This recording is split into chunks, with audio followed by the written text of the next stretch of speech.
5 days had passed since William and Ash opened up their hearts to each other. They spent these 5 days learning more about their partner's life story. William told her everything about his childhood, just like he had told everything to Wendy at the underground lake when he accidentally wandered through the magic division. In return, Ash told William about her life in a secluded mountain that was protected by the Knights of the Hellon Kingdom. In that mountain there was a village where nymphs, half-nymphs, and humans lived together. William was very interested to know more about Ash, and he listened attentively to her story while holding her in his embrace. The one that suggested that they get to know each other was William because he wanted to know more about Ash's life before he'd met them on the road to the temple. He was relieved that she hadn't suffered any hardships while growing up. Ash narrated everything, including when she and her twin sister were selected to become Est's retainers. "You know, I thought that I was going to die when that troll brandished his wooden club to smash us," Ash said as she closed her eyes. She was resting her head on William's shoulder, while the latter held her in a firm embrace. "I have to admit that you looked very cool when you and Ella jumped over our heads and blocked that attack for us. Sometimes, when my thoughts wander, that scene always appears in my mind." William smiled and planted a kiss on her forehead. During these past few days, he realized that Ash was a true tsundere, and she looked extremely cute when she went full deer on him. He still couldn't believe that the boy, with whom he had a hate-hate relationship, would one day become one of his lovers. "Aren't you lucky?" William inquired. "You don't need to dream about me anymore because both of us are now joined at our hips. You can kiss, hug, and look at me every single day. You really got the better half of the deal when you saved my life." Ash wanted to roll her eyes at William's reply, but she was secretly happy that she could now be intimate with him when the two of them were together. "Will, let's try it," Ash proposed. "I don't really understand that synchronization thing that your big brother was talking about, but I feel that the current me is able to accept everything about you." "Are you sure?" William inquired. "Yes, I want to feel bonded with you, spiritually." "Understood." Ash was a half-nymph. However, the blood of the nymph race was thicker in her veins, so her spiritual power was quite high. When her powers were sealed, the human side of her converted that spiritual power to magic power. Hence why she and Isaac were placed in the magic division along with Est. William lowered his head and kissed Ash's lips. Both of them had kissed many times now, and Ash was no longer embarrassed about having a deep and passionate kiss with William. After their kiss ended, William pressed his forehead over hers and muttered the incantation inside his head. "Familia over soul." Ash's body turned into spirit energy and entered William's body through the gem embedded inside his chest. William felt a warm sensation spreading from his chest to all the parts of his body. He could feel a surge of power from within him, and this power felt familiar and unfamiliar at the same time. It was a strange experience. It was as if someone was hugging him from behind, and it made him feel that he wasn't fighting alone. William's eye color changed from light green to purple as Ash's power seeped through every pore of his being. "Incredible. Will, this is incredible," Ash whispered softly in William's ears. "I feel so connected with you. It is as if the two of us are sharing the same body." "I feel the same way as well," William replied. In truth, Ash didn't need to whisper in his ears. The two of them could communicate using thoughts, but since this was the first time the two of them had fused together, the young lady was still using the gestures that she was familiar with. "Are you ready?" William asked. "Yes," Ash replied. "I was born ready. Also, don't say what you are currently thinking. The two of us are connected, so I can read your thoughts." William chuckled as he summoned a water whip in his hand. He was planning to tease Ash and say that she was born for him, but the latter had already read the thought inside his head. "Concentrate. MMM." William took a deep breath as his expression became serious. It was the first time that the two of them had tried fusing together. A blue transparent mermaid hovered William's back. She was holding a sword whip in her hand and guided William in the proper way to wield his powers. "They did it faster than my initial estimate," Issei said as he observed William and Ash from inside his special domain. Lily and David sat beside him and observed William's training with calm expressions on their faces. It would be best if you prevent William from talking to his lover after this training ends, Lily proposed. I don't want him to be distracted when he starts my training course, especially now that the Hellon Kingdom is facing a crisis. Okay, Issei replied. I'll talk to both of them and say that their next reunion would have to wait until he has finished his training with you and David. My only concern is, can we make it in time? Even with the time extensions inside our own domains, the possibility of the war nearing its end while he is training is very high. It doesn't matter, David commented from the side. He is not capable of helping anyone in his current state. I will only permit him to leave after he has ascended to and mastered the next phase of the Shepherd job class. The Hellon Kingdom can burn in hell for all I care. Issei and Lily nodded their heads in agreement. As gods, they didn't really care about the results of the war between the two dynasties and the Hellon Kingdom. They didn't have any followers in the southern continent and they had no obligation to help. The only one they cared about was William and the people close to him. The shepherd was ill-equipped to participate in the war because his spiritual world had almost been destroyed. He would only hasten the continuance of the destruction of his sea of consciousness if he were to return to his world and take part in the defense of his kingdom. Only when the half-elf had mastered the power of his divinities would they allow him to leave the temple. They would not allow an incident similar to what happened with the astral worm to happen again. Time's up. Issei's voice reverberated within his special domain. William, who was resting his head on Ash's lap, sighed, because the time they spent together had finally come to an end. Wait for me, okay? William said, while his hand reached out to caress the side of his lover's beautiful face. I'll come as soon as I can. Don't make me wait for too long, Ash replied as she lightly pinched William's cheeks. Goodbye, Will. See you soon, Ash. Issei had already informed both of them that they wouldn't be able to see each other again until William's training was completed. Because of this, the two didn't train on the last day of their stay in Issei's special domain. Instead, they spent their time locked in each other's embrace, nourishing the budding feelings they had for each other. Ash turned into particles of light and flew towards the sky of the domain. It was now time for her to return to her own body, leaving her lover behind. Satisfied? Issei asked as he appeared beside William with a mischievous smile. William nodded his head and smiled. Thank you, big brother. Issei chuckled and patted William's shoulder. You can thank me after you've come of age. By then, no one will be able to stop you from going to third and fourth base. William was about to protest that he had already gone past third and fourth base in his dreams. But that would only make him look pitiful in Issei's eyes. So he decided to keep his mouth shut and just nod his head in agreement. Well then, time for you to start your training with Lily, Issei said. Big brother, what kind of ability does Lily's divinity have? William inquired. Is the lollipop that powerful? Issei rubbed his chin as he pondered William's question. Truth be told, he had no idea what Lily's divinity could do. Issei and Lily were both new generation gods, but their fields of expertise were different from each other.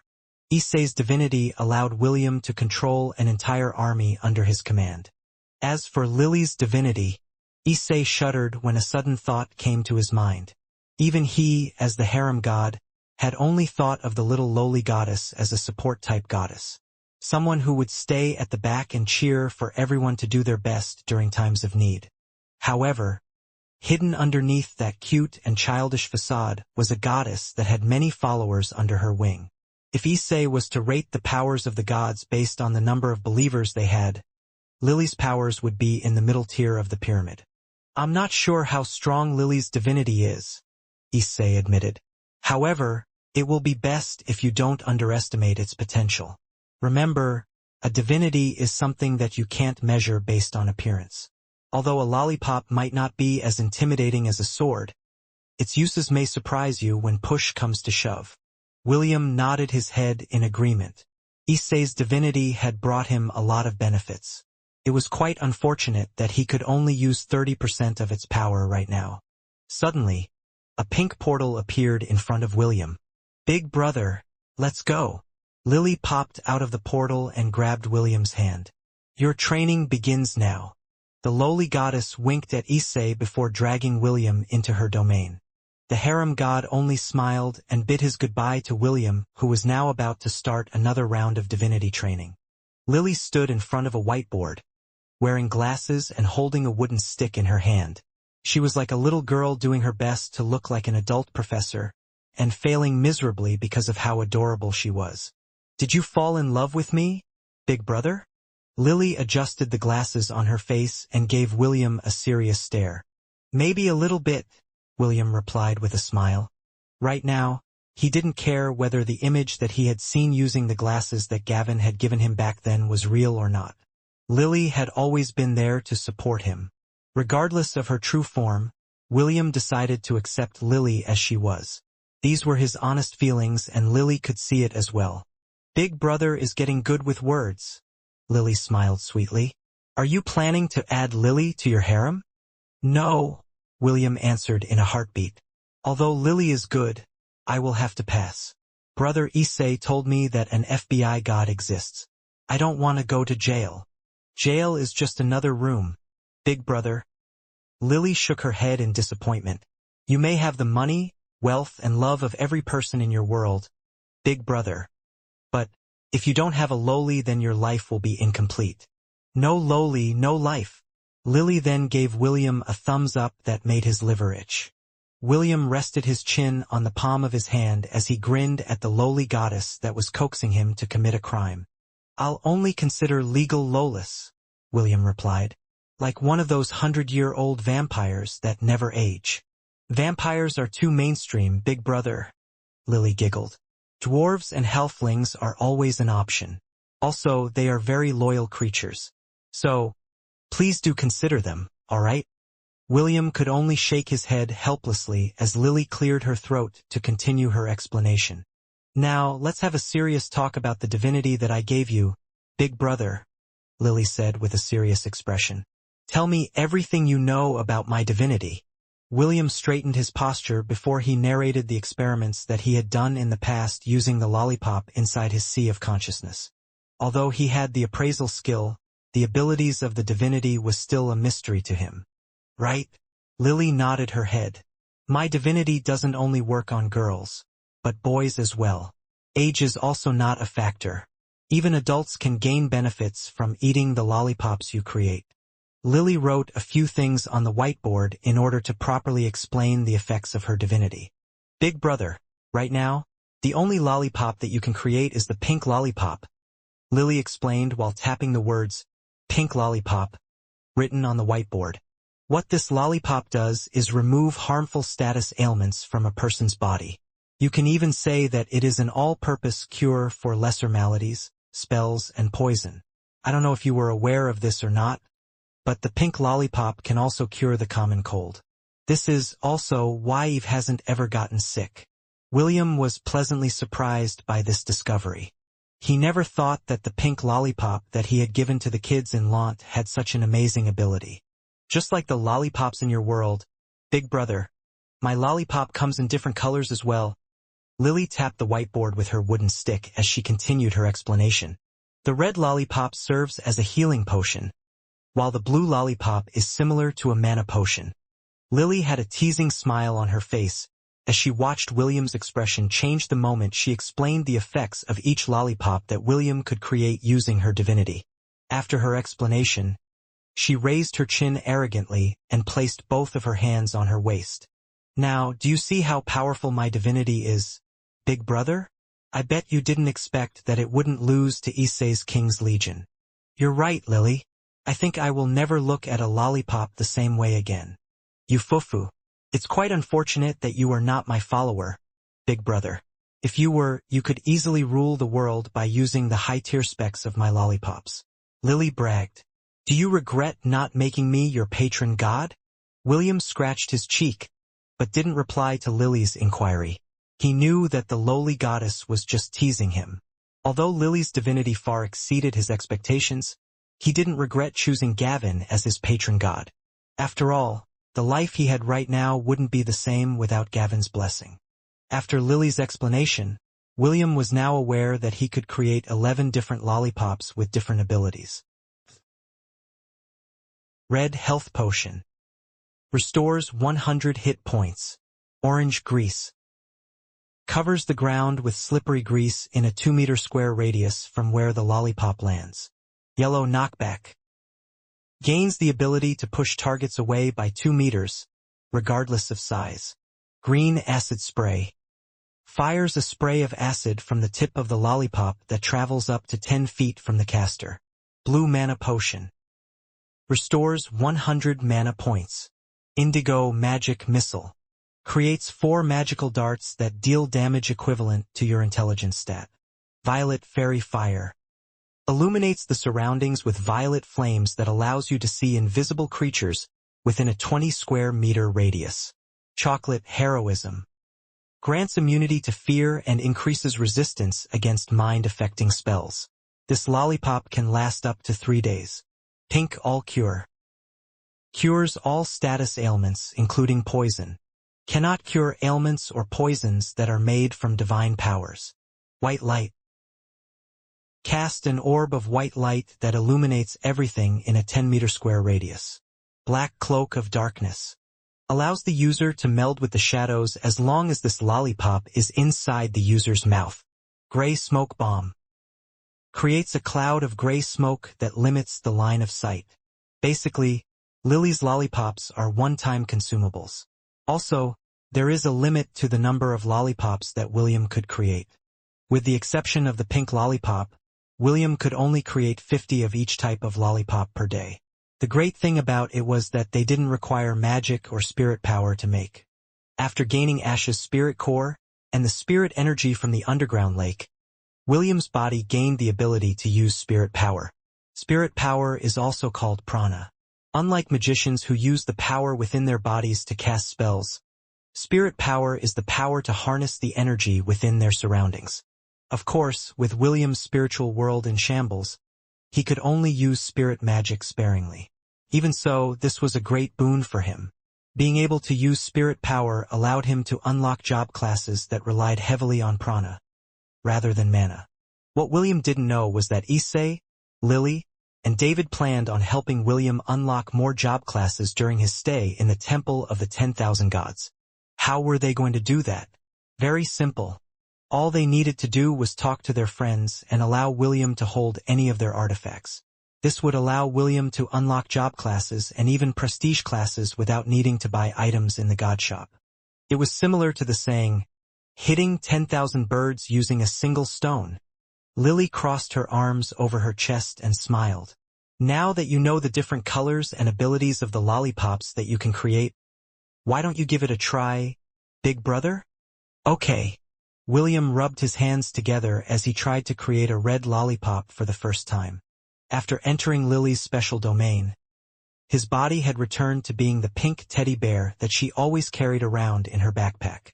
William focused his concentration on his hand as he activated Lily's divinity within his body. However, instead of a red lollipop, what appeared in his paws was a pink one. William scratched his head in confusion. Should I also say the words red lollipop to make my intentions known? Okay, let's try it again. William handed the pink lollipop to Lily before trying again. The lowly goddess placed the lollipop inside her mouth as she looked at William with a mysterious smile. Although she explained the different abilities of each lollipop, she didn't tell William the method of creating them. She didn't do this to make things difficult for William. Lily had already broken a few rules by divulging the secrets of her divinity to someone who was not her follower. If she spoon-fed William and told him how to use her divinity effectively, she would suffer a backlash like Gavin had. This was something that she didn't want to happen because her other followers needed her guidance in their times of need as well. Don't worry, little Will, Lily thought. A year inside my domain is equivalent to a day in Hestia. You have plenty of time to discover how to use my divinity. The lowly goddess watched as William created a dozen more pink lollipops, while attempting to make a red one. Lily sat on a chair and watched with amusement as the pink teddy bear waved the lollipops in his hand in frustration. William didn't expect that making the lollipop he had in mind was difficult. However, He had gotten used to hardships during the harsh training he had done in the past. Lily had already told him that the effects of the lollipops could be upgraded if he met the necessary requirements. Right now, the power of William's lollipops were equivalent to low-tier spells. However, he could still upgrade them with the help of alchemy, which would make their effects extremely potent. Another great advantage of the lollipops was that they weren't limited to William's use only. Anyone could carry them around and use them at an appropriate time to deal with every situation. For people that didn't have any magic powers, William's lollipops would be like consumable magic scrolls for one-time use. The half-elf had already decided that he would arm his subordinates with his lollipops that would serve as the hidden aces in their sleeves. That way, everyone in the martial class would be able to use them even though they didn't have any magic powers inside their bodies. The sound of water splashing echoed within the walls of the indoor spring within the special quarters of the Hellon Royal Academy. There, a beautiful girl with blue hair washed the body of the red-haired boy who was floating above the water's surface. If this was a month ago, Ash would definitely not be able to look at William's naked body with a calm expression. However, after the two of them had spent some time within Issei's special domain, the two of them had become so close to each other that they bathed and slept together. Of course, Ash was embarrassed at first. How could she not be? Even so, William was so patient and gentle with her that, in the end, she wasn't able to stop herself from surrendering to her inner desires. Aside from training, the two of them spent their time getting to know more about each other. The beautiful mermaid learned the likes and dislikes of her lover, William, which made her feelings for the handsome half-elf grow by the day. After 20 days of living inside the special domain, the two had grown so close that they even bathed together. Of course, they didn't do anything inappropriate because William's willpower had grown after he had made love with the adult Wendy in his dreams. Ash wiped William's body with a wet cloth in a systematic manner, leaving no side untouched. Half an hour later, she left the indoor spring and helped dry William's body with a towel. The academy was almost devoid of students and teachers, because most of them had gone to the Windsor Fortress as reinforcements. It had been 2 days since then, and she was not aware that the fortress had already fallen. She didn't know that the defenders had already moved to Ravenlord Citadel to prevent the Inasha army from reaching the capital of the Hellon Kingdom, Gladiolus. After the morning ritual was completed, Ash undid her transformation and returned to being Ian. She couldn't stay in her nymph form for too long, because the curse of a goddess was not easily undone. At most, she could stay in her mermaid form for 3 hours in a day. That was the reward she received after clearing the trial of enlightenment back on the Kirinter Mountains. Deep inside, she was thankful that she was given the opportunity to revert to her true form. If not, her relationship with William would not be as intimate as their relationship was right now. The two had moved to the dean's residence at Simon's insistence. Now that there was almost no one inside the academy, the dean's residence was the safest place within the academy because it was protected by the strongest runic formation cast by a legendary runemaster. After hearing about William's condition, Simon proposed that William stay in a special room that had the most dense spiritual power in the academy. Ian readily agreed to this proposal because it would increase the rate of William's recovery. When Ian arrived at their room, she noticed that something wasn't right in the air and raised her guard. She was firmly holding William in his embrace as she scanned the room for any abnormalities.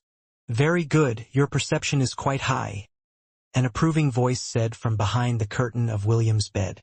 When the curtain parted, Ian came face to face with an otherworldly beauty who seemed to be in her early 20s. Her beauty was enough to make kings and emperors kneel and profess their undying love for her. Although Ian was confident with her looks, in her mermaid form, she felt that she was nothing compared to the lady that stood in front of her. Her looks, and womanly curves, made Ian feel envious enough that she was hoping that what she was seeing was just an illusion made from her lack of sleep. Ian's gaze landed on the lady's light blue hair, which was a few shades lighter than her own blue hair when she was in her mermaid form.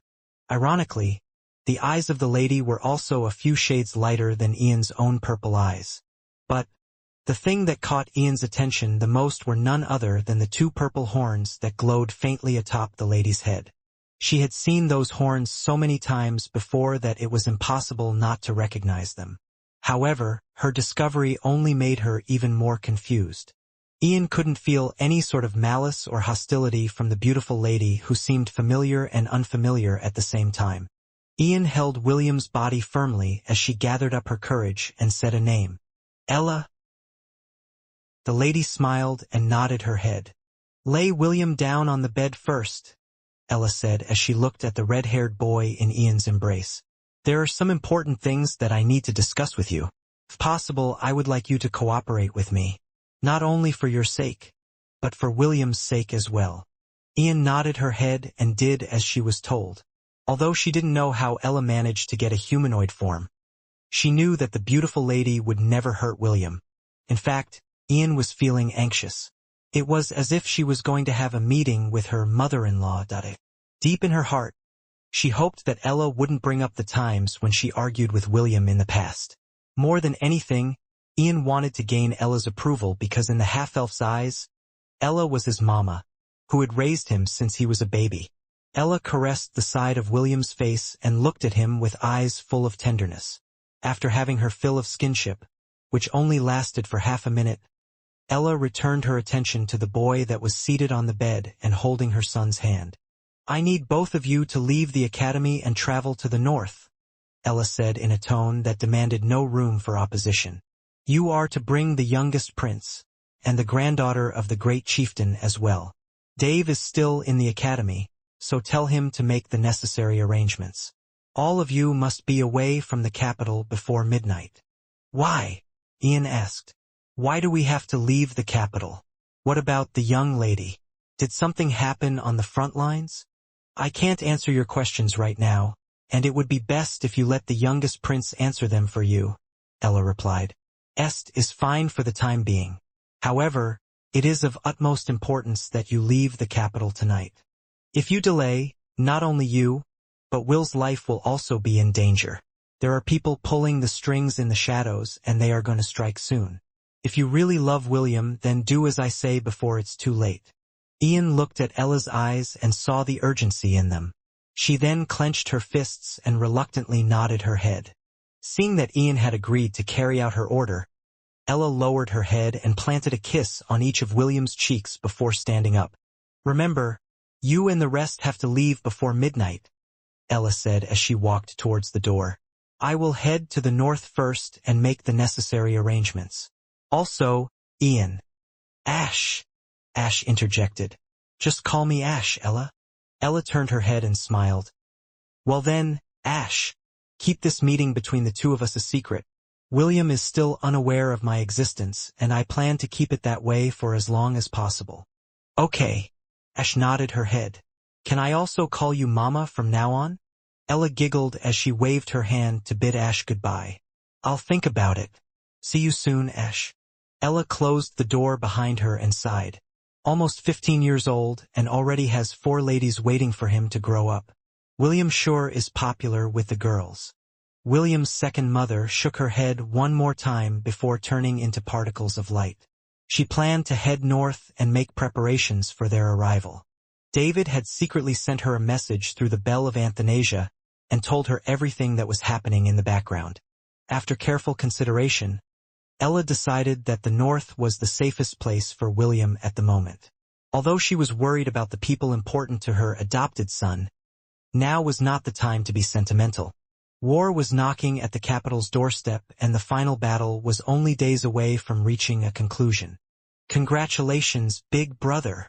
Lily tossed the pink teddy bear into the air in order to celebrate William's mastery of using her Tier 1 divinity. Thank you, Lily, William replied. I never knew that your divinity was this amazing. Ehe.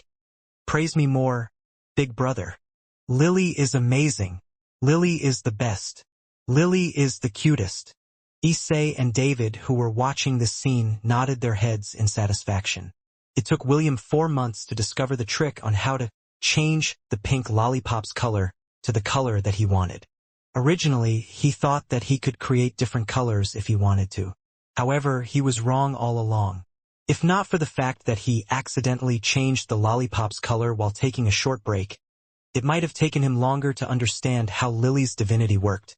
The default color of the lollipop was pink.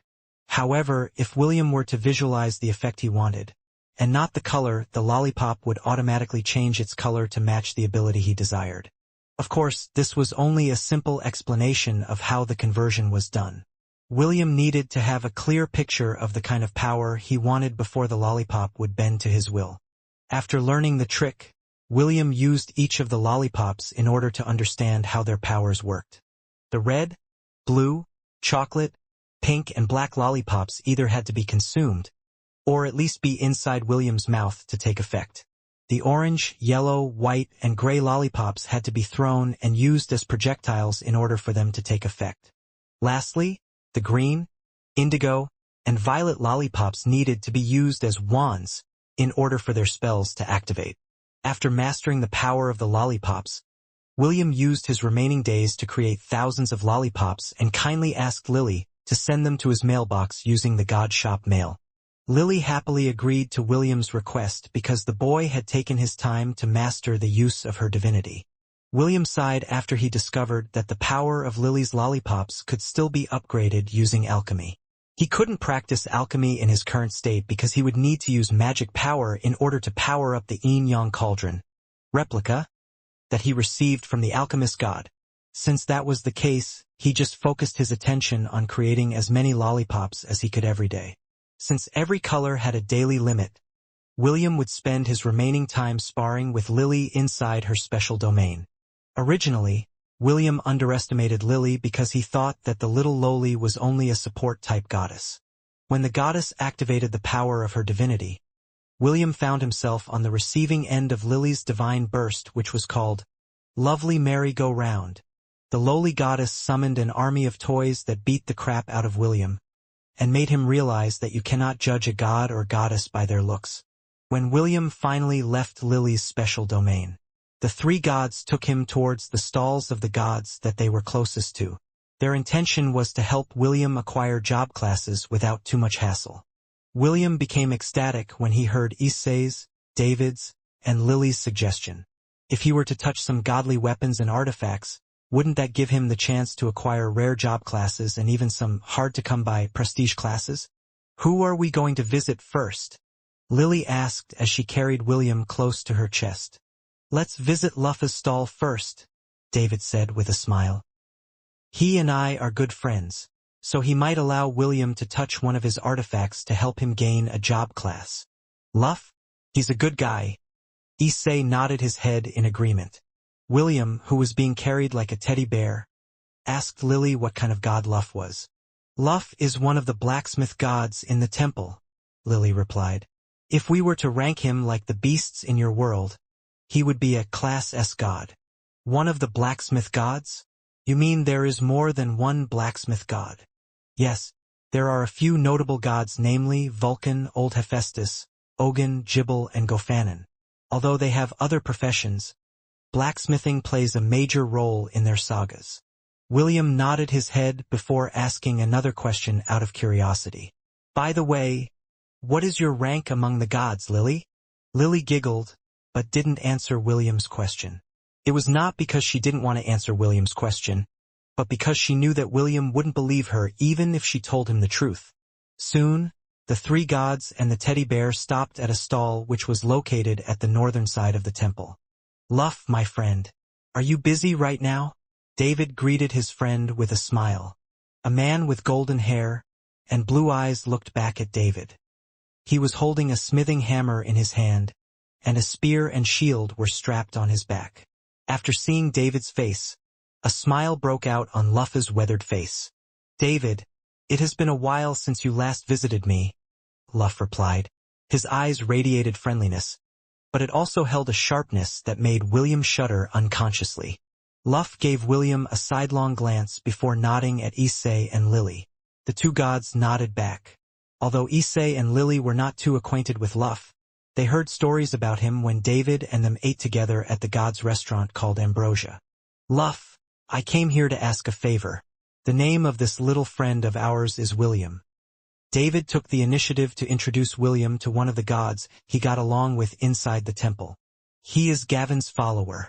If possible, can you let him touch your artifacts for a few seconds? Gavin's follower? Luff tilted his head. Ah, is that God still here? I thought that he was going to disappear soon. Seriously, being a jack of all trades is a useless profession. William immediately narrowed his eyes when he heard the ridicule in Luff's voice. Gavin was his patron god, and although he wasn't popular among the gods, William still chose him because of his sincerity. Hearing someone ridicule Gavin in front of his face made him angry. Issei and Lily also frowned. Gavin was their friend, and hearing another god ridicule him didn't sit well with them either. They glared at the god who looked back at them in disdain. Clearly, Luff didn't think highly of Gavin, and he made sure to rub it in their faces. Naturally, not all the gods inside the Temple of the 10,000 Gods got along. There were several factions that were formed due to the differences in ideals and goals. David, Issei, Lily, and Gavin were part of the neutral faction. They were the faction that didn't cater to any side.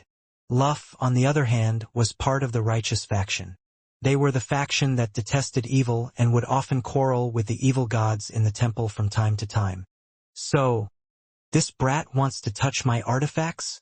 Luff appraised the teddy bear in Lily's hand as he scratched his chin. Naturally, he could see William's soul and see the life he had lived before he was reincarnated. However, before Luff can even decide whether to agree to David's request or not, the teddy bear in Lily's hand spoke up. "Let's leave this place," William said in a firm manner. "I don't want to touch any of his things. It will only make me feel dirty." Although William was very tempted to touch the red spear behind Luff's back, he couldn't accept the way Luff referred to Gavin.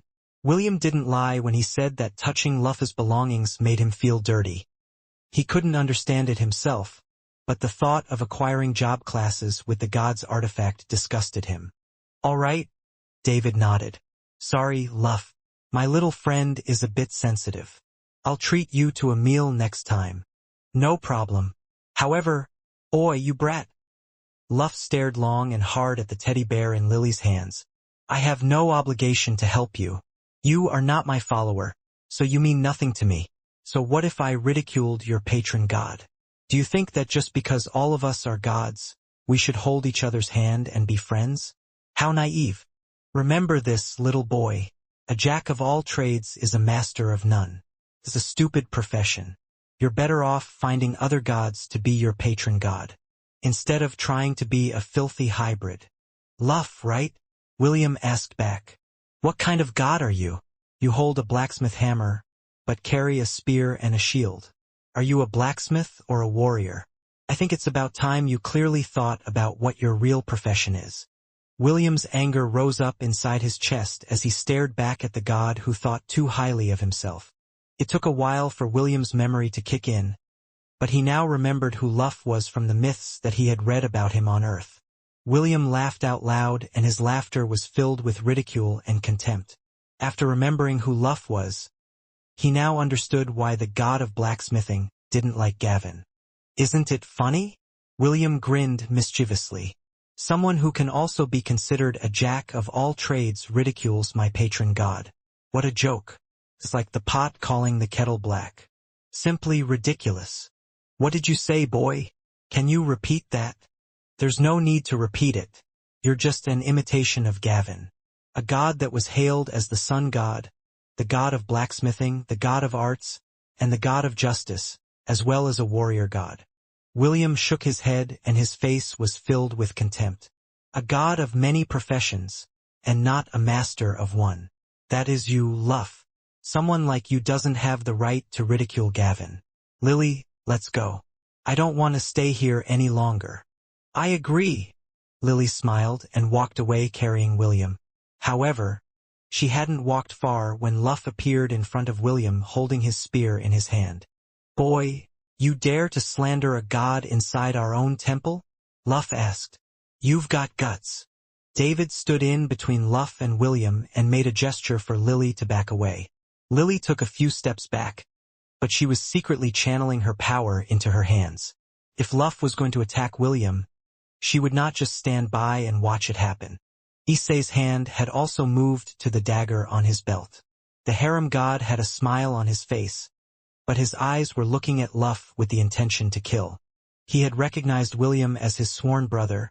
If Luff were to attack him, that would be equivalent to declaring war on him as well. Luff, the boy is still young and hot-blooded, David said. Although he was at fault, he hasn't lived long enough to understand the rules of the temple. Don't worry, I will instruct him properly. Can you let his rude remarks pass? Luff snorted and returned the spear behind his back. David, you are my friend, so I will give you face and turn a blind eye just this once. However, you'd better not let me see that brat again. The next time I see him, I'll skewer his soul with my spear and personally throw him into the cycle of reincarnation. David nodded. He didn't want to antagonize his friend and make things difficult for both parties. The three gods left Luff's stall without turning back. David sighed in his heart because they had missed a good opportunity to help William gain new job classes. Not only that, William had also gained the ire of one of the gods belonging to the righteous faction. Of course, several gods saw this incident and all of them looked at the teddy bear in Lily's hands with varied expressions. Some of the gods belonging to the evil faction laughed and gave William a thumbs up. There was a famous saying that, "The enemy of your enemy is your friend." In the eyes of the gods belonging to the evil faction, William did a good deed in antagonizing one of their enemies. So this is the child that my follower has set her eyes on. A lady that reeked of beauty and sensual desires looked at William with an amused expression. I don't know if he is brave or stupid, but I like his eyes. Maybe I should say hi to him before he leaves the temple. Not far from her, another goddess who sat on a black throne eyed William from afar. A smile was on her face as she looked at the teddy bear in Lily's hands. Ever since William had appeared in the temple, this particular goddess had sensed his presence right away. She watched as William trained inside Issei's and Lily's domains. She listened patiently as William told Ash her story. She watched how he treated his mermaid wife with love and care. She watched, and she watched. This was the only thing that she could do, for she knew that the time was not yet ripe for her to make her move. Your soul still burns brightly, little Will, the goddess thought as she eyed the teddy bear from a distance. Not even Ragnarok has diminished your light. I look forward to the day when I will personally snuff out that light inside your soul. The goddess sighed in pleasure as she remembered that delicious taste from thousands of years ago. The taste of the silver-haired warrior who fought side by side with the gods of Asgard, in a battle that was fated to end in their demise. Darkness cannot drive out darkness. Only light can do that, the goddess said softly. Hate cannot drive out hate. Only love can do that. Would you like to acquire the blacksmith job class? Yes/no. Thank you, Sir Vulcan. William nodded his head. I acquired the blacksmith job class. Vulcan, the god of blacksmiths, who belonged to the evil faction, nodded his head. Lily clapped her hands and looked up at the 3-meter-tall god with sparkling eyes. Thank you, Vulcan. You're the best. I'll give you chocolates later. Okay? Oh, you want the wine-flavored ones? No problem. I'll give it to you in a while. William watched in bewilderment. He didn't know how Lily was able to understand Vulcan's words, because no matter what kind of question the lowly goddess asked, the god of blacksmiths would only answer with a We'll be visiting the others. Thank you again, Vulcan.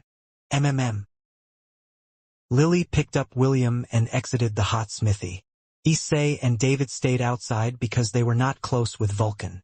The lowly goddess had told them that the god of blacksmiths was a very shy person. This was why he didn't know many people. Lily only got to know him after they had shared a table at Ambrosia. Because of that, the lowly goddess was able to become the friend of one of the most reclusive gods in the Temple of 10,000 Gods. The three gods, along with William, continued to stroll around the temple. Whenever they saw an acquaintance, they would politely ask if they would allow William to touch some of their weapons or artifacts. There were those who accepted their request, while there were some who politely declined. Even though there had been many rejections, there were still others who allowed William to touch their possessions. This allowed the half-elf to acquire a variety of different job classes for free. Would you like to acquire the barbarian job class? Yes/no. Would you like to acquire the warlock job class? Yes/no. Would you like to acquire the druid job class? Yes/no. Would you like to acquire the spiritualist job class? Yes/no. Would you like to acquire the life mage job class? Yes/no. Would you like to acquire the light mage job class? Yes/no. Would you like to acquire the rune mage job class? Yes/no. William was quite happy because he was able to acquire new job classes. However, it didn't end there. Since the artifacts of the gods were not simple items, he also managed to get some very rare prestige classes. Prestige class Morpher acquired. Not available. Requirements: Druid plus Beast Tamer, or any class that contain beasts, at max job level. Prestige class Elementalist acquired. Not available. Requirements: 4 mage job classes at max job level. Prestige class Gladiator acquired. Available. Requirements: any 3 basic warrior job classes at max job level. Prestige class Time Mage acquired. Not available. Requirements: requires Life Mage plus Dark Mage plus Light Mage at max job level. Prestige class Geomancer acquired. Not available. Requirement: Earth Mage plus Fighter at max job level. Prestige class Ninja acquired. Not available. Requirement: Geomancer plus Archer plus Thief at max job level. Prestige class Rune Master acquired. Requirements: Fighter plus Rune Mage. William couldn't move his eyes off of his status page as he read the information of the job classes that he had acquired, especially the prestige classes. If he was not in the presence of the gods, he might have been jumping all over the place out of happiness. Of course, he didn't do that. After all, he had an image to maintain. Issei, Lily, and David watched with amusement at the dazed teddy bear who was staring into space. Time Mage sounds powerful, but I'm very curious about the ninja job class. William thought with a serious expression. The Morpher looks fun, too. William scratched his head over and over again because he couldn't decide which among the prestige classes he should prioritize next. Soon he was scratching his head with both paws, which made Lily giggle. Big brother, you're so silly. Lily picked up the frustrated teddy bear from the ground. Are you having problems choosing the job classes you will prioritize? Yes, William replied and sighed in his heart. All of them are so good. I can't decide which I should choose first. While Lily and William were having a conversation, a seductive chuckle suddenly reached their ears from behind. Oh, my! Such a cute teddy bear you have there, Lily. A beautiful lady, who seemed to be in her mid-20s, walked towards them with a sweet smile on her face. Her long reddish-brown hair, that was arranged in a princess-style braid that rested behind her back, glistened from time to time, highlighting her beautiful appearance. She walked just like a supermodel, and William's gaze locked onto her sensuous body by itself. William gulped as the beautiful goddess stopped 2 meters away from Lily. Soon, William's eyes glazed over as he continued to look at the sensuous lady in front of him. Ha, he's down for the count, Issei chuckled. He has been completely charmed, David commented as he played with his beard. No mortal living or dead can resist your charm, Eros. Lily pouted. Look at what you did to our poor William. Eros, the goddess of lust and primal sexual desire, covered her luscious lips and giggled. Her charming blue eyes looked at her acquaintances in a mischievous manner. Don't be like that, Lily. I haven't even used my divinity on the boy. This is just who I am. It can't be helped. I know that. Lily sighed as he shook the infatuated teddy bear, who was looking at Eros as if she was the love of his life. Big brother, snap out of it. Lily kept on shaking the teddy bear, but it was of no use. The charm of the goddess of lust was the most powerful charm in the multiverse. Even the goddesses of love and beauty paled in comparison to her ability to charm people. Eros, make Big Brother snap out of his daze, Lily said while placing her right hand on her hip. Don't bully him. I know that you guys have been training him inside the temple. Eros smiled as she patted Lily's adorable head. How about you leave him with me for a few days as well? I'll help train him as well. Lily tilted her head, but she didn't reject Eros' offer. She knew that if William trained with her, the possibility of the half-elf getting charmed in the mortal world would be near impossible. I think it is a good idea, Issei commented from the side. He then looked at David, who was standing beside him. You are supposed to be William's next instructor, so you have the final say on this matter. David played with his beard and looked at the unresponsive teddy bear in Lily's hands. After careful thought, he firmly nodded his head and gave his approval. William is still young and bound to be led astray if someone were to use a very powerful charm skill on him, David said with a smile. Eros, can you promise me that he will be immune to charm and other mind-affecting spells after you finish your training with him? Well, I don't know about other mind-affecting spells, but I can guarantee that after my training, he will have a very high resistance against charm spells, Eros replied. I swear this upon my divinity. The three gods nodded their heads in recognition of Eros' oath. When the gods made an oath using their divinity, it meant that they would keep their promise till the end of time. All right. David looked at the sensuous beauty in front of him without batting an eye. We will leave William to you for a few days. Please, return him to us in one piece. I will. Eros nodded. Issei, Lily, and David had an idea why Eros had approached them. Since they had been watching over William, naturally they also knew the identity of the people he had recently interacted with. After bidding the three gods goodbye, Eros embraced the still dazed teddy bear close to her chest as she walked towards her palace. What she didn't know was that a certain god was sneakily following her from behind. In his hands was a box that would even make the goddess of lust flee in fear at the mere sight of it. And what he planned to do with the box was, Eros continued to walk, carrying the teddy bear like a baby, until she reached the entrance of her palace. However, she didn't enter right away. Instead, she turned her head to look behind her and smiled. I didn't know that the god of contracts had a hobby of stalking the goddesses of the temple, Eros said in a teasing voice. Tell me, Sankis, to what do I owe the pleasure of this visit? Sankis grinned as he walked towards the goddess of lust in a carefree manner. His hands were behind his back to prevent Eros from seeing the box in his hands. When he was only a few meters away from Eros, he stood perfectly still and spoke his mind. Eros, I need to ask a favor from you. I'll listen to your request first before giving my answer. When Sankis moved the box in front of him, Eros unconsciously flinched. Her primal instincts were telling her to run away. Eros knew then and there that whatever was inside the box in Sankis' hands was not a good thing. Please wait. I don't mean any harm, Sankis cried out in alarm when he saw that Eros was about to flee towards her palace. Let's talk. I promise I won't open the box. Eros eyed the god of contracts and remained where she stood. However, she kept her guard up and was prepared to flee inside her palace the moment Sankis pulled anything on her. Seeing that Eros was on guard against him, Sankis sighed in his heart. He decided to put his plan on hold and decided to compromise for the time being. I just came here to tell you that, after you finish your training with William, I would like to have a private talk with him, Sankis said. I promise I won't do anything to harm the boy. I just want to talk to him without Issei, Lily, and David finding out. That is all I ask. Eros frowned. Sankis was one of the gods that belonged to the neutral faction, so he was not her enemy.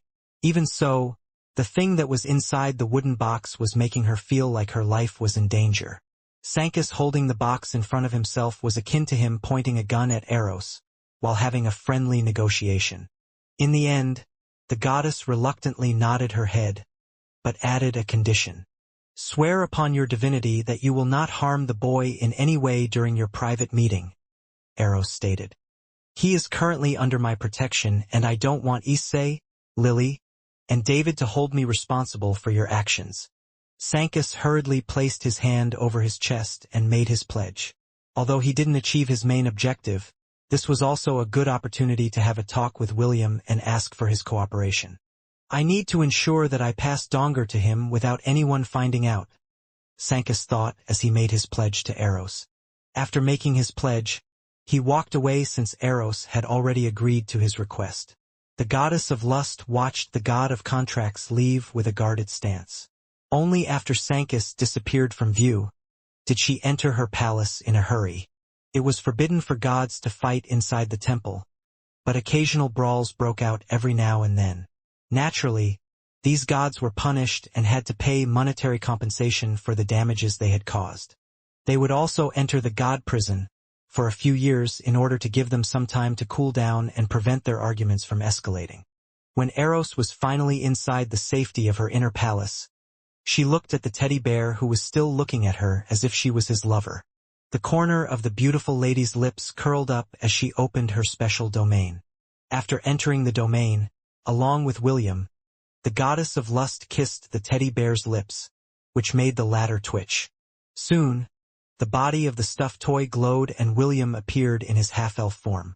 Using the power of her domain, she transformed the teddy bear's body into a near-perfect replica of the red-headed boy's body. William breathed out a sigh of pleasure when Eros caressed the side of his face. "Congratulations, William. It seems that my devout follower had set her eyes on you," Eros said with a sweet smile. "Unfortunately, the way you are now, you are incapable of staying by her side. What my cute daughters need is someone who won't fall prey to their powers. We need to ensure that you can protect yourself from their charms. Do you understand?" "Yes," William replied absent-mindedly. Eros chuckled and planted a kiss on William's forehead. As soon as she did that, the charm spell that had taken hold of the boy's body was immediately dispelled. William blinked once then twice before looking at the beautiful goddess in front of him. He then flipped his hair and raised his chin in arrogance. "My lady, I know that I am handsome, but using charm on me is against the rules," William said. "You can have my body, but you can never have my heart." Eros giggled as she eyed the arrogant half-elf in front of her.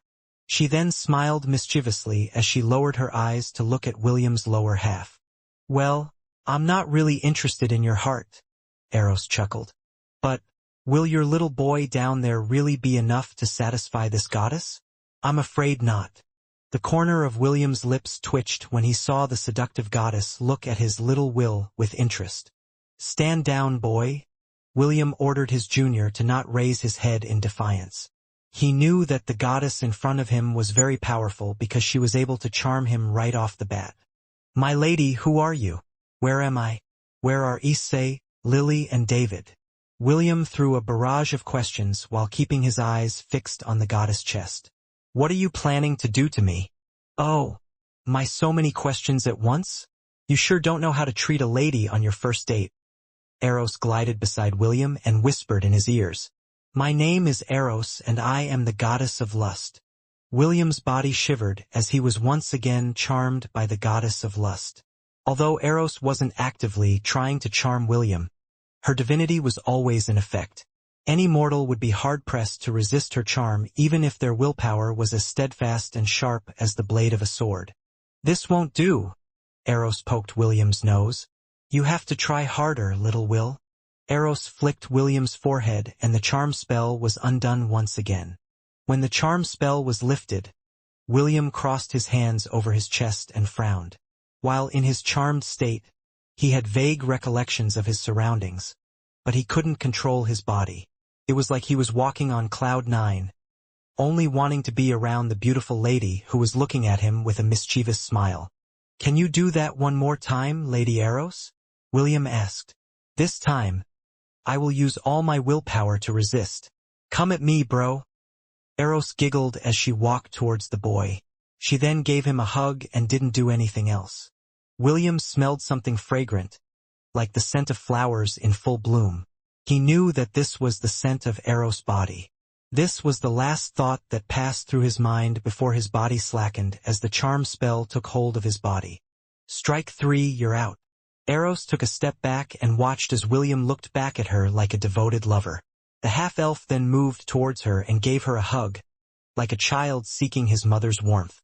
"Don't worry, we have plenty of time," Eros said as she embraced the red-headed boy and patted his head. This scene continued for a few minutes before Eros took the initiative to take a step back and look at the boy in front of her. The half-elf was hopelessly under the charm spell and was completely at the mercy of the goddess.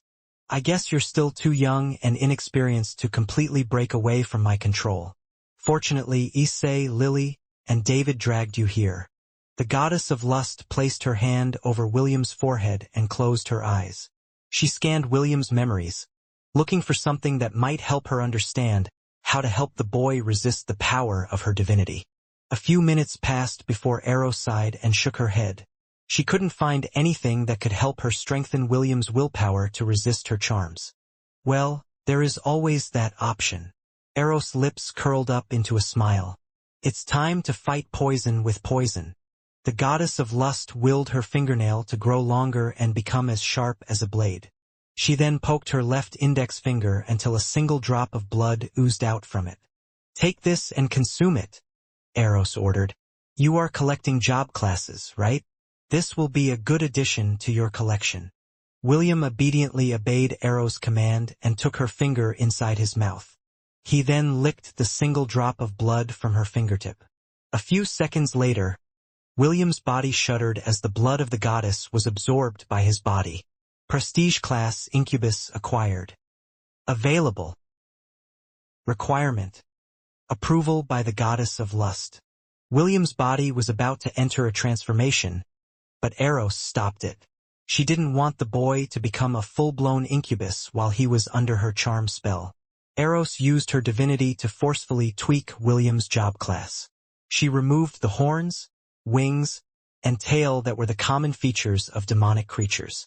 When the rest of the transformation ended, William stood still with his eyes closed. Eros smiled because she could tell that she had succeeded in her experiment. If the incubus job class was equipped as William's subclass, he would turn into a pseudo-incubus. This would give him half of the power of a true incubus. The only way to fully awaken this job class was to pray to Eros in one of the goddess temples that could be found all over the world of Hestia. Only then would William be able to wield its full power. At that time, it would be of his own free will and choice. Are you feeling better now? Eros asked. William opened his eyes and nodded his head. Lady Eros, thank you for the job class. My only concern is, why did you do this? Eros smiled as she crossed her hands over her voluptuous chest. This is a one-time special service because I find you very pleasing to my eyes. Mind you, this job class is not something that you can find just anywhere. Only those that have gained my approval can become an incubus. Who knows? This job class might come in handy when you travel to the demon continent of your world. Demons are very sensitive and they can easily sense that you are not one of them. Just accept it gratefully, no need to thank me. William could feel a special kind of power surging inside his body, and he was unsure about how to use it. He couldn't access the system inside the Temple of the 10,000 Gods and ask for its advice on what to do. Eros' lips raised in a knowing smile after seeing the discomfort on William's face. Don't worry, I will personally train you on how to use the new power that you have acquired. Eros patted William's shoulder. You and your lovers will be able to grow stronger once you master the arts of dual cultivation. Actually, that old man, Owen, from your world did a good job in teaching you the basics. I'm quite disappointed that he is a life archon and not an incubus. That old man would certainly be able to do well as one of my subordinates. William had to agree with the goddess of lust. The old cow that liked to eat young grass would certainly be a good candidate to become an incubus. Come, little Will. The goddess of lust extended her hand towards the boy. It's time for you to start your incubus training. William took a deep breath before placing his hand on top of the goddess' palms. He didn't believe that the goddess had gone out of her way to take him away from Issei, Lily, and David just because he was pleasing to her eyes. There must be some other reason behind it. However, right now he had to focus on the training of the goddess. He was quite curious about what kind of training the goddess of lust had in mind for him. Although William didn't want to admit it, he was also looking forward to mastering the art of how to make his lovers stronger as well. While William was having his training inside the Temple of the Gods, The Hellon Kingdom was already waging a bloody war with its neighboring kingdoms. Go to the northern regions with big sister Brianna? Prince Ernest frowned after he heard Ian's proposal. Why? At first, the young prince thought that Ian was bearing a message from EST. However, the latter came to see him in order to ask him to accompany him to the northern regions, along with Brianna. Because, it is what the Knight Commander told me before losing consciousness. Ian lied. He had anticipated that Prince Ernest would ask him this question, so he had prepared this story beforehand. He said that it was of the utmost importance that will decide the survival of the kingdom. Brianna, who was listening beside Prince Ernest, had a calm expression on her face. Her grandfather had taught her how to detect truth from falsehood depending on the tone and body language of the speaker. Prince Ernest was the same. He also received this kind of training from Simon, the Dean of the Royal Academy, to ensure that no one would be able to trick him with words. Naturally, both of them realized that Ian was lying. But the eyes of the boy staring in front of them were resolute. The words he said might be lies, but his conviction was real. Is the Knight Commander awake? Prince Ernest asked after pondering for a while. Will he be coming with us to the northern regions? The young prince decided to gather more information from S. retainer and William's subordinate. Leaving the capital during this crucial time was not an easy decision to make. At most, he would need the approval of his father, King Noah, before he could leave the palace and go to the northern regions. Ian shook his head. The commander is still unconscious, but he will go with us to the north. Dave, his knight, is already preparing the provisions that we will need for the journey. It is only your decision that we are waiting for, Your Highness. Before Prince Ernest could even give his reply, the three of them heard a knock on the door of the prince's quarters. Suddenly, the door opened and King Noah, along with the Grand Archmage, Emrys, and Dean of the Academy, Simon, walked inside the room. King Noah immediately recognized Ian, but pretended that he didn't know him. He walked towards his youngest son because he had some things to tell him before he departed to the Ravenlord Citadel to raise the morale of the defenders of the kingdom. Prince Ernest, I know that this might be sudden, but the Dean will accompany you to our summer villa in Wildvane, King Noah said.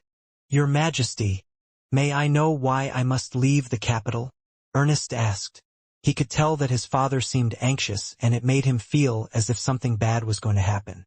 King Noah sighed before patting his youngest son's shoulder.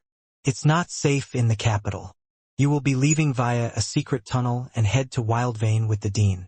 Wait for me to call you back to the capital. Until then, hide there and stay as low-key as you can. Prince Ernest glanced at Ian, who was kneeling in front of the king, as per the duties of a knight of the kingdom. How about I go to the Kirinter Mountains? Prince Ernest proposed. Big sister Brianna is feeling homesick and it might be good to stay there for a while. What do you think, Your Majesty? The northern regions?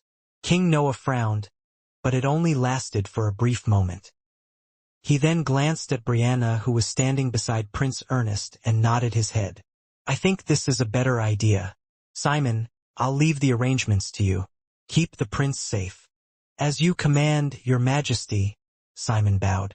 King Noah gave Prince Ernest a light hug before leaving the room. Although it was still noon, he needed to prepare for his departure to the front lines as soon as possible. Your Highness, I will take my leave to prepare the things we will be needing for our journey, Simon said. He was about to leave the room when Prince Ernest stopped him from leaving. Master, please, listen to what I have to say first, Prince Ernest stated. Knight Ian from the Angorian War Sovereign is already making the necessary arrangements for our trip to the northern regions. The Knight Commander will also be accompanying us on this journey. It will be best if we coordinate with them, so that we can leave as soon as possible. Simon glanced at Ian and the latter nodded his head in acknowledgement. The Dean of the Academy was very familiar with S. retainer and knew that he could be trusted. Very well, Simon nodded. I have a feeling that the three of you were already planning to leave the capital before the king and I arrive here. Since that is the case, then let us just go together. When can we leave, Sir Knight? 2 hours from now, Your Excellency, Ian replied. We will come to pick up the prince as soon as we have finished our preparations. Simon nodded and told Ian to return after 2 hours. He still needed to tie up some loose ends before their departure to the northern regions. Prince Ernest and Brianna, on the other hand, started packing their clothes. Although Prince Ernest felt sad to leave the capital, he knew that his father wouldn't tell him to go unless there was a good reason behind it. Meanwhile, at the stronghold facing off against the Zealand dynasty, the battle had just ended, but it wasn't a full-blown battle. The Zealand dynasty wasn't too keen on having a direct collision with the Hellon defenders because they had received a report that the forces of the Anasha dynasty had already broken through another fortress and were on their way towards the capital of the Hellon kingdom. Unlike the Ant army, which numbered in the millions and could be treated as cannon fodders, the great general of the Zealand dynasty, Ragnall Hakim Ifa, cared for the warriors and the Minotaur race who served as their guardian beasts. He was just waiting for the defenders of the fort to divide their forces to reinforce their capital before going in for the kill. That way, he could minimize the losses of his army and move towards the capital of Gladiolus unhindered. James and Lawrence stood on the ramparts with serious expressions on their faces. They had also received news from the capital that their forces were now congregating at Ravenlord Citadel. Lawrence, take the other archmages and reinforce His Majesty in defending the citadel, James said after careful consideration. Leave the fort to me. I'll stall for time. Lawrence glanced at his old friend and nodded his head. The old fox of Griffith understood that, even if they stayed here and defended the fort, it would be all for naught if the capital fell. His only concern was whether James would be able to resist the assault of the Zelanian army once they left their posts. Don't worry, I can manage. James patted his friend's shoulder. Make haste. We don't have much time. Don't die on me, you old coot, Lawrence replied as he patted James' shoulder. We still need to talk about our grandchildren's affair. James smiled and nodded his head. Although William had already told him that he had no intention of marrying Rebecca, he still kept mum about it in order to give Lawrence some face. An hour later, half of the defenders, including all of the archmages, left the fort in order to arrive at Ravenlord Citadel as soon as possible. The defenders that were left to defend the fort all had determined expressions on their faces. They had already resolved themselves to die in order to protect their kingdom from the invaders who planned to conquer their lands. James grinned as he faced the opposing army in the distance. Now that the troublemakers were gone, it was time for him to negotiate with the great general from the Zealand dynasty. The overlord of Lant may not like the current royal family, but he still cared for the citizens of the kingdom. I hope that the old executioner accompanied his son to battle. James narrowed his eyes as he looked at the mighty army across their fortress walls. Reaching a compromise will be easier if he's there to mediate the negotiation. I just need to dangle a bait good enough that he won't be able to resist. James had already prepared the bait for his old acquaintance. The only question was whether the person he was looking for was with the Zelanian army or not. General, there is movement from the fortress, a captain of the Zelanian army reported. The gates are opening. Ragnall Hakim Ifa, the divine champion of the Zealand dynasty, frowned when he heard the report. Even so, he walked out of his tent and stood at the front of the army to see what the Hellenians were up to. His short, dark brown hair swayed in the wind as he gazed at the battlefield. Using his enhanced vision, he saw a man with gray hair, along with 2 other men, walk out of the gates of the fortress and start to walk in the direction of the Zelanian army. One of the men was holding a blue flag in his hands, which meant that they wanted to have a dialogue with them. This was very common, especially during war times, when 2 armies were about to have a life-and-death battle. Now, this is interesting, an old man said as he stood beside Ragnall. It's been years since I've seen this bastard. Looks like he still has a few good years left in him to be able to remain in this world. To everyone's surprise, the old man started to walk, with the help of his walking stick, towards the 3 men, who had stopped in the halfway point between the Hellon fortress and the Zelanian army. Ragnall sighed as he followed behind the old man. Some of the captains wanted to follow them, but Ragnall waved them off, telling them that he and the army strategist would handle the matter on their own. A few minutes later, James, Damien, and Gideon faced off against the old man, and Ragnar at the center of the battlefield. Both sides stood a few meters away from each other and eyed one another with calm expressions on their faces. After a few minutes, the old man walked towards James until he was only a meter away from him. Suddenly, the stick in the old man's hand turned into a short spear. Without any warning, the old man thrust the spear straight towards James' chest with the intention of piercing his heart. At least, that was what should have happened, but a powerful hand held the blade of the spear in a firm grip, preventing it from hitting its target. "It's good to see that you're still a hale and hearty old geezer," James said with a smile. "I thought you had already kicked the bucket." The old man snorted as he glared hatefully at James. "How can I die when I know you're still alive? I'll only be able to leave this world in peace on the day I spit on your corpse." "Well, I don't plan on dying anytime soon," James replied. "Do your best to live for a century, you old fart. Maybe then you'll get the opportunity." The old man transformed the spear back into a walking stick and stood perfectly straight. He was like a general on the battlefield that was about to lead his troops to battle. "So, are you here to offer your unconditional surrender?" The old man, who was notoriously known as Old Executioner by the Zelanian army, asked. His name was Hugo Akil Ifa, the father of Ragnar, as well as the father of James' wife, Urza. Naturally, he hated James with a vengeance. It was because he wasn't there when his beloved daughter Urza. Seeing the hostility on the old man's face, James couldn't stop himself from sighing in his heart. He knew that the Ifa family wanted him dead, much more than Aramis wanted him dead. His in-laws were a martial family through and had been generals in the military ever since the Zealand dynasty was founded. James had a hard time making them agree to his proposal to marry Urza many years ago. The overlord of Lant willed the painful memories to go to the back of his mind as he focused on the two people in front of him. He knew that since Hugo was here, their chances of reaching a compromise had succeeded by half. "Are you mute? I told you to speak." Hugo glared at James, who was reminiscing about the past. James cleared his throat before answering.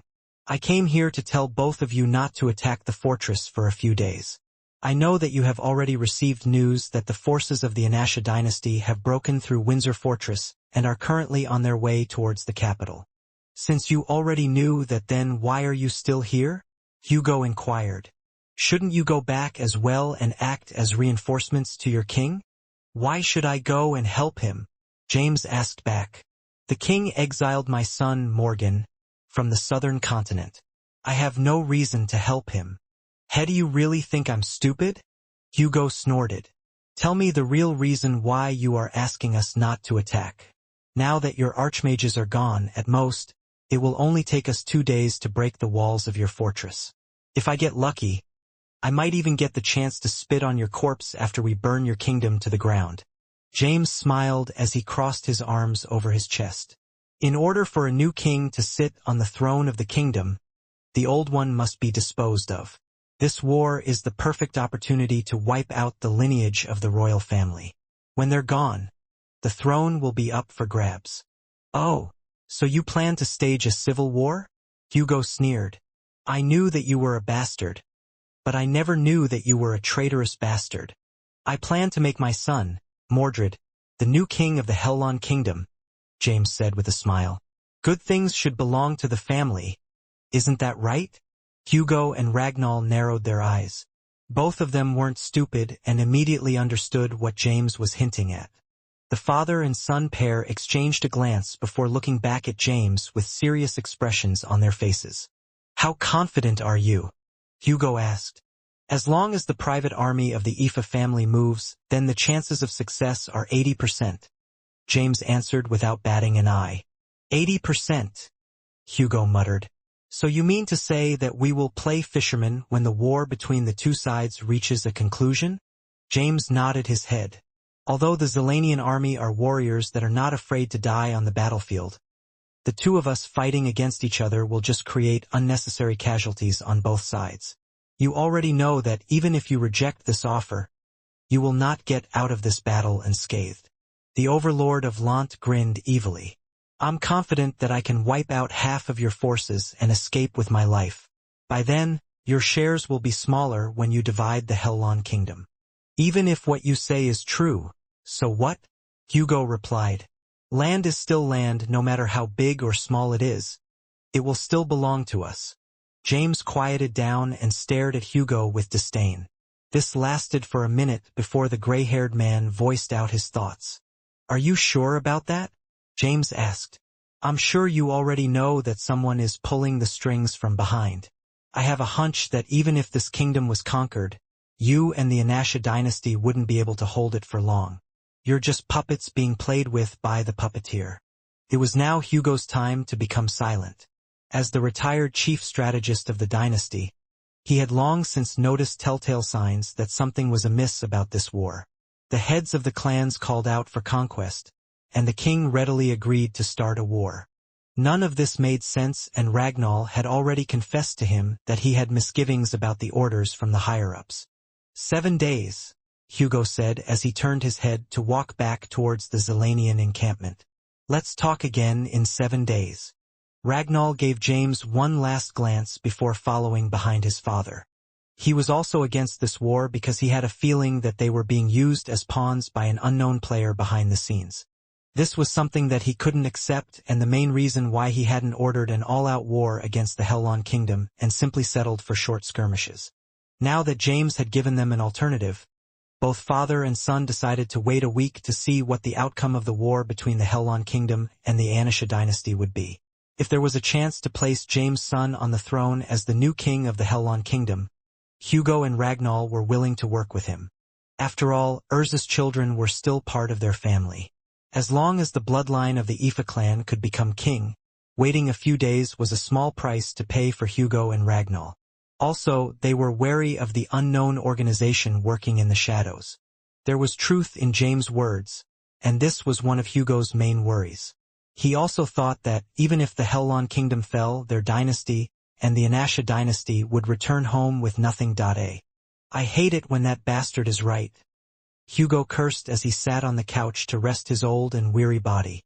The retired strategist knew that if they really were to force a siege against the fortress, they would suffer many casualties on their side. He also didn't want to break all ties with James because that was the promise he had made to his daughter. Fine. Let's wait and see for now. Hugo stared at the ceiling of his tent. It still won't be too late to act after 7 days. William looked at the beautiful goddess in front of him with a smile on his face. His eyes glowed with power as his incubus class reached its max level. Because his powers had been unsealed before his battle with Carter. This allowed Eros, the goddess of lust, to teach William how to utilize his newfound powers to their full potential. Just like the special domains that Issei and Lily used to train William, Eros had also taken him to her own domain to be trained. 3 months inside the domain was equivalent to 3 days in Hestia. Aside from training William to resist her charms, Eros also taught him how to wield his demonic powers. The Incubus job class allowed William to make and control illusions, enter a person's dream, drain the life force of others, and also a very rare ability that had a chance to copy a person's special skill through lovemaking.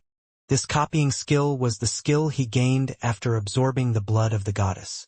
Even among the incubi that existed in the multiverse, only a handful had this ability. These were the people that had been personally blessed by Eros to become her champions. Being an incubus wouldn't be complete without the power of seduction. Naturally, William also gained an ability that was similar to charm. This skill was called Kiss of Seduction. However, since he was still a pseudo-incubus, he was unable to use this skill. Unlike the other job classes that he acquired, the incubus job class didn't have any advanced classes. William didn't mind because he didn't have any intention to take the incubus class to a higher stage. For him, being an incubus was no different from being a full-fledged womanizer. Belle had told him that she would only allow him to have 9 wives. Since that was the case, the incubus job class wasn't a good option for him to explore. Still, this class also came with many benefits. It allowed William to gain access to the dual cultivation skill, which allowed him and his lovers to gradually become stronger after they cultivated together. It also gave him a plus 100 enhancement bonus to all stats while the incubus job class was equipped. Being an incubus didn't give him immunity to Eros' charm skill. However, William was still able to resist it to a certain extent. For Eros, this was already good enough because even gods would have a hard time resisting her divinity if she unleashed her full powers. Well then, this will be the end of your training, little Will. Eros smiled as she patted the boy's head. Make sure to keep your promise. Okay? Thank you, Your Excellency, William replied respectfully. I will keep my promise. Good.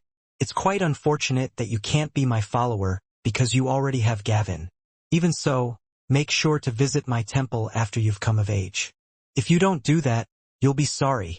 I will keep my promise, Your Excellency. Eros was quite satisfied with William's character. Because of this, she wished that her daughters would pick him to become their lover in the future. Truth be told, Eros didn't train William just because her daughters took a liking to him. The goddess of lust wasn't that generous.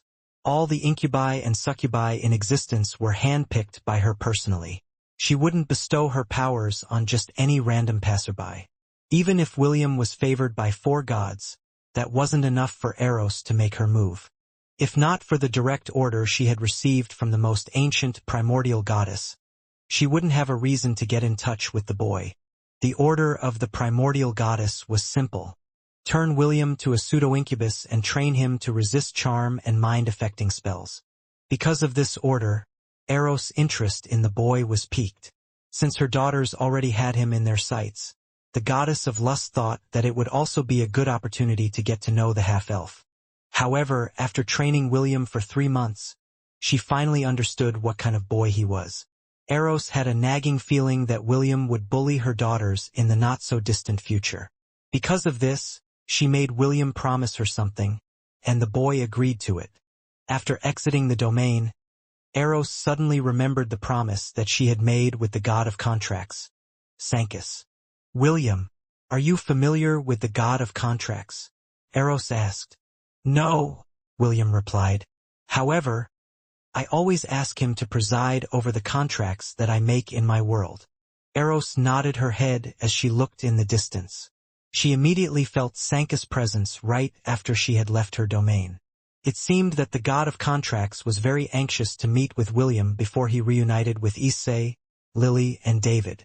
Wait here for a while, Eros said. It seems that the god of contracts wants to meet with you. Eros didn't wait for William's reply before she disappeared from where she stood. She reappeared a few seconds later in front of her palace and faced Sancus, who was standing outside the gates. The goddess of lust waved her hand and the gates opened wide to allow Sancus to enter. Remember, you are not allowed to harm him in any way, Eros warned. If you do something funny, you will definitely regret it. Sancus smiled and nodded his head. I won't harm him. I just want to talk. 15 minutes. I'll only give you 15 minutes. Thank you. Eros moved aside and allowed Sancus to enter her palace. Although she was curious about what Sancus wanted to tell William, the god of contracts wanted a private meeting.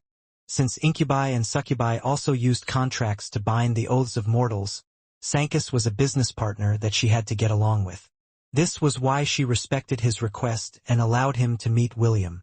Also, it was a good opportunity to have Sancus owe her a favor. Since the god of contracts had already promised not to hurt William, Eros had no reasons to prevent him from seeing the boy. The goddess that was seated on the black throne frowned, but she didn't make any moves to intervene. Even though she was an ancient primordial goddess, there were certain rules that she had to adhere to in order to keep the peace within the temple of the 10,000 gods. This is just a minor issue, the goddess thought as she continued to observe William from afar. This will not affect the bigger picture. The primordial goddess only cared about the result and not the process. As long as William's current course didn't change, having a few bumps along the way could still be tolerated. William looked at the beautiful goddess in front of him with a smile on his face. His eyes glowed with power as his incubus class reached its max level.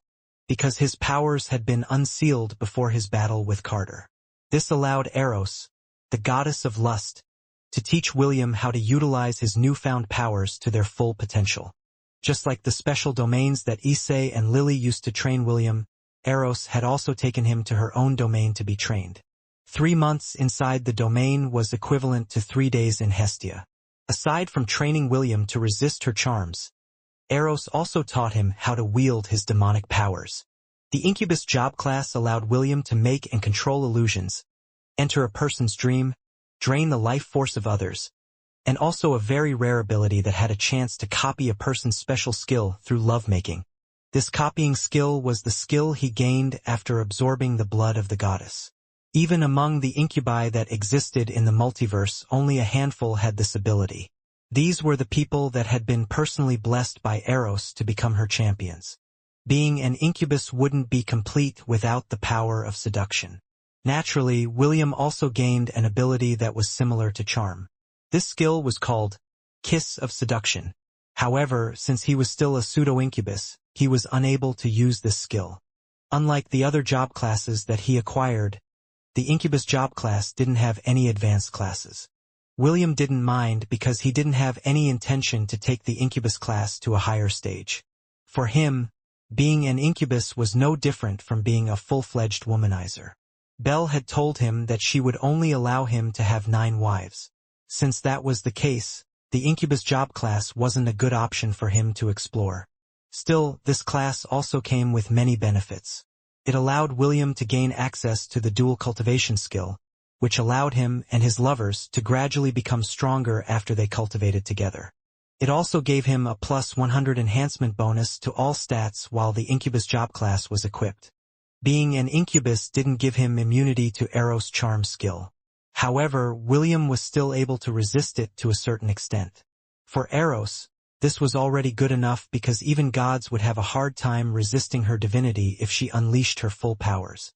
Well then, this will be the end of your training, little Will. Eros smiled as she patted the boy's head. Make sure to keep your promise. Okay? Thank you, Your Excellency, William replied respectfully. I will keep my promise. Good. It's quite unfortunate that you can't be my follower because you already have Gavin. Even so, make sure to visit my temple after you've come of age. If you don't do that, you'll be sorry. I will keep my promise, Your Excellency. Eros was quite satisfied with William's character. Because of this, she wished that her daughters would pick him to become their lover in the future. Truth be told, Eros didn't train William just because her daughters took a liking to him. The goddess of lust wasn't that generous. All the incubi and succubi in existence were handpicked by her personally. She wouldn't bestow her powers on just any random passerby. Even if William was favored by 4 gods, that wasn't enough for Eros to make her move. If not for the direct order she had received from the most ancient primordial goddess, she wouldn't have a reason to get in touch with the boy. The order of the primordial goddess was simple. Turn William to a pseudo-incubus and train him to resist charm and mind-affecting spells. Because of this order, Eros' interest in the boy was piqued. Since her daughters already had him in their sights, the goddess of lust thought that it would also be a good opportunity to get to know the half-elf. However, after training William for 3 months, she finally understood what kind of boy he was. Eros had a nagging feeling that William would bully her daughters in the not-so-distant future. Because of this, she made William promise her something, and the boy agreed to it. After exiting the domain, Eros suddenly remembered the promise that she had made with the god of contracts, Sancus. William, are you familiar with the god of contracts? Eros asked. No, William replied. However, I always ask him to preside over the contracts that I make in my world. Eros nodded her head as she looked in the distance. She immediately felt Sancus' presence right after she had left her domain. It seemed that the god of contracts was very anxious to meet with William before he reunited with Issei, Lily, and David. Wait here for a while, Eros said. It seems that the god of contracts wants to meet with you. Eros didn't wait for William's reply before she disappeared from where she stood.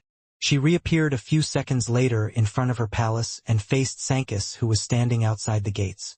The goddess of lust waved her hand and the gates opened wide to allow Sancus to enter. Remember, you are not allowed to harm him in any way, Eros warned. If you do something funny, you will definitely regret it. Sancus smiled and nodded his head. I won't harm him. I just want to talk. 15 minutes. I'll only give you 15 minutes. Thank you.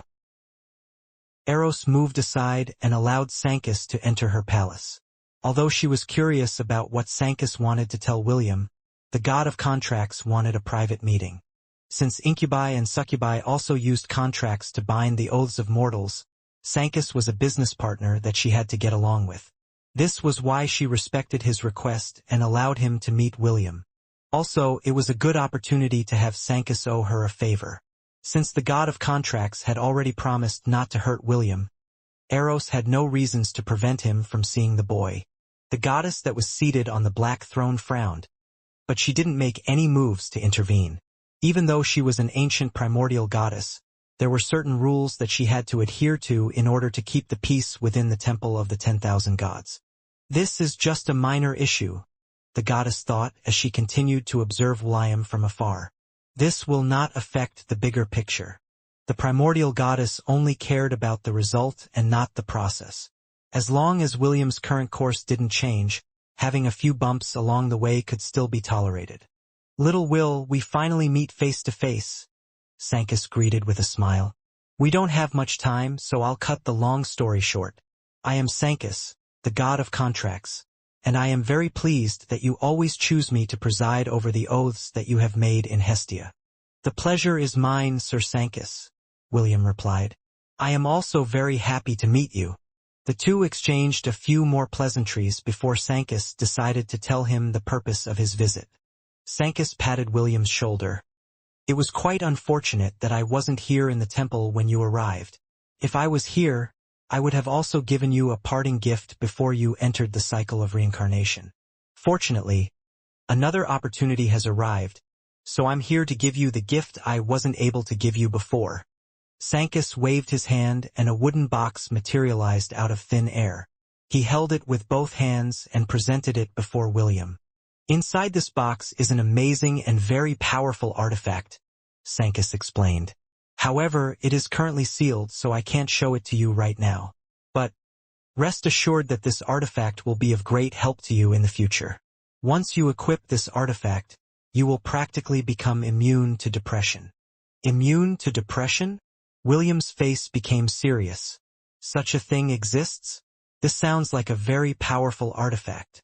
William of all people understood how hard it was to fight depression. When he was suffering from his disease, he was constantly depressed. If not for his brothers and sisters, who were always there to encourage him from the orphanage, he might have already given up. Sancus' smile widened as he continued his explanation about the benefits of his artifact. Not only immunity to depression, but it also raises your stamina and vitality drastically. You can even say that you will become peerless after you use this artifact. But wait, there's more. Just like a scammer, Sancus used his expertise as the god of contracts to close the deal. If you accept this gift of mine, I'll also throw in a freebie. Sancus waved his hand and a golden Rubik's Cube appeared in his hand. This cube is called a pocket cube that will allow you to catch any monster of the centennial rank and below. You can only use it once, so use it wisely. William wasn't a fool. Although the god of contracts was giving him gifts, he knew that no lunch was free in the world. This is especially true in a place like the Temple of 10,000 Gods. Sir Sancus, what is the catch? William crossed his arms over his chest. You are giving me these precious artifacts. Is there something that you want from me? William understood that there is not a free lunch in this world, especially coming from a god. Yes, there is, Sancus replied honestly. I want you to keep this as a secret between the two of us. Don't tell this to anyone. Not even Gavin, Issei, Lily, and David. Why? Because you are my only hope. Sancus sighed as he looked at the red-headed boy. His pleading gaze was so pitiful that William couldn't help but scratch his head. On one hand, he didn't want to offend the god of contracts. On the other hand, he felt that the sealed artifact was something very dangerous that he didn't dare to accept it. Seeing his hesitation, Sancus decided to use his trump card. Okay, how about we compromise? Sancus proposed. I will send this artifact to you through the god shop using an anonymous name. I will be honest with you, this artifact cannot stay in the Temple of the Gods because the seal will be undone in 4 years. I also don't want it to be released in a random world because it will cause civilizations to multiply at a rapid pace. This is something we gods don't want to see. As long as it is inside your mail, it will remain inside it even after the seal is broken. Sankis came clean because he could tell that William wouldn't accept the wooden box until he revealed everything to him. Clearly, he had underestimated the boy's intelligence and decided to just spill the beans. But why me? William asked. Can't you send it to other people? Sankis firmly shook his head. I don't trust others as much as I trust you. After all, you are someone that has received the blessings of 4 gods. I am not a good judge of character because I am the god of contracts. I must be impartial at all times. However, Gavin, Issei, Lily, and David are my friends. I believe that all of them have better eyes than me and are good judges of character. This is why I can only ask this of you, William. Safeguard this artifact for the sake of the entire multiverse. William glanced at the wooden box in Sankis' hands and sighed. Sir, since you already said this much, can you please tell me what is inside the wooden box? Sankis nodded his head. The name of this artifact is... William started to sweat buckets as Sankis revealed everything to him. In the end, William decided to flee, but the god of contract grabbed his leg and wailed like a child. No matter how much William tried to get rid of him, the god stuck to him like a leech. In the end, William and Sankis reached a compromise. The red-headed boy agreed to allow Sankis to send him the artifact through mail. William had no intention of retrieving it no matter what happened, and Sankis was fine with that. The god shop mail had no expiration, so they didn't have to worry about the artifact breaking free even after the seal expired. As additional rewards for William's consent, Sankis gave him 5 more pocket cubes that would allow him to capture any beast that was centennial ranked and below. Sir Sankis, I have a question, William said with a serious expression. You said that the pocket cubes can capture beasts that are centennial rank and below. Can it also capture demigods? Demigods? Sankis rubbed his chin in contemplation. Aren't demigods usually of the calamity rank? This is only good for centennial ranked beasts. William decided to explain his meeting with Kasaganaga, while the god of contracts listened with great interest. Even though they are demigods, as long as their strength regresses below the rank of centennial beasts, they can be captured, Sankis said after careful consideration. However, I advise you to not catch Kasaganaga. Don't worry, I have no intention of catching it, William stated. Kasaganaga had already been imprisoned for thousands of years. I don't want him to be imprisoned again. It is so pitiful. Sankis nodded his head in appreciation. At least you have a conscience, as expected of the boy that my friends have chosen. Well then, please, don't tell this to anyone. Understood, William promised. Sankis patted the boy's shoulder one last time before disappearing from the palace of the goddess of lust. William sighed because he had become the owner of a hot potato. Of course, he had no intention of retrieving the artifact from the god shop mail. The god of contract told him that if an item wasn't retrieved from the god shop after 100 years had passed, it would be automatically returned to its sender. By then, Sankis would have gathered enough divinity from his followers to seal the artifact once again for another 1,000 years. After weighing the pros and cons, William agreed to the condition because the pocket cubes were a temptation that was very hard to resist. It gave him an option to capture beasts that didn't belong to the herd.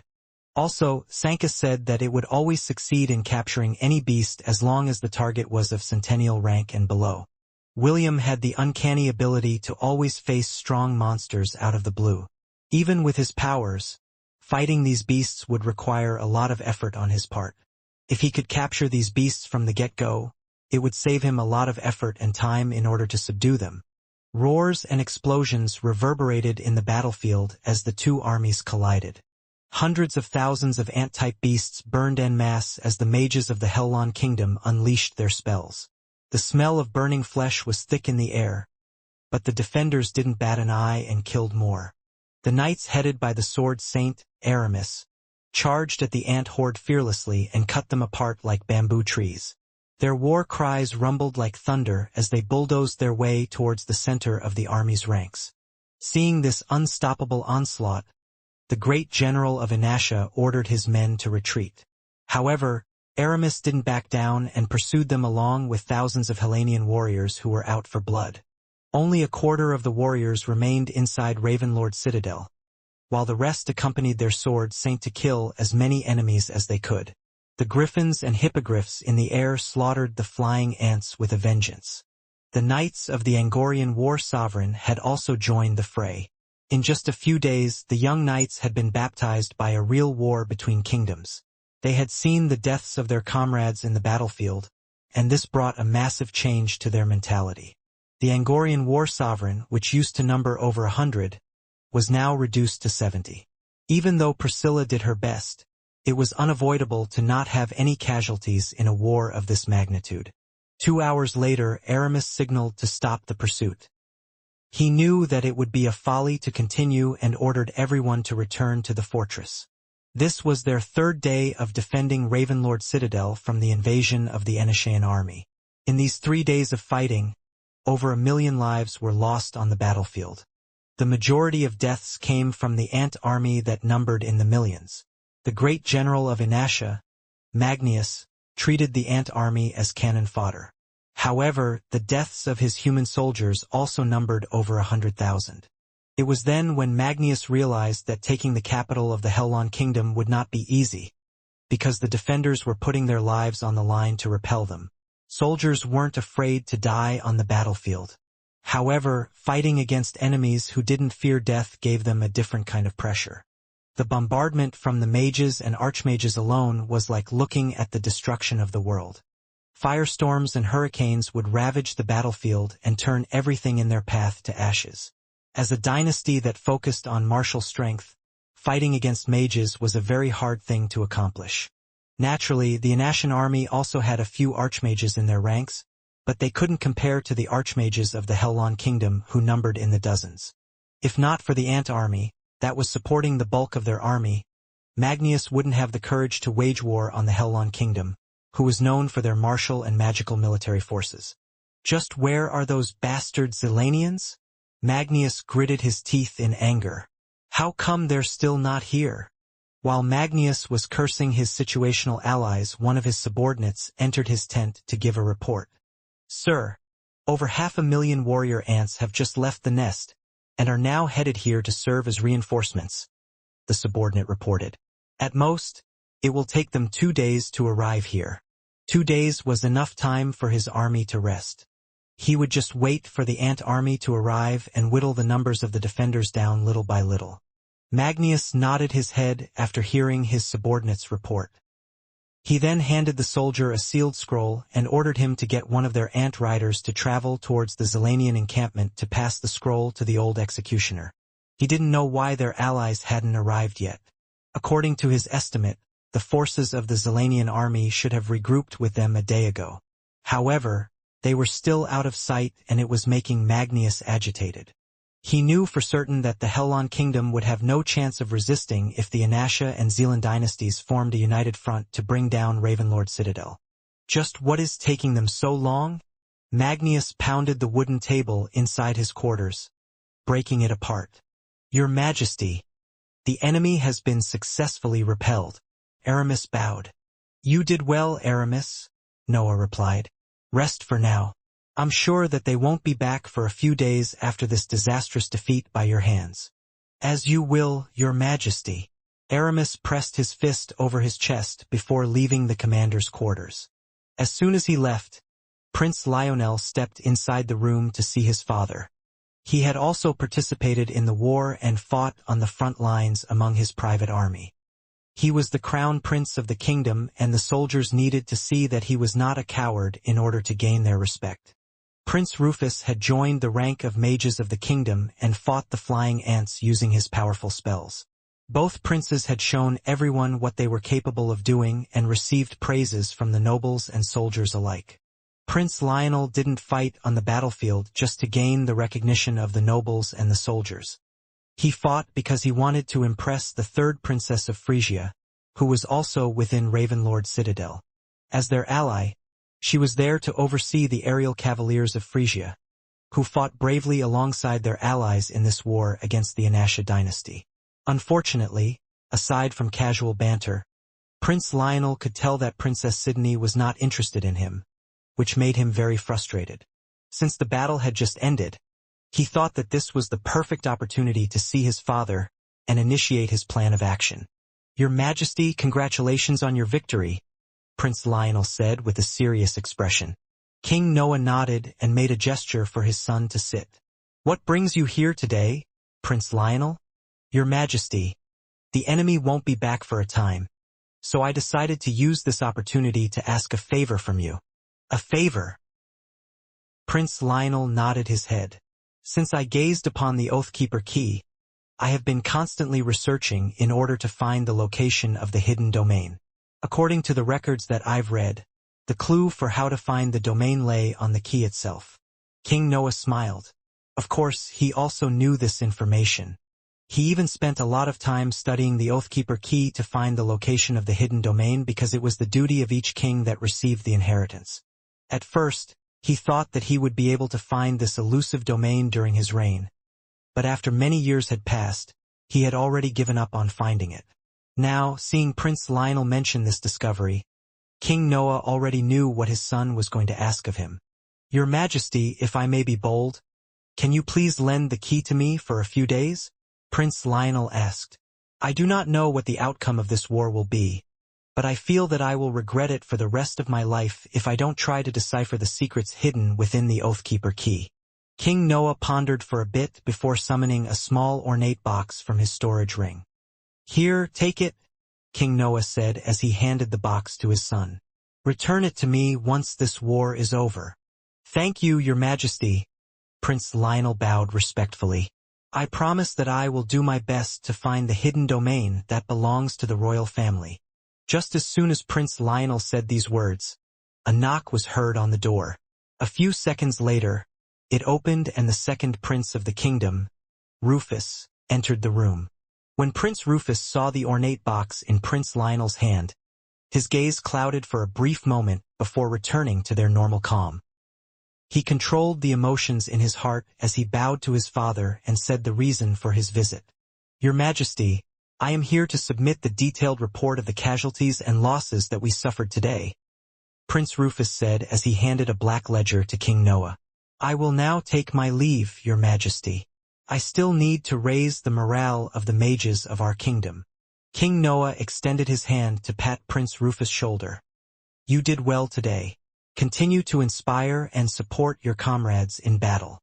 "Yes, Your Majesty."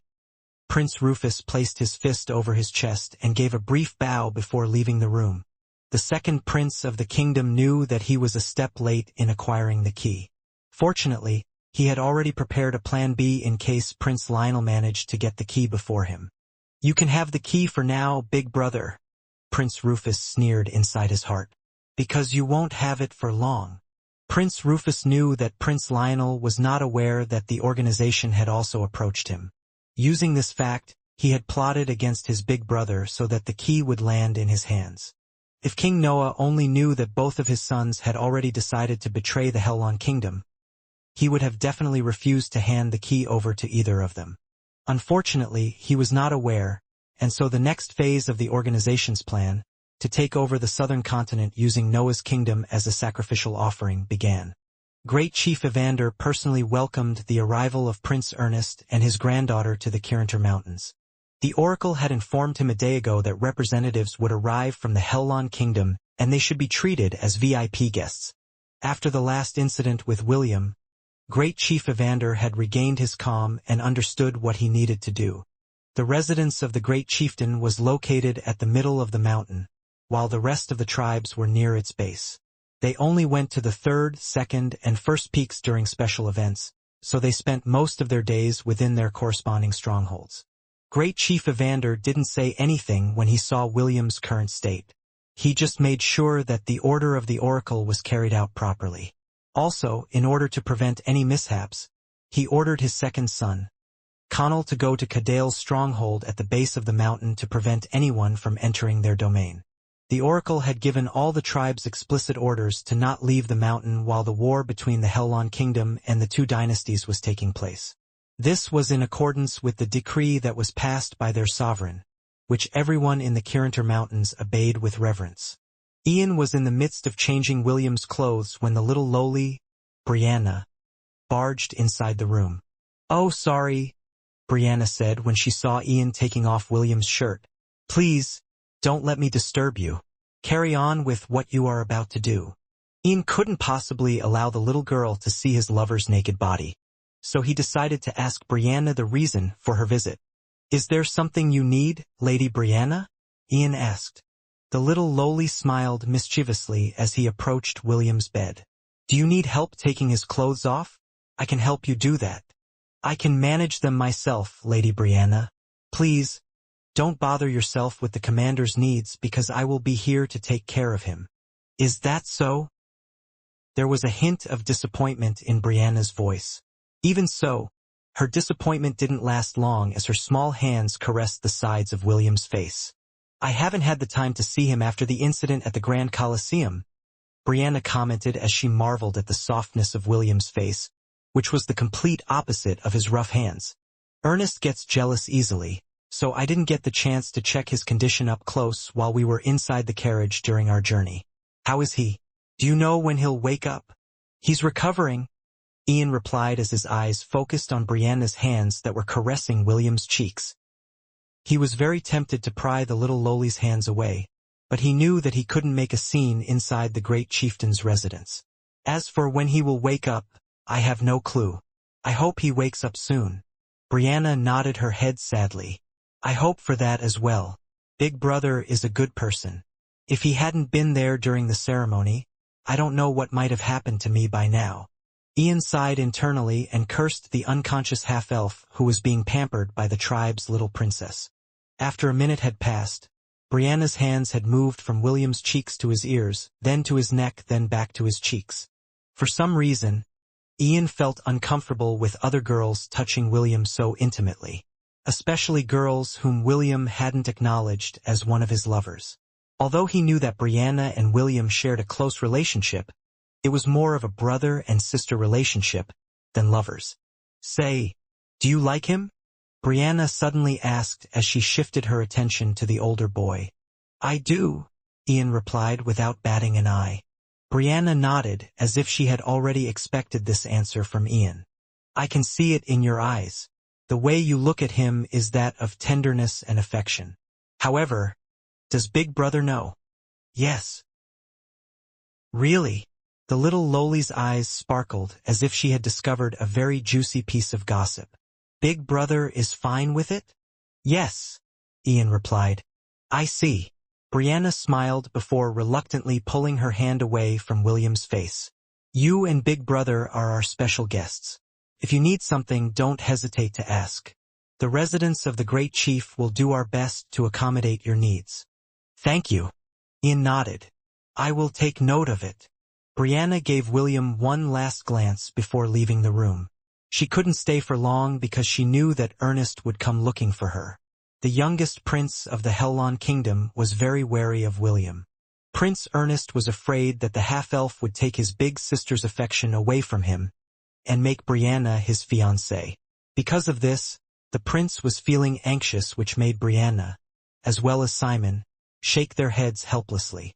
5 minutes after Brianna left the room, Ian resumed changing William's clothes into more comfortable ones.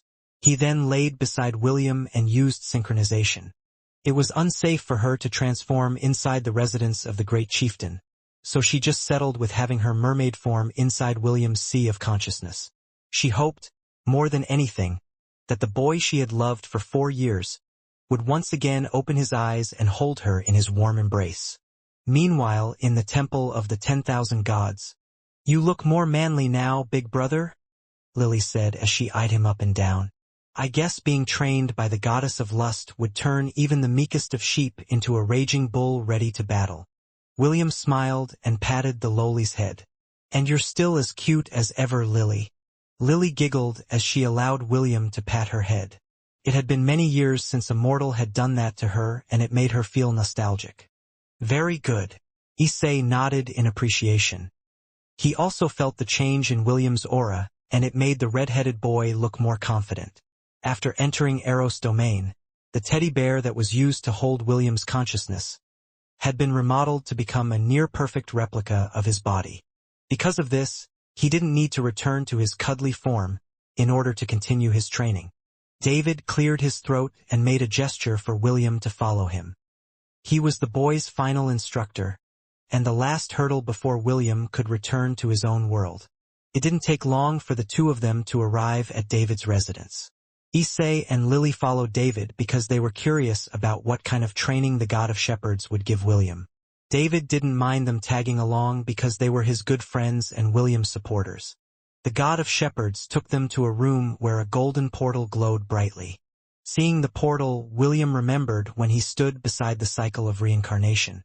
If not for that incident with Truckkuin, he might have entered a different portal and lived a different life than the one he currently had. William, your Shepherd job class has reached its max level, correct? David asked as he looked at the golden portal at the center of the room. Yes, William replied. David turned his head to look at the boy with a smile. Since that is the case, you need to upgrade your job class to its next stage. Usually, Shepherds are not supposed to have any advanced classes or anything, but since you are a good boy, I prepared 3 advanced classes that you can choose from. Thank you, Sir David. William grinned. I always wondered what the next stage of the Shepherd class would be. Now, I will finally see it with my own eyes. David waved his hand and 3 choices appeared in front of William. The boy excitedly checked the new classes that David had given him with a big smile on his face. He felt blessed that David had taken his time to prepare special classes just for him. However, a few seconds later, the smile on his face became stiff as he finished reading the information of the classes that were presented to him. Advanced Job Classes. Option 1. Big Daddy Shepherd. Spank me daddy one more time. Option 2. Big PP Shepherd. The bigger they are, the harder they are. Option 3. Small PP Shepherd. It's not the size that matters. It's the performance. William almost spat blood then and there after reading the information of each job class. He would rather keep the Shepherd job class in its basic state than choose any of the horrible classes that David had prepared for him. I've thought long and hard about choosing the best advanced class for you. David patted his chest with pride. In the end, these 3 job classes stood out. No need to thank me. Just pick anything you like. Sorry, but I'll pass, William replied firmly. Who would choose any of these job classes? I'd rather unlock my prestige classes rather than pick one of these choices. William would not accept it. He would never accept it. He would die of shame just looking at this job class, leaving him no choice but to ask the system to lock it forever. But I worked hard to choose these job classes for you, David replied with a pout, which made William look at him in disdain. Issei and Lily also backed away as their expressions turned to disgust. Yuck! An old man trying to act cute is disgusting. Lily covered her lips with her hands. She was afraid that she would say her thoughts out loud if she didn't do so. Issei, on the other hand, was also covering his lips, but it was for a different reason. He was doing his best not to laugh out loud. The harem god was the one that gave these recommendations to David in order to prank William. Sir David, are these 3 the only choices I have? William inquired. He was hoping that the God of Shepherd was just pranking him. There are still more, right? Well, if you don't want to choose from these options, then we can generate a job class randomly, David admitted. However, the job class you will get is random. You will not be able to change it because it is a permanent job class. Are you fine with that? William nodded his head. He believed that the random job class would be loads better than the 3 options that were presented to him. Understood. However, before we do that, let me ask you something, William. David looked at the boy while playing with his beard. Tell me, what is a shepherd? A shepherd is someone who tends goats and sheeps? William answered. Someone who watches over the herd? You're not wrong, but you're only half right. David chuckled. Listen, William. A A shepherd's primary responsibility is the safety and welfare of the flock. This is true. However, you don't need a flock or a herd to be a shepherd. David patted William's shoulder and looked at him with a serious expression. A shepherd's role is to watch over, look after, or guide somebody. They don't necessarily need to be a member of the herd or a flock. Those who will follow you and stand by your side are the members of your herd. Remember this, and remember it well. William nodded his head. He half understood and half doubted David's words. Still, he knew that the old god wouldn't say these words if they didn't have a purpose. Where are my manners? David patted his forehead as if he had forgotten something important. Sit first. There are still a few things I need to tell you before your trial starts. David waved his hand and several wooden chairs appeared in front of William, Issei, and Lily. When everyone was seated, he gave William a lecture about the secrets of the shepherd class. Tell me, William, what do you think the most loyal beast within our herd is? David asked. A sheep, William replied with uncertainty. Or maybe a dog? David chuckled as he played with his beard. William, you can never trust a sheep, because some of them are wolves in sheep's clothing. As for dogs, although they are man's best friend and loyal to a fault, they are not the most loyal creature of the herd. Are they perhaps goats? No. Goats are moody creatures. One moment they are licking you, the next second they are eating your clothes. Also, they like to butt heads with everyone. I see. William nodded. Then which animal is the most loyal member of the herd? David rested his wooden staff over his lap as he closed his eyes. The most loyal member of the herd is not actually an animal, but a monstrous beast. They are the beasts that swore eternal loyalty to me thousands of years ago. They also lived in your previous world, Earth, at one point in time, but now, they can only be seen in fantasy books. William gulped as he waited for the continuation of David's explanation. He wondered what kind of monster David was referring to and why the god was telling him this information. David opened his eyes and smiled. It was as if he was remembering the image of a dear old friend that he hadn't seen for thousands of years. The most loyal member of the herd is actually the Minotaur race, David stated. They are our eternal protectors, and because of this, they will never, ever hurt us. Even if you kill them, they won't fight back. That's why, William, no matter what happens, no matter the situation, you are not allowed to harm them and their race, even if they are the enemy. Can you promise me that, William? William thought about it and reluctantly nodded. I promise. Good. Now I will tell you why you need to ascend to your next job class. David pointed at the golden portal at the center of the room. Your trial lies in that portal. You can only leave this place once you enter the gate of heaven. Naturally, it won't be easy because it is guarded by the celestial army.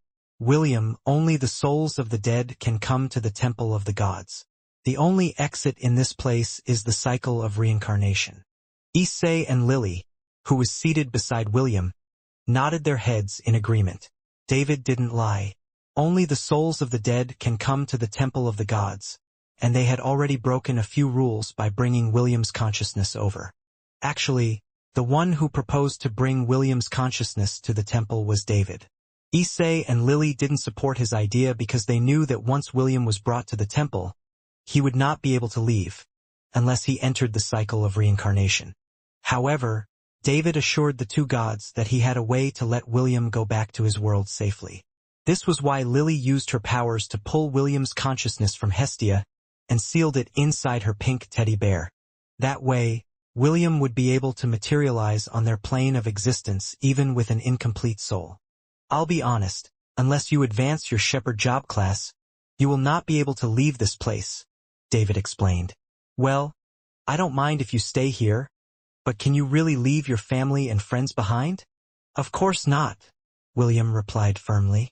But, Sir David, can we compromise on the job classes? Can't you give me a cool-sounding job class? Actually, those 3 job classes were just my way of joking with you. Ha ha ha ha. Ha ha ha. But you're half serious, right, Sir David? David grinned. William, the second stage of the shepherd job class relates to your soul. It will automatically adjust itself to the most compatible setting for you. No matter what you get, know that this is the most appropriate job class that will ensure your growth. That's why you can rest easy. Right? I knew that Sir David only thinks of my well-being. Of course, I am the god of shepherds. I can't possibly bring harm to you, right?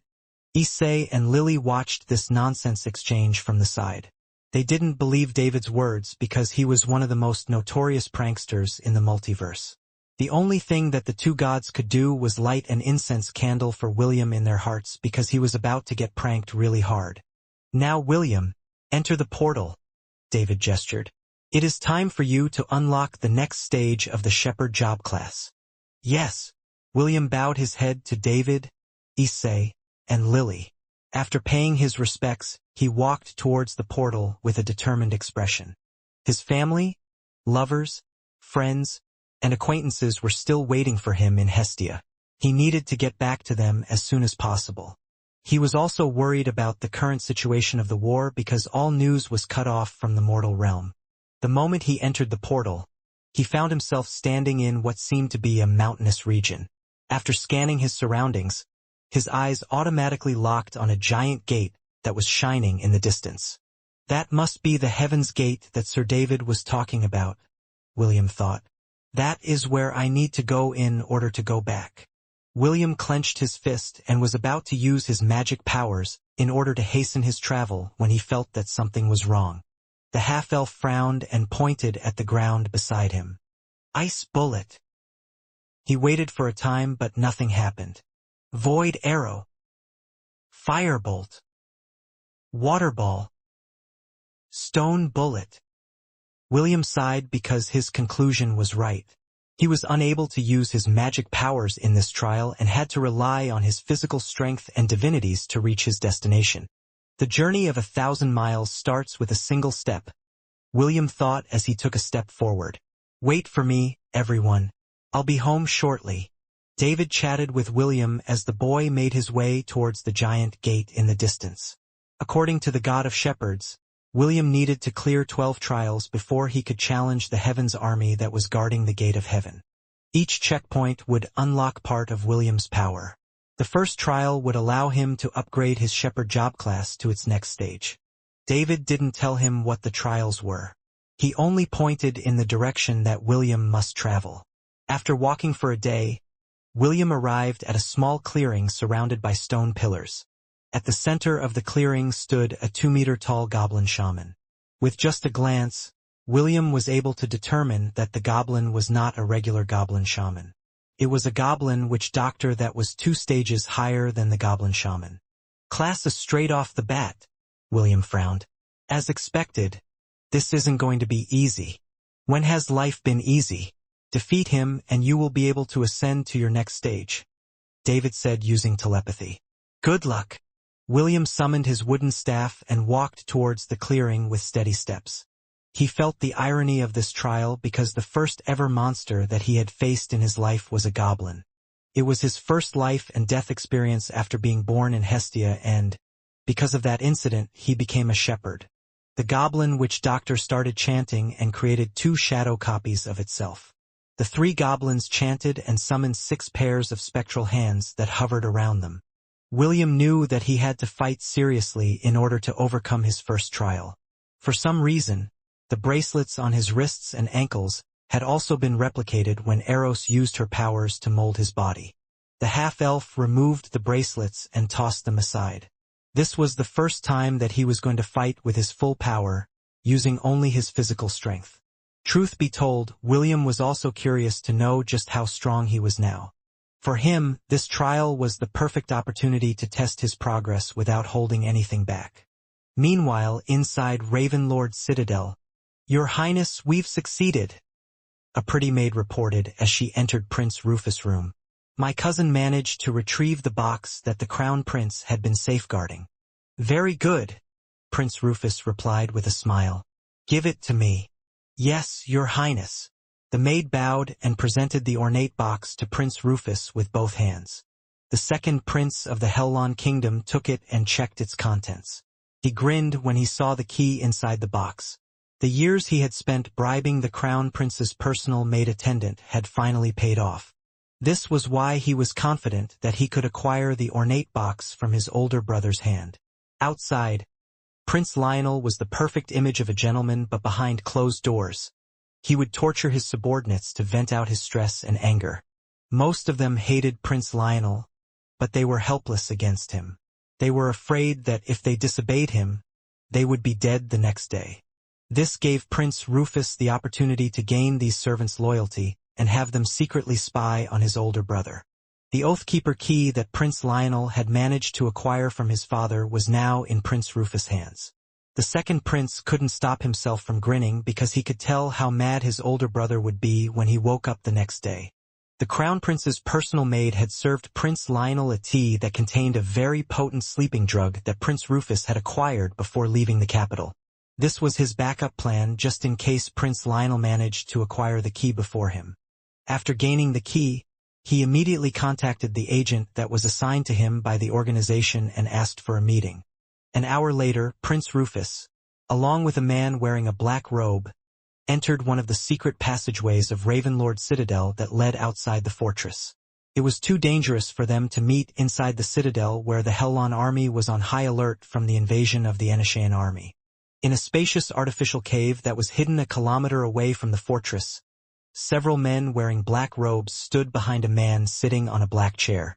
Prince Rufus walked towards the man seated on the chair and presented the ornate box to him. The man seated on the chair smiled and took the box, but he didn't open it right away. He made a gesture and one of the men behind his back moved forward to take the ornate box from his hand. "Check it if it's genuine," the man ordered. "Yes, my lord." The black-robed man opened the ornate box and used a monocle to check the Oathkeeper key that Prince Rufus had brought with him. Prince Rufus didn't say anything and waited for the examination to be over. After checking the key, the black-robed man whispered to his lord and backed away with the ornate box in his hands. "Prince Rufus, you did well in stealing the Oathkeeper key from your big brother," the man praised the second prince. However, his next words made Prince Rufus' jaw drop in disbelief. "However, the key that you presented to us is only an imitation." The man continued his explanation. "Isn't that right, Your Highness, the Crown Prince?" "That's right." A black-robed man entered the cavern and glanced in Prince Rufus' direction. He then removed the hood hiding his face and sneered. "Little brother, you are far too naive," Prince Lionel said in a teasing tone. "Do you really think that you can bribe my subordinates? This is just wishful thinking. Isn't that right, Isabella?" The Crown Prince's personal maid-servant appeared behind Prince Lionel and looked at Prince Rufus with ridicule. "Your Highness, Prince Rufus, please don't think bad of me," Isabel said with a smile. "I am the Crown Prince's personal servant, and my loyalty belongs only to him." Isabella looked at Prince Lionel with an infatuated gaze, and the latter smirked, pulling her closer to him. "Little brother, I find it funny that you tried to bribe my woman," Prince Lionel stated. "Isabella had been my bed warmer for years. You really think she would switch over to your side just because you promised to give her 1,000 gold coins? Ridiculous." Prince Rufus gnashed his teeth in anger. After thinking about it rationally, he had really been naive in thinking that he could bribe his older brother's personal maid-servant to switch sides. Also, it didn't take him long to realize that this whole incident was a setup by his big brother in order to lure him out of the citadel. "You got me good, big brother," Prince Rufus said through gritted teeth. "Are you going to kill me now?" Prince Lionel rubbed his chin as he gazed at his little brother, who had always been butting heads with him. "It is a very tempting offer, but I don't like to dirty my hands by killing my own kin," Prince Lionel replied. "Sir, please imprison my brother and make sure that he will be there to witness my coronation when I become the Emperor of the Southern Continent." "Done." The man seated on the chair nodded his head. "Take him away, but treat him as a guest instead of a prisoner." Although he failed in his attempt, he was still loyal to the organization. "We do not treat our accomplices badly." Prince Rufus wasn't the type to sit idly as they tried to capture him. He invoked his strongest spell in order to kill everyone inside the cavern. but the organization was not full of fools and had already anticipated his action. All it took was a single chop at the back of his head to knock Prince Rufus unconscious. He was then dragged away by two black-robed men to be imprisoned in one of their private dungeons. Prince Lionel watched as his little brother was taken out of the room, but he didn't show any signs of remorse. Instead, the Crown Prince looked at the man seated on the chair and asked the question that mattered. "When will you honor your end of the bargain?" Prince Lionel asked. The man smiled as he stared back at the Crown Prince that betrayed his own kingdom. 3 days from now, Your Highness," the man replied. "In 3 days, the lands of the southern continent will never be the same again." William supported himself using the wooden staff in his hand. His clothes were dyed with blood and his breathing was ragged. The battle against the hobgoblin which Doctor had just ended, and it was a very close call. Floating not far from him was a golden beast core, which proved that he had slain the class A monster.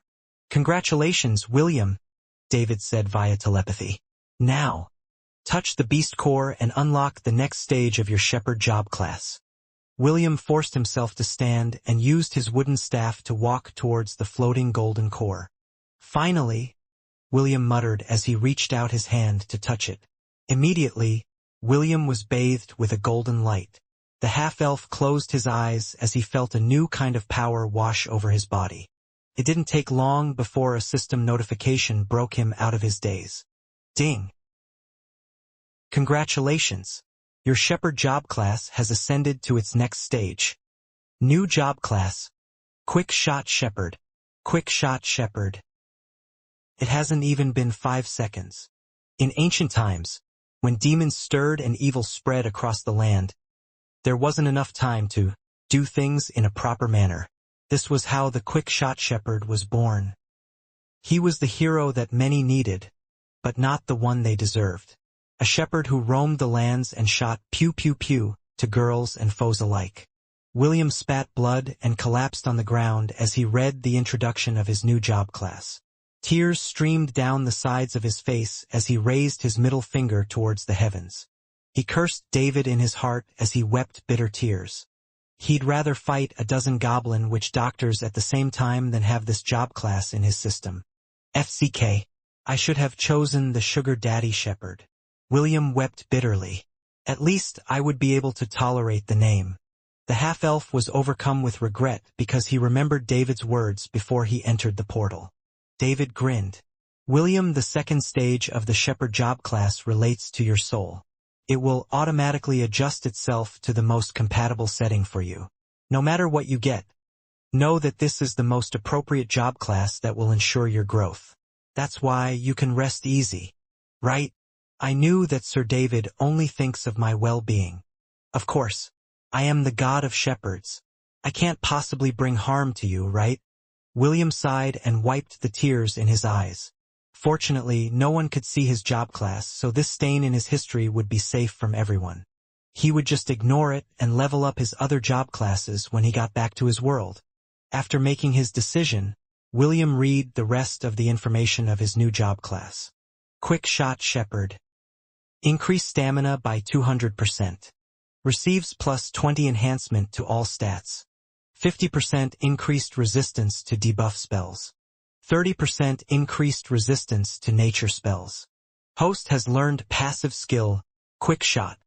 Host has learned passive skill, Fast Reload. Host has learned passive skill, Strider. Host has learned passive skill, Favored Enemy. Host has learned passive skill, Wild Empathy, Mythic. Host has learned passive skill, Ambidextrous. Host has learned the skill, Heroic Avatar. Quick Shot. The Quick Shot Shepherd is the fastest shooter in the world. After finishing a round, he just needs to wait 5 seconds before he can fire again.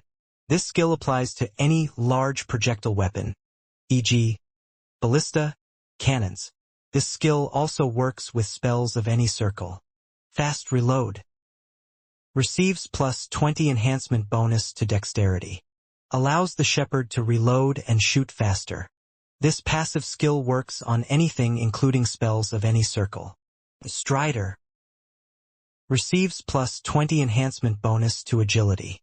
Grants the shepherd enhanced mobility on any kind of terrain. Favored enemy. Increase damage to an enemy of your choosing by 50%. Current favored enemy. None. Wild empathy. Mythic. Grants the shepherd ability to communicate with any type of beasts, including mythical type beasts. Ambidextrous. Allows the shepherd to have equal mastery with both of his hands. Heroic avatar. Allows the shepherd to use the power of an immortal heroic hero that protects the temple of the 10,000 gods. This skill only lasts for 15 minutes. During that time, the shepherd will be able to wield all the abilities of his chosen immortal hero. This also includes the abilities of their battle regalia and weapons. This skill can only be used once every 24 hours. This skill duration and overall performance of this skill is subject to change depending on how powerful the immortal hero is. Current heroic avatar. No hero chosen. William had a complicated expression on his face after reading the information of his new job class. If he looked past the name of his job class, the skills he acquired weren't too shabby. In fact, they were pretty good. According to his hypothesis, the Quick Shot Shepherd was a job class that specialized in ranged warfare. The favored enemy also allowed him to increase his damage against those whom he chose as his main enemy. It was quite unfortunate that he could only choose one kind of enemy in the list. After thinking long and hard, William decided to not designate an enemy for the time being. The one that piqued his curiosity the most was the heroic avatar skill. "Sir David, are you there?" William inquired. "Congratulations, William," David replied. "I was surprised to see the job class that you acquired. However, don't worry. I won't judge you. I don't really mind if you can only last for 5 seconds. William rubbed his face with both hands as he tried to calm himself from embarrassment. His injuries had already fully recovered after acquiring his new job class. Even his tattered clothes had been repaired and no bloodstains could be found anywhere. After taking control of his emotions, William inquired about the skills that he had gained from his upgraded new profession. "Sir David, how does the heroic avatar skill work?" "Good question. Frankly, I didn't expect you to acquire this skill. You really got lucky this time, William." David seemed to be in a very cheerful mood as he explained the heroic avatar skill to William. Just as the name suggests, the heroic avatar skill allows you to call upon the power of the immortal heroes that the gods have recognized, David explained. Some call them heroic spirits, Argonauts, Empyreans, and Einherjars. But no matter what names they are called, one thing is certain. All of them created epic sagas that made their names resound from generation to generation. Now, to answer your question, you need one of these heroes to recognize you and deem you worthy to wield their powers. How will they deem me worthy? You don't have to worry about that. The moment you ascended to your advanced class, all of these immortal heroes became aware of your existence. David chuckled. "Look up, William. All of them are now watching you." William raised his head to look at the sky. There, he found countless stars shimmering even during the day. Somehow, he felt exposed under the scrutiny of countless gazes, and it made him feel uncomfortable. Seeing his discomfort, David assured him that he didn't need to pay attention to them. All he needed to do was fight his way towards the gate of heaven, and complete the trial that was assigned to him. 3 months had passed since William had entered the trial. After many gruesome battles, he finally arrived at the 11th trial that would allow him to face the end of his journey. William took a deep breath as he stepped into the desert where he would face his next enemy. "Oink! Ha ha ha! Good job in getting this far, half-elf." A pig demon stood holding a 9-toothed rake in both hands. "Oink! It's quite unfortunate that I, the great Jew, will not allow you to pass." A strong gust of wind blew and the desert sands warped into a tornado. Soon, the image of a terrifying sand demon wearing a brown robe appeared beside the pig demon who named himself Zhu.A. "My name is Shah, and I am the guardian of this desert," Shah declared as he narrowed his eyes. "It has been many years since I was trapped in this domain. This is the first time I've seen a half-elf venture into this land. I wonder what you will taste like."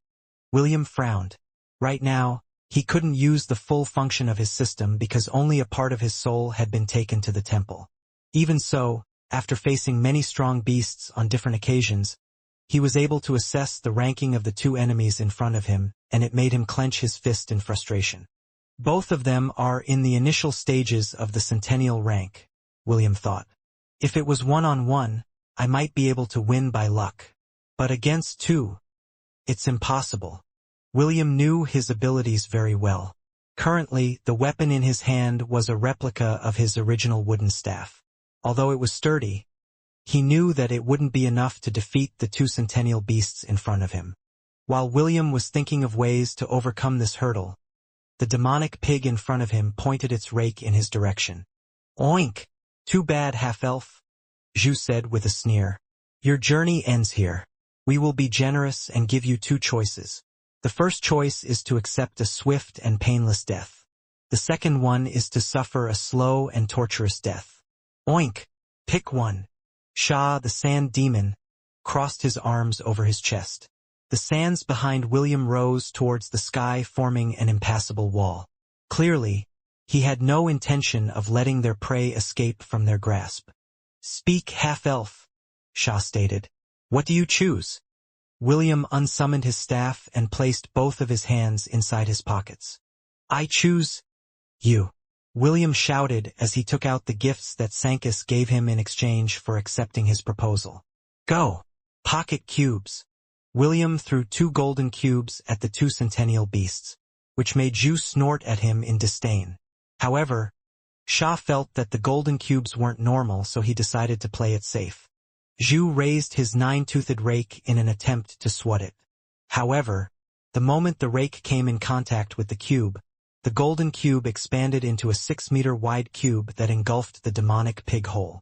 Finding himself trapped within the cube, Zhu made a fuss and pummeled the cube's walls with his 9-toothed rake. How dare you try to capture this great Zhu? Zhu roared as he brandished his weapon left and right in an attempt to break the golden cube that was shrinking ever so slowly. No matter how much force he put in his blows, the cube didn't break, which made the demonic pig very anxious. The other golden cube hit Shah squarely in his chest and expanded to capture him too. Unlike Zhu, the sand demon was caught instantly, or so William thought. Due to his senses being honed through his training and life and death battles, William jumped backwards, just in time to dodge a sand spike that formed under his feet. The golden cube that captured Shah spit out a sand clone that the sand demon had used to prevent himself from getting captured. Oink! Save me! Shah! Zhu pleaded for his friend's help. The sand demon threw a punch at the golden cube from afar, and a giant sand fist formed to answer his call. When the sand fist was about to hit the cube, a barrier appeared and repelled the attack from connecting. No! Zhu screamed as the golden cube shrank completely. It then flew towards William, who held it in his hand. You bastard! Shah roared and summoned a tidal wave made of sand with the intention to crush the boy who dared to capture his friend. Zhu and him were once immortal heroes from the heavens. But, due to an accident that caused great damage to the divine realm, both of them were punished and stripped of their immortality, before being exiled to this domain. They were given the duty of gatekeepers. Their role was to prevent anyone from reaching heaven's gate. This punishment of theirs was set to last for 10,000 years. After their sentence had been carried out, they would be given the opportunity to enter the cycle of reincarnation and have their memories erased, to live as mortals once again. William didn't hesitate and threw the pocket cube towards the sand wave that was about to turn him into a pancake. The cube glowed and released Zhu from within. Go! Break it apart! William ordered. Zhu roared as he decisively swung his rake towards the wall of sand in front of him, dispersing it completely. Zhu! What are you doing? Shah yelled as he reappeared 100 meters away from his friend. Shah! I can't disobey him, Zhu explained. Shah glared at the red-headed boy in the distance and shouted. You enslaved him! How dare you! William didn't bat an eye and glared back at his opponent. If you promise to help me reach Heaven's Gate, I promise that I will release your friend. Don't listen to him, Zhu shouted. Just kill me and kill him afterwards. Shah quieted down as he thought of a way to rescue his friend. Their duty was to prevent anyone from reaching Heaven's Gate. He couldn't possibly break the oath he had made to the Jade Emperor. He had already broken his oath once. He couldn't possibly break it again. In the heavens above, the heroic spirits looked at this scene with various expressions. Some of them were Zhu's and Sha's colleagues and knew them well. These heroes sighed as they watched their former comrades, who had lost most of their powers and divinity after being banished from the heavens. Others, who were their enemies, laughed out loud after seeing their current plight. For them, watching Zhu and Sha suffer was pure entertainment. Some of them were even itching to bestow their powers on the boy in order for the two ex-heroes to suffer in his hands. "I can't break my oath twice," Sha said in a firm manner. "I'm sorry, Zhu." "I know, brother," Zhu replied with a sad smile. "Please, kill him for me." Before Sha could even stop him, Zhu raised the rake in his hand to slam it into his own face. He planned to behead himself in order to prevent himself from hurting his brother. "Stop! I forbid you from killing yourself." The rake stopped mere inches from Zhu's head. No matter how much he tried to force his hand to move, the rake remained in place. When William accepted the golden cubes from Sankis, he thought that they were just meant to capture beasts. However, the golden cubes were not ordinary cages that trapped beasts. They could also trap demonic creatures. It was imbued with a very powerful contract that would force any demon or beast that William captured to obey his every command. Naturally, in order for this ability to not be abused, Sankis gave it a limitation. Any beast or demon that William captured would obey his command for 5 years. When the 5 years was over, the cube would automatically release the captured beasts and give them back their freedom. William was not a fan of slavery, so he felt bad about using this method to make Zhu obey his orders. However, he didn't have the leisure to be merciful. If he didn't capture Zhu, he would not stand a chance against these centennial-ranked warriors who used to be immortal heroes. Unable to kill himself, Zhu squealed in frustration. His squeals reverberated across the desert, which made the heroic spirits who didn't like him laugh in the heavens. Among the countless stars in the sky, a king looked down at the two while holding a wine cup in his hands. The wine remained perfectly still in the cup.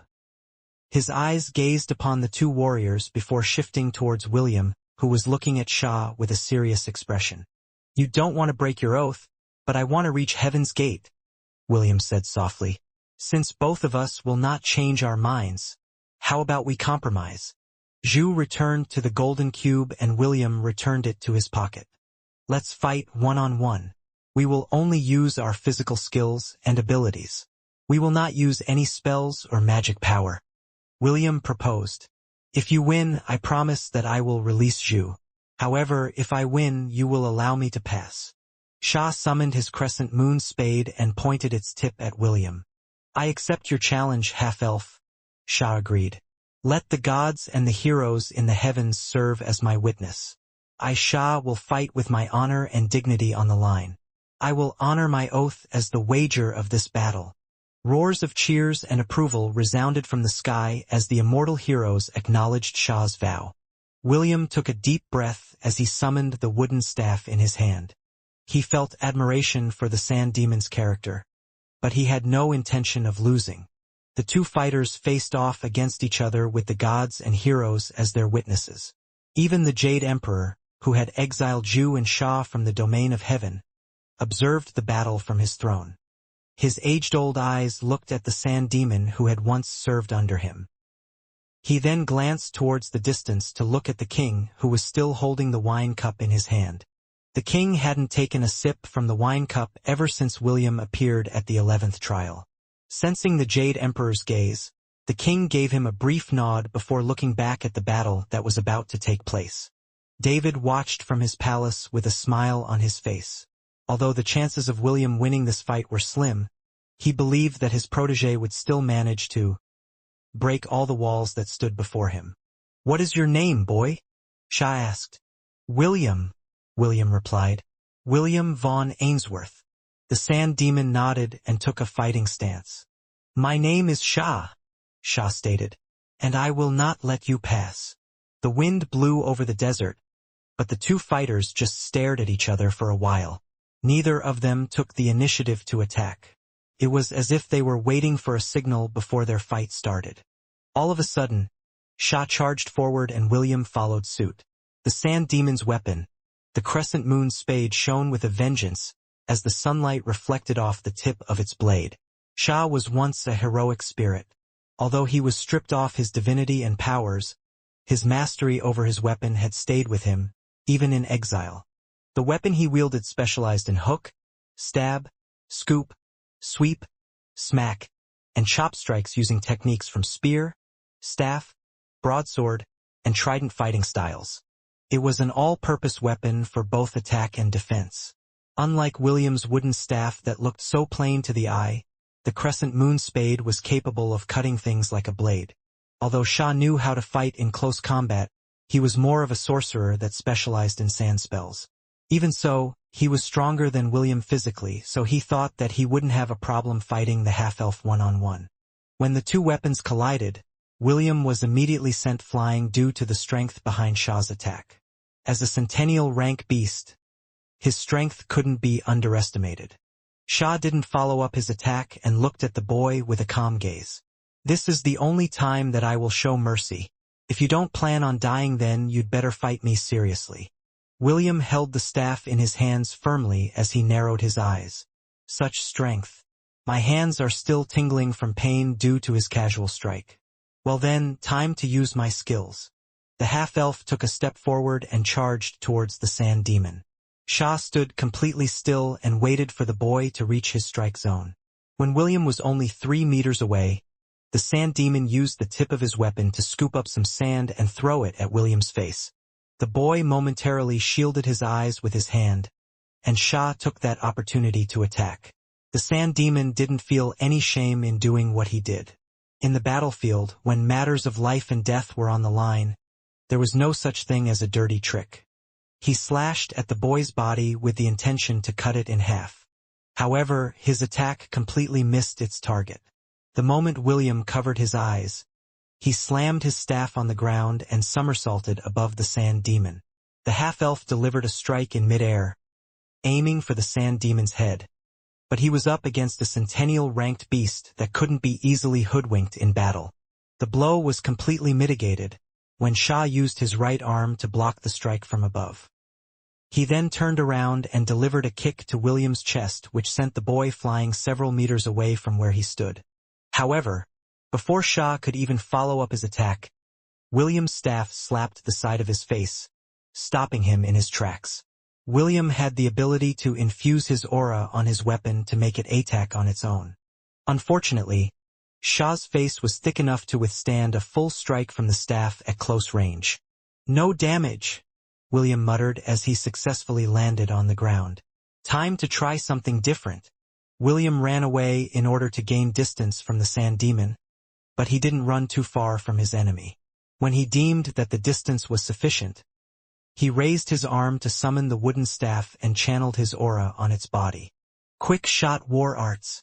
First form," William said as he held the wooden staff like a flamethrower, aiming its tip at the sand demon in the distance. He also didn't forget to firmly plant his feet on the ground as he took a shooting stance. "Destroy everything in your path. Railgun." A thunderous clap resounded as a concentrated ball of aura shot out from the tip of the wooden staff.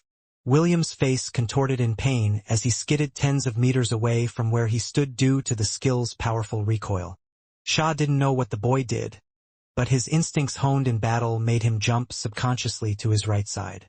A second later, his left arm exploded after getting hit by the invisible attack that William had just fired.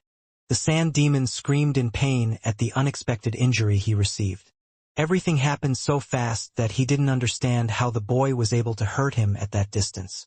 All he knew was that the boy shouted, and a few seconds later, his arm was destroyed instantly. William looked at the sand demon while gritting his teeth due to pain.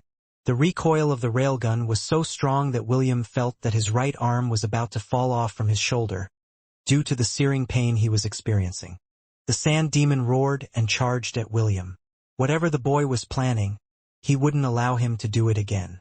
William wanted to fire another railgun at the charging demon, but he was afraid that his arm would literally be severed from his body due to the backlash. With his current strength, he could only fire the railgun once. However, if there was a healer nearby, he could fire it every 5 seconds as long as his injuries were healed completely. Seeing that his enemy was closing in on him, William held the staff with his left hand. Due to the passive skill ambidextrous, William could use his left hand as if it was his dominant arm. The two exchanged a couple of blows from each other in close range. William didn't try to parry or block Shah's weapon because the demon was stronger than him physically. All he did was dodge the demon's attacks, while channeling his aura into his weapon. William's right hand lay limp at his side as he thrust his staff at his adversary, aiming at his eyes, neck, face, and chest. Quick shot war arts. Second form. William roared internally as he aimed the staff at Shah's body at close range. Shotgun. Shah's body bent over as a powerful force slammed into his stomach. If not for the armor he was wearing, he might have already suffered serious injuries from the attacks that he was seeing for the first time. Before William could fire another shot, Shah brandished his weapon filled with his own aura intent. Although William was a few meters away from the sand demon, a powerful force swatted him away like a tennis ball getting hit by a racket. Blood spurted from the shepherd's lips as he crashed heavily on the sandy desert floor, creating a dust cloud. Shah panted as he glared at the red-headed boy in the distance. He didn't expect that the boy had several tricks under his sleeve and had caught him by surprise not only once, but twice. He would be a fool if he allowed William to get his way all the time.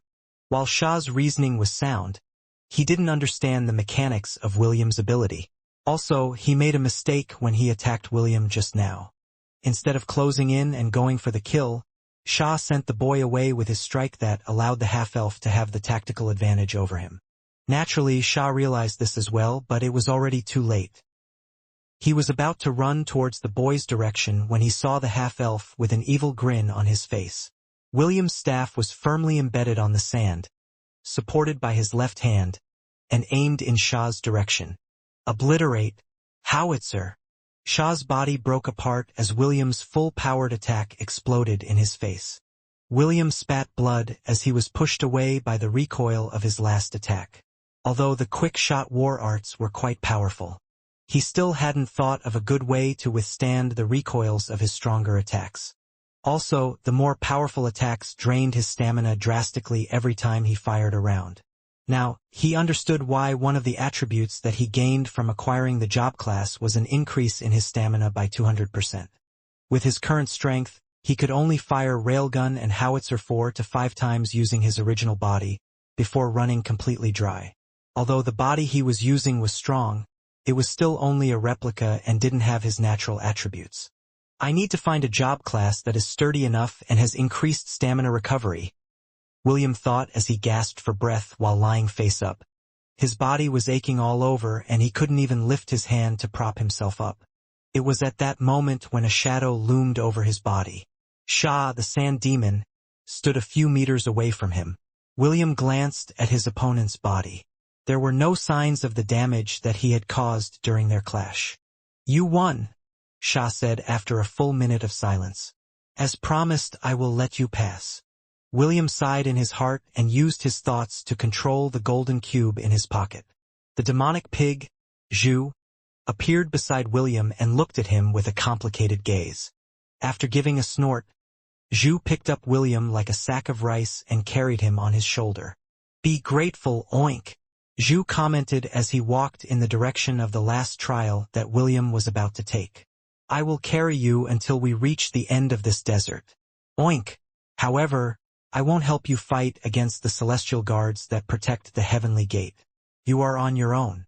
"Oink. Thank you," William sleepily replied. This was another downside to using the quick-shot war arts. It made him sleepy now that his stamina had been completely drained from his body. Shah glanced at the sleeping boy that was being carried by his friend towards the heavenly gate. He hesitated for a brief moment before deciding to follow behind Zhu. As one of the great generals that once served the Jade Emperor, he knew how formidable the Celestial Guards were.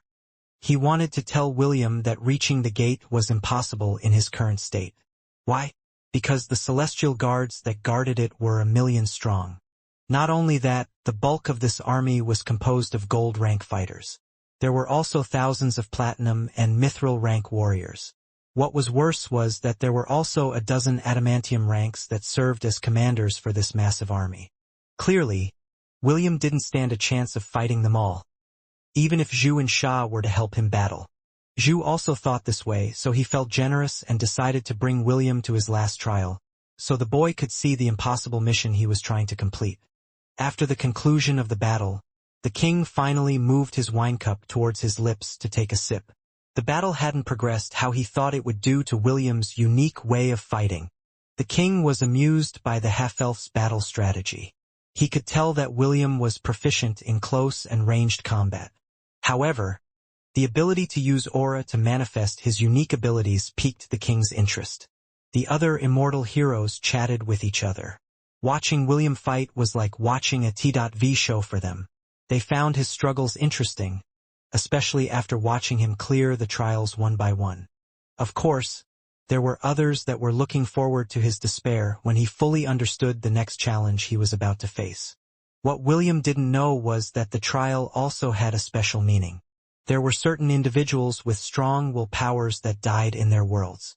These souls refused to enter the cycle of reincarnation the natural way. Since that was the case, the heavenly domain was made to give these souls a chance to prove their worth. Any soul that was able to clear the trials and reach the heavenly gate would be allowed entry into the temple of the gods where they could choose a patron god and receive their blessings. What happened to the souls that were unable to clear the trial? Simple. They were dragged by the celestial army out of the heavenly domain and tossed into the cycle of reincarnation, where their memories would be erased. This was done so they could live their new lives without having any attachments to their previous one. William was unaware of this rule because David didn't tell him. The God of Shepherds planned this whole thing because he believed that William would be able to overcome this obstacle. This was why he had asked Lily to smuggle a part of William's soul to the temple and store it inside a vessel. Also, David wanted William's soul to be bathed with divine energy so that when he returned to his world, he would immediately regain consciousness. This way, William wouldn't need to spend a few months in a comatose condition, which was detrimental considering the current situation of his kingdom. As much as possible, David wanted William to regain his ability to fight for the sake of the people that were important to him. "I believe in you, Will," David thought as he glanced at the countless immortal heroes that were watching William's trial. He hoped that one of them would lend him their hand and bestow upon him the power of the heroic avatar. This way, William would have another trump card that he could use when he fought against an opponent that he couldn't defeat with his current strength. If one were to classify the heroic heroes who were protecting the Temple of the Gods, all of them could be compared to beasts that were at the peak of the millennial rank. "You don't have much time, Will," David thought as he looked at Ravenlord Citadel. The defenders of the Citadel were in the middle of an intense battle against the Anasha dynasty. The 1,000,000 ant reinforcements had arrived, and both sides were wholeheartedly slaughtering each other, painting the battlefield with the color of their blood. King Noah stood on the ramparts as his gaze eyed the battlefield. The ant army was now crawling up the fortress walls while the defenders fought bravely to repel them. Rain was falling from the sky, but this was not ordinary rain. It was the blood of the tens of thousands of humans, beasts and flying ants that waged war across the skies. Although King Noah was worried about the disappearance of his son, Prince Rufus, they were currently at war, and he could only assign a small number of men to look for his whereabouts. Lawrence, and the other archmages of the Hellon Kingdom, threw spell after spell after spell in order to repel the invaders from the fortress. The sword saint Aramis was currently thinning out the ants that were trying to overcome the fortress defenders as well. His disciples, Sid and Aerith, were also fighting side by side as their swords claimed the lives of their enemies. As the battle was nearing its peak, a man, wearing a red robe, stood on a mountain overlooking the battlefield. Several men wearing black robes stood behind his back as they waited for his signal. "It's time," the red-robed man said softly. "We have gathered more than enough sacrifices. Tell them all to activate the altars." "Yes, my lord," a black-robed man replied. He then threw a red orb towards the sky where it exploded, revealing a red skull. A few seconds later, the red skull started laughing as it grew in size, until its visage overshadowed the entire battlefield. Suddenly, hundreds of pillars of light shot out towards the sky from different locations across the southern continent. The Hellon Kingdom and the Anasha dynasty momentarily paused their battle as the screams and shrieks from the souls of the dead sounded through the sky. The millions of souls that the organization had collected from the ongoing war flew from the altars that they had built towards the red skull that was laughing in the sky of the battlefield. It was as if the skull was mocking the warriors for their stupidity of fighting against each other. The laughter of the skull was heard all over the southern continent. Everyone who heard it felt the hairs on the back of their necks stand on end, and a tingling sensation passed through their spines. When the skull stopped laughing, it opened its mouth wide to swallow all the souls that were being sent to it by the altars that the organization had built. Its eyes glowed with a crimson light as it devoured the power of the souls it had ingested. Soon it shot a beam of red light into the heavens. This was the pseudo-11 circle spell that the organization had prepared for this day.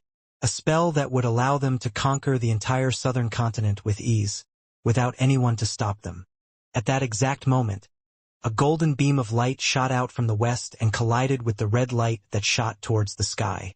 The golden light came from the statue of the goddess Astrid, which stood on top of the temple that William and Est had visited in order to clear the trial of courage. The two spells collided. After that, a purple aurora borealis descended upon the entirety of the southern continent. James looked at this marvelous sight from within the fortress he was defending inside. "Jekyll, Ezio, I'll leave everything in your hands," James said. "Understood," Jekyll replied. "Yes, my liege." Ezio turned into a black mist and hid in Jekyll's shadow. "Rest assured, we will not fail." James nodded and looked towards the west where Lant was located. "Watch over them for me." As soon as these words left his lips, James' body was engulfed by the light of the purple aurora borealis. Within the blink of an eye, his body, along with the rest of the people inside the fortress who were above the age of 20, turned into crystal statues. Jekyll opened his mouth and swallowed the statues of James, Damien, and Gideon. The smile of the dentist of Lant disappeared as he scanned the entire battlefield that was littered with crystal statues. The human armies of the Zealand Kingdom were not spared, and all of them had turned into statues as well. The Minotaurs and the other beasts of the Zealand army were unaffected by the effects of the spell, but all of them were greatly weakened. Jekyll transformed into his true form and opened his mouth wide. Soon, all of these beasts were helplessly sucked into his gaping mouth, which was akin to a black hole. He only stopped when no survivors of the beast army were left on the scene. Half a minute later, Jekyll returned to his human form and gazed in the direction of Ravenlord Citadel. "Such a devious plan." Jekyll grinned evilly. "Well then, I guess it's time to go back to Lant. Let's go, Ezio." A red portal appeared behind Jekyll and Ezio's blood wyvern screeched in greeting. The dentist of Lant jumped on its back as Ezio's mount flew towards the west. What happened?" Aerith gasped as she looked at the crystal statues around her. The ant beasts had become paralyzed, but they didn't turn into statues like the humans. "Master!" Sid shouted as he ran towards the Sword Saint, who had also turned to crystal, while killing a centennial ant that had managed to climb over the wall. Loud thudding sounds resounded across the battlefield as the flying magical beasts crashed to the ground.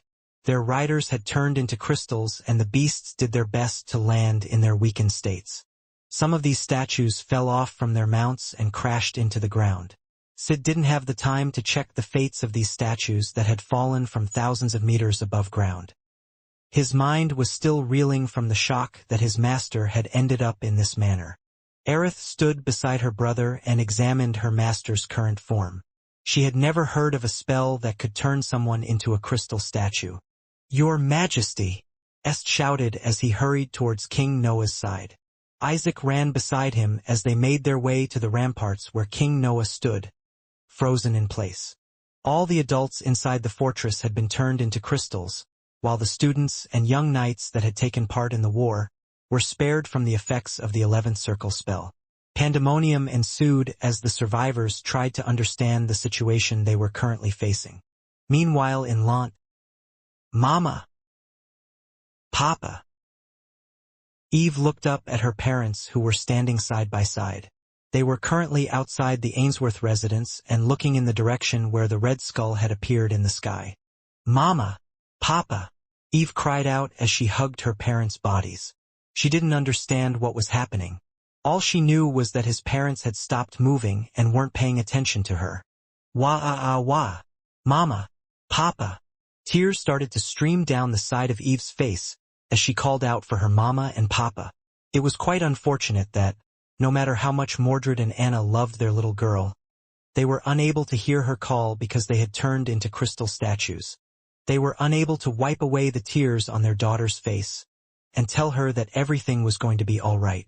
Eve's sad wailing echoed within the Ainsworth residence. Her pained cries didn't stop as she firmly held onto Anna's statue. This also marked the beginning of the darkest days that the southern continent had seen for the past 1,000 years. Takam glanced at the land from the peak of the Kirinter Mountains. He sat on his throne as he surveyed his domain. His thoughts returned to the time when he met the half-elf and shared a few words with him. "Survive the war first." The demigod muttered the words that he had told William several weeks ago. "Let's meet again when the sky falls." The sky had already fallen. Now all he had to do was wait. "Eve!" William shouted as he reached out his hands to hug his beloved little cousin. That is when he awoke from his dream.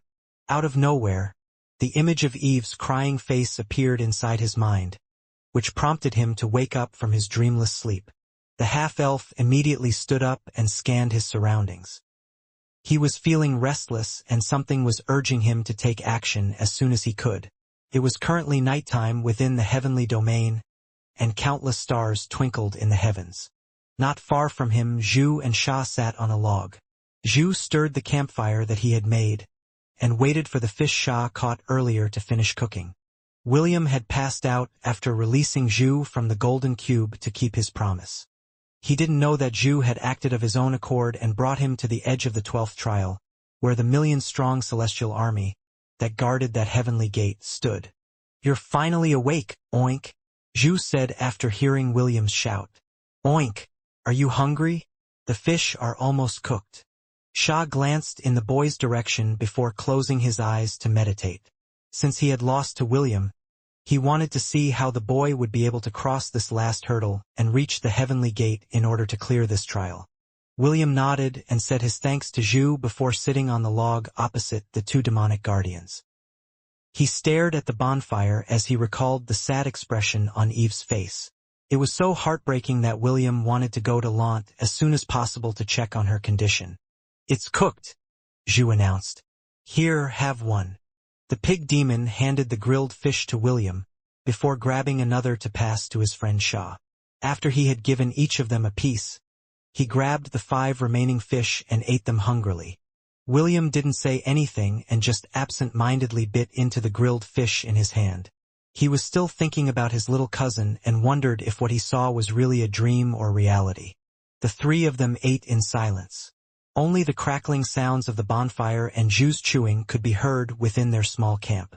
Half an hour later, William raised his head to look at the pig demon that was currently smoking on a pipe. Based on their surroundings, the half-elf realized that they were no longer in the desert where they had fought earlier. As if reading his thoughts, Zhu removed the pipe from his lips and blew a puff of smoke towards the red-headed boy. "We are currently at the boundaries of the heavenly gate." "Oink," Zhu stated. "You see that small shrine over there? That is the teleport gate that will take you to the Elysian Fields. It is also the final battlefield that you need to overcome in order to leave the heavenly domain." "Thank you for the information, but can you tell me more?" William inquired. "I noticed that each trial's difficulty increased the closer I traveled to the heavenly gate. Honestly, if I didn't use any underhanded tricks, I would not have been able to defeat the 2 of you. What is the final trial like?" Zhu glanced at the meditating Sha behind him and tapped the sand demon's shoulder. Sha sighed as he opened his eyes to look at William. The last trial is finding a way to reach the heavenly gate that is protected by the celestial army. Mind you, this army is numbered in the millions. If you don't have any tricks that will allow you to sneak through the heavenly gates unnoticed, you will have no choice but to fight your way through. William frowned as he pondered the difficulty of his last mission. He had already formulated a plan in his mind, but he didn't know if it was applicable. The only methods he could use were the skills that he had learned in his quick-shot shepherd job class. He had tried to activate the heroic avatar skill many times during his trials, but no immortal hero seemed interested in lending their hand to help him. Feeling restless, William walked towards the shrine that would take him to the Elysian Fields. However, he didn't enter it right away. He sat cross-legged in front of it and meditated. William would wait until morning before entering the shrine when his mental strength had reached its peak. Zhu and Sha watched him from a distance. They had discussed during their journey, while carrying the sleeping William, that they would go with the boy to the Elysian Fields to see how he would fare against the celestial army. They wanted to see, with their own eyes, if the boy that had beaten the two of them would be able to create a miracle. Does he have any chances of winning without a heroic hero stepping in to help him? Lily asked. David played with his beard as he looked at the meditating boy from his palace. I don't know. Although I believe in William, the chances of him succeeding this trial without any outside interference is very low. Lily nodded before looking at Issei, who was seated beside her. How about you? Do you think he will be able to clear this trial? Even if he is able to use the power of our two divinities, his chances are next to impossible, Issei answered. Right now, he can only use the power of our divinities and his shepherd class. I believe that David wants him to explore and experiment with new techniques by relying solely on the abilities we bestowed upon him. Lily nodded and secretly glanced at David before whispering in Issei's ears. Should we pull some strings and bribe one of those immortal heroes to become William's heroic spirit? You shouldn't do that, David reprimanded the lowly that sat beside him. Karma also plays a role in the fate of an individual. I believe that William's determination will be able to reach his destined guardian.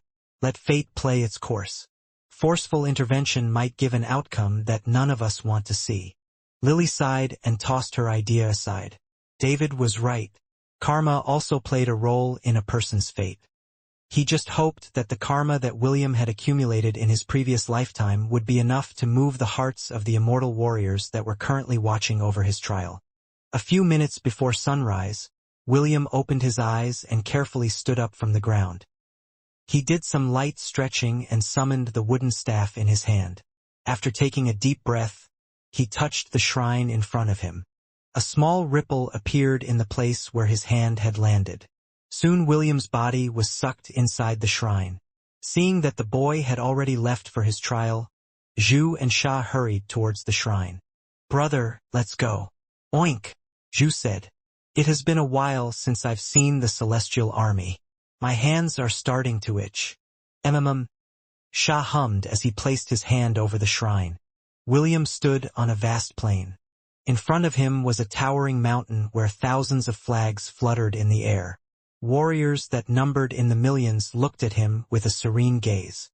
They were the soldiers that protected the heavenly gate from any trespasser who dared to try and leave the domain. William planted his wooden staff on the ground and aimed its tip at the center of the giant gate that stood in the middle of the towering mountain. William braced himself and executed the plan that he had thought of while meditating. He was going to try it for the first time, and he didn't know if it was going to work or not. Even so, he didn't hesitate and went ahead with his plan. This was the last hurdle that stood in his way, and William would not allow anything to stand in his way. William glared at the celestial army in the distance as he channeled his aura in his wooden staff. Quick shot war art. Quick shot war art. Fusion form. William said with determination. Blitzer railgun.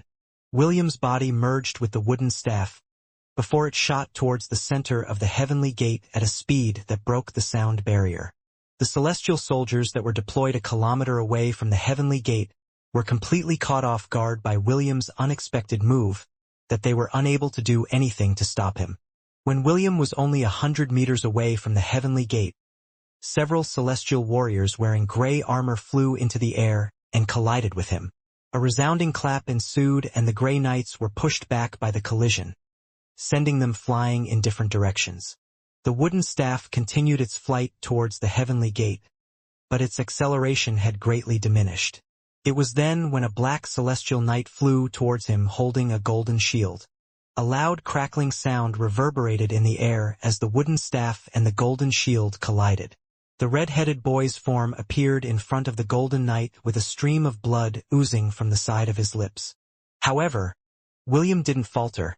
He stepped on the head of the knight and used it as a stepping stone to jump forward. The heavenly gate was only a few dozen meters away from him, and he took this opportunity to propel himself to it.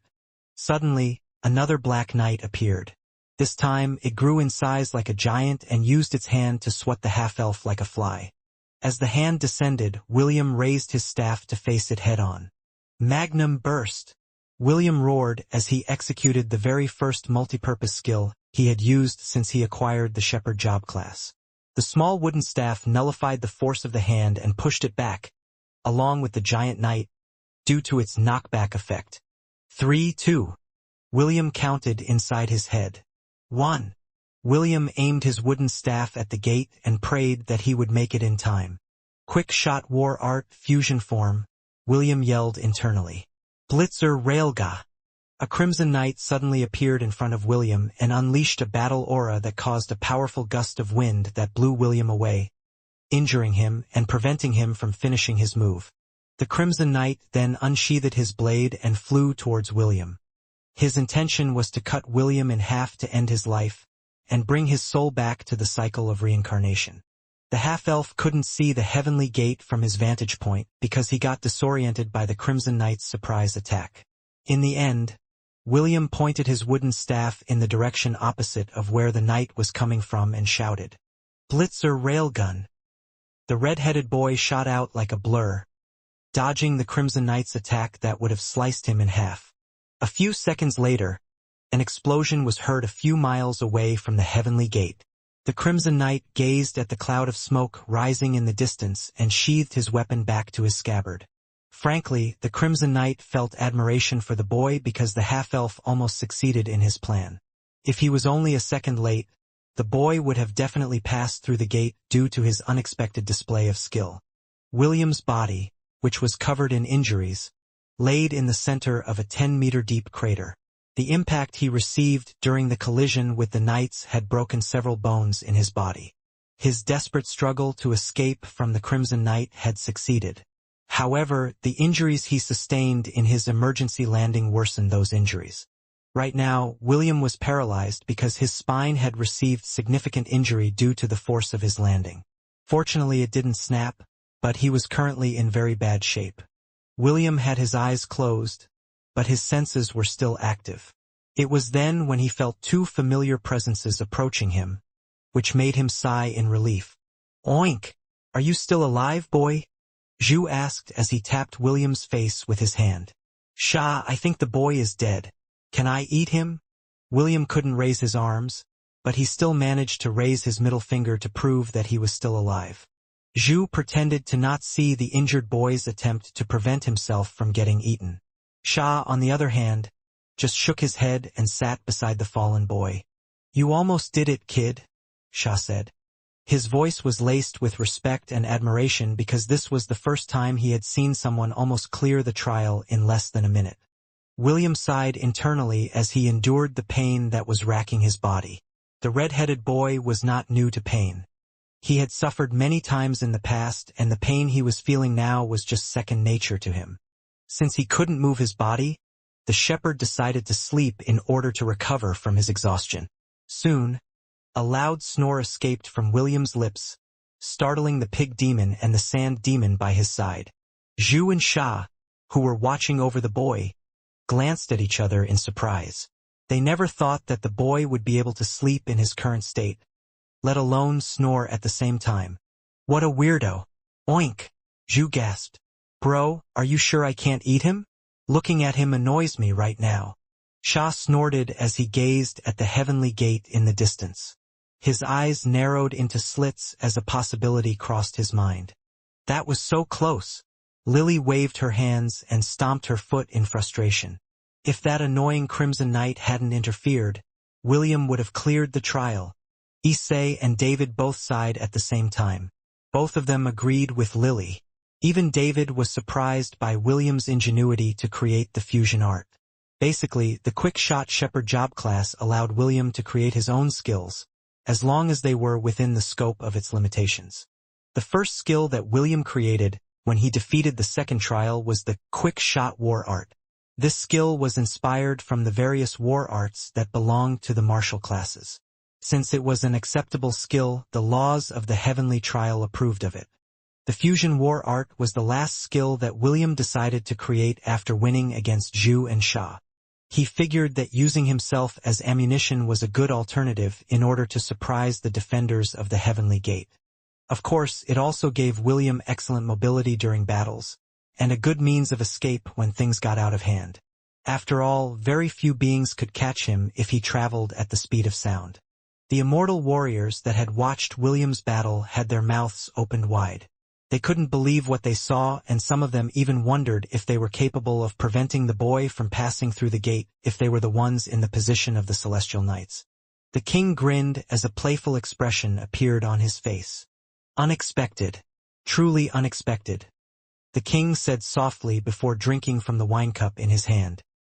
He sighed deeply in order to appreciate the taste of the heavenly wine made from the immortal peaches from the garden of Zhuangmu. That trick will only work once. The king thought as he glanced at the sleeping boy who was riddled with injuries. What are you going to do next, kid? While William was recuperating from his injuries, the battle at Ravenlord Citadel had come to a complete halt. While the students and the young knights were busy trying to understand what had just transpired, the red-robed man, who was watching this scene, frowned. The pseudo-11 circle spell that they executed should have put everyone above the age of 20 into deep sleep. Their plan was to kill all the important and strong people in the southern continent, while they were in this helpless state. However, the spell that they cast using millions of souls didn't work the way they had envisioned it to. That golden light, the red-robed man muttered. Just where did that golden light come from? When the spell was about to activate, a golden light had shot out from the west and collided with the red beam in the sky.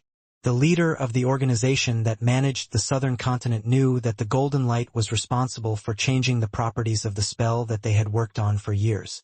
The red-robed man had already received reports from his subordinates that the important figures that they had planned to assassinate couldn't be killed because the crystal statues were impregnable. No forms of weapons nor magic could break it, rendering the assassins helpless in accomplishing their missions. The red-robed man pondered for a while before giving out his order. Secure the crystal statue of the Hellon King, along with the archmages and the high-ranking nobles, the red-robed man ordered. Also, capture the Princess of Frisia. The Crown Prince wants her. Yes, my lord. Est looked at the king's crystal statue with a distraught expression on his face. The fourth-year students of the Magic and Spirit divisions had already tried to undo the spell that had turned the king into a statue, but none of their spells worked. In the end, the head prefects of both divisions concluded that this was a spell that far exceeded their level of expertise. Right now, the whole fort was in a state of chaos and no one knew what to do next. It was at this time when Lionel, the crown prince of the Hellon Kingdom, made his presence known and raised his voice. Everyone calm down. Prince Lionel ordered. Do not panic. For now, take care of the injured and those that are in critical conditions. They are our priorities. There's nothing we can do for the people that have turned into statues. For now, focus on the living. Est felt his blood boil when he heard the words, focus on the living. It was as if Prince Lionel had declared that those that had transformed into statues were already dead and beyond saving. Isaac hurriedly grabbed Est's shoulder and shook his head. Calm down, young master, Isaac said. Now is not the time for internal conflict. The king is safe, at least for now. There's no need to have an argument with the crown prince. Est closed his eyes and forcefully took hold of his emotions. He took a few deep breaths in order to calm his nerves. You're right, Isaac, Est replied after his anger had dissipated. Let's help the others first. Yes, young master. Isaac nodded. The two were about to help the injured students and knights of the kingdom when they saw the third princess walk towards them with her maidservants trailing behind her. "How is the king?" Princess Sydney asked. Est shook his head and looked at the princess apologetically. "The king is under some kind of curse. Right now, none of the students here have the ability to undo his curse." "I see." Princess Sydney nodded her head. She was about to ask a few more questions when a familiar voice called out to her from behind. "Princess, I'm glad that you are safe," Prince Lionel said with a smile. "It would be best if you stayed beside me for now. Your loyal knights have turned into crystal statues and we are currently understaffed. I will be more than happy to ensure your safety, while we try to find a way to dispel the curses that fell upon our people." Princess Sydney looked at the handsome young man, but she didn't move towards the crown prince. Instead, she walked towards Priscilla, who was ordering the members of the Angorian War Sovereign to regroup. "Vice Commander, will it be fine if I place my safety in your hands?" Princess Sydney asked with a light bow. She didn't like the crown prince of the Hellon Kingdom because she didn't trust him. The mere thought of staying by his side made her skin crawl. Priscilla nodded and gave the princess a sweet smile. "Of course, Your Highness. The Angorian Knights will ensure your safety." "Thank you, Vice Commander," Princess Sydney curtsied. "I will be in your care from now on." Prince Lionel watched this exchange with a smile, but he didn't think much of it. Now that Princess Sydney's guards were out of the picture, there was no one in the kingdom that could save her from him. The Angorian Knights were the knights of the Hellon Kingdom. Since that was the case, they would take orders from him. "You can struggle all you want, my beloved princess, but it won't change the fact that you can't escape my grasp," Prince Lionel thought. The organization had promised him that they would secure the princess for him no matter what. This alone gave Prince Lionel the confidence that Princess Sydney wouldn't be able to leave the Hellon Kingdom under their watchful eye. Meanwhile, in the sea of the southern continent, "Forward!" Ilandor, the commander of the Elven regiment, ordered. "The time has come to conquer. Set forth to the lands of the southern continent." The elves cheered as they carried out their commander's order. The 11 princess, who had joined this expedition, sat on her makeshift throne and observed the land that they were about to conquer. A flash of anticipation appeared on her light green eyes as she envisioned the flags of their homelands being raised on foreign soil. She was sent by her father to oversee the mission, but the king didn't order her to take part in the invasion of the southern continent. The elven princess was only there as a spectator. She didn't have any authority to command the elven army that was composed of the prodigies of the various clans of the Silvermoon continent. Even so, she was still a princess and the elves still held her in high regard. Even Ilandor, who secretly wished to become her life partner, was very courteous to her every time the two of them were to exchange words with each other. Almost at the same time that the elven fleet moved forward, the Praetorian naval armada also set forth towards the southern lands. Jason, the commander of the Praetorian fleet, smirked as he gave the elven fleet a sidelong glance. He was very tempted to test the mettle of the elves, but he knew that his mission was more important. The Creator armada and the elven fleet parted ways. They were not going to the same destination, however. Ilandor and Jason knew that this was just a prelude for the battle that was about to take place. They had an unwritten agreement that they would settle their differences once they had occupied the lands of the southern continent. Only after they had secured their respective territories would they face off against each other to see who was more capable between the two of them. For Ilandor and Jason, no one in the southern continent was their match. Not even the organization who had unknowingly prepared this wonderful scenario for the unwanted guests that came from distant lands. An hour after the adults had turned into crystal statues, a semblance of acceptance had descended among the survivors in Ravenlord Citadel. The injured had been taken care of, and everyone looked to Crown Prince Lionel for orders. Since the king and the great general were out of commission, he was the highest commanding officer inside the fortress. Naturally, Prince Lionel did his best to make himself look good in front of the warriors, and most importantly, to Princess Sydney. However, the princess remained indifferent to his advances to personally safeguard her own safety. Princess Sydney stuck close to Priscilla and remained with the knights of the Angorian war sovereign, which irritated the crown prince to no end. While he was still thinking of ways on how to get his hands on the princess, the black-robed members of the organization appeared in the fortress. "We are the special order working directly under the king," one of the black-robed men announced as they entered the fortress. "We came to take custody of the king and the other important members of the kingdom." The black-robed man removed the hood that was covering his face. Prince Lionel recognized the man because it was the man who had acted as the middleman between him and the organization. "Sir Callum, you're finally here." Prince Lionel greeted the man and walked in his direction. "You're here to ensure the safety of the king and the great nobles of the kingdom?" "Yes, your highness." "Good. I'll leave my father in your hands." "Thank you, your highness," Callum replied before making a gesture. "Take the king and the other nobles. We are going to bring them back to the capital." Over 100 black-robed men scattered in different directions in order to carry out Callum's order. Est frowned, but he didn't do anything to prevent the unknown group from doing their duties.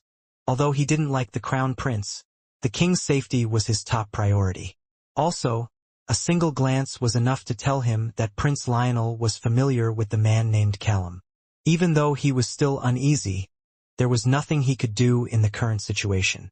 Prince Lionel then dragged Callum to the side and the two were discussing something. Both men glanced in the direction of the Princess of Frisia from time to time as they continued their chat. "Tonight, your highness," Callum said, "I will personally escort the princess in your chamber tonight." "Good," Prince Lionel replied with a smile. "Make sure that she doesn't get hurt as much as possible." "We will do our best, your highness."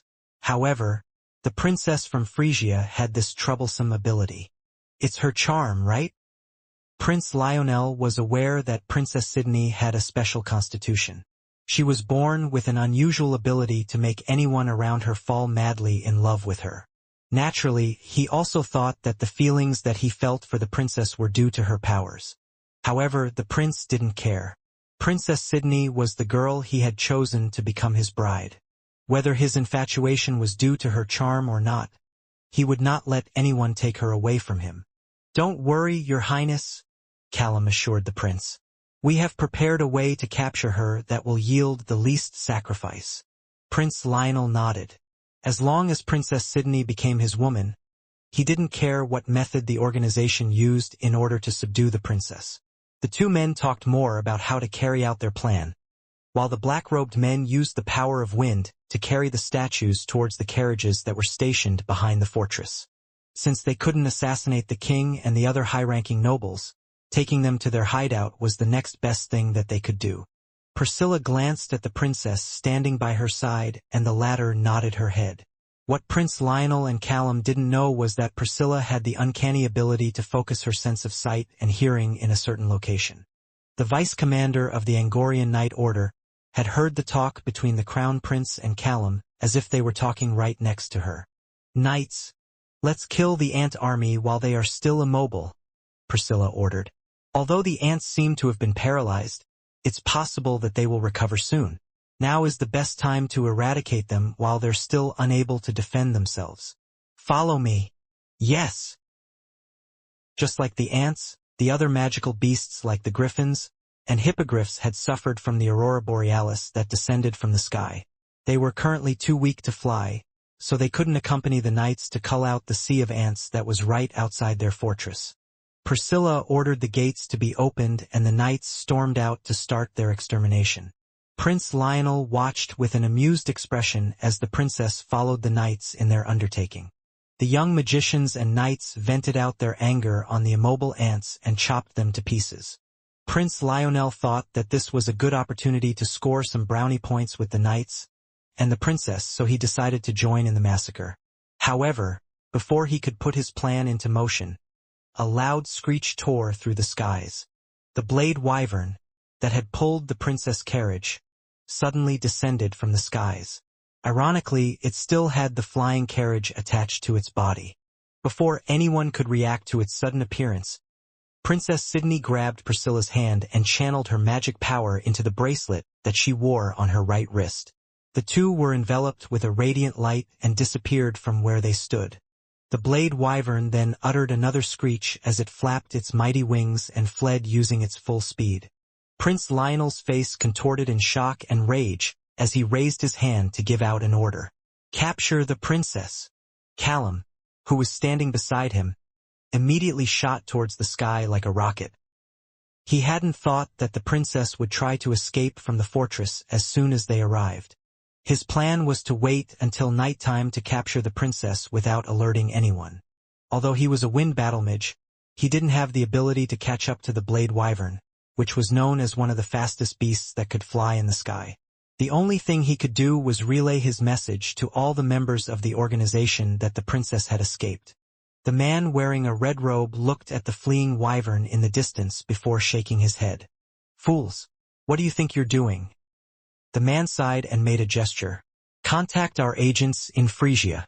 Tell them to lay an ambush for the princess once she appears on their borders." "Yes, my lord." The black-robed man used a communication crystal to talk to his comrades that were currently taking over the kingdom in the Far East. As soon as the pseudo-11th circle spell descended from the sky, the organization had immediately moved to capture the princes and princesses of the royal families of the three major powers of the southern continent. They would pave the way for Prince Lionel to become the overlord of the entire southern continent, as per their agreement. "Princess, we should return to Frisia as soon as possible," Priscilla proposed. "I'm sure that the young warriors of our kingdom will come to your aid." Princess Sydney shook her head as she looked outside of the carriage window. "Frisia is no longer safe. I'm afraid that my father has also turned into a statue. The survivors will either soon be imprisoned or ruled over by the organization that has used everyone as their chess pieces." The Princess of Frisia had known about the existence of the organization because she had charmed one of their members. It was quite unfortunate that the one she captured was only a grunt who was ordered to keep an eye on her. Even so, the information that she received from that charmed member was enough to tell her how dangerous her opponents were. Princess Sydney and Morgana had no intention of falling into their hands. "Then where should we go?" Priscilla asked. Princess Sydney pondered for a while before relaying her intention to the blade wyvern. The wyvern screeched in agreement as it changed its course. "We're going to the Inasha dynasty," Princess Sydney answered. "Now is a good time to take control of an army." "Army?" Priscilla tilted her head. It was at that moment when a sudden realization hit her and her body shuddered uncontrollably. "Princess, when you said army, are you perhaps referring to the—" Princess Sydney smiled and nodded her head. "I've always thought of doing this in the past, but with my current ability it was impossible. However, right now a golden opportunity has arrived. If I don't use this to my advantage, then I would be a fool." Morgana, who was inside Princess Sydney's mindscape, nodded her head. "So what if they manage to take over the human kingdoms? They won't be able to defend it with their measly manpower." Princess Sydney nodded in agreement with her other half. As long as she succeeded in taking control of her target, she wouldn't have to worry about anyone trying to capture her within the southern continent. After all, even though the organization was strong, they couldn't possibly fight off an army that numbered in the millions. The giant golden ape stood when it saw the blood wyvern approach the airspace of Lant. After seeing Jekyll riding behind its back, it lowered its guard and sat near the entrance of the village. "Good job, Luffy," Jekyll greeted the golden ape. "Have there been any troublemakers as of late?" The Urobro shook its head and patted its chest twice to say that everything was in order. Jekyll nodded and thanked the Guardian of Lant for doing its duty. The blood wyvern then landed in the center of the village where the town hall was located. A lady, wearing a black dress, was standing near the entrance. Celine watched as the blood wyvern landed in front of her before giving Jekyll an inquiring glance. "James, Damien, and Gideon have been turned into crystal statues," Jekyll said. "This spell is slightly different from the one that the organization had planned." Celine nodded. As a member of the organization, she was not affected by the continental spell because of the oath that she had made when she joined the group. "I think it has something to do with that golden light," Celine replied. "Yes," Jekyll agreed. "I don't know how it happened, but I'm quite satisfied with the result. With this, the important figures of each kingdom are unharmed. However, I can't say the same for their heirs. A black mist separated from Jekyll's shadow. A few seconds later, Ezio appeared in front of the two with his trademark hood covering his face. "How about the others?" Ezio asked. Celine sighed and waved her hand. The doors of the town hall opened and several statues were found inside. Jekyll scanned the statues and saw several familiar faces. The most noticeable one was Owen. The old bastard had a lecherous smile on his face and had given the two thumbs-up pose before he was turned into a crystal statue. A small chuckle escaped Jekyll's lips because he understood the old man's antics. All the fighters of Lant had been gathered inside the town's hall. Barbados and the other veterans of Lant had placed a powerful formation around and inside the town hall to prevent those who were not affiliated with Lant to enter its premises. "How about the kids?" Jekyll asked. "How's Eve?" "The kids are fine," Celine answered. "Eve is sleeping with the other kids in the underground shelter. All of them are safe." Jekyll and Ezio both nodded. They had already made enough preparations, so they were not worried about the safety of Lant. What they were worried about were Matthew's, Leah's, and William's conditions. Celine had sent Oliver to watch over William. The parrot monkey had sent her several messages these past few days and told her that William was safe for the time being. As for Matthew and Leah, Ezio would be flying towards Ravenlord Citadel to look for them. He would then bring them back to Lant so that they would be protected by Jekyll and Celine. The only reason he had returned with Jekyll to Lant first was to make sure that the town was still in one piece. They were afraid that the organization would take this opportunity to attack the town while the veterans of Lant were in their helpless state. Although they couldn't destroy the statues, they could still carry them away from the town, in order to deal with them at a later time. "Go and bring Matthew and Leah here," Jekyll said to Ezio. "I'll watch over the town while you are away." Ezio nodded and jumped onto the back of the blood wyvern. It screeched once before flapping its wings to soar towards the sky. Jekyll and Celine watched as the assassin disappeared from the horizon before exchanging information with each other. "William is in the Kirinter Mountains?" Jekyll inquired. "Yes," Celine answered. "He's being well taken care of right now." "Is that jealousy I hear from you, Celine?" Jekyll teased. "Our little Will is so popular with the ladies. I'm sure James will be laughing out loud when he marries many wives." Celine sighed and rubbed her forehead. When it came to William, her feelings were a bit complicated. The half-elf was her only disciple and she cared for him. Perhaps she even cared for him more than she would care for her own family. This was why she had sent Oliver to watch over William and keep him safe, while she stayed in Lant to protect its residents from possible attacks from the organization. Since all of the veterans were out of commission, only Celine, Luffy, the Wyverns, the Mountain Trolls, Jekyll, and Ezio were left to protect the town. Although they were few, they were a force to be reckoned with because all of them had the fighting force of centennial rank beasts and above. Seeing Celine's complicated expression, Jekyll decided to stop his teasing. He was about to discuss their next course of action when he felt a powerful presence nearing the town's gates. Luffy's roars echoed throughout the town as the sound of fighting ensued. The wyverns that were patrolling the skies screeched as they, too, descended to join the Ouroboros in battle. Jekyll and Celine glanced at each other before charging towards the gates to reinforce the beasts, who seemed to be fighting a hard battle. They still didn't know who, what, or how many attackers there were. All they knew was that they were more than capable of dealing with a millennial beast and a dozen centennial wyverns with ease.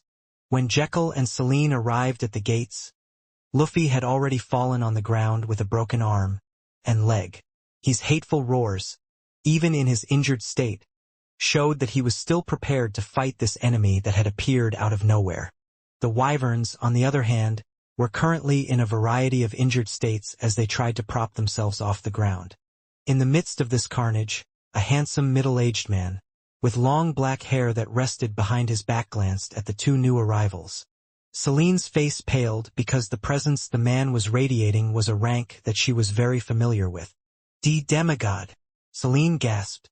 The black-haired, middle-aged man raised an eyebrow as he looked at Celine. He eyed her from head to foot before shifting his gaze to the dentist of Lant, who was glaring back at him. "Stand back, Celine." Jekyll stepped forward to confront the man. "I'll handle him."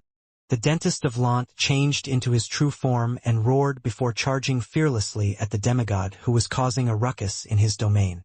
The middle-aged man snorted before flying towards the sky. Jekyll followed suit, and soon a world-shaking battle of epic proportions was fought over the skies of Lant. Celine watched in awe as the gusts of wind buffeted her from the ground. This was the first time she had witnessed a battle of this level. Seeing that the two powerful beings were not holding back their punches, she hurriedly activated the defenses of Lant to prevent any damages from befalling the town. Although the children were safe inside the shelter that they had made long ago, Celine didn't want to take any chances.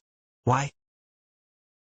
Because a single attack from the demigod could easily wipe the entirety of Lant from the face of the southern continent.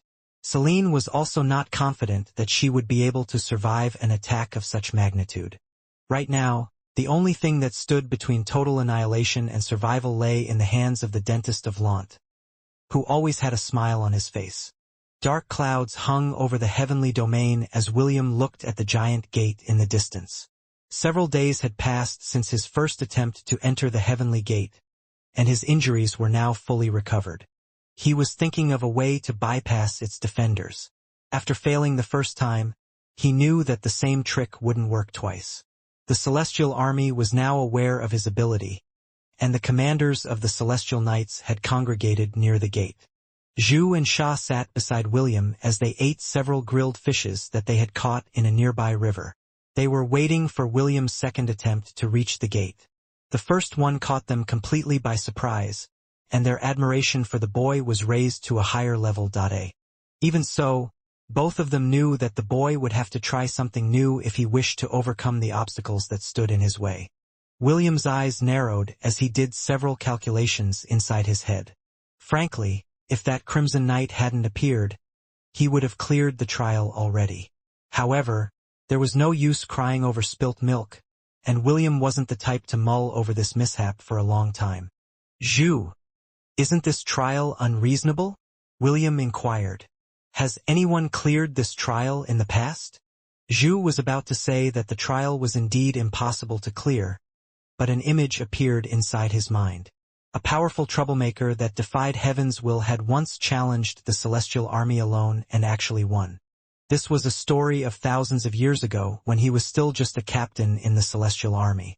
It took him 1,000 years to climb to the rank of general, only to be exiled in his 300th year of serving the Jade Emperor. Oink! There was one person that cleared it in the past, Zhu said with undisguised admiration.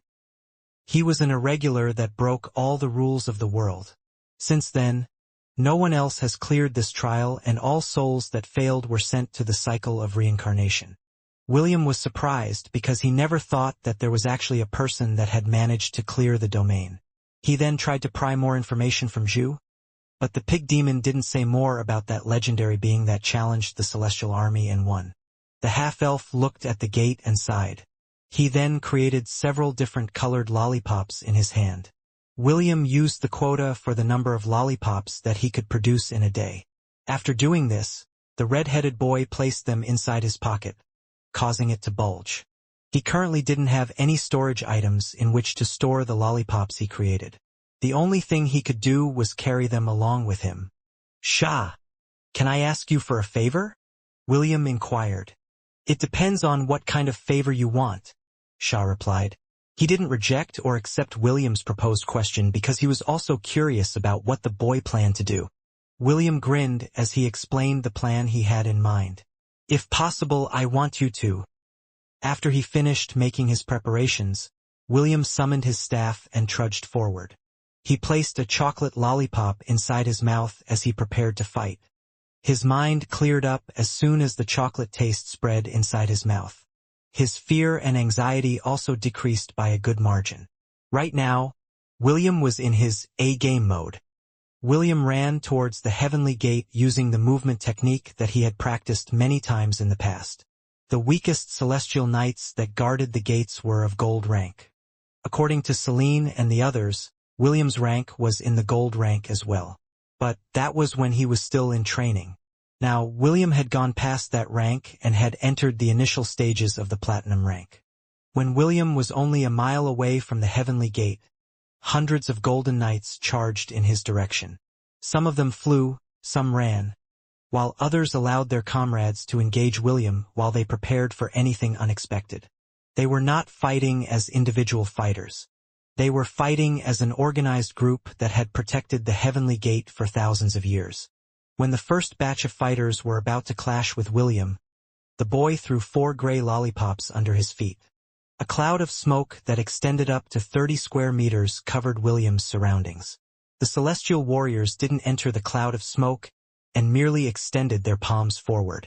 They roared and their aura exploded from within their bodies. It caused a repelling effect that blew away the cloud. However, when the smoke was dispersed, the shepherd was nowhere to be seen. It didn't take long for them to realize that William had vanished into thin air. "Search for him," the captain of the celestial army ordered. "Go! He has to be here somewhere." "Yes, sir." The 100-strong regiment swept the place where William disappeared, while those guarding the gate raised their guard. They already knew what the boy was capable of, so they extended their senses to the limit. Even the Crimson Knight floated above the battlefield and scanned the surroundings using his aura. Still, they weren't able to find the boy who had completely vanished from their sight. Meanwhile, 1,000 meters underground, relentless dragon assault. William thrust his spear forward in order to create a tunnel in front of him. The dirt flew in the air, but the boy didn't mind it. He had his eyes closed as he continued his relentless assault to create a path under the ground. Soon, the dust and debris that he had made vanished into thin air as a small black hole sucked it all up. Earlier, William asked Shah to send him 1,000 meters under the ground where he would create a tunnel to sneak up to the heavenly gate. The smokescreen he made earlier was just a distraction in order for him to disappear in front of the watchful eyes of the celestial army. Since the lollipop was made out of the power of divinity, the celestial army who had good vision was unable to penetrate the smoke that William created. Because of this, he was able to execute his plan and made the entire celestial army feel constipated. Since they couldn't find William, they were forced to be on high alert, lest the boy slipped past their defenses again. William dug and dug and dug some more, all while the small black hole sucked up all the debris that he had made. Shah, who was above the ground, had a mischievous look on his face as he glanced at the panicking celestial army in the distance. Zhu, on the other hand, was laughing hard because he knew what the boy was doing. His piggy lips curled up into a smirk as his beady eyes narrowed into slits. He was looking forward to seeing the result of William's daring plan. An hour passed then too. The celestial army kept on searching, and even the Crimson Knight landed in front of Shah and Zhu to interrogate them to see if they knew where the boy was. Naturally, the two kept mum and only gave the Crimson Knight a devilish smile. The demonic pig even joked that William had turned into a flea and was currently on the head of one of the golden knights that attacked him earlier. This may have sounded like a ridiculous idea, but the celestial army took it seriously. There were some souls who came from other worlds that had a transformation ability.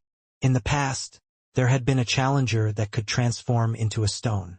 He almost succeeded in crossing through the gate. However, a guard, who suddenly felt the need to do some stretching exercises, accidentally stepped on him, ending his transformation spell. It was a bitter pill that the celestial army had to take back then. Even though Zhu was just joking, they still couldn't stop themselves from thinking about the "what if he is telling the truth" scenario. Because of this, the hundreds of golden knights were ordered to stand in a line while those with powerful senses inspected their hair and armor, and anywhere else a flea could run to and hide. This made the pig demon roar in laughter, which annoyed the more than 100 golden knights that were being inspected by their superiors. Even Shah, who had a serious disposition, had a smile on his face as he observed from afar. What William was doing was not just merely creating a tunnel to reach the heavenly gate. He was working hand in hand with Shah to create a surprise for the celestial army that seemed impossible to defeat. A day passed. 3 days passed. Many more days had passed by since William's disappearance, and the Celestial Army's faces had started to get irritable.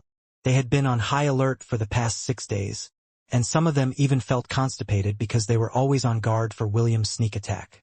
It was as if there was an itch inside their body that wouldn't go away no matter how hard they tried to scratch it.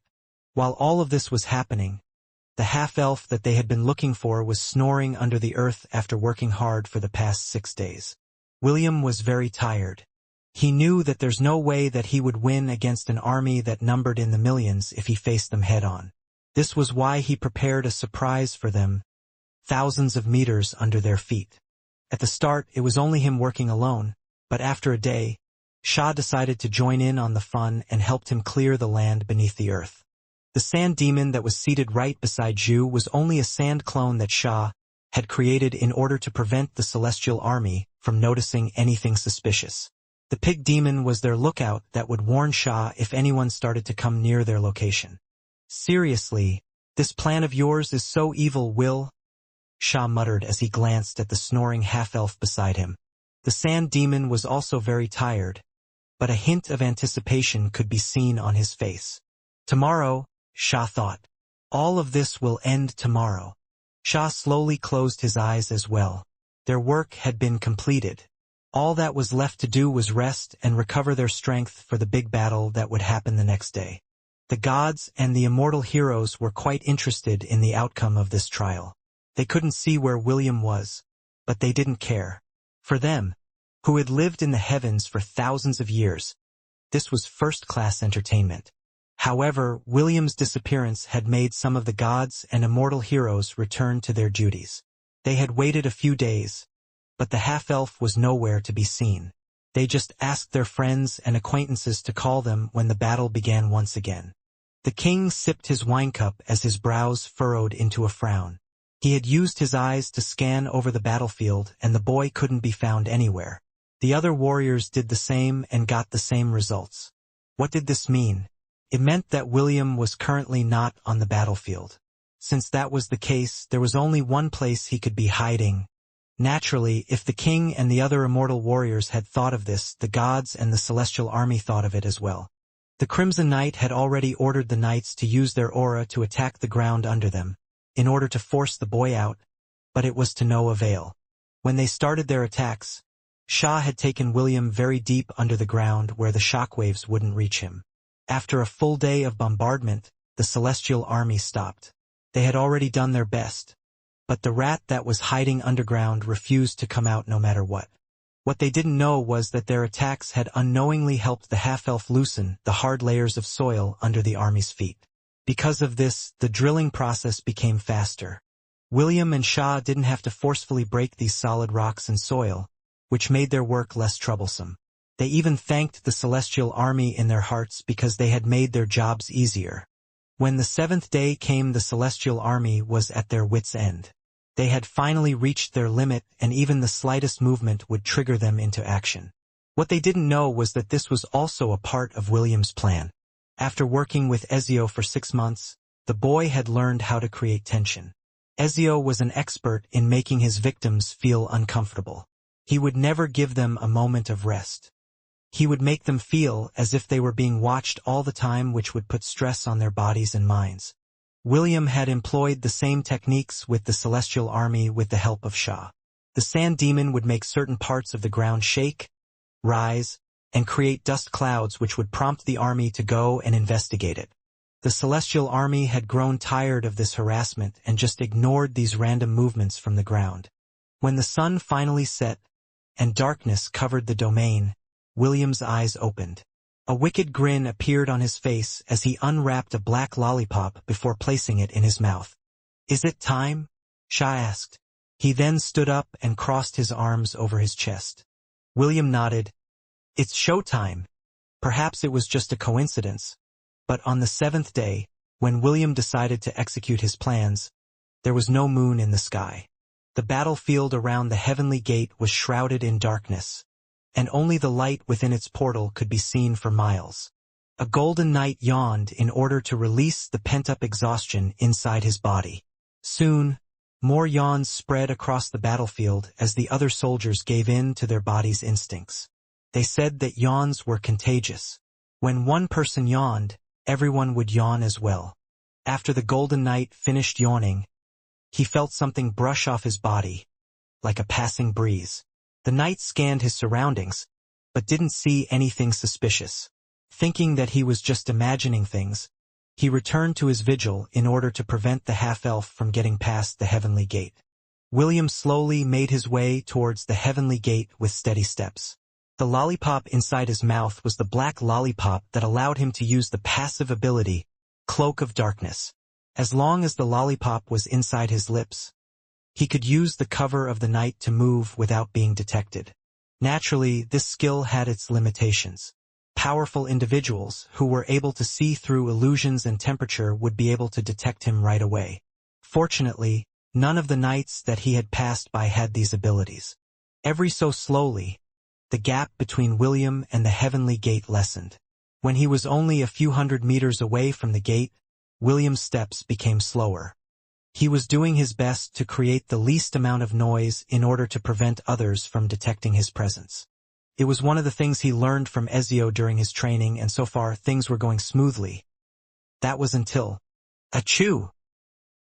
One of the guards sneezed and everyone looked in his direction. The Celestial Knight was embarrassed and bowed his head in apology to his superior.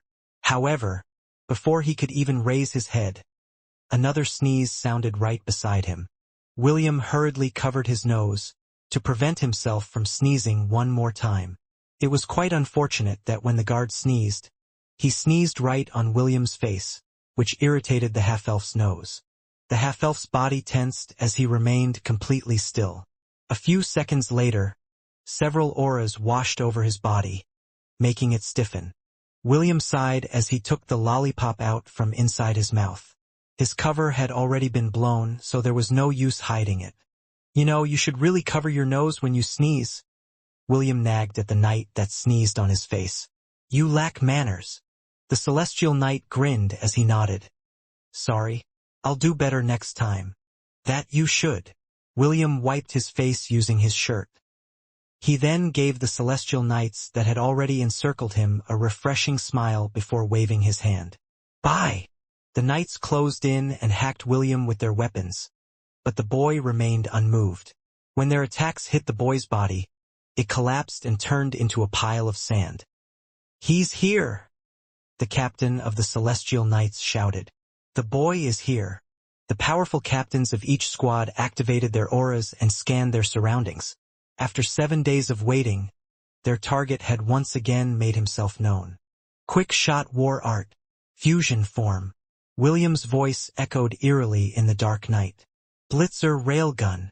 The Black Knight commander near the gate immediately turned himself into a giant and used his body to block the entrance of the heavenly gate.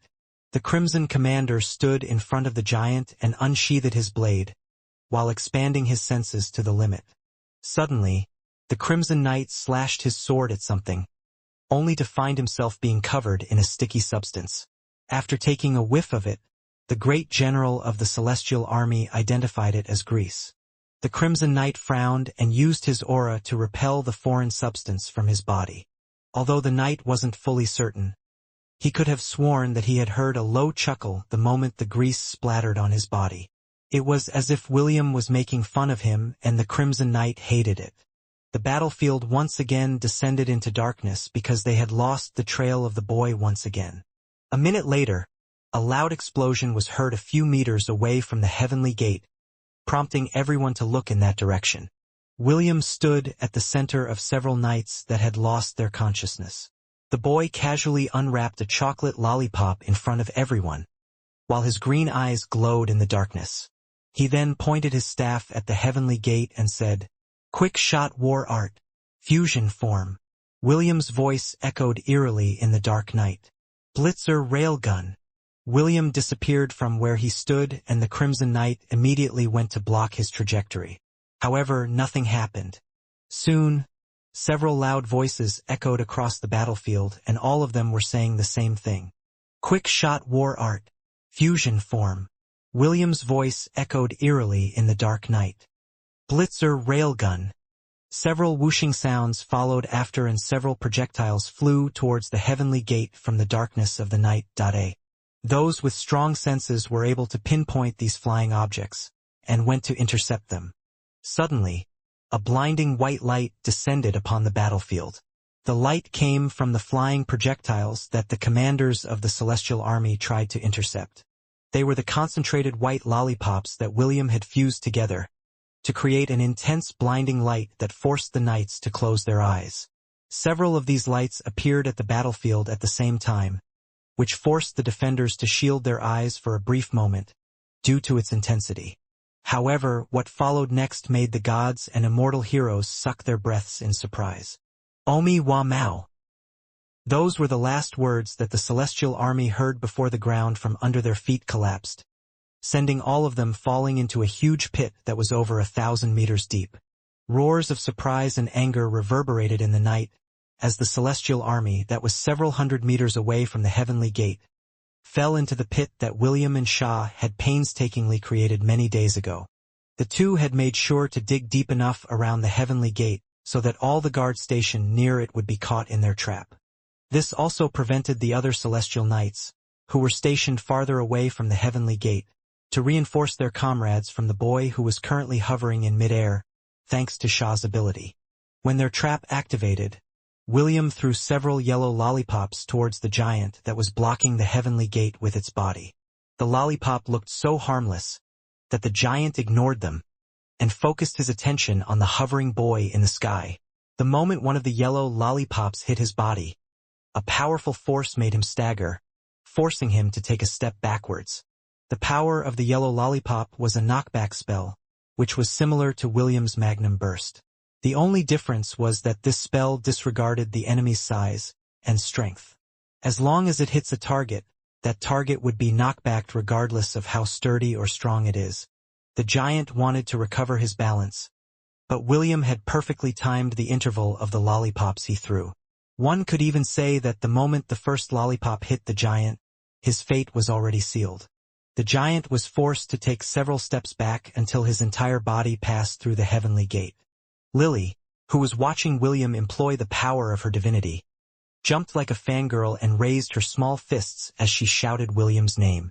The giant wasn't the only one that was forced by William to enter the gate.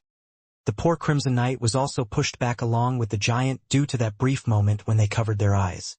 Quick shot war art. Fusion form. William said as he pointed his wooden staff towards the heavenly gate that was free from obstruction. Blitzer railgun. Earlier, William shouted his ability in order to make the celestial knights panic. He was only using a bit of psychology in order to force them to make choices that would work in his favor. Naturally, his efforts paid off and he was able to eliminate two of the greatest threats that prevented him from entering the heavenly gate, by using the white lollipops to blind them temporarily. William's body merged with his staff, and it flew towards the heavenly gate at the speed of sound, which was now devoid of defenders. The staff was about to pass through the portal when a golden shield, that had the emblem of the sun in its center, blocked his path. William's fusion with the staff broke apart as he was repelled from the gate by a powerful force. He was about to fall into the same pit that he had dug earlier when a cloud of sand caught him in midair. "Very good," a taunting voice said from behind the shield. "A being worthy to be David's successor. However, did you think that I would just sit back and watch you clear this trial, boy?" William wiped the blood that had emerged from the corner of his lips due to the collision against the divine shield that blocked his path away.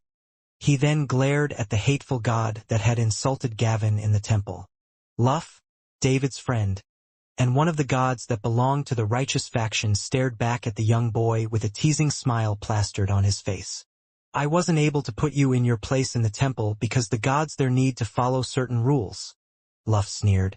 "However, inside this domain, we are allowed to descend in order to test worthy souls and keep them from entering the temple of the gods. Don't worry, on behalf of David, I will beat you up, but still leave a breath in your body. This will be your punishment for insulting a god." Luff summoned his spear and pointed it at the pit that had trapped the celestial army. Immediately, the ground rose up, bringing the knights back to the surface. The bewildered warriors looked at William before looking at the god that was standing right in front of the gate. "Fools, what are you looking at?" Luff scoffed. "Capture the boy and beat him up for me." "Yes." As soon as Luff gave an order, the soldiers activated their weapon auras and attacked William at the same time. Facing thousands of energy attacks from all directions, Shah hurriedly pulled William away, preventing the attacks from hitting the boy. However, the celestial knights that could fly had already taken action and engaged the boy in the air. Quick shot war art, fusion form. Blitzer railgun. William shot out towards Zhu and Shah, who were standing in the distance. When he was close enough, he hurriedly cancelled the effects of the war art fusion. Shah used his powers to catch the boy and prevent him from taking any further damage. The sand demon lowered William on the ground before checking his condition. Zhu, on the other hand, stood in front of the two and raised the rake in his hands as he took a fighting stance. The demonic pig knew that the celestial army would not let the boy go after the embarrassment that they had suffered at his hand. Although William and him had a rough start, Zhu had recognized the boy's determination and tenacity. He also cursed the bastardly god, Luff, in his heart for bullying a child. Zhu knew that a battle was inevitable, but he didn't mind. Even though he and Shah knew that there was no hope in winning against the celestial army, they wouldn't just stand by and let William get beaten up under their watch. Meanwhile, in the temple of the gods, "You bastard!" Lily roared in anger. "I'll beat the crap out of you." Lily's divinity exploded from her body as she prepared to descend to the heavenly domain. Since Luff had insulted Gavin and tried to attack William, the lowly goddess had added the sun god to her blacklist. Although she belonged to the neutral faction, that didn't mean that she would allow other gods to bully the boy that she had given her divinity to. Issei had already unsheathed the dagger in his hands and his eyes were cold and murderous. Just like Lily, he also planned to descend as well and stab the god of bastards that dared to bully his younger brother. William forced himself to stand by using the wooden staff in his hand. He knew that his trial was about to end, but he was unwilling to let it end this way. At the very least, before all the bones in his body were broken, he would do his best to smash his staff into the god's face. That is the only way that William could think of to erase the gloating smile on Luff's annoying face. Lily and Issei were about to descend to the heavenly domain when David reached out to grab their arms. "Wait," David said. "Don't go." "Shut up, old coot," Lily protested. "I don't care if Luff is your friend. I'll beat the crap out of him." "David, let me go," Issei said without turning his head to look at his friend. He had already decided to battle it out with Luff and make him pay for his arrogance. "I understand that the two of you are angry, but if you go, this will only escalate into a brawl between gods," David replied firmly. "If one of you goes down there right now, the rest of the righteous faction will follow. It will not just be a 2-on-1, a quarter of the gods in the temple will become involved as well." "So?" Issei asked back. This time he turned around to face David. "So what if this becomes a full-blown brawl? If they send 100, I'll stab 100. If they send 1,000, I'll stab 1,000. David sighed, but his grip on the arms of his two friends remained firm. "This is a critical time for William. Just wait for a while." "Wait? Wait for what?" Lily stomped her foot angrily. "Wait for him to get ganged up on?" The lowly goddess was one of the most adorable gods in the temple, but when she got angry, she was like a fearless honey badger that would even attack a lion.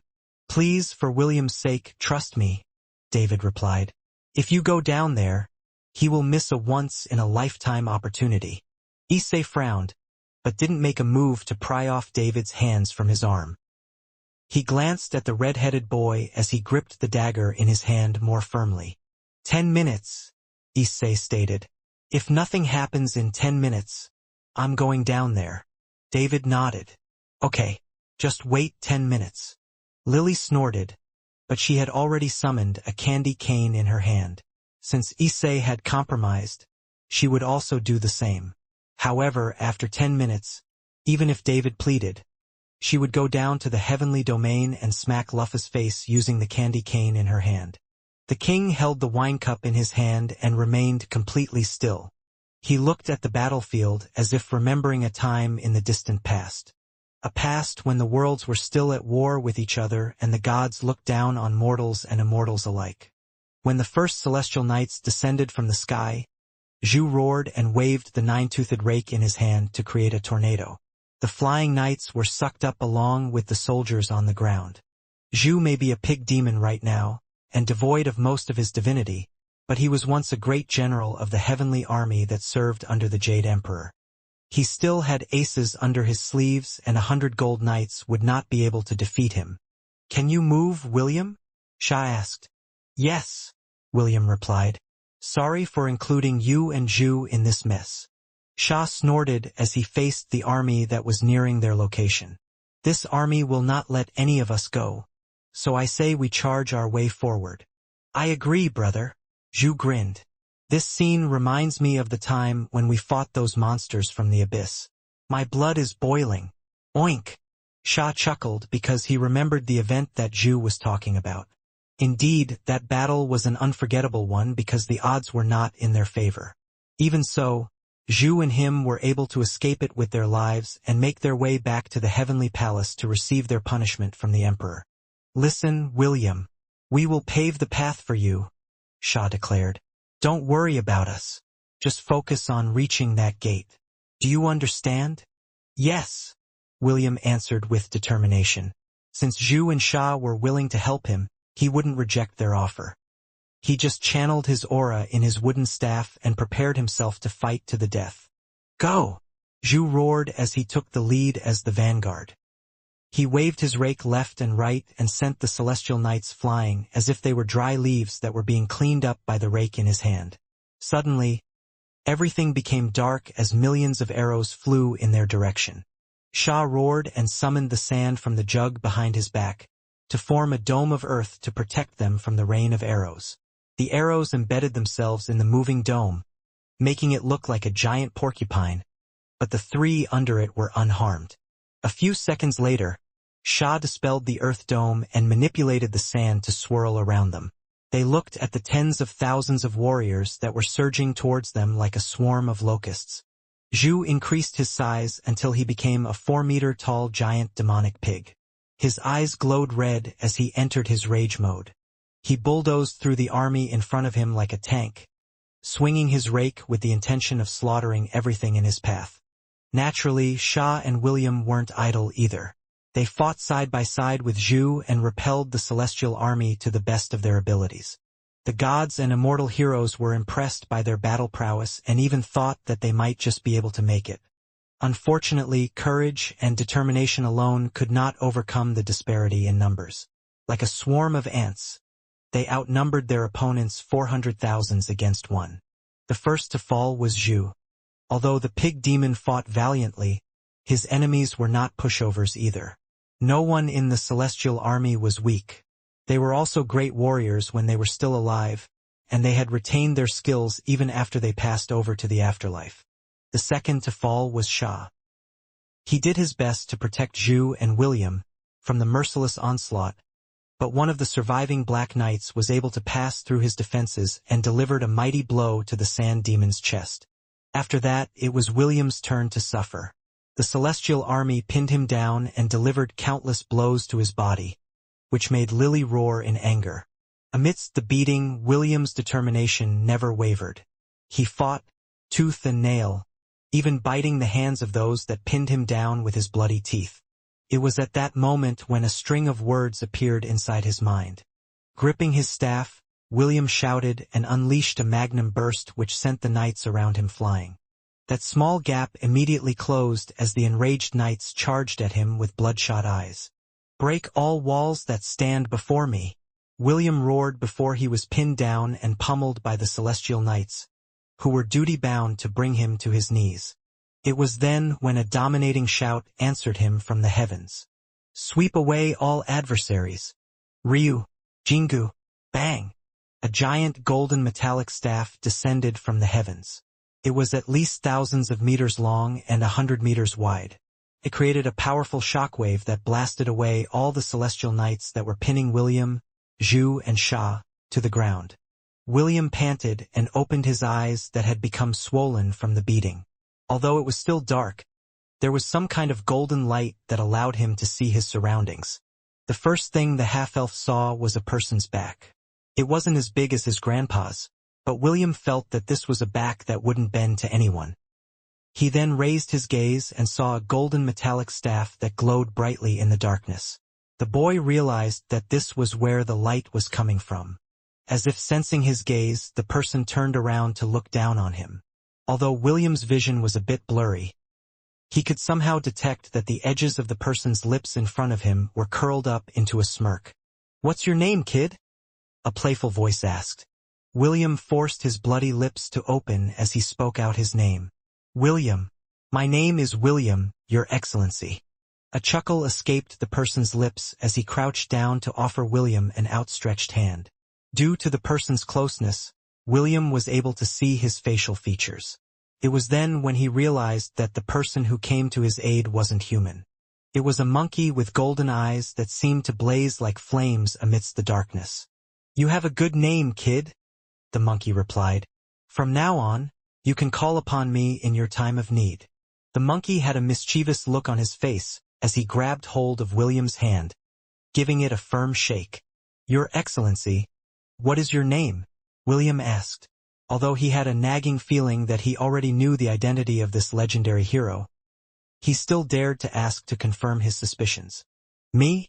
I am none other than the handsome Monkey King," the monkey declared in a teasing tone. "The great sage that equals heaven. The one and only Sun Wukong." Sun Wukong, William thought as he firmly gripped the Monkey King's hand.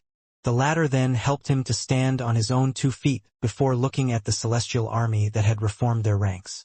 Clearly, they wouldn't allow William to pass through the gate without a fight. "Kid, I'll take care of the small fries, but you will have to take care of that one over there. Okay?" Sun Wukong twirled the golden staff in his hand and pointed at Luff, who stood in front of the heavenly gate like a gatekeeper. "Okay," William readily agreed. Sun Wukong patted his shoulder in a casual manner. "Relax. I'll lend you my power when you fight against him. As long as this king is around, you don't have to worry about anything." Sun Wukong pulled a few hairs from his head and gave William a wink before blowing them off his hand. These strands of hair flew in the air for a brief moment before transforming into exact replicas of the Monkey King. Zhu and Sha had propped themselves up from the ground while the two had been talking. Although they had received heavy injuries, they glared fearlessly at the celestial army in front of them. The pig demon and the sand demon raised their weapons high with arrogance. Clearly, they wanted to give the knights some payback for ganging up on them. "Let's go." Sun Wukong grinned. "Observe carefully, William. You need to understand how my abilities work." William nodded his head as he ran behind the Monkey King and his clones. Within his status page, the name of Sun Wukong shone brightly in golden bold letters. This meant that the Monkey King had been registered under his heroic avatar skill. What did this mean? It meant that he could use the Monkey King's abilities for a short period of time when he activates the heroic avatar skill. Heroic avatar allows the shepherd to use the power of an immortal heroic hero that protects the temple of the 10,000 gods. This skill only lasts for an hour. During that time, the shepherd will be able to wield all the abilities of the immortal hero Sun Wukong. This also includes the battle regalias and weapons that belong to him. This skill can only be used once a week. Current heroic avatar, Sun Wukong. Heroic rank, Immortal Saint, High. William noticed some distinct changes in the description of the skill. Before, the description of the heroic avatar only lasted for 15 minutes and could be used once a day. Now, it could be used for an hour and had a cooldown time of 1 week. The half-elf guessed that the changes in the skill's description had something to do with the heroic spirit that had been registered as his heroic avatar. Even so, he was quite thankful that the immortal hero that had appeared before him was quite powerful. William focused his attention on the Monkey King's fighting style, so that he would be able to utilize his hero's strength when he activated his heroic avatar. The Monkey King's clones rampaged across the battlefield. The golden staves in their hands extended several meters long as they swept across the battlefield, while doing their monkey antics. Shouts of pain and helplessness erupted throughout the celestial army as the overpowered Monkey King swaggered towards the heavenly gate, sending anyone who stood in his way flying in every direction. "Devastate all that stands in my way," Sun Wukong ordered. "Ryu, Jingu, bang!" The golden staff in Sun Wukong's hand grew in size until it was 300 meters long and over 2 meters thick. The Monkey King slammed it against the ground, creating a powerful shockwave that blew all the celestial knights away. It was as if he had parted the sea with that strike, allowing himself, William, Zhu, Sha, and his clones to pass through the defenders with ease. Lily giggled as she cheered for the Monkey King's one-sided massacre that offered no mercy to his enemies. The lowly goddess had been raring to rampage a few minutes ago, but David had prevented her from descending to the heavenly domain. After the appearance of Sun Wukong, her anger disappeared completely, and she was now cheering for the monkey wholeheartedly. As for Issei, he had a smile on his face as he nodded his head in satisfaction. Just like Lily, the harem god had been itching for a battle, but he put it aside for now since the most troublesome monkey in the celestial world had appeared on the battlefield. The Jade Emperor sighed as he watched Sun Wukong laugh out loud as he brute forced his way through the sea of defenders. It reminded him of the time when the Monkey King had defied his decree and fought off the heavenly army of his Jade Palace. "I almost pity the celestial knights, but this battle is far from over," the Jade Emperor thought as he looked at Luff, who seemed mildly amused by Sun Wukong's dominant performance. Just like everyone else, Luff had restrictions that were applied to him when he entered the heavenly domain. If Sun Wukong's rank was at the peak of a saint, Luff's rank was that of a myriad beast at its peak. Saints would always be weaker than myriad beasts, but the Monkey King didn't shy away from fighting against strong opponents.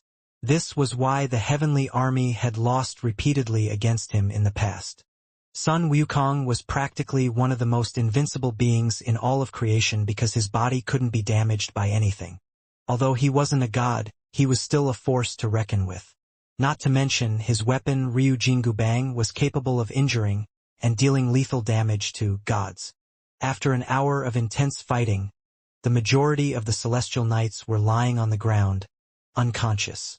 The surviving knights knew that it was a hopeless battle, so they decided to stand aside and let the king, who had been given the title Heaven's Equal, to pass unimpeded. Sun Wukong didn't make things hard for the knights who refused to fight and let them be.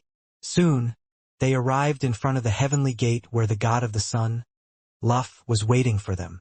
"All right, you're up, kid," Sun Wukong said as he handed his golden staff to William. "Knock his teeth out." William nodded and accepted Ryu Jingu Bang from Sun Wukong. The moment he held the weapon in his hand, he could feel an overwhelming strength wash over his body. The Monkey King turned into particles of light and flew towards William's chest, merging with him. All of William's injuries recovered at an astonishing rate, as if he had drunk one of Jekyll's regeneration potions. Luff held his shield in his left hand, and a red spear in his right. A sneer was plastered on his face as he pointed his weapon in William's direction. William snorted as he twirled the golden staff in his hand. A metallic ding echoed across the battlefield as he slammed the staff on the ground. "Finally a worthy opponent," Luff declared. "Our battle will be legendary." William ignored his words as he pointed the tip of the golden staff at Luff's face. "No, bitch. It's clobbering time." Luff laughed when he heard William's snarky reply. His laughter only lasted for a brief moment before he threw his shield towards the boy without warning. William stepped aside to dodge the attack, but his battle instincts told him to get away as soon as he could. The half-elf didn't think twice and jumped back decisively. It was at that moment when Luff's body materialized and swapped places with the shield. The god then thrust his spear in William's direction, shooting a beam of light. William somersaulted in the air to evade Luff's attack before making a sweeping motion with the golden staff in his hand. The staff extended and swung towards the god, who was looking at William in disdain. Before the staff could even hit him, Luff disappeared from the ground and reappeared 100 meters above William. He then spread his hands wide as he looked up into the heavens. "Praise the sun!" Luff shouted. Suddenly the darkness of the night disappeared, and a giant blazing sun appeared in the heavens. Luff's body turned golden as the spear in his hand turned dark red. "Bloom in the battlefield," Luff declared with arrogance. "Fleur du soleil." The hair on William's neck stood on end as he faced the familiar attack that he had used back in Hestia. He already had his suspicions that the Sun Knight job class and Luff were connected with each other. He just didn't expect that even his weapon, Soleil, was an artifact that originally belonged to the sun god. Naturally, the spear that Luff used wasn't Soleil. He had lent Soleil to Astrid who, in turn, gave it to one of her warriors who fought for humanity during the Dark Era in Hestia. However, since the weapon originally belonged to him, Luff was able to use Soleil's power, just like William was able to use the lightning god war arts in battle. The flaming spear flew towards William, leaving trails of flames in the sky. This attack was similar to a nuclear strike that could wipe out entire armies with a single attack. William's Sun Knight job class was only able to bring out a fraction of Soleil's true power. The half-elf didn't dare to try and find out how strong this attack could be after being used by a god. "Quick shot war art. Fusion form," William said with determination. "Blitzer railgun." William fused with his weapon and shot towards the heavens, evading the flaming spear. While he was soaring towards the sky at the speed of sound, a thought crossed through his mind. "I feel like I'm forgetting something," William thought as he traveled thousands of meters above the ground in a matter of seconds. Meanwhile on the ground, "FCK! Oink!" Zhu exclaimed as he realized the great danger that they were about to face. "Run!" The pig demon ran with everything he had because he had no intention of turning into roasted pork. "Fool!" Sha grabbed his friend's arm before using his ability to dive under the ground. A few seconds later, a world-shaking explosion erupted on the battlefield. The Celestial Army, who tried to flee, was immediately enveloped by a radiant light before their bodies turned into ashes. Despite Zhu's and Sha's attempt to escape underground in order to prevent injury and death, they were not spared from the explosion. The two received serious injuries as the shockwave from the blast descended on them with a vengeance. Fortunately, the two of them were strong individuals and the powerful attack didn't take their lives. William had already cancelled his ability mid-flight and looked down on the devastation on the ground. A blazing 10-mile crater had formed in the ground where the spear landed, turning everything around it into a sea of flames. William had to admit that it was quite an impressive sight, and he hoped that there wouldn't come a time when he had to use a similar attack back in his world. It was an attack that had the potential to wipe out entire cities off the face of the earth. After the initial shock had passed, William summoned a cloud using the Monkey King's power and mounted it. He then charged at Luff, who looked back at him with a contemptuous gaze. "Immolate! Solar flare!" Luff pointed his finger at William. Immediately after that, a 30-meter miniature sun formed in front of William. The sun expanded its size and was about to explode when William thrust his spear towards it. "Not happening!" William roared. The golden staff in his hand extended and its thickness expanded to over tens of meters. The golden tip collided with the miniature sun and pushed it along with its descent towards the arrogant sun god, whose expression immediately became serious when his own attack was directed back at him. Not only that, William's attack was right behind the solar flare, which made the sun god take these two attacks seriously. "Aegis!" Luff stood firm and held the shield in front of him. The shield expanded until it was 3 meters wide, shielding Luff's entire body behind it. A powerful explosion made the sky tremble as the solar flare erupted right in front of Luff's golden shield. A few seconds later, the nearly 40-meter thick staff slammed against the shield, sending Luff crashing towards the ground along with it. The moment his 2 feet landed on the ground, Luff shouted as he resisted one of the most dangerous weapons in existence. The weapon of the Monkey King could injure gods, and it was something that all of the gods in the temple were aware of. This was why Luff had to treat it seriously, or else he would suffer terribly. The ground under his feet cracked as he held up his shield to combat the staff that was pinning him to the ground. Lily's mouth opened wide as she looked at the staff that extended thousands of meters long and nearly 40 meters thick. William roared as he channeled his aura into the staff to crush the annoying god like a bug. Luff gritted his teeth as he endured William's unreasonable attack that broke all the rules of the heavenly domain. However, what he didn't know was that the half-elf's attack wasn't over yet. Quick shot war art, 4th form. William shouted, "Grand bazooka!" Issei, Lily, and David's eyes widened in shock because they had completely forgotten that William's ability could be channeled through his weapon. The immortal heroes and the gods watching the battle unconsciously shuddered because they, also, just remembered this fact. Everyone who was watching this scene from the heavens knew that they wouldn't want themselves to be at the receiving end of this unreasonable attack of epic proportions. Just as they expected, another world-shaking explosion, that wouldn't lose to Luff's full-powered attack earlier, broke out from the tip of the golden staff. Zhu and Sha, who was seriously injured and lying on the ground, raised their middle fingers in William's direction. The two of them cursed the half-elf for not thinking about their well-being when he fired the gigantic bazooka at point-blank range. Soon, the entire battlefield, including the heavenly gate, was bathed in a fiery blaze that extended up to the heavens, destroying everything in its wake. When was the last time I felt pain? The gigantic staff pressed on the golden shield, exerting unbelievable pressure that made the ground under his feet shatter from the impact. When was the last time I was injured? A searing pain spread through his arm as he kept the shield above his body. However, due to the weight that was pressing down on him, his body crouched down a bit to support the golden shield that was preventing him from getting a fatal injury. When was the last time I fought seriously? Blood started to trickle down the side of the man's lips as he endured the attack that had almost brought him down to his knees. When was the last time that I felt alive? While he was thinking these thoughts, a loud shout descended from the heavens. Quick shot war art, 4th form. Grand bazooka! The man chuckled as he braced himself for the inevitable. This kid sure got me good. A world-shaking explosion made the man's ears bleed because his eardrums had been ruptured by the grand bazooka that had been fired at him at point-blank range. The man gritted his teeth as he used his willpower to envelop his entire body in a golden aura to lessen the injury that he was about to sustain. He knew that he wouldn't be able to escape this attack, so the least he could do was prevent himself from getting completely obliterated by the attack that came from the fusion of a mortal with an immortal. A fiery blaze extended up to the heavens, destroying everything in its wake.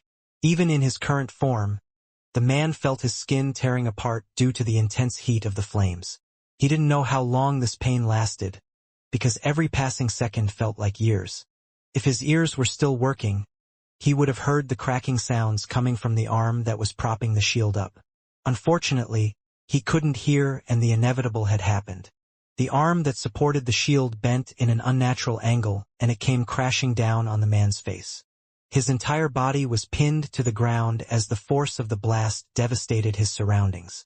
When the attack finally ended, the man opened his eyes. He then pushed the shield, that covered his face, aside with his bloody left arm because he wasn't able to move his other arm. His blurred vision locked on a tiny black speck in the sky, and he knew, more than anything else, who that small and frail visage belonged to. The man's body was hurting all over, but he didn't care. He forcefully propped himself up, but he wasn't able to stand. The reason? His legs had also been broken due to the power of the blast that battered his entire body. The man chuckled internally as he looked up at the boy that hovered in the sky, while standing on top of a cloud. Even though they were thousands of meters apart, he could see the expression on his face. The boy was sweating buckets and his breathing was ragged. Clearly, the last attack had taken its toll on him. The man looked past the boy and stared at the burning sun behind him. It was currently midnight inside the heavenly domain, but due to his ability, the sun was shining unimpeded in the sky. It pushed away the darkness of the night and illuminated everything in the world. The man's gaze lingered at the sun for a minute before shifting his attention back to the boy that was looking down at him from the heavens. Luff remembered when he was born in the temple of the 10,000 gods. The faith of his believers had poured into his body, filing it with unsurpassed strength. He was born intelligent and wise, for it was what the people had portrayed him to be. He was Luff. He was born a trickster. He was born a craftsman. He was born a judge. He was born a warrior.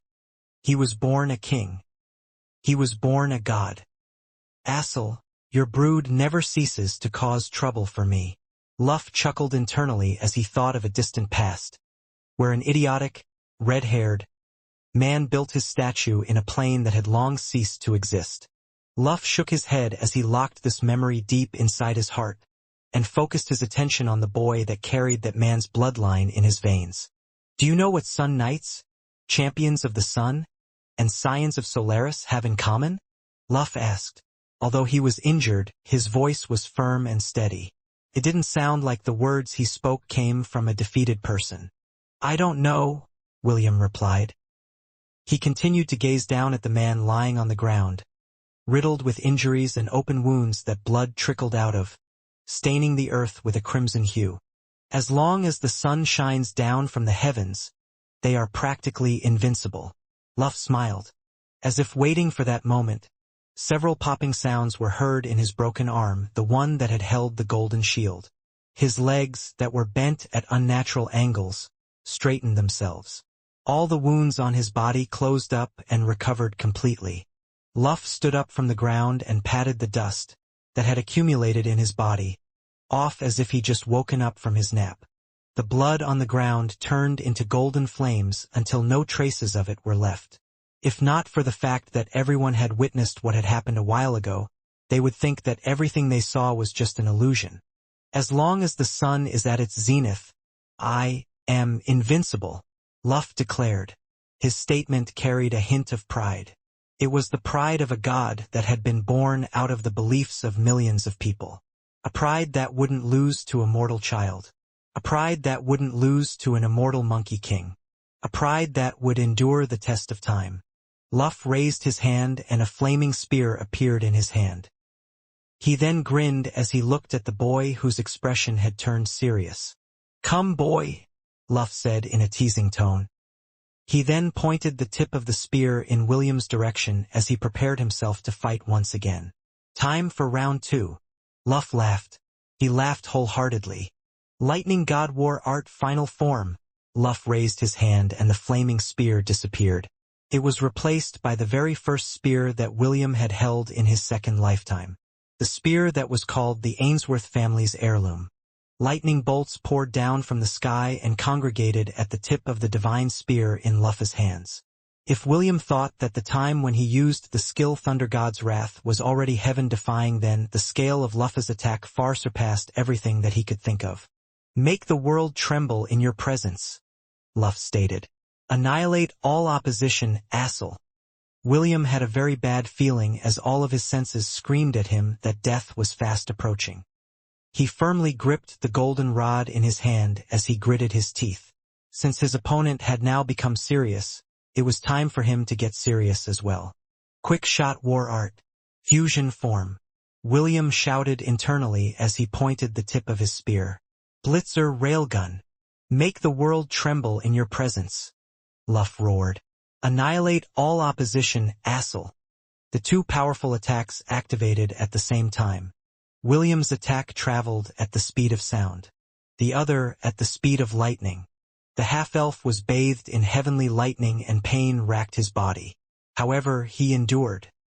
He dodged Luff's attack by a hair's breadth, but it was enough to seriously injure him. If his skill activation had been delayed by half a second, the god's attack would have hit him without a doubt. The goldenrod's body was strong. After all, it was a weapon that belonged to one of the greatest immortal heroes of all time. Even against the attack of a god, it was a weapon that wouldn't be destroyed that easily. 8 seconds. It took 8 seconds before Ryu Jingu Bang passed through the heavenly gate. William's vision blacked out right after he managed to escape with his life. Luff stared at the heavenly gate with a smile as he raised his hand. Athabar, Assel, the lightning spear, and one of the 4 jewels of the Tuatha De Danann, returned to his hand. You're just as slippery as your ancestor. Luff grinned evilly. Isn't that right, Assel? The spear in Luffa's hand remained silent. The god snorted and casually threw the spear towards the sky, where it disappeared. He then returned to the temple to rest. Even though it had only lasted for a brief moment, he still enjoyed the short battle he had with William after staying in the temple for thousands of years. William groggily opened his eyes. He then tried to move his body and immediately regretted it. Tendrils of electricity snaked around him, and the smell of burnt flesh reached his nose. It was also at this moment when a wave of burning pain washed over his body. The half-elf gritted his teeth as he summoned a pink lollipop into his hand. He tore the wrapper off using his teeth before placing it inside his mouth. William sighed in relief as he tasted the familiar, cherry-flavored sweetness spreading across his taste buds. The numbness and semi-paralysis he was feeling wore off after eating the pink lollipop infused by the divinity of a goddess. The next thing he did was summon a red lollipop. He didn't eat it right away. Instead, he held it firmly in his hand as he increased the effects of the lollipop. Just like the white lollipop, William could compress and stack the effects of the red lollipop, making it a very powerful healing candy. After exhausting half of the red lollipop's daily quota, William placed it inside his mouth to eat. Immediately, he could feel his injuries getting better. Although they were far from a complete recovery, it was still better than nothing. I almost died back there, William thought as he chewed on the lollipop inside his mouth. The crunching noises of the candy being grounded by his teeth sounded non-stop. Suddenly, a light cough was heard in the distance and a pair of feet walked towards him. "Child, I'd appreciate it if you didn't litter here in the entrance of the temple," an old man with a long white beard said in annoyance. "Do you want me to make you pay with God points?" William turned his head to the side and saw the familiar old man that had once opened the gate to allow William, and those that came with him, to enter the temple of the 10,000 gods. Gramps, why am I here?" William asked. He thought that after he entered the heavenly gate, he would return to his world where his loved ones were waiting for him. "You're here because you entered the heavenly gate," the old gatekeeper said with a hint of approval and admiration. "This is the second time I've seen someone manage to clear the heavenly trial. Not bad, young man. Not bad." William groaned as he covered his face with a hand. He still didn't understand why he ended up in the entrance of the temple, but since that was the case, he just had to meet with Issei, Lily, and David to know what was going on. A few minutes passed before William managed to stand on his own 2 feet. He summoned the golden staff that belonged to the Monkey King, and it flew to him as if it was originally his. William gritted his teeth as he dragged his injured body towards the gate with the aid of the golden staff. The old gatekeeper walked beside him, matching his pace.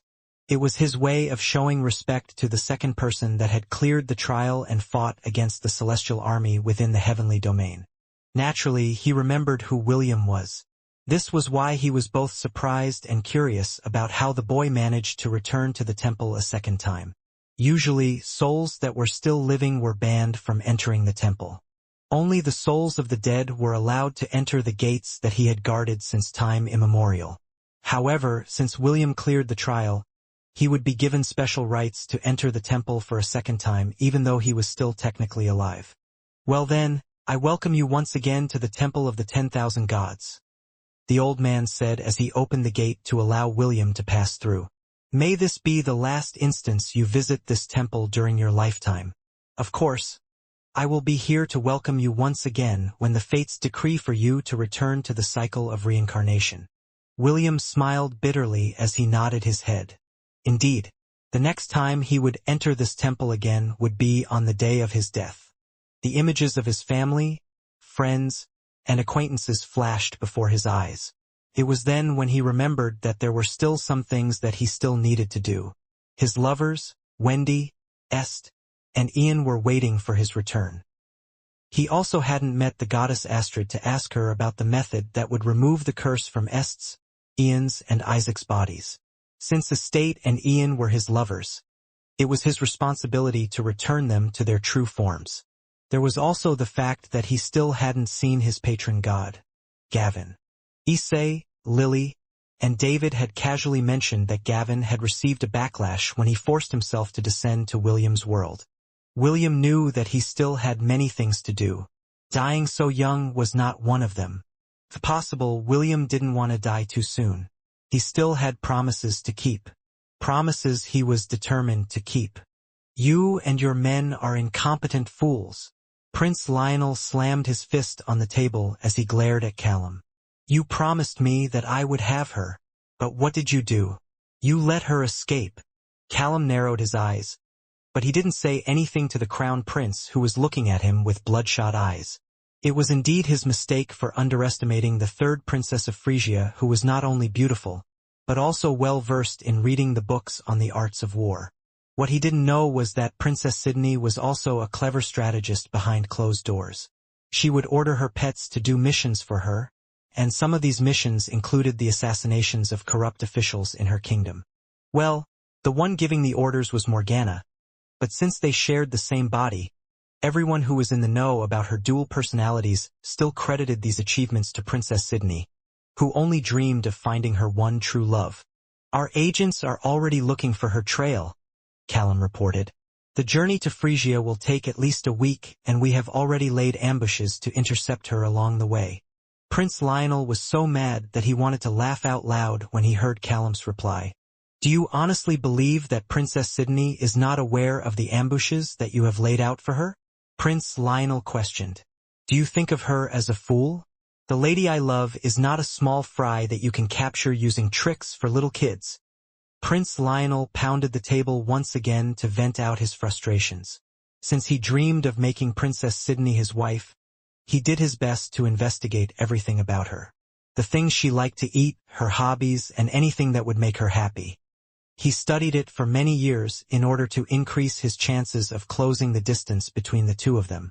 However, when the princess had arrived in the capital, all the preparations he had made didn't work.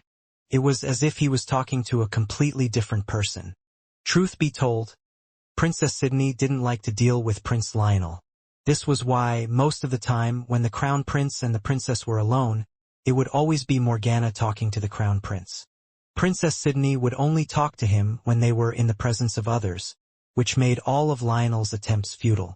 The crown prince also realized that ever since the party where the princess had danced with William, Princess Sydney would always ask him things about the half-elf. This made the crown prince very jealous to the point that he ordered his men to assassinate the unconscious half-elf. But none of the men he ordered to do this task had returned to his side. That was when Prince Lionel realized that there was someone strong protecting the boy. Since that was the case, he stopped giving out orders in order to keep his men from dying. Fortunately, William had fallen into a coma after the demon invasion in the academy.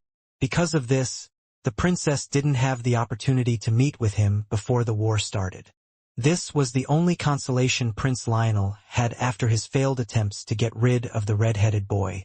If he only knew that there was an overprotective goat and parrot monkey by William's side, he would certainly not think to send assassins to kill him. Find her no matter what, Lionel ordered. We had a deal, and it's your turn to keep your end of the bargain. Callum covered his head with a hood because he was afraid that he would slap the prince if he looked directly at his face. Fine. I will personally go and look for your princess. But remember this. We are not your minions whom you can order around however you like. Don't push your luck, Crown Prince. Callum left the room, leaving a frustrated Prince Lionel behind. Soon, the sound of things breaking could be heard inside the room. The Crown Prince vented his anger until he could no longer break anything. He vowed that the next time he saw Princess Sydney, he would pin her down and show no mercy. Prince Lionel always got what he wanted. However, he also understood that he had to rely on the organization to make him the emperor of the southern continent. No matter where you run, no matter where you hide, I will find you, Prince Lionel vowed. When that day comes, I will make sure that you will no longer be able to run away. Princess Sydney, I will make you regret running away from this prince. Princess, are you sure about this? Priscilla asked as she followed behind Princess Sydney. What if the queen wasn't affected by that continental spell that they invoked? Princess Sydney walked as she removed the rings in her fingers one by one. It doesn't matter if the queen is active or not. What is important is that she's defenseless right now. The two young ladies walked into a wide tunnel, hundreds of meters below the ground. Princess Sydney and Morgana knew that they would have a hard time escaping their pursuers. The two of them didn't excel in combat, so fighting wasn't an option. This was why Princess Sydney took Priscilla with her when she escaped from Ravenlord Citadel. The princess knew that the organization was also present in Frisia, so she decided to make a detour. Morgana suggested that they go to Antheim, where the queen ant, that supplied the Anastasia dynasty with unlimited warrior ants, was located. Soon, the two arrived in a very spacious cavern littered with countless eggs.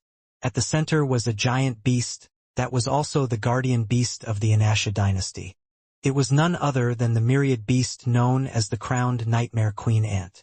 The queen ant had the lower body of an ant and the upper body of a beautiful woman. She had already sensed Princess Sydney's approach and raised her head in defiance. Currently, she was in a weakened state because the continental spell had also affected her, even though she was deep underground. "Don't come any closer!" The ant queen shrieked because her instincts were telling her that Princess Sydney was a very dangerous being. "What do you want?" Princess Sydney ignored the ant queen's pitiful struggles as she removed the last accessory from her hand. "What I want is you," Princess Sydney said as she removed the veil that covered her face. The queen ant's expression immediately softened as her gaze locked on Sydney's beautiful face. Seeing that her plan had worked, Sydney moved closer to the queen ant. She just needed to do one last thing in order to seal the queen's fate. Using her hairpin, Princess Sydney pricked her fingertip until a drop of blood was formed. She then wrote a magic circle in the air using her blood as a medium. Soon, a magic contract of master and beast hovered in front of her. The queen ant lowered her massive body in order to allow Princess Sydney to embed the magic circle into her forehead. The queen ant offered no resistance and allowed the contract to merge with her body. Half a minute later, Princess Sydney felt a strong connection with the myriad beast, which proved that she had succeeded in making the myriad ant queen her beast companion. Since she was young, Princess Sydney had always wanted to make a myriad beast her beast companion. Although the queen ant had only average fighting skills, it was capable of producing an army that numbered in the millions. With this, Princess Sydney wouldn't have to worry about not having enough warriors to fight for her. The only thing she needed to do now was to wait a few days for the ant eggs to hatch. These eggs had been unaffected by the spell because they didn't quite meet the requirements that had crippled the entire southern continent. Sydney was sure that the moment they hatched, only a handful of individuals in the current southern continent would be her match. When William entered the Temple of the 10,000 Gods, he saw a good number of candidates that were wandering around the countless stalls within the area that William had labeled as the bazaar. He wasn't able to stop the smile that formed on his face as the sounds of cheesy pickup lines reached his ears. It reminded him of the days when he first entered the temple and had met Gavin, Lily, Issei, and David. William walked very slowly as he used the golden staff to support his body. Although Lily's candy had helped him recover, the damages he sustained from Luffa's overwhelming attack were still present in his body. Clearly, it would take more than a few lollipops to completely recover from the attack of a god. He was about to look for Issei, Lily, and David when a familiar figure blocked his path. Well, look at who we have here. The apple goddess Lulu said as she crossed her arms over her chest. "What happened to you, little Will? You look like you fought against an entire army." The gods in the nearby stalls chuckled at Lulu's teasing words. Naturally, they had also watched William's battle inside the heavenly gate and eyed him with renewed interest. For them, watching a god personally fight against a candidate was pure entertainment. "Hello, Lulu," William greeted with a smile. "Have you been well?" Lulu grinned as she patted William's shoulder, which immediately made the half-elf grimace in pain. "Well enough," Lulu chuckled. "Here, have an apple. Don't worry, this one is free of charge." Lulu handed a golden apple to William and urged him to eat it. For some reason, the golden apple reminded him of the apple that he was given in Asgard by the adult Wendy in his dreams. William only hesitated for a brief moment before taking a bite on the apple. Soon, a wave of warm and soothing energy traveled across his body. It felt so comfortable that he wasn't able to prevent a sigh of pleasure from escaping his lips. After taking the first bite, William ate the apple with gusto until nothing was left. The pain and exhaustion he felt disappeared like a fleeting breeze, and he could feel his strength returning to his body. "Thank you, Lulu," William said sincerely. "You're welcome," Lulu replied as she patted William's shoulder. "The next time you reincarnate, make sure to choose me as your patron god. I can at least guarantee that no one will be able to kill you easily, not even a god." Lulu winked at William before returning to her stall. For some reason, William believed that the words of the apple goddess weren't empty boasts. With such a miraculous apple that could instantly heal any injuries, her followers would indeed be very hard to kill. "Big brother." Before William could even react, a certain lowly goddess jumped onto his chest like a cannonball, sending him skidding a few meters across the floor. In the end, William fell down on his back while holding the mischievous Lowly in his arms. "Lily, I just recovered," William said before patting the Lowly's head, who was clinging to him like a leech. "Can you take it easy on me?" Hey, Lily giggled. William sighed because Lily could be a handful at times. He then raised his head to see Issei and David walking towards his direction. Both of them were smiling, and Issei even gave William a playful wink when he neared the boy. "Congratulations on completing the heavenly trial," Issei said with a smile. "You really caused quite the commotion. The Jade Emperor now has a headache about how to deal with the aftermath." David chuckled as he continued Issei's explanation. "Over 1,000,000 celestial knights are out of commission because of you. The heavenly domain will have to be closed for repairs. Also, all of the defenders are now undergoing hell training as punishment because they failed to stop you from entering the heavenly gate." Lily pulled William up from the ground and patted his clothes for him. "Don't worry, big brother. After 10 years, the heavenly domain will reopen. I sure pity the next candidate who undertakes the trial. They will not stand a chance because the celestial army will not allow themselves to be defeated for a third time. They will lose half of their salary if this incident happens again." William felt sweat forming on his forehead after hearing Lily's words. He felt like he was the cause of all these problems and wondered if the Jade Emperor would ask him to pay for the damages that he had caused after Sun Wukong descended on the battlefield. The three gods could read William's thoughts and snickered internally. They were the true culprits behind William's trial, so naturally, the blame should be on their shoulders. The three cheapskates were more than happy to push all the blame on William when the Jade Emperor came to ask for compensation. "Now that you have cleared the trial and registered your immortal guardian, it is now time for you to return to your world," David said. "Do you want to return now? Or do you still have unfinished business that you have to settle here?" "I still have some unfinished business," William nodded. "Sir David, do you know the goddess Astrid?" "Astrid?" A playful smile appeared on David's face. "Of course I know her. Do you want to talk to her about something?" "Yes." William explained the curse that was placed on Est, Ian, and Isaac to the three gods that supported him. Naturally, they were aware of this backstory because Astrid had come clean when William and Est were fighting together at the Trial of Courage.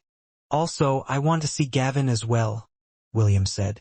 "I'm also worried about his condition." The three gods nodded simultaneously. William was one of the two followers of Gavin. It was perfectly understandable for the boy to want to see him.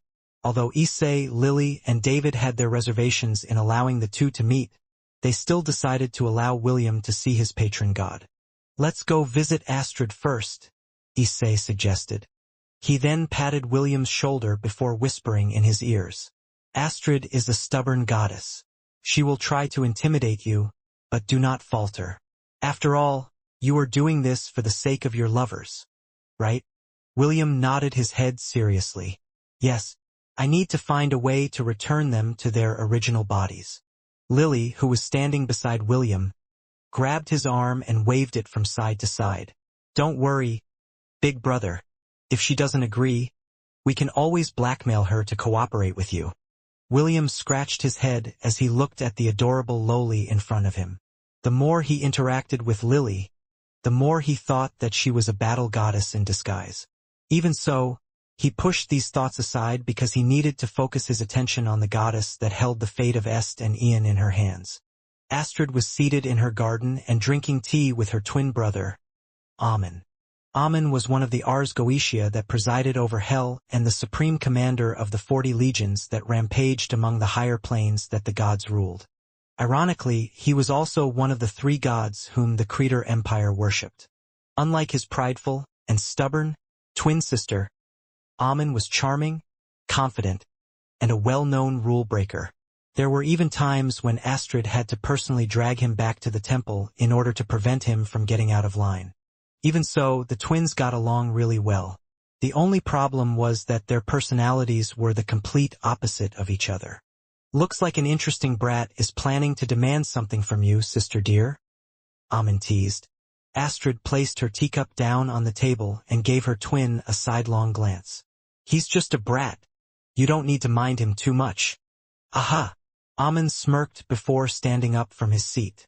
"Well then, I'll be returning to my palace. See you later, Astrid." "Stay away from trouble, Amun," Astrid warned. "Don't cause too much of a ruckus in hell." Amun chuckled. He then winked at his twin sister before disappearing from the garden. Astrid looked at the teacup on the table with a calm expression. She already knew that William would look for when he appeared in the temple, so she had prepared a quest beforehand. It was not like she was against lifting the curse on her devout followers. In fact, she even wanted to do it as well.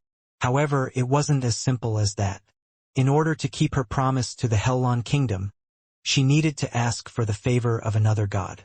And that god had already escaped back to Hell in order to prevent his twin sister from introducing him to William. That's right. The god that agreed to help Astrid tweak the continental spell that descended on the southern continent was none other than Amun. In order to break the curse, William must travel to the central continent and find a way to make the Marquis of Hell agree to lift the curse on his lovers and friend.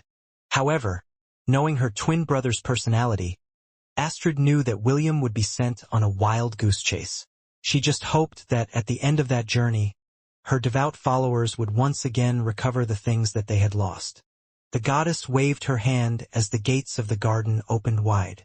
William walked with steady steps, accompanied by 3 of the gods who supported him from the heavens. "Let's see how far you can go, boy." The corner of Astrid's lips curled up because she could already see the hardships that William would face as he tried to negotiate with Amun. "Show me that you are worthy of my devout followers' love. If you can't even do this much, then you don't deserve Est's and Ian's affections." Although Astrid was grateful for William's help, that didn't mean that she approved of him. She decided to use this test to judge the half-elf's character. Only after he passed her twin brother's test then, and only then would she recognize him as a man worthy of her followers' love. In a hidden valley found in the southern part of the Hellon kingdom, a man wearing a red robe stared at a monument that had been covered by moss. The man casually removed the mask he was wearing, for there was no longer any need to hide his real identity. He had placed an enchantment on his face mask that distorted his facial features to prevent others from recognizing him. The man with short, dark brown hair and green eyes looked at the monument with a smile. His hand rose up to casually stroke the pointed tip of his ear, as if trying to confirm that it was there. Unlike the pointed ears of an elf, the man's ears were more human-like. However, it wouldn't change the fact that his elven ancestry had ensured that he would forever be an outcast among the full-blooded elves. That's right, he was a half-elf that was shunned from the Silvermoon continent because of his impure bloodline. His name was Connor Garnell Raz, one of the leaders of the organization that went by the name Deus.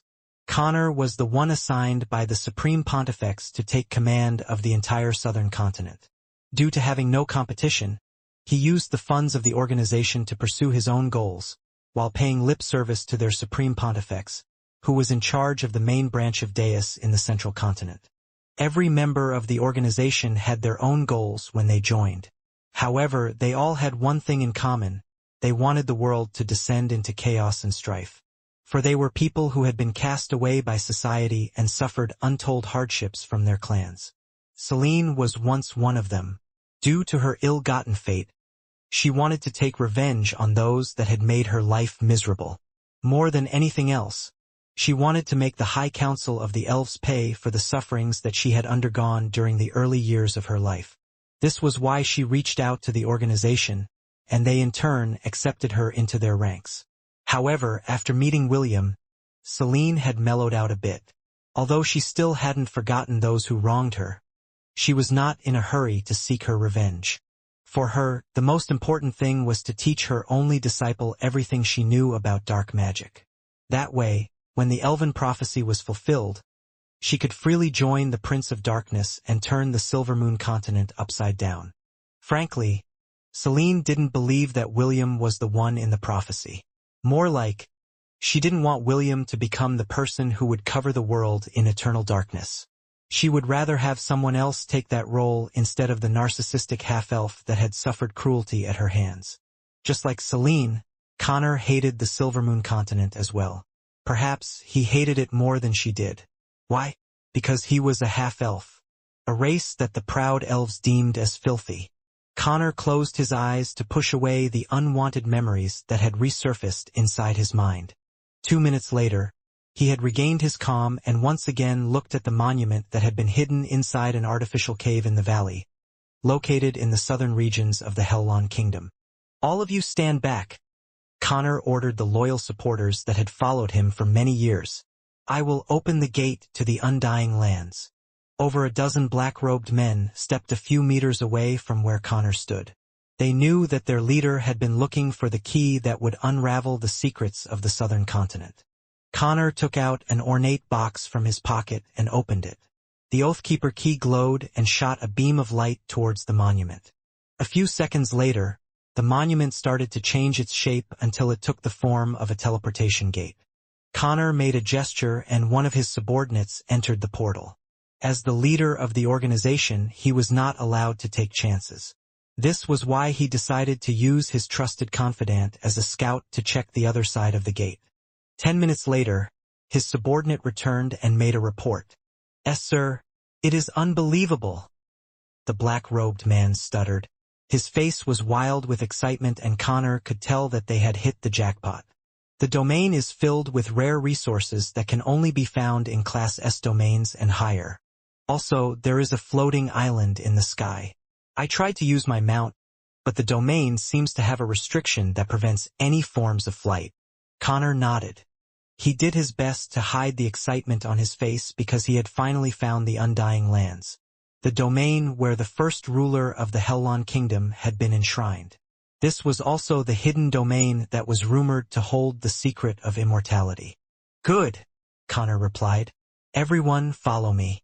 "Yes, sir." When Connor and his men entered the domain, they were immediately greeted by lush greenery. Although they didn't sense any living beasts within the domain, they could tell that it was very much alive. Even after thousands of years, this place had thrived without intervention from the outside world. Connor mused as he observed the surroundings. He could feel the dense magic and spiritual power in the air. This was the sign that many rare herbs, minerals, metals, and other rare treasures resided within the domain. However, the most eye-catching landmark of the Undying Lands was the floating island in the sky. Connor deemed that it was at least a mile long from where he stood. He was very curious about what secrets the island held, so he immediately activated the flying artifact in his possession. The artifact came to life and Connor could feel that it was working properly. However, his feet were still firmly planted on the ground. Clearly, what his subordinate said about the flying restriction was true. Although he was disappointed, Connor also felt happy because no one would also be able to sneak onto the island. There must be a hidden passage somewhere, Connor thought as he scanned his surroundings. I need to find it as soon as possible, before they come knocking on my door. Connor knew that his superiors had become suspicious of his recent actions in the southern continent, so he decided to use the continental spell as a distraction to prevent them from finding out his real intentions. He was also aware that the Creator Empire and the elves had arrived and were currently in the process of conquering the human kingdoms that had no power to resist their invasion. That's right, Connor didn't care about the southern continent. He also didn't care about the promise he made with Lionel. The Crown Prince was just a means to acquire the Oathkeeper key. Although he wouldn't mind letting the traitorous prince keep his rule in the Hellon kingdoms, he would not lift a finger to help him conquer the lands that the Praetorian Empire and Elven forces had captured. As a member of the organization, he still couldn't defy the Supreme Pontifex. The only time he would be able to do so was when he, himself, had discovered the secrets of immortality. Then and only then would he be able to break free from the chains that bound him and enact his vengeance on the elves who had killed his family. Wash your necks, patriarchs of the Sala, Nasir, Reese, and Aron clans, Connor said softly as he stared at the floating island in the sky. I will personally come to kill each and every one of you, but before that, I will kill all your prodigies first.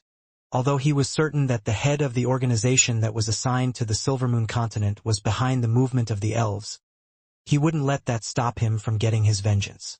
But before that, he would focus his attention on gathering the resources inside the domain and finding a way to reach the floating island, which he assumed held the secrets that he was looking for.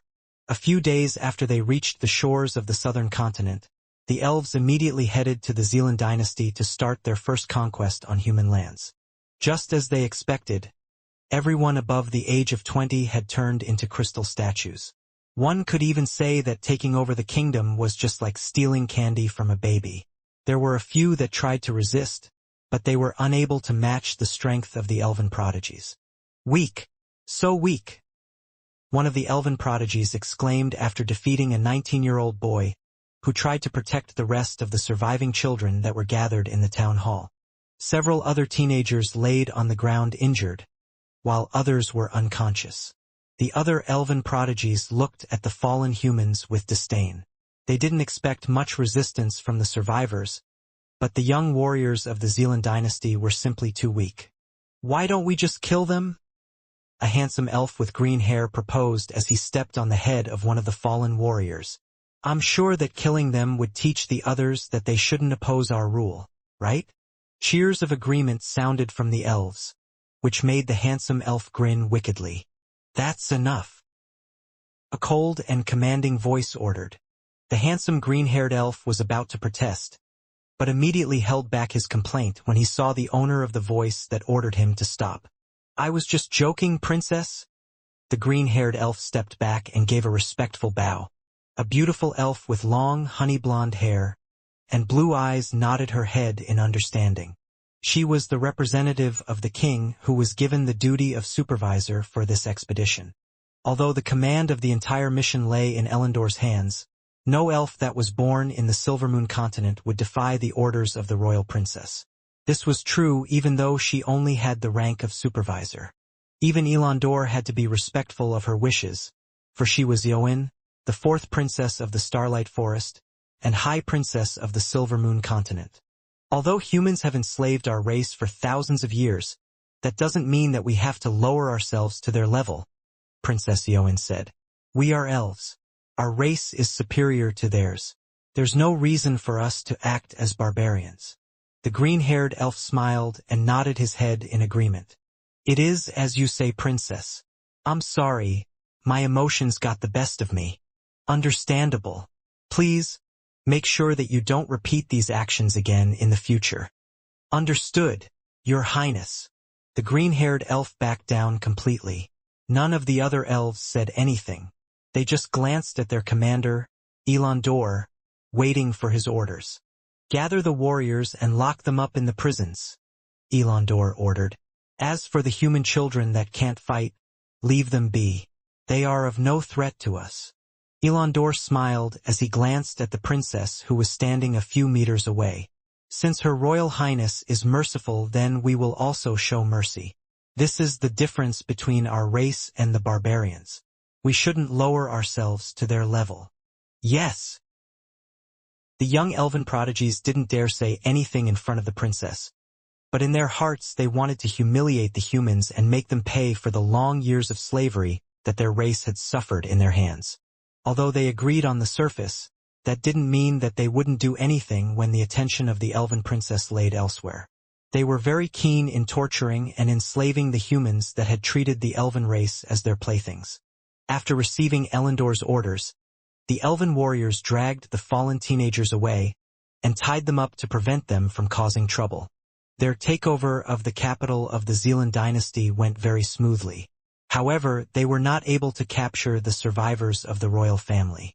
One could even say that the members of the royal family were no longer in the capital when they arrived. It was as if they were expecting their arrival. It was at that moment when over 100 black-robed men appeared on the castle walls with weapons at the ready. "Who are you and what are you doing in human lands?" one of the black-robed men asked. Elandor sneered and unsheathed his blade.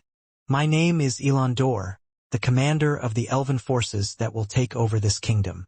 Men, kill these mongrels." Several of the elves immediately summoned their bows and began shooting. Those who were proficient with magic immediately cast spells in order to keep any of the black-robed men alive.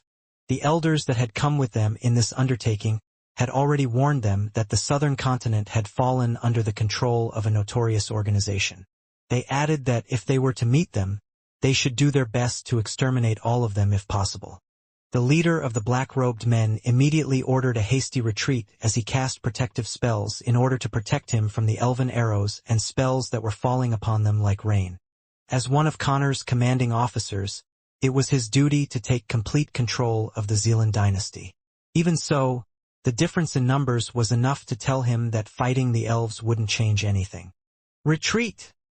the black-robed man ordered as the members of the organization did their best to escape with their lives.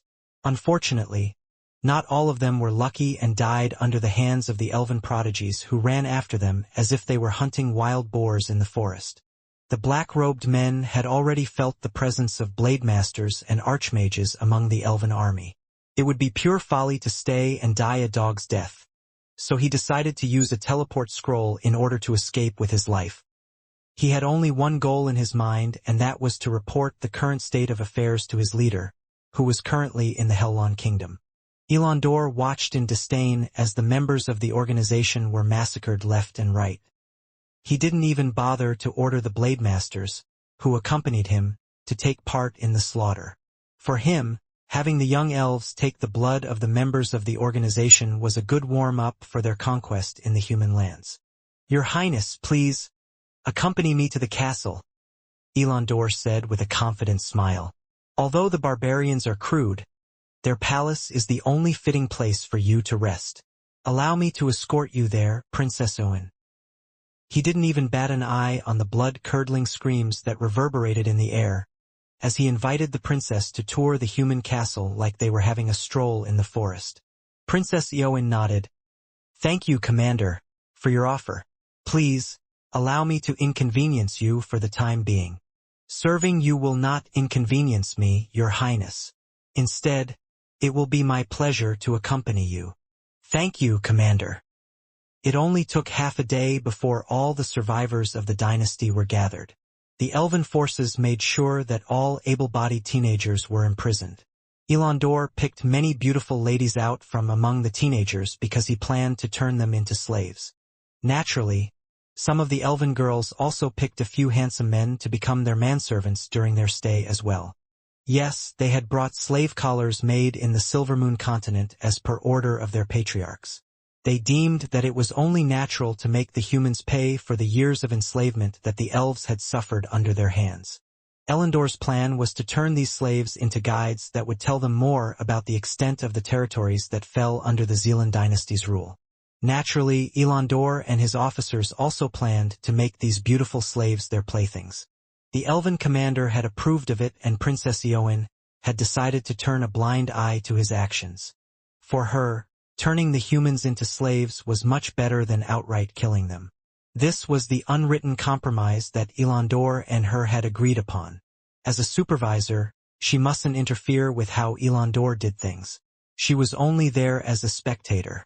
Preventing unnecessary killings was the only thing she could do for the original citizens of the Zealand dynasty. "Still, the royal family has no backbone," Elandor said softly as he looked at the castle. At the first sign of trouble, they immediately turned tail and ran. Well, it's not like there would have been any difference had they stayed. The commanding officers beside him nodded their heads in agreement. They were certain that, aside from the Praetorian army, Everyone that survived the continental spell was completely under their mercy. What do you mean she's missing? Jason asked the black-robed man under his feet. If you don't tell me what I want to know, I'll kill all of you. After the Praetorian army landed on the shores of the Kingdom of Phrygia, they immediately seized its capital. However, unlike the elves who held the humans in contempt, the Praetorian army didn't hurt the citizens, and only focused on the black-robed men that had taken over the palace. I swear I'm telling the truth, the black-robed man pleaded. Princess Sydney escaped from the Hellon Kingdom, and her whereabouts are unknown. We don't know where she is. Please, I told you everything I know. I beg you, let me go.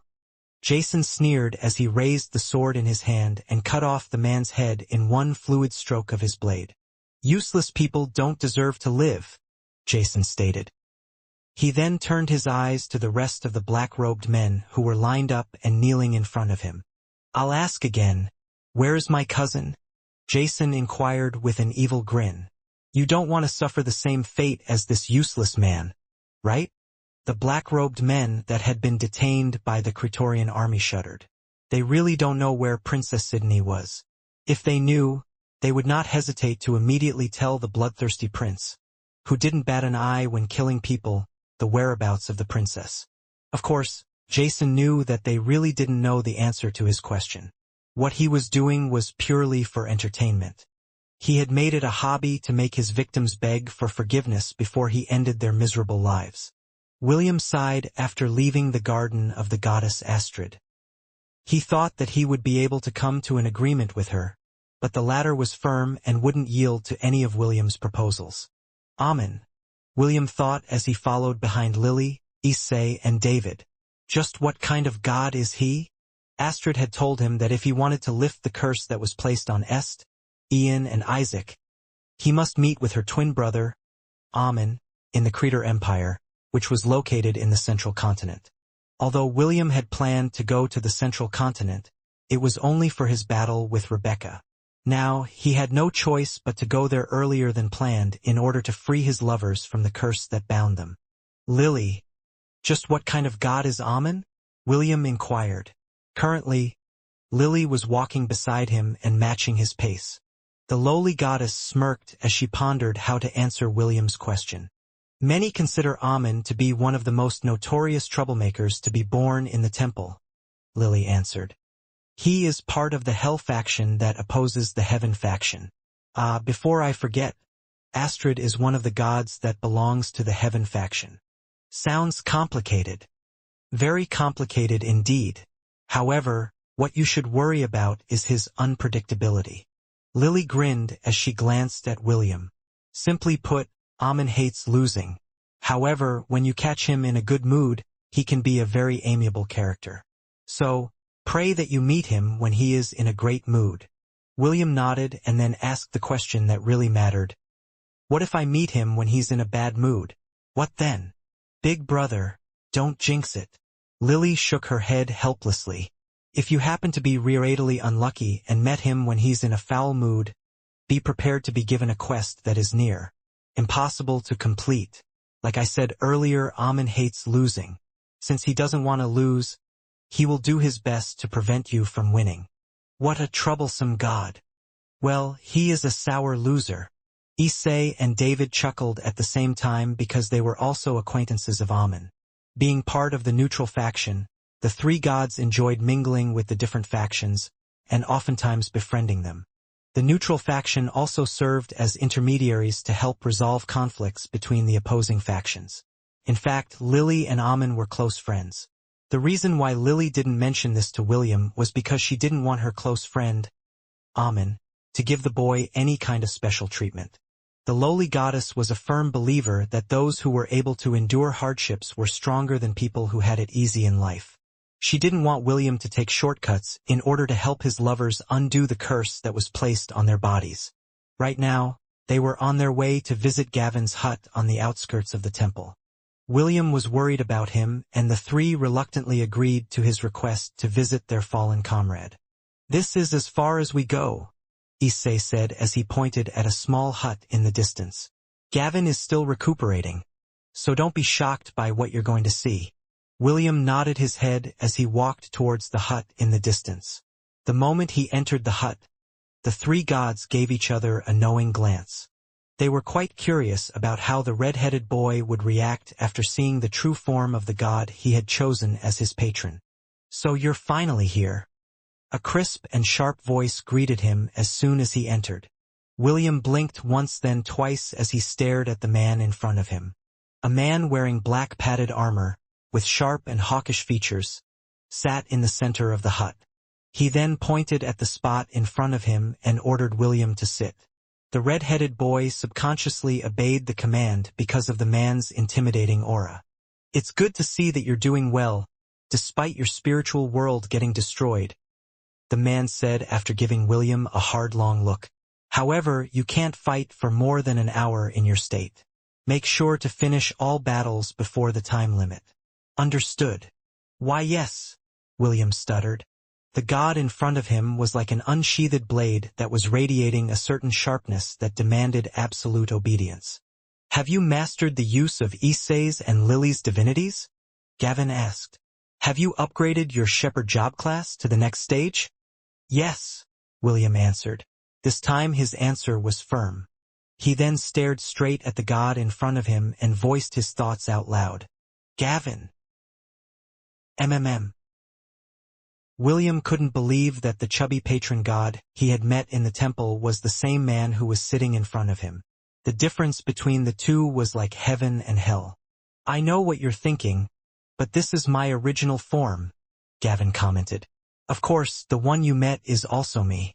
Right now, that version of me is currently injured and has to recuperate." A short silence descended inside the hut before William asked another question. "How long will it take him? You to recover?" William inquired. Gavin answered without batting an eye. "A year. During that time, I will be unable to do anything to help you in your world. So, make sure not to get yourself killed. Unless you want to be reincarnated as a monkey in your next life. Do you want to?" "Of course not." "Then don't die. Simple, right?" William nodded his head repeatedly.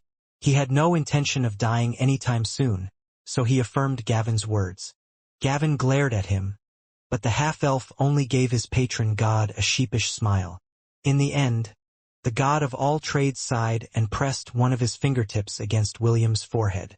"In order to keep what happened last time from happening again, I will unlock a special feature in your system to allow you to merge 5 job classes into one," Gavin said with a serious expression. "Know that you can only do this once. So make sure to only choose the best job classes to merge together."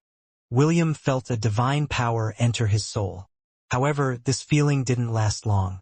He understood that Gavin had made a great compromise to ensure his safety, and he was very thankful for it. Merging 10 job classes was a high hurdle in his current state. Being able to merge 5 of them would allow him some leeway and to obtain a job class that would definitely be a level stronger than the prestige classes he currently had. After passing his power to the boy, Gavin took a deep breath and closed his eyes. "Go," Gavin ordered. "I'll see you in a year." William stood up and bowed his head to show his respect to the god that had sacrificed a lot for him. "Thank you, Gavin. Do not worry about me. I'll do my best to unlock the full power of the Jack of all trades in the future." Gavin opened his eyes momentarily before he closed them again. "I believe you. Now go." William looked at his patron god one last time before leaving the hut. A few minutes after he left, Gavin vomited a mouthful of blood before he collapsed on the floor of his hut. He was still injured, and he had transferred more of his divinity to William in order to bestow a new ability upon him. This took a toll on his already weakened body. Because of this, he would have to seal himself within his hut for 3 years in order to have a complete recovery. He lied to William because he knew that the boy would worry about him if he told him the truth. Gavin knew that Issei, Lily, and David would look after William, so he was able to impart his power to the boy without worries. "Stay safe, William," Gavin muttered before he lost consciousness. The god of all trades hoped that the next time he opened his eyes, his devout follower would be able to accomplish the things he had set out to do. He believed that a day would come when William would be able to keep his promise. his promise to unlock the full power of the Jack of all trades and let his name be known far and wide within the world of Hestia. The students and the young knights inside Ravenlord Citadel were feeling restless. It had been a few days since the adults had turned into crystal statues and Prince Lionel had locked himself up in his room, refusing to see anyone. Right now, the ones in charge of the students in the academy were none other than the head prefects of their respective years. Even so, they were feeling the pressure because they were worried about their own families. Some of them had already snuck out of the fortress to go back to their hometowns to see how their family and relatives were doing. The head prefects decided to turn a blind eye to these behaviors because they could understand how these students were feeling. "Maybe we should go back to Lant for a bit," Leah proposed. She was quite worried about Matthew's current mental state. Although her lover did his best to hide it, Leah knew what he was thinking deep inside. After a few minutes of silence, Matthew hugged his wife and kissed her forehead. "I'll ask for the prince's permission first," Matthew said. "It would be bad if we suddenly disappeared and left the other students behind." Leah nodded her head in understanding. As the head prefect of the 4th years in the magic division, Matthew held a lot of responsibility on his shoulders. "Go," Leah replied. "I'll wait for you here." Matthew gave her a kiss on the lips before heading out of their quarters. He knew that Leah was right and staying here would just make it hard for him to focus on his duties. Aside from his parents, Matthew was also very worried about his little sister, Eve. He felt his heart break more at the thought of his little sister crying alone inside their residence. "Wait for me, Eve," Matthew muttered. Prince Lionel frowned when he heard his subordinates report that several nobles from the academy were asking for a meeting. He had been so preoccupied with Princess Sidney's escape that he had tossed everything else aside. Since he was the temporary ruler of the Helon Kingdom, he needed to show his face to his subjects and show them that he cared for them. "Fine. Tell them that we will gather in the conference room in an hour," Prince Lionel said with irritation. The manservant attending him hurriedly bowed his head and left the room. He knew more than anyone else that staying with Prince Lionel, while he was in his current state, was asking for a beating, so he hurriedly escaped to do his bidding. An hour later, all the nobles, the knights, the head prefects and their officers sat in the conference room, waiting for the crown prince's arrival. "Thank you for your patience," Prince Lionel said after he entered the conference room with a smile. He then headed straight towards the highest seat of honor. He scanned the room once before taking his seat. "The kingdom is currently in chaos, and we don't know what the future holds." Prince Lionel began his speech. "However, I believe that, if we all work hand in hand, we will be able to face any challenges that we are going to face after this unexpected turn of events." He paused for a bit to allow his words to sink in, before continuing. "I gathered all of you here to hear your thoughts. Now, tell me, what do you want to tell this prince?" Prince Lionel inquired. There were several factions in the Helon Kingdom and they were separated by their regions. The West, South, North, and East had a head noble that oversaw their territories and acted as the representative of everyone. Lawrence was the representative of the West, while Aramis was the representative of the South. The North and East had their own respective heads as well, but since they had all turned to crystal statues, the duties now fell upon their heirs. A 3rd-year student of the Magic Division stood from his seat and made his thoughts known. "Your Majesty, I suggest that we temporarily return to our domains. If we leave our territories unmanaged, it will be harmful to the kingdom. Right now, we need to focus on stabilizing our resources and maintaining order." The handsome young man with short light brown hair and green eyes said with a serious expression. His name was Jareth Rebecca's older brother. He had seen how his grandfather had turned into a crystal statue and was worried that his parents had suffered the same fate. Fortunately, Rebecca was now in the central continent, so he didn't need to worry about her. However, he would like to return to their territory for the time being to see to the welfare of the survivors. Prince Lionel narrowed his eyes, but as someone that was trained to handle the affairs of the kingdom, he couldn't ignore the thoughts of the nobles under his rule. The southern faction had never liked him, but they also didn't make things difficult for him. A smile broke out of Prince Lionel's face as he nodded his head in an amicable manner. Very well, I will agree to let all of you return to your hometowns, but let us set a deadline. I will give all of you exactly 2 weeks to settle things on your end. After that, we will all meet back in Gladiolus to talk about the future of our kingdom. Everyone in the room sighed in relief because they thought that the Crown Prince wouldn't agree to their request. After the main issue had been dealt with, the conference turned into a discussion about how they would help each other during this time of emergency. The meeting ended after 2 hours and everyone in the room left with satisfied smiles on their faces.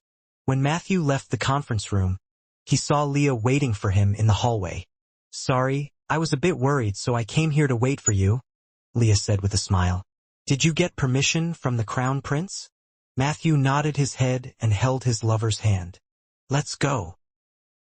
"Okay." The two walked hand in hand in the hallway.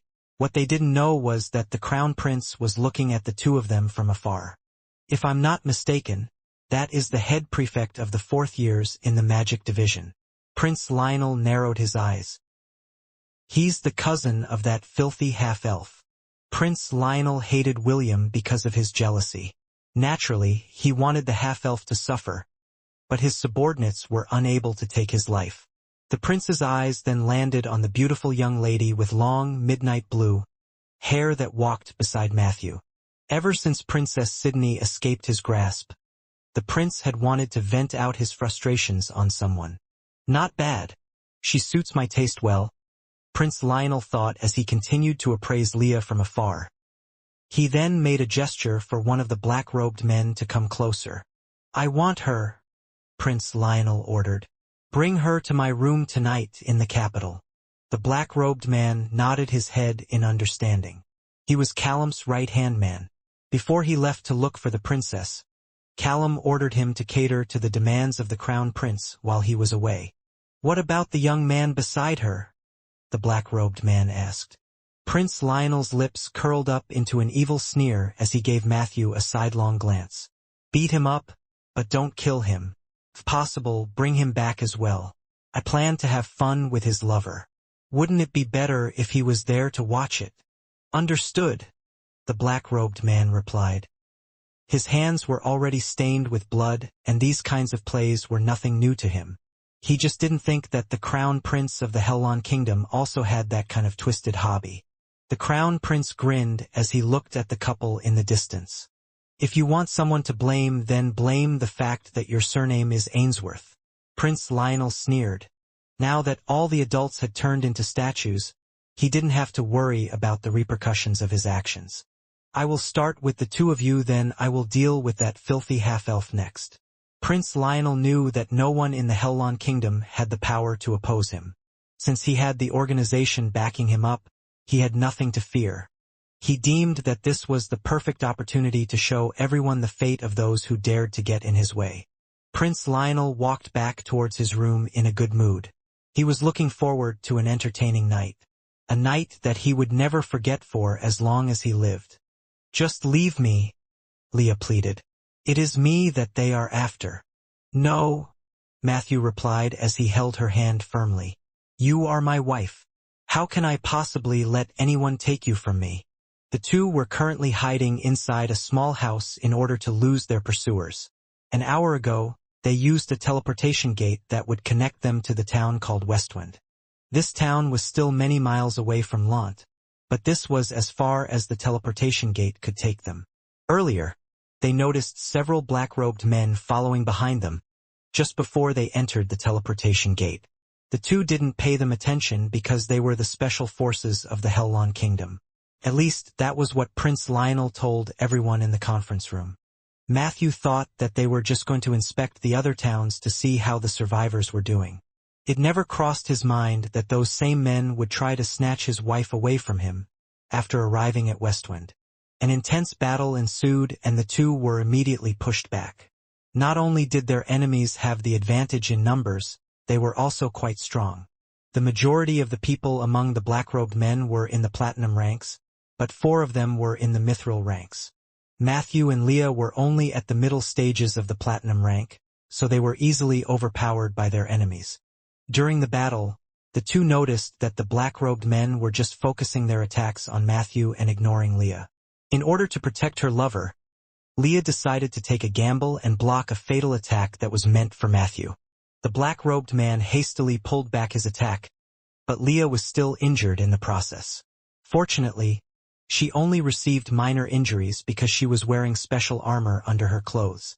In a desperate attempt to escape from their attackers, Leah used the same skill she had used during the dungeon outbreak to escape from the Lamias. She and Matthew appeared inside a public bathhouse because Leah's ability allowed her to teleport to nearby places with bodies of water. Matthew carried his exhausted lover out of the bathhouse and hid inside the nearest house in the vicinity. Fortunately, the house was empty, so the two didn't have to worry about having strangers get hurt because of them. Just why are they doing this? Matthew thought. He tried to think of a reason for why the special forces of the kingdom hunted them down as if they were escaped criminals. After pondering for a while, Matthew still couldn't think of any reason why the black-robed men wanted to capture Leah. It was at that moment when a possibility appeared inside his head. Although it was absurd, it was the only thing that Matthew could think of. Could it be the prince? Matthew gritted his teeth in anger. Although he didn't want to believe it and wanted to toss this idea aside, his instincts were telling him that he was spot on. Bastard! Matthew cursed the crown prince who acted like a benevolent ruler in front of them, but was secretly planning something vile behind their backs. Matthew looked at his beautiful wife who was sleeping in his embrace and held her tighter. He wouldn't allow anyone, not even a prince, a king, or an emperor, to touch his wife. While he was thinking of a way to escape from their predicament, a gaseous substance entered the sole window of the room. Matthew caught a whiff of it and was immediately alarmed. It was a gas that could paralyze a person if they were to inhale it for an extended period. He had learned about this gas during a laboratory lesson inside the Royal Academy and was very familiar with it. He channeled his magical energy into his leg and foot before kicking the wall beside him. A big hole appeared soon after, and he jumped out of the house without looking back. Leah woke up at that exact moment and was disoriented by what was happening around her. Matthew didn't have time to explain as he channeled his magical energy into his feet to run as fast as he could from their pursuers. Just as they were about to reach the gate of the town, several black-robed men appeared before them. "Stop running," one of the black-robed men said in a teasing manner. "If you cooperate, you will not get hurt." "Why are you doing this?" Matthew asked. "Why are you targeting us?" "You don't need to know," the black-robed man answered. "Your only choice is to obediently cooperate, or we will beat you up until you cooperate. I'm sure that the young missy in your arms doesn't want you to get hurt."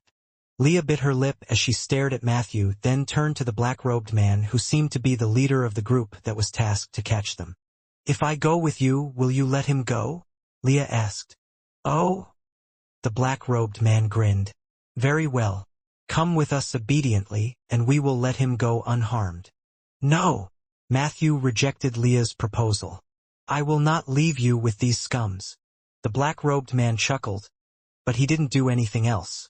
He had no intention of letting Matthew go because the prince wanted him to be brought back as well. The only reason he agreed to Leah's proposal was to prevent the girl from getting hurt further. Once she is in their hands, they would immediately capture the boy and bring the two of them to the crown prince's chambers in the capital of Gladiolus. "Matthew, this is the only way. I don't want you to get hurt." Leah looked at her lover pleadingly. "Please just go." "Never.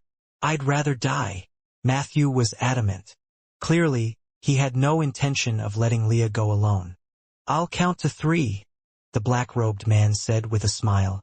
"If the young lady doesn't turn herself in, then we will have no choice but to do it the hard way." Matthew glared at the man as he held Leah close to his chest. He channeled his magic powers around his body to create mage armor. Clearly, he planned to fight to the death to protect his wife. Leah knew that Matthew had made up his mind, so she decided to respect his decision. Although she couldn't move right now due to exhaustion, she still had enough magic power to shoot a few spells to protect the young man she loved the most. The black-robed man narrowed his eyes and began counting.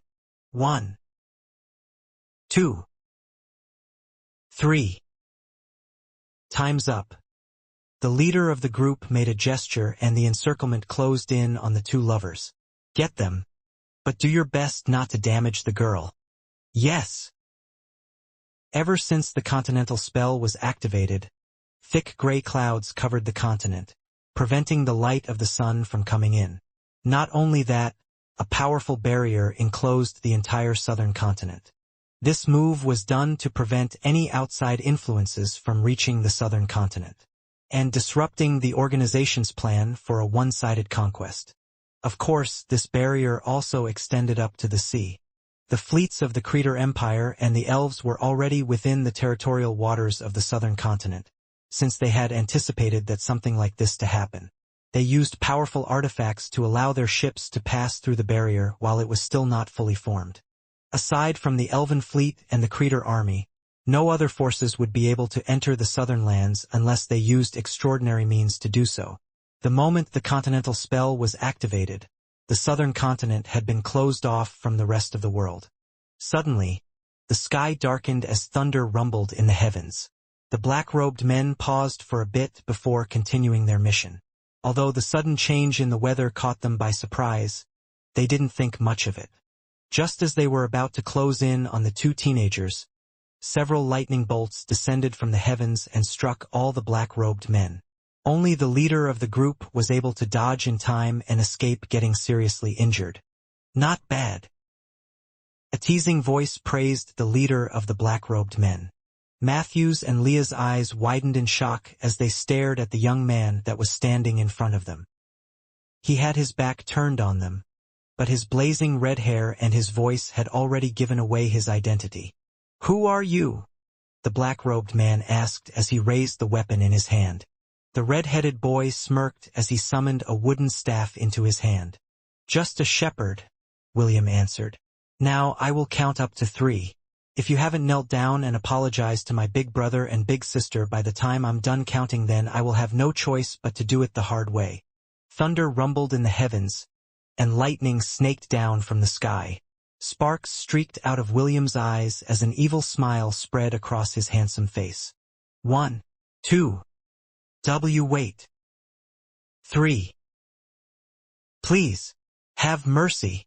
William chuckled and pointed at his face. "Tell me, does this look like the face of mercy to you?" Before the man could even give out a reply, a flash of bright light streaked across the sky followed by a roar of thunder. William had no intention of showing any mercy to those who tried to hurt the people that were important to him. Soon a blood-curdling scream reverberated in the town of Westwind. This served as the prelude to the war that would be written in the history books. A war which would still be talked about for thousands of years in the future. A war that many historians would fondly refer to as the wrath of the righteous. "So, are you ready to spill the beans now?" William asked with an evil smile plastered on his face. Tendrils of lightning snaked across William's hands as if they had a life of their own.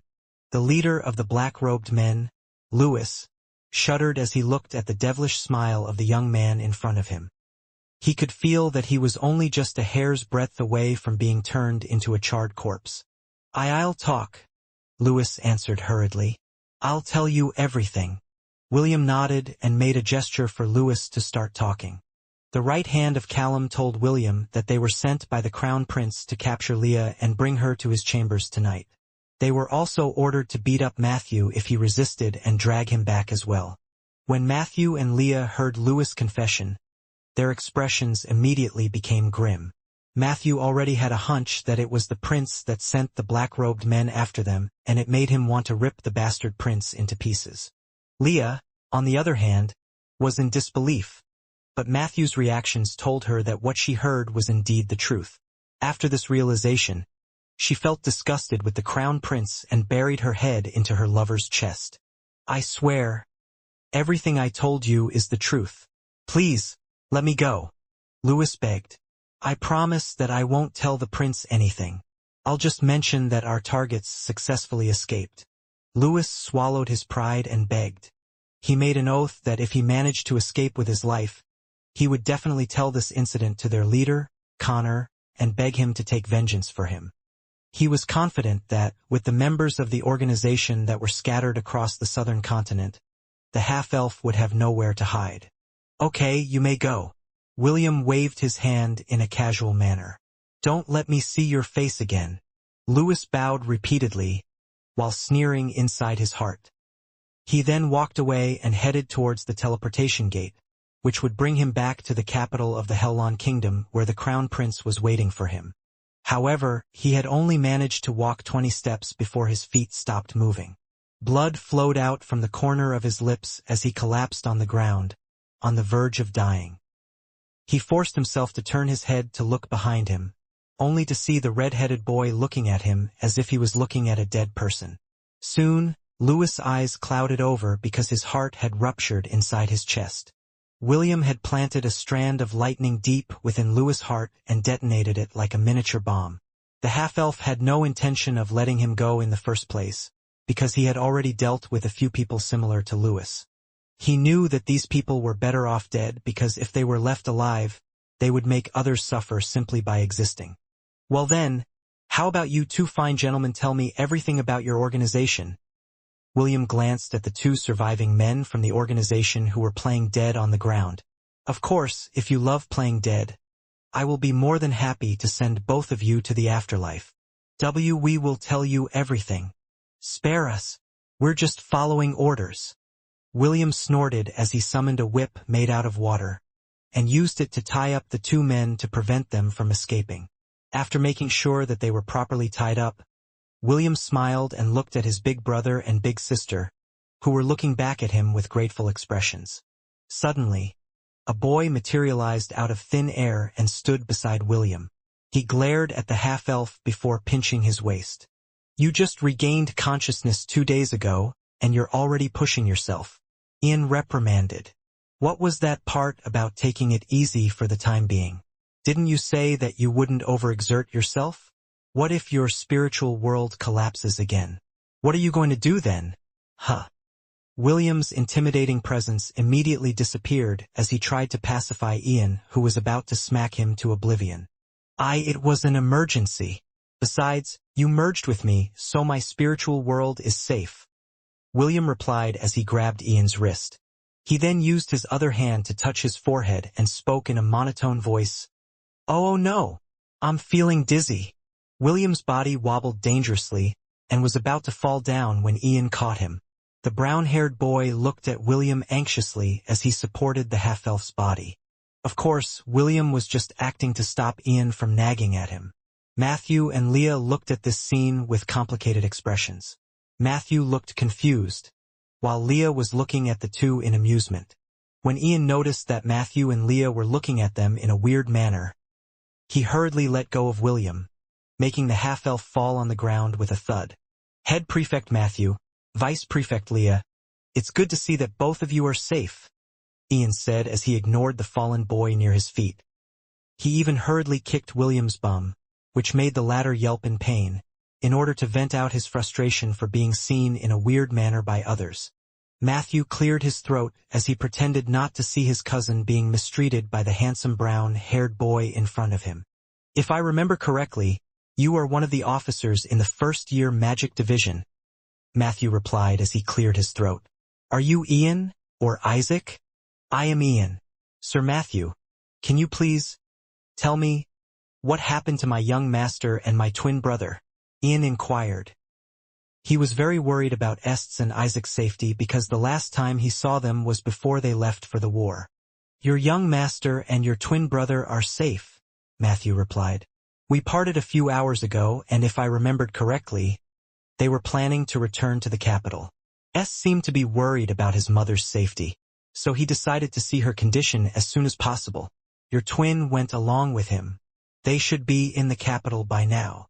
Ian breathed a sigh of relief after hearing that Est and Ian were safe and had survived the war against the army of the Inauthentic dynasty. A loud shriek resounded in the sky as Dave and his partner, Lionheart, descended from the sky while pulling a flying carriage. Since Estate and Isaac are safe, let's return to Lant first, William proposed as he dusted himself. I'm worried about Eve and the townspeople that were left behind. Matthew and Leah nodded their heads because it was their sole purpose for leaving the fortress. Ian didn't have any objections and decided to come along with them back to their hometown. Although William looked healthy on the outside, his spiritual world was still far from a full recovery. In order to ensure that the red-headed boy wouldn't push himself like he usually did, Ian resolved to stay by the half-elf side for the time being. After all, if something unexpected occurred, he was the only one that could enter William's sea of consciousness and initiate treatment when necessary.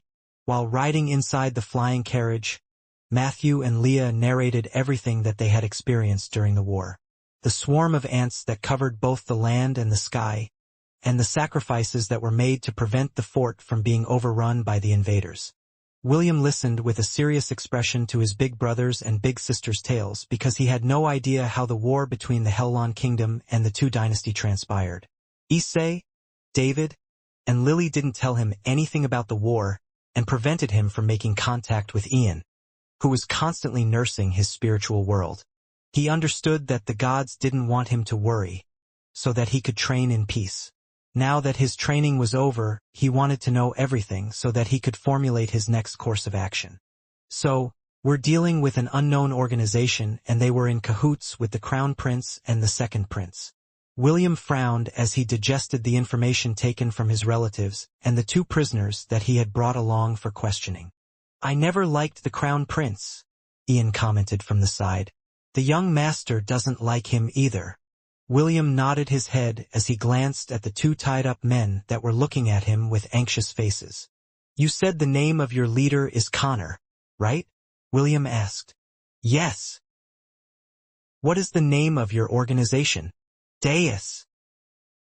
The two men answered simultaneously because they were afraid that if they didn't answer right away, William would kill them, just as he did to their superior, Lewis. "What can you tell me about him?" William wanted to know more about the main culprit behind the continental spell that had turned everyone into crystal statues. If he could find a way to reverse the curse, he would be able to seek the help of the adults in dealing with this organization that went by the name Deus. The leader, I don't know anything about him. Alright, he just gives us orders. We're just grunts. So we didn't get to interact with him much. What does he look like? William pressed on with his questions. Tell me his age, race, or anything that would help me identify him. The two men glanced at each other before lowering their heads. Both of their lips were quivering as if they were fighting an internal battle. William noticed this and immediately changed his line of questioning. He was familiar with this condition because he had encountered a similar situation when he was traveling with Ezio. Forget my earlier question. Just listen to me first. William narrowed his eyes as he observed the body language of his two captives. Nod if the answer is yes, and shake your head if the answer is no. Understood. The two men nodded in understanding. Is your leader human? The two men hesitated, but didn't nod, or shake their heads to answer William's question. Does he always wear a mask? The two men nodded this time. Can you tell me the location for the headquarters of your organization? The two men shook their heads. Do you know the goal of this leader of yours named Connor? The two men shook their heads once again. William noticed that both of them were perspiring so much and a subtle magical pulse was starting to radiate from their bodies. The half-elf finally understood that the oath they had made rendered them incapable of answering certain questions. He knew that if he continued his inquiries, the two men would probably suffer a backlash and die in front of him. The interrogation came to an abrupt halt, and no more words were spoken inside the carriage. Matthew and Leah slept because they were exhausted from their escape from their pursuers. As for the two men, William knocked them unconscious to prevent them from doing anything unsatisfactory. A few hours later, the familiar scenery of Lant appeared in their eyes. William's face immediately became serious when he noticed some craters and deep cracks in the ground as they neared his hometown. A single glance was enough to tell him that an incredible battle had taken place while he was away. Dave, fly higher. We will first check the situation from the sky. Don't land until I tell you to do so, William ordered Dave using telepathy. This was an ability that he could freely use with the people that were part of his King's Legion. He hurriedly woke up Matthew and Leah to tell them about the current situation. Just like William, the two's expressions immediately became serious as they saw the destruction that had taken place near their hometown. With his keen vision, William noticed something golden in the distance. It didn't take him long to see that it was none other than Luffy, the golden ape that guarded his hometown. Urobro was currently lying on the ground and seemed to be unconscious. Not far from Luffy, several wyverns were also lying on the ground, as if they were in deep sleep. The flying carriage circled Lant from the skies as William and the others observed the surroundings. It was at that moment when they saw something fly from Lant and head in their direction. A loud piercing cry reverberated in the air as Blitz, John's trusted animal companion, greeted William and his entourage. The hawk shrank in size and flew beside the carriage. Blitz shrieked once again and William nodded in understanding. "Let's land," William ordered Dave. "Head towards our family residence." Dave acknowledged William's order and maneuvered the flying carriage to descend from the sky. As they neared the hometown, they noticed that the streets were deserted, and none of the residents could be seen anywhere. As William focused his attention on the house where he grew up, he noticed 3 figures standing near the entrance of his home. The half-elf immediately recognized his master, Selene, and the dentist of Lant, Jekyll. Both of them were standing beside each other. He was quite surprised to see that his master, and the dentist of Lant had not been affected by the continental spell. Even so, he was very relieved to see that both of them were safe. After taking control of his emotions, William then shifted his attention to the stranger that was standing a few meters away from the two. A sense of dread immediately gripped William's heart when he felt the aura that leaked out of the man's body. William was quite familiar with this aura because he had been in close proximity to one of them. Demigod, William thought as he once again glanced at Selene and Jekyll, who were giving him the "don't do anything reckless" stare from where they stood. William nodded to tell them that he understood. An expression of relief immediately passed through the two people's faces as they nodded back at him. The black-haired stranger looked at William with an intrigued expression. There was even a hint of appreciation on the man's face as he watched the flying carriage land on the ground. When Dave jumped down from his griffin to open the carriage, the first to step out was not the half-elf, or any of the people that were by his side. It was none other than a white and fluffy Angorian goat. Ella stared at the black-haired man for a brief moment before jumping out of the carriage. She had been resting inside the thousand-beast domain when she felt the presence of a strong entity near William. Naturally, she wouldn't allow the boy to be harmed by someone that was way out of his league. The brows of the man rose up as he stared at the harmless-looking goat that was standing beside the red-headed boy. The black-haired man had come to Lant to visit an old friend. He didn't expect that what was waiting for him was a surprise beyond his wildest imaginations. William, Ian, Jekyll, Selene, Matthew, Leah, and the black-haired middle-aged man sat inside the conference room inside the Ainsworth residence. Ella stood beside William as she observed the stranger, who was also eyeing her with curiosity. Jekyll cleared his throat in order to catch everyone's attention. "Let's all start with an introduction," Jekyll said as he looked at William and the rest who had just arrived in Lant. "This is my father Vladimir. You can just call him Lord Vlad or just Vlad. He is your grandfather's best friend." Matthew and William frowned as they glanced at Vladimir, who was still looking at Ella with great interest. Their grandfather, James, liked to boast and tell stories about his adventures. However, he didn't mention, not even once, that he had a best friend that went by the name Vladimir. Jekyll's attitude towards his father was lukewarm. It had been many years since they last saw each other, and the first thing they did after their reunion was brawl. Originally, Vladimir had been hibernating inside the Strathmore forest when he felt an incredible magic power descend upon the entirety of the southern continent. Although he was curious, he didn't feel any interest in investigating the cause of the disturbance. What prompted him to leave his lair was due to the sudden loss of connection between him and James. Both of them had been very close friends over the years, and their relationship was a strong one. Feeling that the connection was suddenly lost, he left his territory and traveled towards James' hometown, which was Lant. When he arrived, he saw Luffy, who was standing near the gates of the town, and thought that the golden ape was one of the culprits behind James' disappearance. It didn't take him long to neutralize the Urobro before the wyverns came flying towards him. Because he was in humanoid form, his demigod presence was greatly hidden. However, that didn't stop the Guardians of Lant from perceiving him as a threat to their territory. After knocking the wyverns unconscious, he was about to wipe them all out when Jekyll and Selene appeared at the gates. Seeing his son, Vladimir decided to put off killing the Ouroboros and wyverns until he knew more about the current situation. However, before he could even say anything, Jekyll had transformed into his true form and engaged him in battle. Vladimir thought that it was the perfect opportunity to beat the crap out of his son, whom he hadn't seen for years, to see if he had grown stronger. The result of the battle was Jekyll's complete defeat. Although Jekyll was strong, he was still far from stepping into the ranks of a demigod. After beating Jekyll to a pulp, he then started to interrogate his son to know the current situation. Jekyll even showed his father James' statue that he had stored inside his stomach for safekeeping. Vladimir pondered for a while before finally making a decision. For the time being, he would stay in Lant to protect James' hometown while he was out of commission. As a demigod, he had also tried to undo the curse, but it was far too complex for him to resolve with his limited arcane knowledge. An awkward silence descended inside the room because Vlad didn't pay any attention to William, Matthew, and Leah.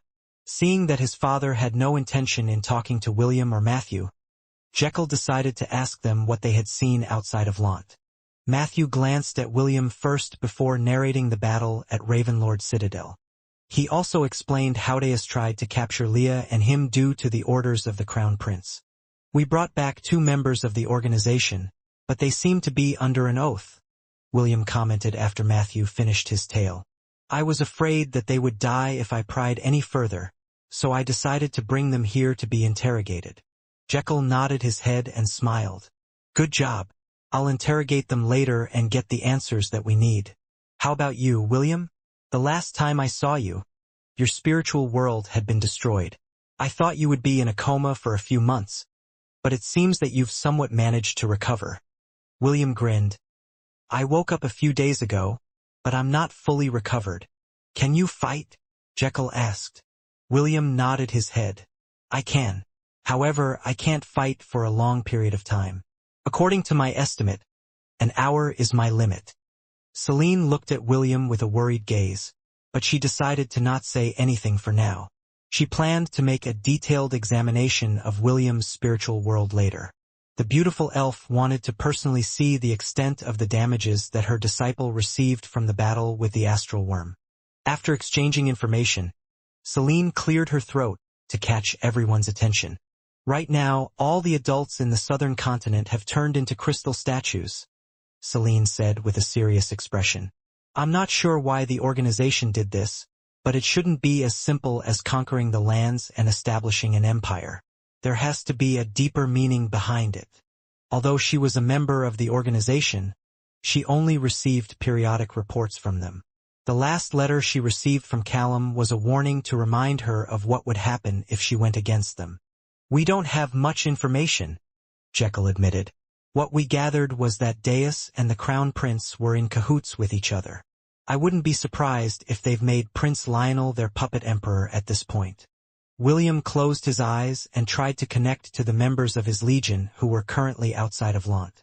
It was at that moment when a familiar chirping answered his telepathic summons from a great distance away. Ethon, the small wren, chirped and reported everything he had seen since he parted with the boy. Due to William's unconscious state, the wren decided to continue his information gathering while his master was asleep. Ironically, the little wren was able to come in contact with Connor's group by chance, and started following them.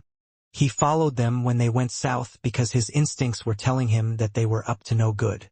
After a few days of spying on them, Ethon was able to witness how Connor used the Oathkeeper key to open the domain and explore it. The wren had pondered for a long time if he should follow them inside the domain or not. In the end, he decided to stay put and just observe them from afar. He was afraid that if he entered the domain, his connection with his master would be cut off and Connor and his subordinates might discover him.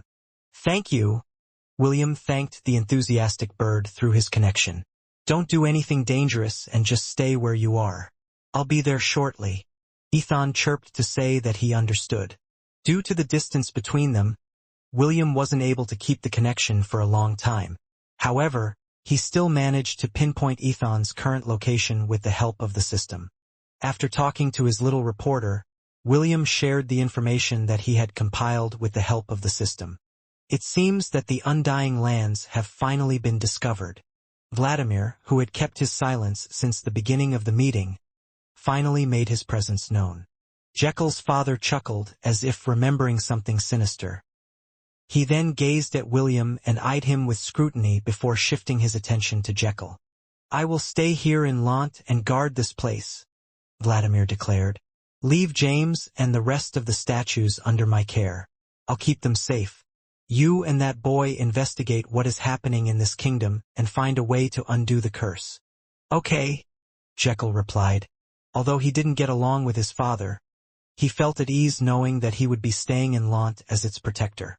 This would allow him to scout the Hellon kingdom and get a better grasp of the current situation. William stared at Vladimir and subtly used his appraisal skill on him. After ascending his shepherd class to its next stage, a few features of the system had been unlocked, and one of them was the strengthening of the appraisal skill. Cheong Chi, Lord of Chimeras, Demigod, one of the four evils, Nightmare Behemoth, threat level, Calamity, high, cannot be added to the herd.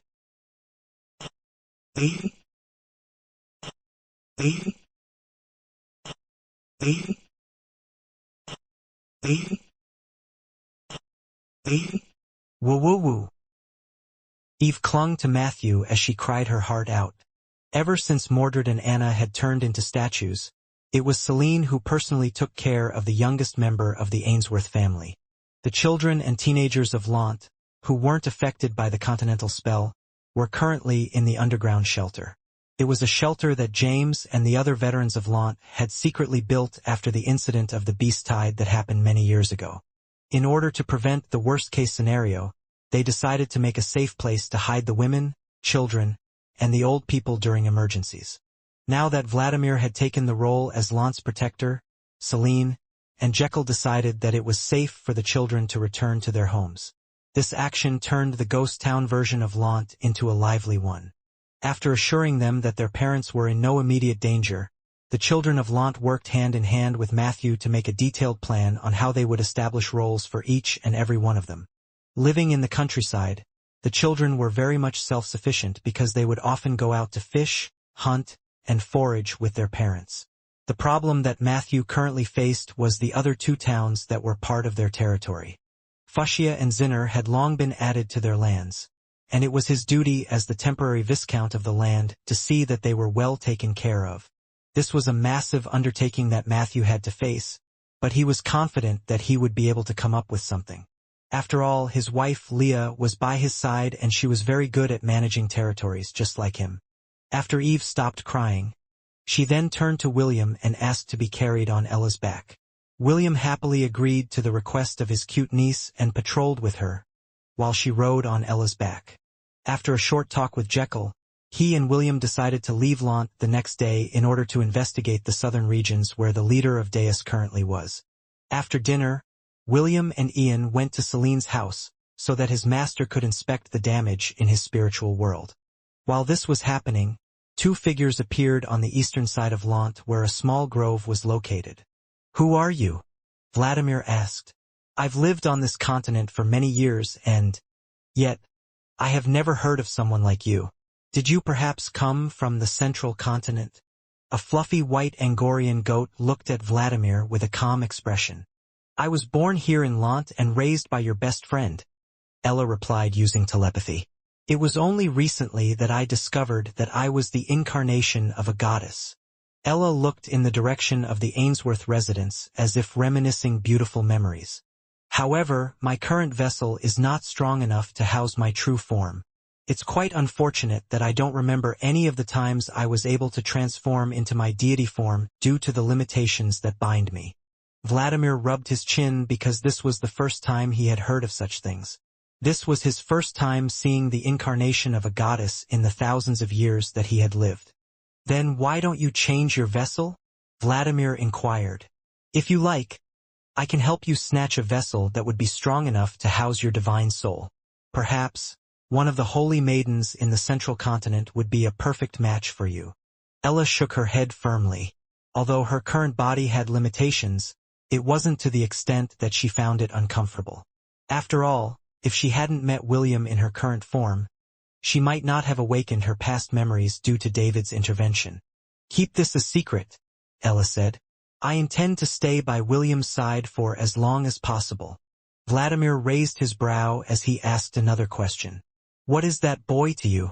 What is your relationship to him? One of the four evils was curious about what kind of relationship Ella had with the half-elf, who was also the grandson of his best friend. He wanted to know why an entity such as Ella would choose to remain by his side. William is the most important person in this world to me. Ella gave Vladimir a sidelong glance before walking away. I hope that you and him will get along in the future. The Angorian goat increased her pace as she ran towards Celine's house. Vladimir looked at her retreating back while deep in thought. He had been sleeping for many years and was currently wondering what he would do now that he was awake. For the time being, he decided that he would safeguard James' hometown. As to what he would do after this incident was over, this was something he could figure out while waiting for James' curse to be lifted. How are you even still alive? Celine asked after looking at William's broken spiritual world. William smiled as he held the hand of the beautiful mermaid that was beside him. It's because of Ash. If not for her, I'd probably be dead by now, master. William took off his upper clothes and showed Celine the gem embedded in his chest. He knew that Celine only wanted the best for him, so he decided to tell her the truth. This was why Ash was also present in his spiritual world. He wanted to formally introduce one of his future wives to his master, Celine.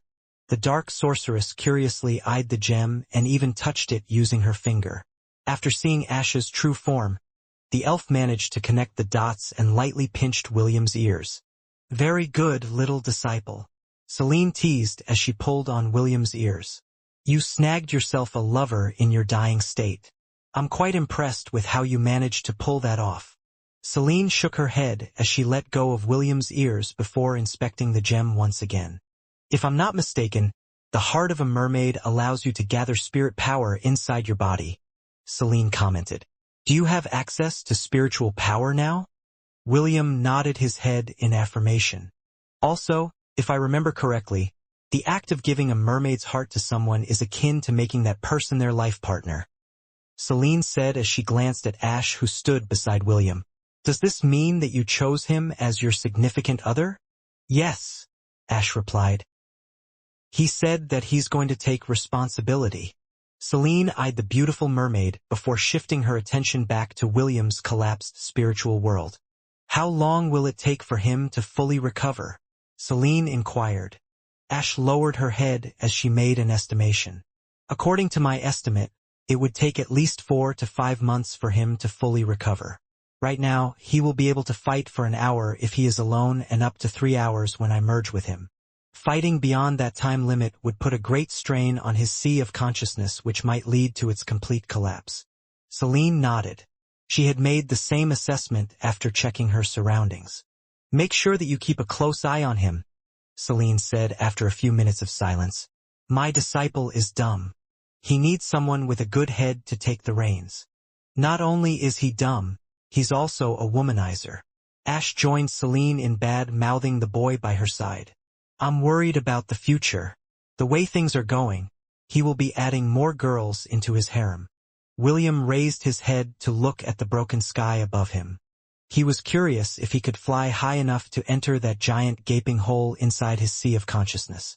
Perhaps, by doing so, he would be saved from being forced to hear the discussion of the two beautiful ladies who were bad-mouthing him. Deep inside, he was very tempted to give both of them a good spanking. Of course, he only thought of this in his head and didn't actually dare to spank the two ladies. He vowed that, when he became older, he would let them know who the boss was and punish them severely when. When morning came, the flying carriage left Lant and headed towards the southern regions of the Hellon Kingdom. William, Jekyll, Ian, and Dave traveled for 3 days before arriving on the outskirts of the hidden valley where the Wren, Ethon, was currently located. They didn't know how many members of Deus were stationed inside the valley, so they decided to be more sneaky in their approach. "Let's rest for now," William proposed as he looked at the sun in the sky. It was currently around noon, and it was still a few hours away from sunset. "We will infiltrate the hidden valley in the evening. Dave, you will be here on standby when we start our operation." "Yes, sir," Dave replied. The group ate lunch using the rations they had gotten from Lant before resting inside the carriage. The Griffin, Lionheart, was given the role of lookout, while everyone slept. "Has there been any progress in finding a path that leads to the floating island?" Connor asked. "No, my lord," one of the black-robed men answered. "This domain is quite big. Based on our initial estimate, it is at least a quarter of the size of the Helon Kingdom. It would take a few weeks with the current manpower we have to fully map it." Connor nodded his head in understanding. After opening the domain, he had sent some of his trusted subordinates to bring over 100 members of Deus to map the surroundings. The main reason they were finding it hard to maneuver the terrain was due to the restriction on any form of flight. Because of this, they had no choice but to do things the hard way and travel the domain by land. "Should I bring more men here?" Connor thought. Right now, they had a shortage of manpower because the members of Deus were scattered throughout the different kingdoms in the southern continent to seize control of its people. Unfortunately, forces from the Praetorian Empire and an elven force had arrived, which forced these agents to flee for their lives. Sadly, not all of them were lucky and over half of them were captured. The elves didn't kill the members of the organization, but they made sure to lock up any of them that had come back, to try and infiltrate the capital of the Zealand dynasty, for interrogation. The Praetorian Empire, on the other hand, was brutal in their approach. They didn't bat an eye in killing the members of the organization who couldn't give them the information they wanted. Of the 1,000 members that had taken control of the Kingdom of Frisia, less than half remained. They were the lucky ones that were assigned to ambush Princess Sydney on her journey back to her kingdom. After the members of the organization escaped Frisia, they gathered their remaining forces and made a beeline towards the Inauthentic dynasty. The members that were stationed in the Inauthentic dynasty were able to secure it for themselves, because the survivors offered very little resistance. Right now, at least 5,000 members of the organization were currently stationed in the Inauthentic dynasty and 20,000 stationed in the different parts of the Helon Kingdom. The Praetorian army, led by Jason, numbered 50,000. The Elven army, on the other hand, only numbered 20,000. However, they couldn't be underestimated. All of these elves were superior to humans in terms of rank, and their fighting prowess couldn't be looked down upon. Unlike humans, elves had a slower reproduction rate. This was why very few had left the Silvermoon continent to travel in human lands. They were always in danger of being caught by slave traders and sold as slaves. Elves had always been sought out for their beauty, and one could even say that there was not a single elf whose beauty was below average. After pondering his options, Connor decided to temporarily return to the capital of Gladiolus to see the current situation. He tasked his subordinates with continuing to explore the domain and write down the locations of the various precious resources that could be gathered within this unexplored frontier. The hidden valley was home to many ferocious beasts. This was why it was chosen as the hiding place of the domain that was called the Undying Lands by the first king of the Helon Kingdom. However, the mighty roars of the beasts couldn't be heard anywhere. It was as if they had all gone into hiding. In the darkness, two figures traversed the valley with nimble feet. Jekyll took the vanguard, while William ran behind him. The half-elf was carrying Ian in his arms, because the brown-haired boy wasn't able to keep up with Jekyll's pace. At first, Ian proposed that he just merge with William, but the latter opposed it.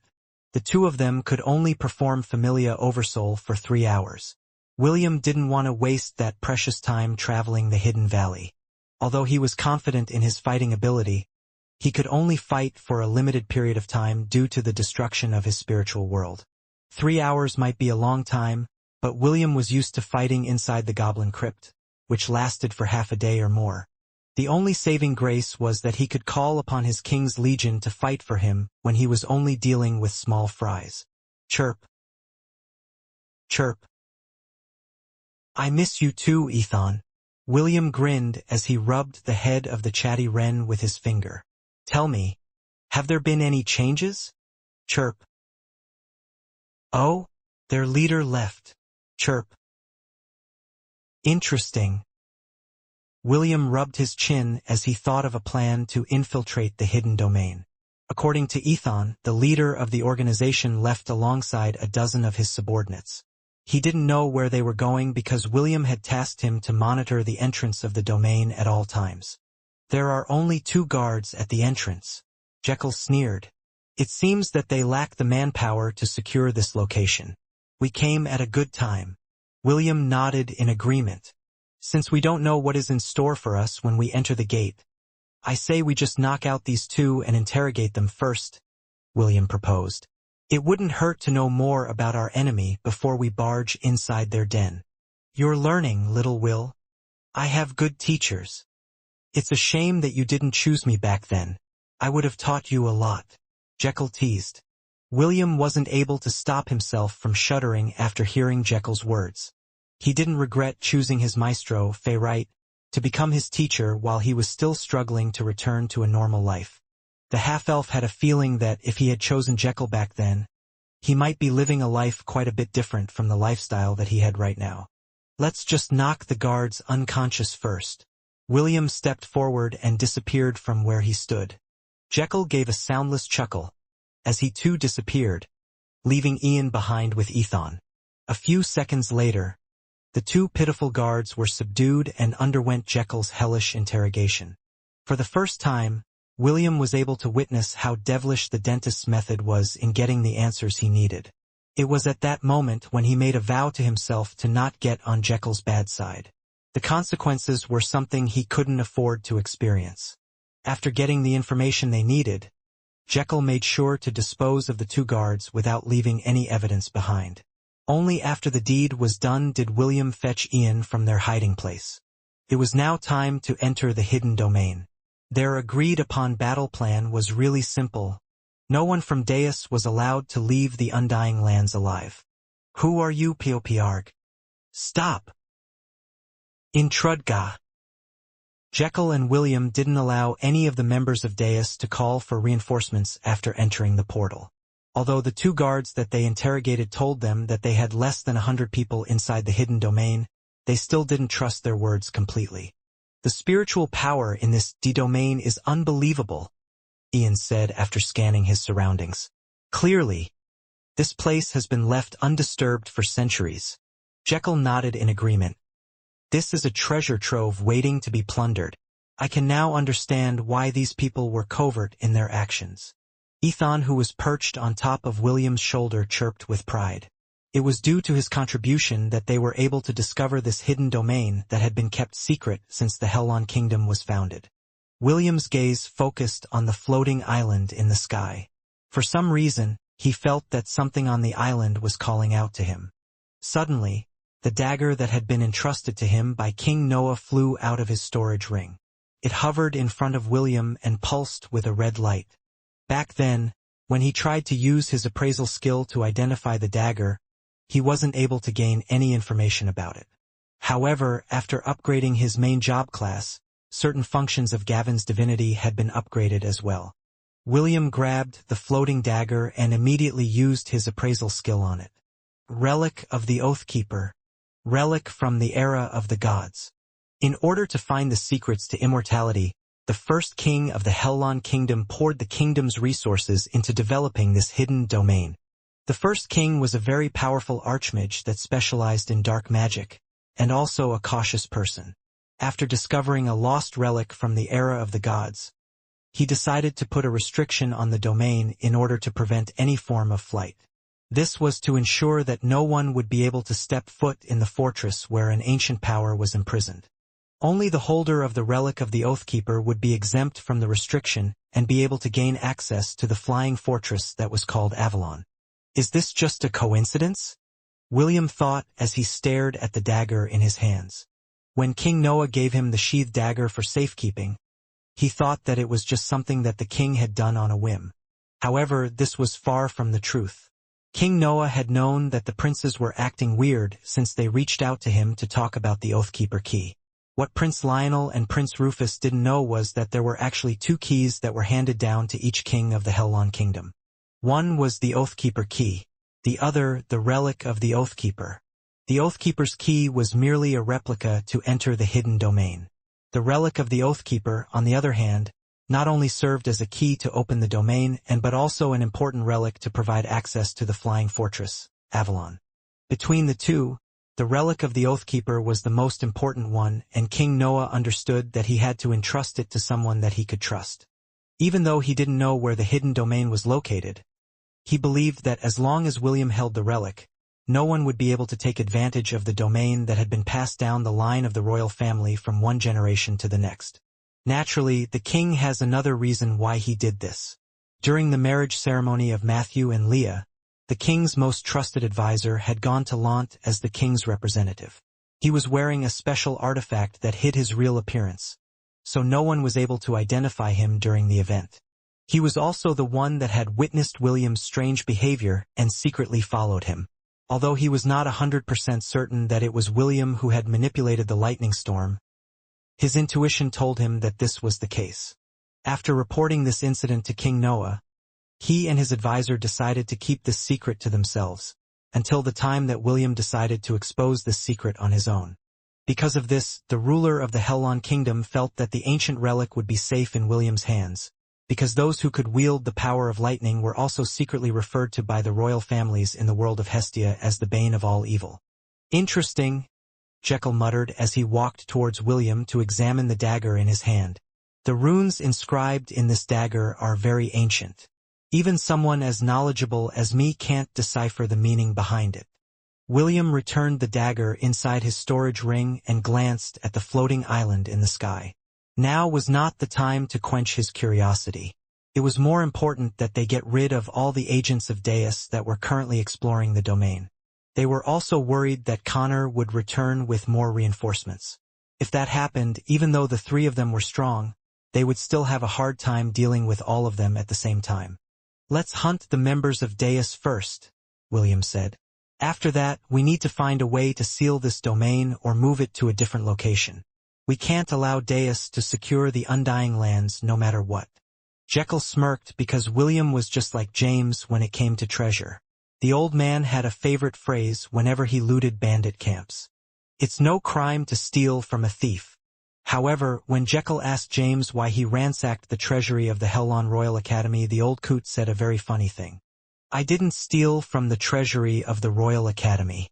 I stole the treasure that the organization had stolen from the Royal Academy. It is no crime to steal from a thief." Jekyll was quite certain that William had the exact same mindset as well. However, he didn't mind it one bit. After all, the half-elf and him were on the same side. After that short episode, William summoned the beasts from the Thousand Beast domain. They didn't have much time, so he decided to do a full sweep of the domain using all the manpower at his disposal. Soglav almost drooled when he sensed the dense spiritual power density in the air. He then looked at his business partner with a wide grin on his face. Ever since he had started to accompany the boy in his adventures, he always made a killing, whether it be monster meat, beast cores, and even resources that couldn't be found in the forest where he resided. Because of this, he decided to have a talk with the boy and negotiate a new contract where he would play a more active role. Naturally, this would also give him more rewards as well.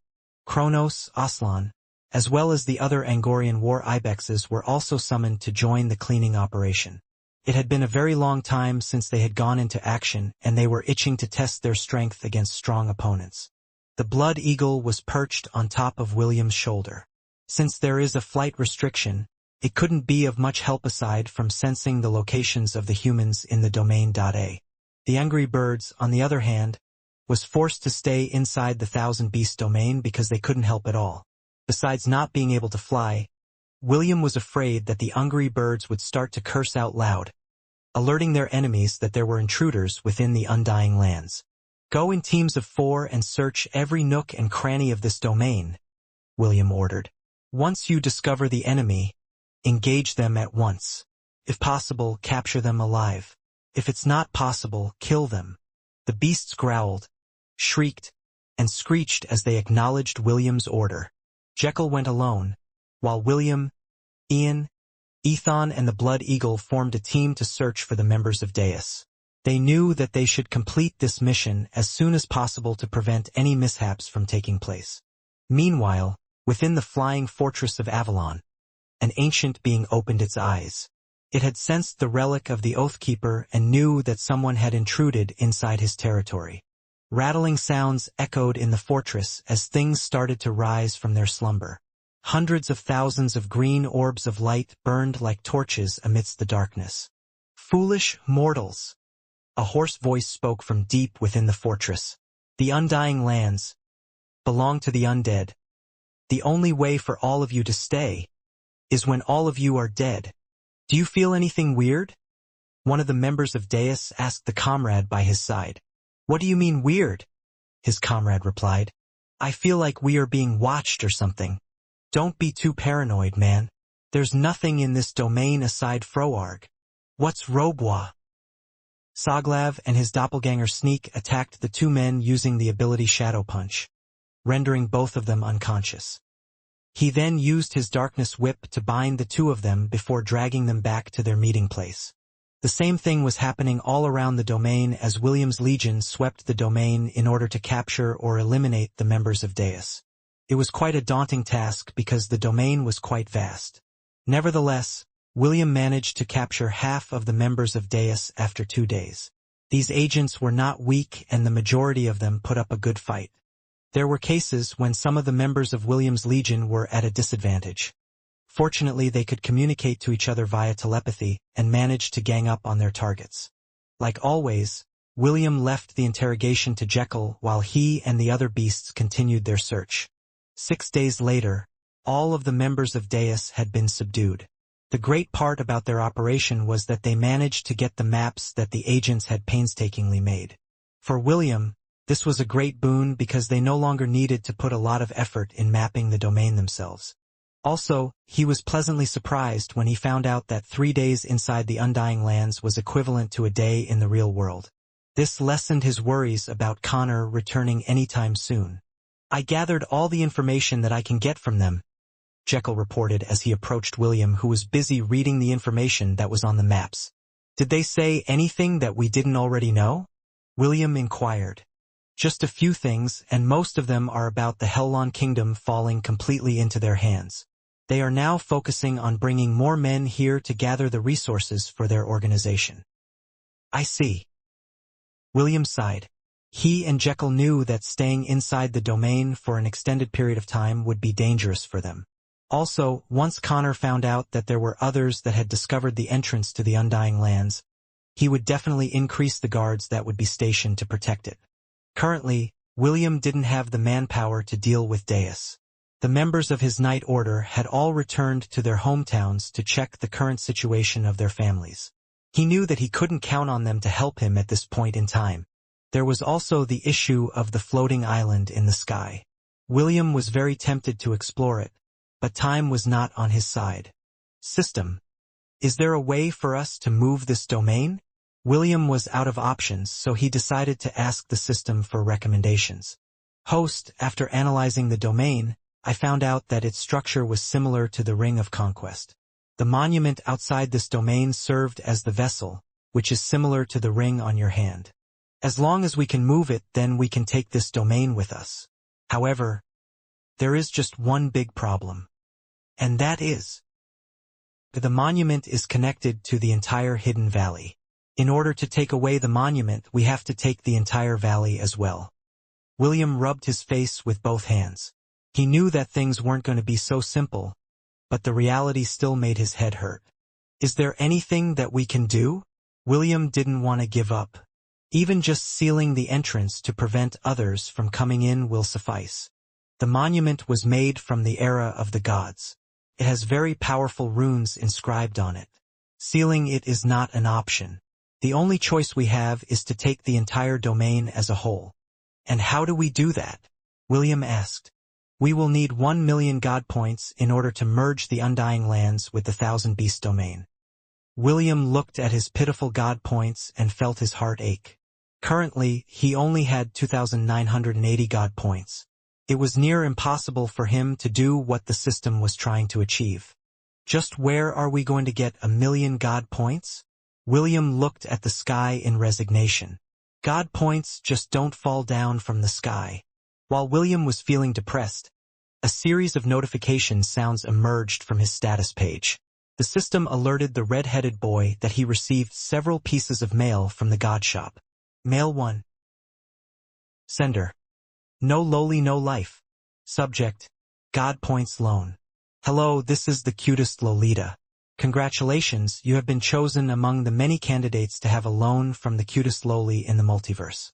Attached in this mail is 200,000 God points. This loan is payable within 10 years with 0% interest. If the loan is not paid within 10 years, you will have no choice but to sign a contract with this cute Lolita the next time you kick the bucket. Mail 2. Sender: Simp King. Subject: God points loan. Hello, this is the Simp King.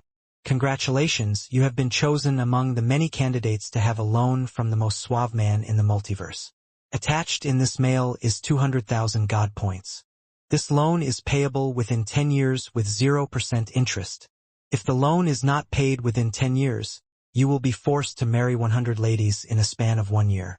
If you don't want to die by snusnoo, you'd better increase your stamina, dear comrade. Mail 3. Sender: Old Ginger is still spicy. Subject: God points loan. Hello, I might be old, but I'm still spicy. Congratulations, you have been chosen among the many candidates to have a loan from the most refined, elegant, and charismatic man in the multiverse. Attached in this mail is 200,000 God points. This loan is payable within 10 years with 0% interest. Say. Aside from the God points, there is also a wooden staff included in this mail. Make sure to give it to a little girl that has the name Eve. This is very important. She has a lot of potential, and it would be a waste if she became the priestess of another god in the future. All good things must stay in the family. Mail 4. Sender: One night stand. Subject: God points loan. Hello, I need a one-night stand. Attached in this mail is 200,000 God points. This loan will be paid the next time you visit the Temple of the Gods. Don't worry, I will not tell your wives about it. Mail 5. Sender: Donger forever. Subject: God points loan. Attached in this mail is 200,000 God points. I will be sending the goods in another mail. You don't have to pay me back because I am rich. Remember your promise. Mail 6. Sender: Donger forever. Subject: Donger. The corner of William's lips twitched as soon as he finished reading all the correspondence he had received from the God shop. He didn't expect that the God points he was lacking would literally fall from the sky. It was quite easy to know who the senders of the letter were. However, he was still surprised when he saw that One Night Stand and Donger Forever were also helping him with his dilemma. Although the contents of the letter from One Night Stand were troublesome, he thought that the goddess of lust was just teasing him. As for the last mail from Donger Forever, William didn't dare to open it. He was afraid that if touched the dangerous mail, he would be unleashing a terrible calamity into his world. Better be safe than sorry, William thought as ignored that last piece of mail he had received from the God shop. Still, I didn't know that gods could loan God points. William closed his hands and pressed his hands together to offer a silent prayer to the gods who were always there to support him from the heavens. He thanked them for their love and support and promised to repay them as soon as possible. William knew that his patron god was currently recovering from the backlash he received from the battle against the astral worm. He felt sad about the fact that Gavin was injured because of him. May you recover soon, Gavin. William finished his prayer inside his heart before taking the God points from the mailbox. Since he now had the necessary amount of God points in hand, it was time to steal the domain out of the hands of the organization. After getting a 1 million God point loan from several sponsors, William decided to bring the entire Hidden Valley inside his domain. Since the ancient monument was merged with the land itself, it would be impossible not to bring the valley along when he moved the entrance of the Undying Land inside his domain. When Jekyll heard William's explanation, he thought that the boy had gone crazy due to the killing. "Can you repeat what you said?" Jekyll asked as he looked at William in a weird manner. "I will be taking this entire domain with me," William replied with a smile. "I know that it sounds unbelievable, but trust me, I can make it happen."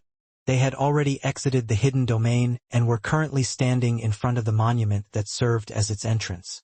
Ian and Soglav were also looking at William as if he had lost his marbles. Although they had only spent a brief time inside the Undying Lands, they understood that it was something that couldn't be taken as a whole, as if it was just a cabbage from the farm. William knew that none of them would believe him, and he wasn't surprised about it one bit. Frankly, he also didn't know how the system would do it. The only thing he could do was believe that it would become a reality. "Okay, so what are we going to do now?" Jekyll inquired. Although he was still in doubt, he decided to trust William just this once. He also wanted to see how the red-headed boy was going to pull it off. Jekyll knew that he himself wouldn't be able to carry away the entire domain, even if he used his true form. "Please bring Ian and Soglav to where Dave is and leave the valley as soon as you can," William explained. "I don't want any of you to be caught up in what is going to happen." Jekyll reluctantly nodded his head and took Ian and Soglav with him. Ian gave William a worried glance, but the latter only smiled back and told him that everything was going to be fine. When the three had left the hidden valley, William focused his attention on the monument in front of him. "System, I'm ready." "Understood." "Host, please brace yourself." "Initializing domain merging. Pooling resources. First phase commencing." As soon as the system finished his announcement, the entire hidden valley started to shake. The beasts that were living in it roared in confusion and fear as the land they had lived in for many years suddenly suffered from an earthquake. The flying beasts immediately took to the skies, while those who roamed the land ran away in panic. All the inhabitants of the hidden valley started to flee in different directions. William didn't have time to worry about them because he was busy trying to keep his footing. He had already embedded the wooden staff on the ground and used it as support to prevent himself from being tossed about with the shaking of the ground. The system had told him that he should remain as close to the monument as possible in order for the transfer to work. William just didn't realize that the entire ordeal was, literally, going to be an earth-shaking experience. Ian, Jekyll, Soglav, and Dave, who were currently flying not far from the hidden valley, saw an unbelievable sight. The valley started to break free from its surroundings and slowly rise. While this was happening, several beasts jumped off the edge of the valley, while it was still a few meters above ground. The majority of them were Class D and Class C beasts. There were even a handful of Class B beasts in the mix. They were all dumbfounded by what was happening to their old hunting ground. First phase completed. Starting the second phase? Just like what had happened back in the Kirinter Mountains, the system temporarily established a pseudogod domain. This was the only way to forcefully merge the Thousand Beast domain and the Hidden Valley. Meanwhile, inside the floating fortress in the Undying Lands, someone is trying to bend reality, a hoarse voice said with undisguised surprise. "Foolish mortal, do you think that you can take the Undying Lands as you please?" A gigantic beam of dark light shot from the fortress towards the gateway of the Undying Lands, passed through the gate and traveled across space and time. Emergency! Emergency! A powerful wave of dark energy is about to pass through the monument. Host, brace yourself. Just as soon as the system warned William of the incoming attack from the domain, a surge of dark energy erupted from the monument and descended on William like a tidal wave. Just before the wave was about to fall upon him, the collar on William's neck glowed brightly. At the same time, the blue gem embedded in his chest shone with a radiant blue light. A black rose tattoo, with the blue gem at its center, appeared on William's chest and forcefully swallowed the mass of dark energy at a rapid pace. Soon, a giant dark magic barrier enveloped the entire valley that was still floating in the air. The spectators watching from the outside didn't know if this was part of William's plan or not. Jekyll frowned because he had briefly sensed the presence of a very powerful being within the valley. The dentist of Lant was certain that it didn't belong to William because the presence he felt was in a realm that was well beyond the boy's current capabilities. Pseudo-demigod. Jekyll narrowed his eyes. I'm certain it belonged to a pseudo-demigod. A pseudo-demigod was a being that had reached the peak of the myriad beast realm. They were just a step away from becoming full-fledged demigods, and Jekyll was sure that the one responsible for this phenomenon was a being that was as stronger than him. However, this understanding didn't help the current situation. Jekyll didn't hesitate and made up his mind to save the boy from harm. After all, William was the one and only son of that person. A person whom Jekyll had acknowledged as the most precious companion in his life. Get as close as you can to the valley, Jekyll ordered. I'm going to save William. Dave gritted his teeth as he and Lionheart flew towards the valley that was floating in the sky. However, just before Jekyll was about to jump, the entire hidden valley disappeared right in front of their eyes. Somewhere between the god realm and reality, there floated a valley. A concentrated ball of dark energy pulsed within the cave where the monument was located. Because of the system's sudden intervention, the integration of the monument and William's own domain was forcefully put into a halt. The system didn't dare to continue the merging, while William was still unconscious and submerged in dark energy. Within that concentrated ball of darkness, a small blue light pulsed in a steady rhythm. It was steadily absorbing the dark magic at a rapid pace, as if it was an impoverished person that hadn't eaten in days. Gained EXP points. 5,000. Gained EXP points. 5,000. Gained EXP points. 5,000. Gained EXP points. 5,000. Gained EXP points. 5,000. Dark Wizard Job Class has gained a level. Gained EXP points. 5,000. Gained EXP points. 5,000. Gained EXP points. 5,000. Gained EXP points. 5,000. Name William Von Ainsworth. Race, half-elf. Health points, 7,238/10,000. Mana, 17,500/17,500. Job class, Quick Shot Shepherd, level 13. Subclass, Dark Wizard, level 20. Strength, 55, +10. Agility, 50, +10. Vitality, 30, +10. Intelligence, 60, +10. Dexterity, 45, +30. Stats EXP, 122,391/438,257. Dark Wizard level 20. Job class EXP, 25,250/75,976. Gained EXP points, 5,000. Gained EXP points, 5,000. Dark Wizard job class has gained a level. Gained EXP points, 5,000. Stats EXP, 173,117/438,257. Dark Wizard level 21. Job class EXP, 4,274/85,016. Just before William got hit by the dark energy, the system had switched his subclass to Dark Wizard. When this job class was equipped, William's resistance to dark magic's corruption was boosted to an unprecedented degree. Also, the Collar of Wisteria and the Spirit Core worked together to transform the dark energy into spirit energy, which helped strengthen William's body and spiritual world. With each passing hour, the concentrated ball of dark energy shrank. Gained EXP points, 5,000. Dark Wizard job class has gained a level.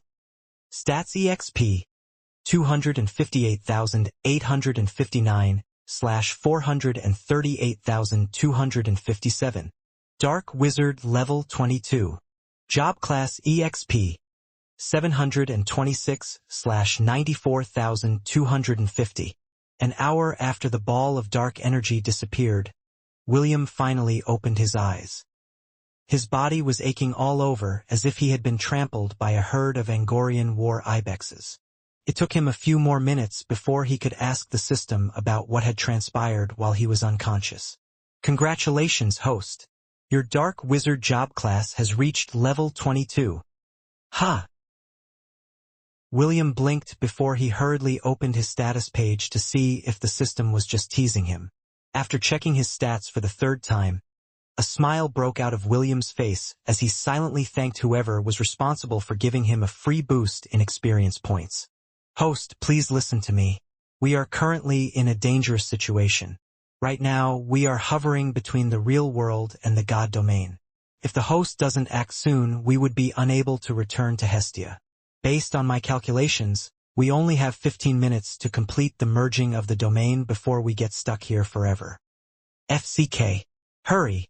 Restart the merging. William hastily ordered the system. Restarting merging of domains. Second phase commencing. William focused all of attention on the monument as he helped the system forcefully attach the hidden valley to his Thousand Beast domain. Fortunately, no other attacks came from the Undying Lands, which allowed William to complete the merging. Host, I'll open a portal through time and space to return you to your world. Make sure to enter it as soon as possible. Understood. 3, 2, 1. Forceful tearing of time and space initiated. A small portal that was only a meter wide appeared in front of William.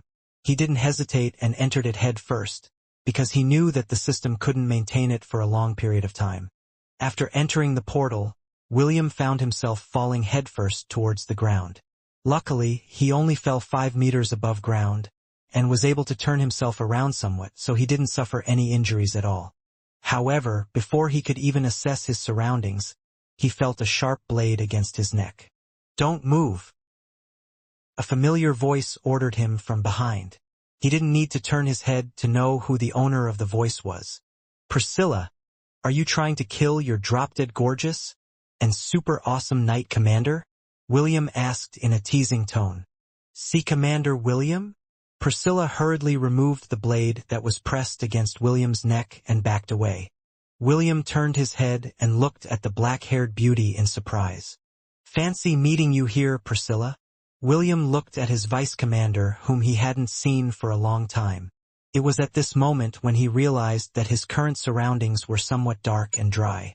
Where are the other members of the Knight Order? William inquired. Where are we?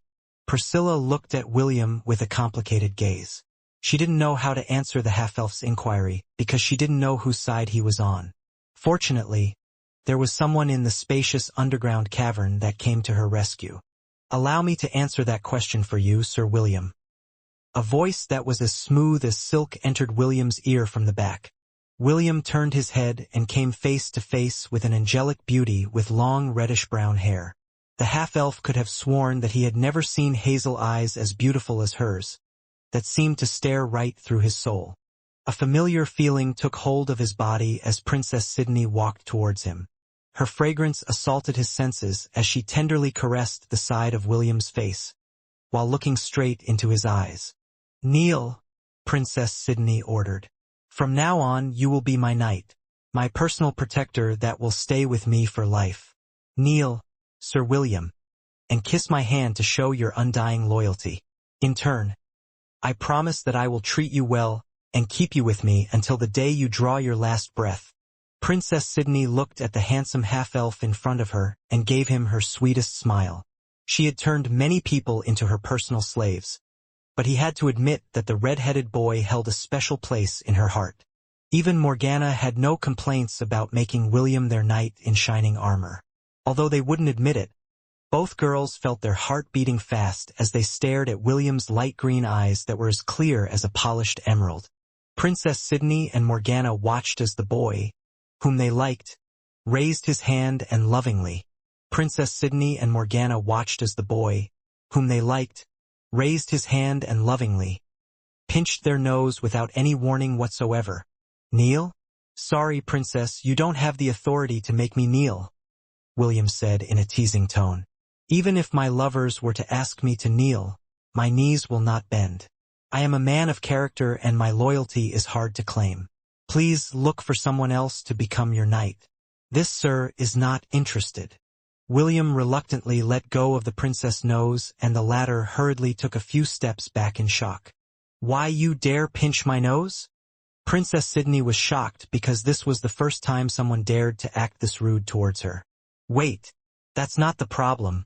Why aren't you kneeling? Didn't I state the reason just a moment ago? Like I said earlier, princess, you don't have the authority to make me kneel. Impossible. How can you not obey my order? Priscilla, who was standing at the side, looked at William in disbelief. She was one of Princess Sydney's loyal retainers who had traveled to the Hellon Kingdom in order to gather information for possible candidates that would serve under the princess.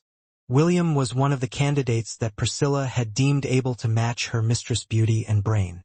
If the commander of the Angorian Knight Order became one of Princess Sydney's loyal retainers, then she would gain an overwhelming influence within the Hellon Kingdom. For a brief moment, Princess Sydney thought that her power was not working.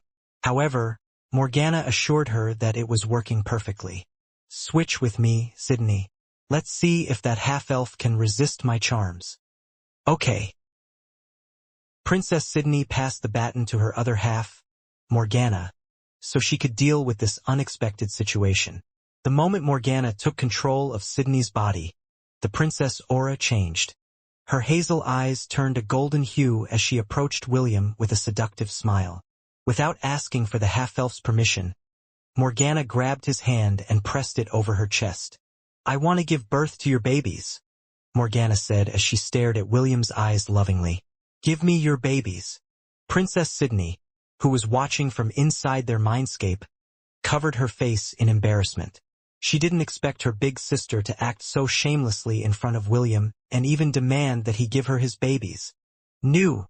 Princess Sydney screamed internally as her entire face turned beet red in shame and embarrassment. How she wished that she could dig a hole within their sea of consciousness, so she could bury herself in it. William raised an eyebrow because of the princess' unexpected action. If he was still the naive boy in his past life, he would definitely try to squeeze the soft chest that was right under the palm of his hand. Unfortunately, William had not only touched, but had done more things to the adult Wendy in his dreams. Not only that, he had also been trained by the goddess of lust herself in order to resist charms and seduction. The half-elf was now a veteran who would not easily bend to a beautiful lady's seductive charms. There had been some girls who confessed to him back in the academy, but he rejected them all because he wasn't the type to take things half-heartedly. At that time, he was dealing with the issue with Carter and his feelings for Wendy had just started to bloom. However, this was the first time that someone asked him directly to give them his babies. Even though William was thick-skinned, he wasn't able to stop himself from being shocked at the princess' unexpected demand. You want my babies? William inquired. He felt like the princess was just joking, so he decided to confirm what she said just in case he misheard her. Yes, I want to give birth to 2 of your kids, a girl and a boy. We will name the girl Abby and the boy Alex. Morgana nodded. If you want more, I can give you more, but I am worried that my figure will suffer because of the childbearing. At most, I can promise you 3. How about it? Will you give me your babies? The corner of William's lips twitched. If he wasn't sure earlier, he was sure now that the lady in front of him was serious. She had even thought of the names of their children. William had to admit that the princess was someone that he couldn't take lightly. Princess Sydney, who was inside her sea of consciousness, had already crouched down on the ground, closed her eyes, and covered her ears with her hands. She was also chanting the phrases, "This is not happening," and "This isn't real," repeatedly as if trying to hypnotize herself that this was all just a dream. A few moments ago she only wanted to bury herself in a hole. Now, she wanted to slam her head against the wall to knock herself unconscious from the embarrassment. I'm sorry, princess. William shook his head as he slowly, but firmly, pulled his hand away from her soft chest. Right now, I already have 4 lovers waiting for me. Although I can tell that you are somewhat serious about me, I don't think that I will be able to return your feelings. Morgana raised an eyebrow, then shot Priscilla a glance. The latter immediately shook her head, which meant that she wasn't aware that William had other lovers. The only potential lover she knew was Wendy, who was always by William's side. "What are their names?" Morgana asked in a dangerous voice. She and Sydney had always gotten what they wanted, and this was the first time that someone actually dared to refuse their advances. If Lionel and the men of the Kingdom of Frisia were to know that their beloved princess wanted William to become her lover, they would all hack him to pieces in order to take his place. The red-headed boy could sense the subtle killing intent in the princess' words. His instincts were telling him that if he ever mentioned his lover's names, the angelic beauty in front of him would do everything in her power to erase them from the face of the earth. And here I thought that my master was the only one who was the crazy kind of crazy. William's expression became serious as he stared at the golden-eyed beauty in front of him. He could sense a pressure that was different from her physical and magical presence. She's strong, William thought. This spiritual pressure is insane. William hurriedly used his appraisal skill on the princess. After the new features of the system were unlocked, his appraisal skill was now able to reveal some information about people as well. Name: Sydney Val Frisia / Morgana. Age: 16. Race: human. Title: Succubus Princess. One of the 7 deadly sins that represents the sin of lust. I see. So, you are that girl that Lady Eros told me about, William thought as he ordered the system to switch his job class to Incubus. While the goddess of lust was training William to resist seduction and charm, she would often mention that her sweet and beautiful daughter was looking for her one true love. Eros even shamelessly told William that if he was looking for more lovers, he should just hook up with her darling daughters and roll around on the bed as they pleased. The power of lust was now overflowing from Morgana's body, and the spectator from the side, Priscilla, found her breathing getting ragged. She had been charmed by Princess Sydney many years ago and had become her devoted subject. Because of this, the princess had reduced her control over her and allowed Priscilla to act with her own free will. Even so, the loyalty that was born through those years had remained in her heart. Now she was being charmed anew. Morgana's powers were simply too strong for anyone to resist. Half a minute later, Priscilla looked at Morgana with an infatuated gaze, deprived of her ability to think and act. "Why?" Morgana asked. "Why is my power not working on you?" "Because I'm too handsome and you know it," William replied with a smirk. Fortunately, her charm is still lacking in divinity right now. Earlier when Morgana tried to charm William, she was only using a fraction of her powers. Now she was going all in, but to her surprise, the boy in front of her was still unaffected by her powers. Also, for some strange reason, she was finding him more attractive compared to when she had first switched with Princess Sydney to take control of their body. What Morgana didn't know was that her powers and William's incubus job class were resonating with each other. William's own charm and charisma were strengthened whenever he used his incubus job class. This made Morgana, and Princess Sydney, who had resumed her observation of the half-elf, confused and bothered. There hadn't been a time where they needed to use the full extent of their powers to charm someone. And even at their best, they were still unable to put the red-headed boy under their control. Morgana reigned in her surprise as she looked at William in a new light. "As expected of the man we chose. Good. Breaking you will be worth my while." A red mist enveloped the beautiful princess. Half a minute later, she reappeared wearing a dominatrix latex suit that highlighted her curves. Right now, she was only 16 years old, so her growth was still in its final phase. Even so, her irresistible figure, coupled with the power of lust, were more than enough to bring almost any man or woman to their knees. Morgana raised her hand and a blood-red whip materialized in the air. She grabbed its handle firmly in her hands. The beautiful seductress then lashed it on the ground, leaving a meter-deep gash that made William's liver itch. "I'll give her a tire December 10th, William thought as he summoned his wooden staff and took a fighting stance. "The only things missing now are the rope and the candles. Should I tie her up and make her understand that this sir is not someone she can bully?" The corner of Morgana's lips curled up as he eyed William from where she stood. "I'll give you one last choice. Kneel and submit to me, or I'll whip you until you submit to me." William snorted. How about I whip you instead? You're not the only one who's trained with a whip. William summoned a water whip that floated in the air. Due to his connection with Ian, he was able to use her abilities as well, strengthening his control over his water magic. Morgana frowned because according to the reports she had read, William had no magic power whatsoever. She had also confirmed this when they danced together at the banquet back at the palace of the Hellon Kingdom, because she learned through experience that some of the information that her subordinates may have gathered could be wrong. The frown on her face disappeared just as fast as it had appeared. Whether William had magic powers or not was not important. The important part was that she was planning to crush him and make him submit by force. You want to whip me? Let's see if you can back it up. Morgana giggled. Tell me, Sir William, do you know where we are?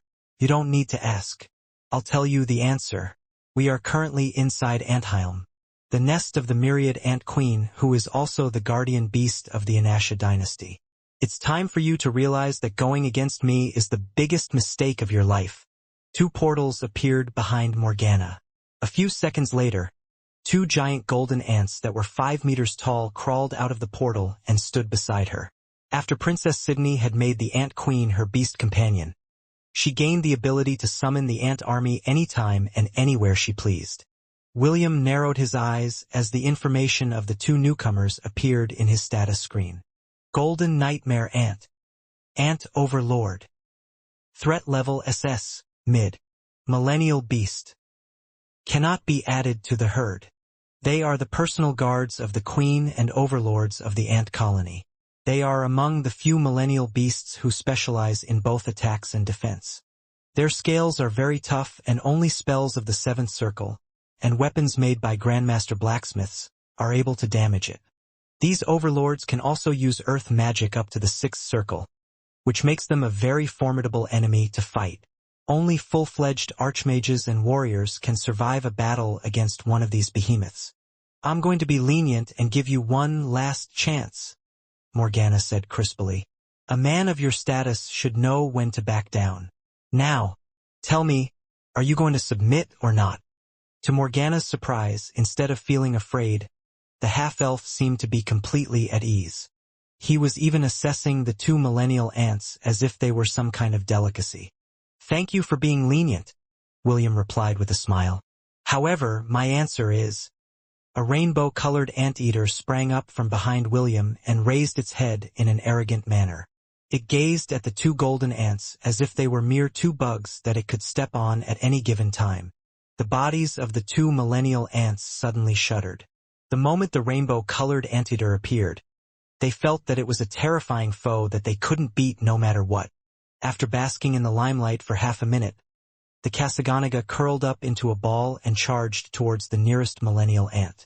Its cute, yet imposing voice echoed within the spacious cavern, making all the soldier ants that heard it scramble away in fear. I'm rolling! A pained shriek reverberated inside Antheim as the golden millennial ant's body slammed against the cavern wall. The other millennial ant didn't fare any better as it too helplessly flew backwards after receiving an uppercut from the rainbow-colored wrecking ball. Morgana, who stood at the center of the 2 golden ants, was caught by surprise. She brandished her whip to hit the curled-up beast that she had never seen before, but the latter was quite nimble and evaded all of her attacks with ease. One could even say that Kasaganaga didn't even consider her a threat, because Morgana's fighting ability was only around silver rank. This was equivalent to a grade D beast, which was far beneath the rainbow-colored anteater's rank. William had also noticed this point, so he ignored Morgana and immediately dealt with Priscilla, who was still in a daze due to the power of Morgana's charm spell. All it took was a quick and accurate jab to her lower jaw and Priscilla crumpled like a marionette that had lost its strings. Sorry, I have no other choice, William said as he kept the black-haired beauty's body from falling to the ground.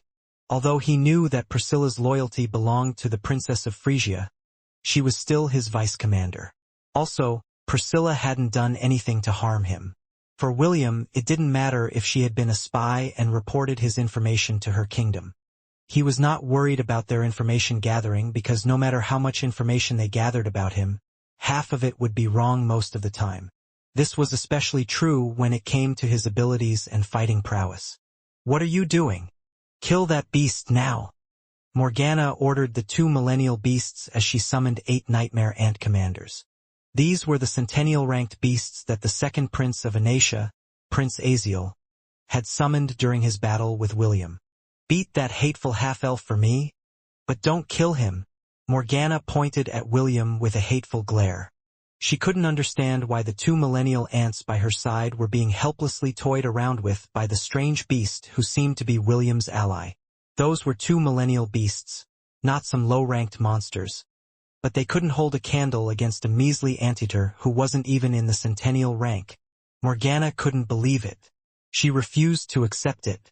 "Ah, these guys again," William muttered while still holding the unconscious Priscilla in his arms.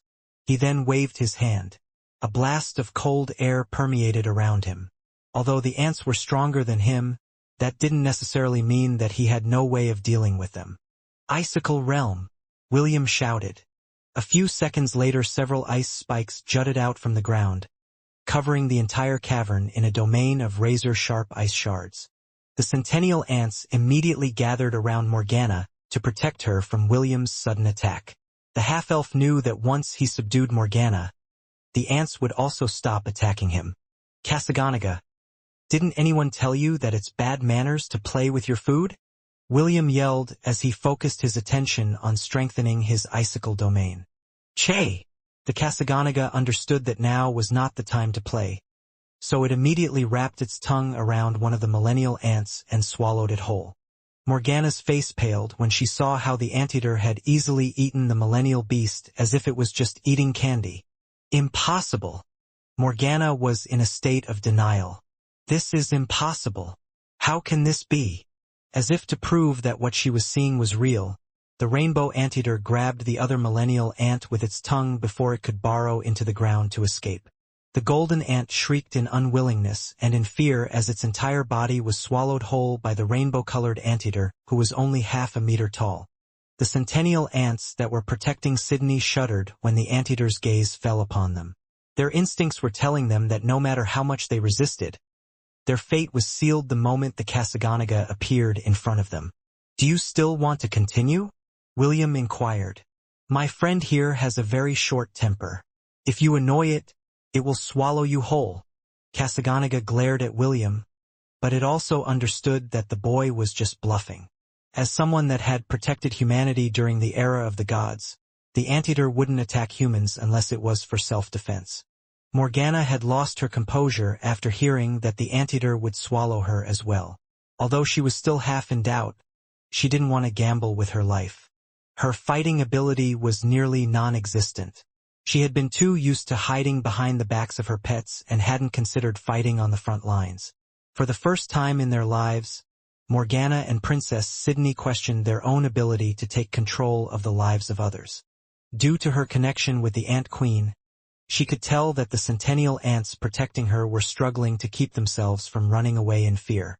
The beautiful seductress glanced at the anteater that was currently drooling, as it looked at the centennial ants around her. She was afraid that if she was too stubborn and ignored William's proposal, the adorable-looking beast would swallow her along with the ants. "I concede," Morgana said through gritted teeth. "You won." Hearing the princess reply, William waved his hand and the icicle field disappeared completely. "Princess, know that I am not our enemy," William commented as he looked at Morgana with a serious expression. "I have heard what happened in Ravenlord Citadel. Although I am a citizen of the Hellon Kingdom, I do not agree with the prince's methods. Actually, I am also currently fighting the organization that is backing him." Morgana's ears perked up when she heard William's explanation. She had long wondered if William was part of the Crown Prince's faction. If he was, he might be one of the people that the prince had sent to capture her. "Switch with me. The fight is over. It is now time for negotiations." Princess Sydney, who had kept quiet within their sea of consciousness, had finally decided to interfere. Morgana reluctantly agreed to Princess Sydney's suggestion and swapped consciousness with her. Just like before, William had noticed the subtle changes in the princess aura.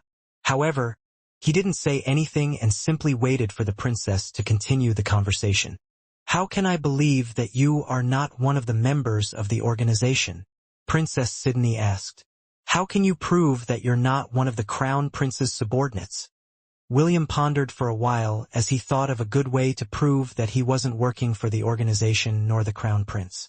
Although it was possible for him to easily subdue the princess, he didn't have any intention to antagonize her.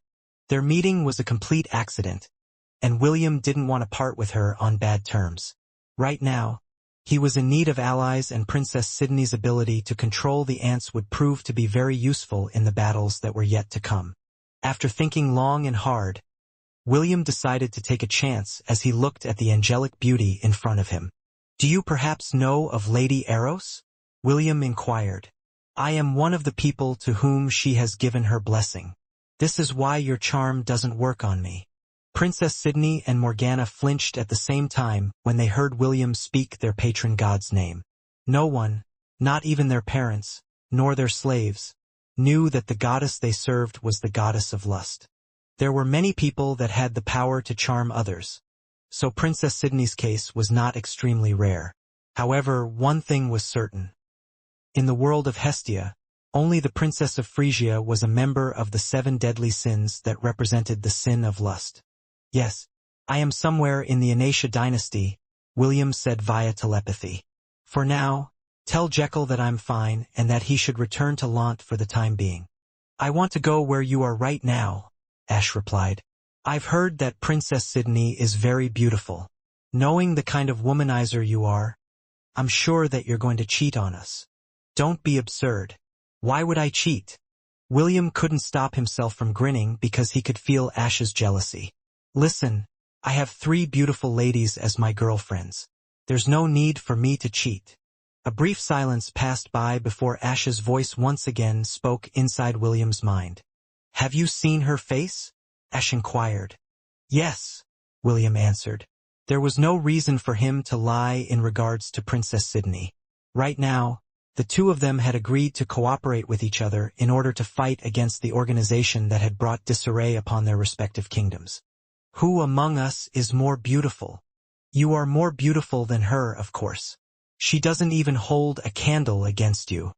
William had been personally trained by the goddess of lust, and part of her training sessions included the proper way to answer a girl's inquiry, especially when it came to questions that were asked due to jealousy. "You answered my question too quickly," Ash argued. "I knew it. I can't trust you to stay by her side. I'm coming over there with Dave." William massaged his temple with his hand. Lady Eros had also told him that girls could be unreasonable at times, and advised him to just wing it when that happened. "Ash, listen very carefully." William's expression became very serious as he tried to pacify his mermaid lover who was miles away from him. "The princess has a very powerful charm spell, and only I am able to resist it. I can't let you come to my side. Although the two of us are cooperating, I don't trust her completely." "Are you sure you are able to resist her charms?" "Of course. Have more faith in your boyfriend. I'll come back to Lant as soon as I can. For now, stay there and don't contact Est and Isaac.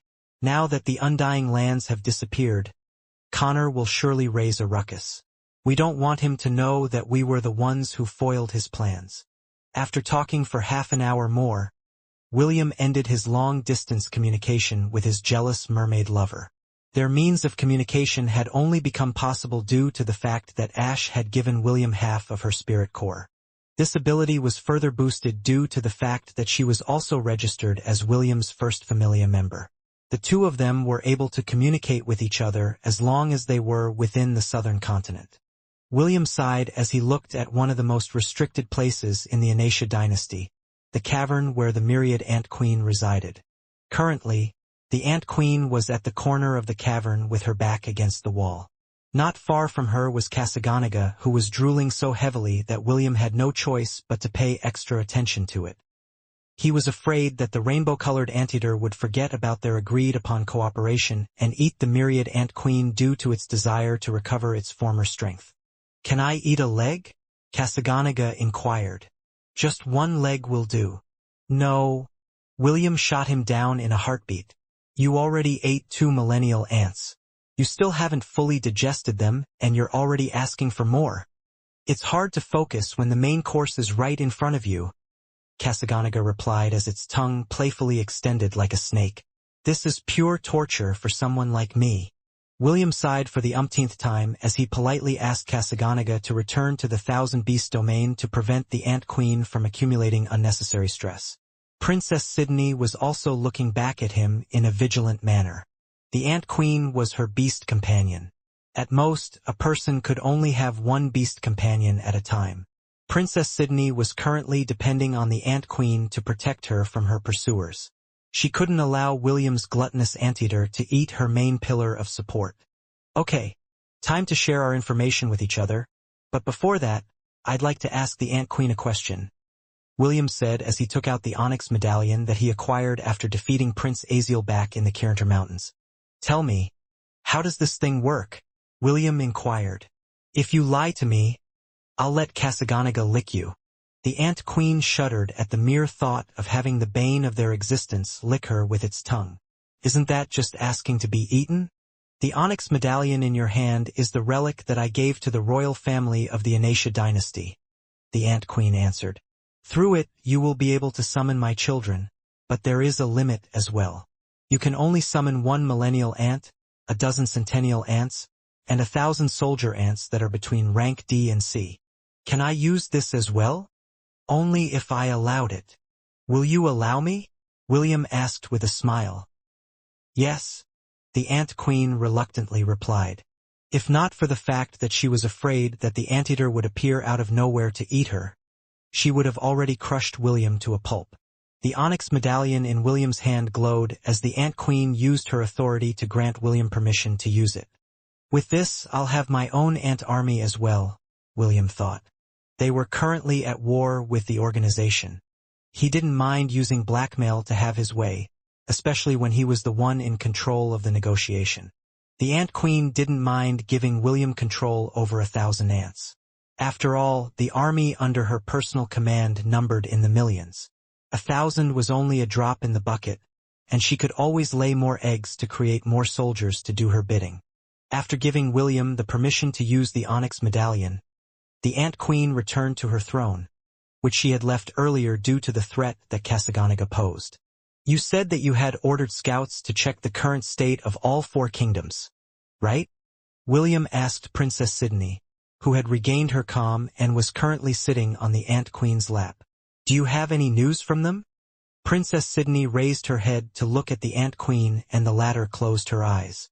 As the mother of the colony, she was able to see what her subordinates could see. After several minutes passed, a frown appeared on the Ant Queen's face. It was as if she was seeing something quite unpleasant. The Inauthentic dynasty is currently under the control of black-robed men, the Ant Queen reported. The images I am getting match the profiles of the members of the organization that you mentioned to me before. However, it seems that they are not the only ones that are currently invading the lands of this continent. What do you mean? Princess Sydney asked. Aside from the organization, who else is taking hold of the other kingdoms? The kingdom of Frisia is far from the east. It will at least take 2 more days before my scouts arrive in your kingdom, Princess Sydney.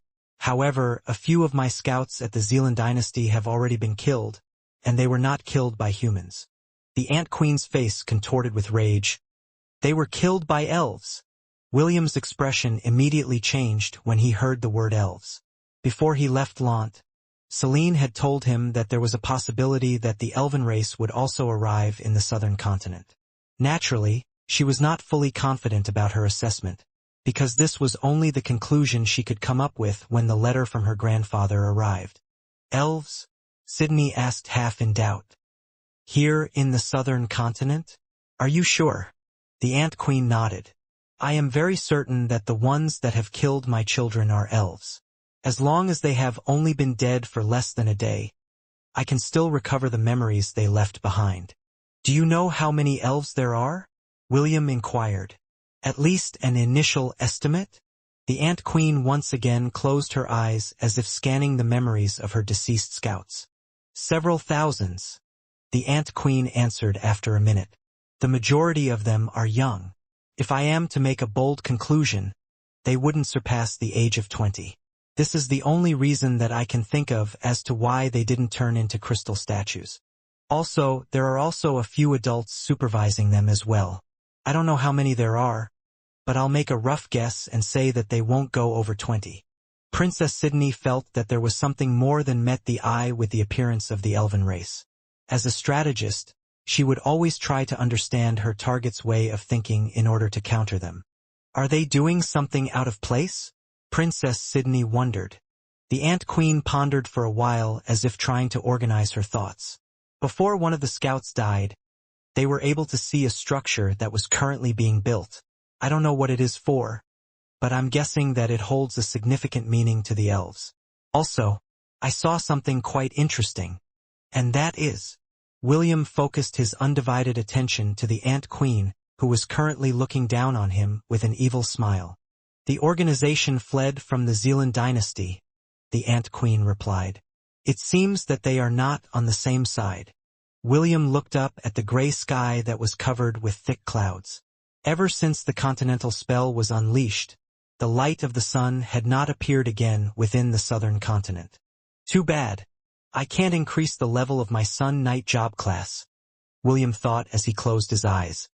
He then remembered the smug expression of the sun god, Luff, who had made things difficult for him back in the Temple of the Gods. If possible, William didn't want to see him ever again. The red-headed boy was currently lying on the highest point of the ant nest, while he arranged the information that he had gathered from the Ant Queen, as well as Princess Sydney's own conclusion. Elves. William didn't know how to feel about these invaders that had come from distant lands. For him, elves were a complicated bunch. His mother, his master, and the dean of the academy were the only 3 elves that he knew so far. If someone were to ask him if he hated the elves, the answer would be, just a little. He was forced to part with his mother because she was afraid that he would be targeted by his father's enemies. His master, on the other hand, had made sure that he learned things the hard way. As for the dean of the academy, William didn't know him well enough to give his opinion. At the very least, the two of them were not at odds with each other. However, one thing is for sure, William mused as he opened his eyes. They didn't come here for peace. They came here with the intention to invade. According to the scouts that the Ant Queen had sent to the Zealand dynasty, the elves had either imprisoned or enslaved the teenagers that tried to resist their invasion. Although the elves were clearly stronger, it doesn't change the fact that there were millions of inhabitants in each kingdom. Among them would be the prodigies that would stand out from the rest. The fastest way to eliminate all opposition would be to either capture or enslave them as soon as possible. Whoever is leading their expedition has a good head on their shoulders. William had to admit that this was the most effective method available when conquering kingdoms. Aside from the elven invasion, there was also the threat of the organization in his own kingdom. Although the elves and the organization seemed to be at odds with each other, William instinctively felt that trying to form an alliance with them was a very bad option. There was also the matter with Kasaganaga. The moment the anteater became aware that elves had arrived, he had returned to the Thousand Beast domain to fully absorb the 2 millennial ants that he had eaten a few days ago. William could tell that the deity of the sky was focusing on getting as strong as it could. It was as if the rainbow-colored anteater was setting up a flag for an imminent battle with the elves in the future. He had already been in Antheim for 5 days. The reason he hadn't left yet was because the Ant Queen's ability to gather information was amazing, to say the least. She had employed a vast array of information-gathering ants that were no bigger than an inch long. Even at great distances, they could relay the information to the Ant Queen in real time, which saved William the trouble of sending Ethan, his little wren, to gather information from all 4 kingdoms on the continent. William was quite thankful for the fact that Princess Sydney and him had agreed to form an alliance. Without her help, he would still be in the dark about the appearance of the elves. What should I prioritize first? William sighed as he propped himself up into a sitting position. Whatever happens to the Zealand and Anasia dynasties is none of my business. Princess Sydney is worried about her family in the Kingdom of Frisia, so I can't count on her to help me deal with the organization in my home turf. William thought of gathering the scattered members of his Knight Order in order to deal with the organization. However, after getting information from Connor's subordinates, he found out that it would be very difficult to face them in a head-on battle. There's also the issue of the Crown Prince. William frowned. He still hadn't had the chance to smack Prince Lionel's face for trying to kidnap his big brother and big sister while they were returning to Lant. William had been itching to give the bastard prince a good thrashing once he got his hands on him. "What are you thinking, Sir William?" An angelic voice called out to the half-elf, while he was busy thinking of ways to deal with the organization. Princess Sydney walked towards him with the veil covering her exceptional good looks, which had brought many men and women to their knees. "I'm thinking about the problems I need to deal with within the Hellon Kingdom," William answered honestly. "How about you? Do you have any plans to go back to the Kingdom of Frisia to liberate your people?" Princess Sydney didn't answer. Instead, she sat beside William and stared at the massive ant colony in front of her. "I have some good news and some bad news," Sydney said after a minute of silence. William scratched his head in a helpless manner. "Great. More bad news. Go on. Tell me the bad news first." Princess Sydney turned her head to the side to look at William. Frankly, the half-elf didn't know why the princess returned to wearing her veil after he had seen the face of the beauty that could bring down a nation. What he didn't know was that Princess Sydney didn't want to face him straight on and used the veil to hide her expression. She was still embarrassed by how Morgana had acted in front of the red-headed boy. The Princess of Frisia was afraid that William would think of her as a loose lady that would openly tell anyone that she wanted to have their babies. "A new force has appeared and invaded our kingdom," Princess Sydney reported. "The good news is that they don't seem to be on hostile terms with our kingdom. The flags of Frisia can still be seen in the capital. However, right next to it, another flag flutters in the breeze." William nodded. He had already figured out that the elves weren't the only invaders to come to the southern continent. "Do you recognize the flag? Does it belong to the local forces in your kingdom?" William inquired. Princess Sydney shook her head. "There are no local factions within our kingdom. However, I guess you can say that I am related to them through my mother." William frowned, but didn't say anything because he knew that the princess had not finished her explanation. "The flags belong to the Creator Empire," Princess Sydney continued. "My grandfather, Leonidas Aegis Val Creator, is the current emperor of the Creator Empire. So, what do you plan on doing right now?" William inquired. "If they are not hostile, you should do your best to establish some form of communication with them." Princess Sydney shook her head. "Although they didn't seem hostile, they still imprisoned my half-brothers and sisters, who were born from my father's concubines. The one who is currently sitting on the throne of Frisia is my 10-year-old little brother, Prince Carl." Hidden behind the veil, a small smile appeared on Princess Sydney's lips as she thought of her little brother, who would always look for her whenever there was a thunderstorm. Prince Carl was born with an average talent in magic. Even so, that didn't stop Princess Sydney and her mother, Queen Ophelia, from pampering him. Princess Sydney also had an older brother. He was Prince Rainier, 24 years old, and the Crown Prince of Frisia. Sadly, he had turned into a crystal statue just like the rest of those that were above the age of 20. All the members of the royal family, who had turned to stone, were placed inside one of the spacious rooms in the castle in order to protect them from getting stolen.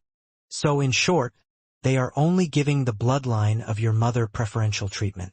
William nodded in understanding. "Well, look at the bright side. At least, your half-brothers and sisters' conditions are still better than those who are in the Zealand dynasty." William remembered the devilish prince, Alaric Sol Zealand, who he had met in the Kirinter Mountains. His whereabouts were currently unknown. Based on the information from the ant spies that had infiltrated the Zealand capital, the Crown Prince had fled and took the surviving members of the royal family with him. "How about you, Sir William?" Princess Sydney decided to change the topic and inquire about Willem's future plans. "What is your next course of action?" "I will return to the Hellon Kingdom," William answered without batting an eye. "I need to deal with the problems in my own home first, before dealing with the unwanted guests that have already claimed the lands of others." A few minutes of silence passed between them before Princess Sydney spoke what was currently inside her head. "I'll go with you, Sir William," Princess Sydney said. "I may not be that much of a fighter, but I can offer you my advice when necessary. Also, I can summon a legion of warrior ants to my side. This will greatly aid you in fighting against the organization. If you want, I can even help you become the new king of the Hellon Kingdom." William chuckled as he gazed at the princess by his side. "Your offer is very tempting, Princess. However, I have no wish for dominion. Even so, if you are willing to aid me in my quest, I'll gladly accept your offer. But what is the catch? I'm sure that you want something else in return, right? Don't tell me that you want to have my babies as compensation." The half-elf wasn't able to stop himself from teasing Princess Sydney. Unfortunately, her face was covered by a veil, so William couldn't see her current expression. Princess Sydney's face reddened, but the veil on her face saved her from her embarrassment. She didn't even bother to reprimand William's teasing, because she couldn't possibly tell him that she was not the one that asked for his babies. "You're so funny, Sydney. Just say yes and let darling pin you down." "Oh, stop teasing me. This is all your fault, big sister. I admit that it is my fault. Now, switch with me and let me fix this problem for you." "No!" Sydney rejected Morgana's offer. She was afraid that if he allowed her other half to take control, she would die of embarrassment if her bold and fiery counterpart were to do something provocative again. After regaining her composure, Princess Sydney pretended as if she hadn't heard William's teasing and went directly to the heart of the matter. "If we are going to return to the Hellon Kingdom, we'd better return soon," Princess Sydney proposed. "The Ant Queen will keep me updated if there are any new developments from the Creator Empire and the elves. Let's deal with your problem first, so you can help me deal with mine." "Okay," William agreed. He then stood up and offered his hand to the princess who had piqued his interest. "To our successful collaboration," William said. Princess Sydney raised her own hand and grabbed William's hand. Unlike her own hand, the shepherd's hand was rough to the touch. Even so, she held it firmly because this hand belonged to the person she had recognized as a candidate to become her prince. The only boy in the entire southern continent that was not affected by the power of her charm. "Yes, to our successful collaboration," Princess Sydney replied as she held William's hand. 2 miles away from the ant colony, a man, wearing a black robe, looked at the two teenagers using a telescope. He was none other than Callum, who wanted to find the whereabouts of Princess Sydney. The organization had secretly placed a tracking spell on the princess flying carriage as insurance should she escape from their grasp. After following the trail for days, he had arrived in the lands of the Inauthentic dynasty and entered Antheim, where the guardian beast of the dynasty resided. He was quite shocked when he found out that the princess entered the Ant Queen's domain. For him, the princess' action was completely suicidal. He even wondered what Princess Sydney was thinking, doing such a crazy thing. However, Callum received another shock when he saw that the commander of the newly formed Night Order was with the princess. According to their information, William was currently in a comatose state due to the injuries that he had received during the demon invasion. This was why he had been left behind when the students of the academy had gone to the front lines to help defend their kingdom. Callum also observed the behavior of the ant soldiers that were currently doing their duties.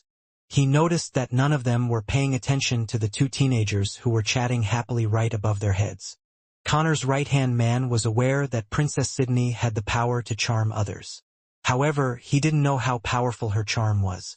Looking at the scene in front of him, Callum felt that they had greatly underestimated the princess that Crown Prince Lionel was madly in love with. "I need to report this to my lord," Callum muttered as he stealthily backed away. If my hunch is correct, then she might have already charmed the Ant Queen. Although this was a ridiculous thought, Callum was unable to toss it aside. The warrior ant's current behavior was more than enough for Callum to believe his suspicion. If his hunch was correct, then the princess was now someone who now had an entire army at her disposal. Such an individual would be a prized member in the organization. However, the problem lay with the boy by her side. William von Ainsworth, Callum thought. Even though your grandfather is out of commission, you and your family are still a thorn in our side. Although he was miles away from the two teenagers, Callum could tell that the relationship between the Knight Commander and the princess was rather good. What he was afraid of was that the princess would use her newly acquired ant army to deliver a fatal blow to their organization. Connor frowned after he arrived at the capital of Gladiolus. The first thing that was reported to him was the successful escape of the third princess of Frisia. The second thing was that their forces in the Zealand dynasty had retreated in order to escape the elves. Connor had already expected this outcome. The elves were an arrogant race. They would definitely not allow any kind of opposition to stand in their way. The problem lay in the kingdom of Frisia. He still hadn't received any news from the agents that were stationed in the faraway kingdom located in the east. Naturally, the officer in charge had been given a long-distance communication crystal. However, it had been days since the leader had last reported anything to him. This only meant one thing, and that was that something unfortunate had befallen the man he entrusted to take control of the kingdom of Frisia. After carefully weighing the current situation, Connor decided to send 300 of his trusted men back to the hidden domain. He, on the other hand, would stay in the Helon capital to take command of the current situation. He knew that the peace here would be short-lived, since it wouldn't be long before the elves came knocking on their doors. I need to buy time until the secret of the Undying Lands has been unearthed, Connor thought as he carefully read the documents that were presented to him. It was the current list of forces that the Helon Kingdom had. The list was composed of the young knights and students of the different learning institutions around the kingdom. Naturally, Connor focused on the documents pertaining to the students of the Helon Royal Academy. These were the most talented students of the kingdom, and all of them represented precious manpower that he could add to his ranks through bribes or coercion. Still, just where are the officers that are supposed to look after the prince? Connor thought. Just what is Callum doing? When he arrived, the first person he looked for was his right-hand man, Callum. However, his subordinates only said that the vice commander of the organization had personally set out to find Princess Sydney's whereabouts. Right now, the number of agents that the organization had in the Helon Kingdom numbered around 20,000. Most of them were wanted criminals that hailed from the different kingdoms, clans, and hidden factions within the southern continent. They were a ragtag group with their own agendas, and their loyalty to the organization would only last as long as their needs were met. Connor understood this. In order to appease them, he planned to have them become the new retainers of the lands belonging to the Helon Kingdom. Of course, they would give face to their puppet king Lionel, because this was part of the agreement they had. Even though Connor would be unable to keep his part of the bargain to make Lionel the emperor of the southern continent, making him the king of his own kingdom was possible. Only when he was able to discover the secrets of the Undying Lands would he have enough ability to sweep away the foreign invaders and kick them off from his turf. Suddenly, one of the rings on his fingers glowed. These rings were connected to the leaders under his wing and served as their means of communication. Connor directed the ring on the wall and a projection of Callum appeared.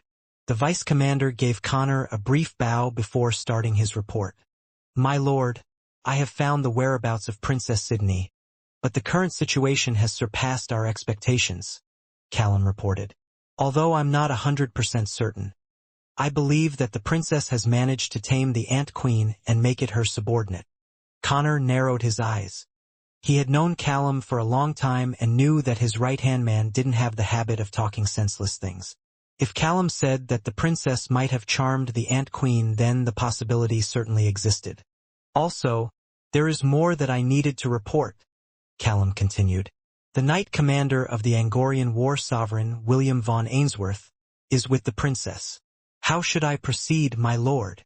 "William and the princess are together?" Callum tapped the top of his desk as he pondered their next move.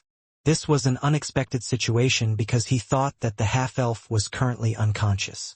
After careful consideration, he looked at this trusted subordinate and asked a question. "Can you capture the princess?" Connor inquired. Callum shook his head.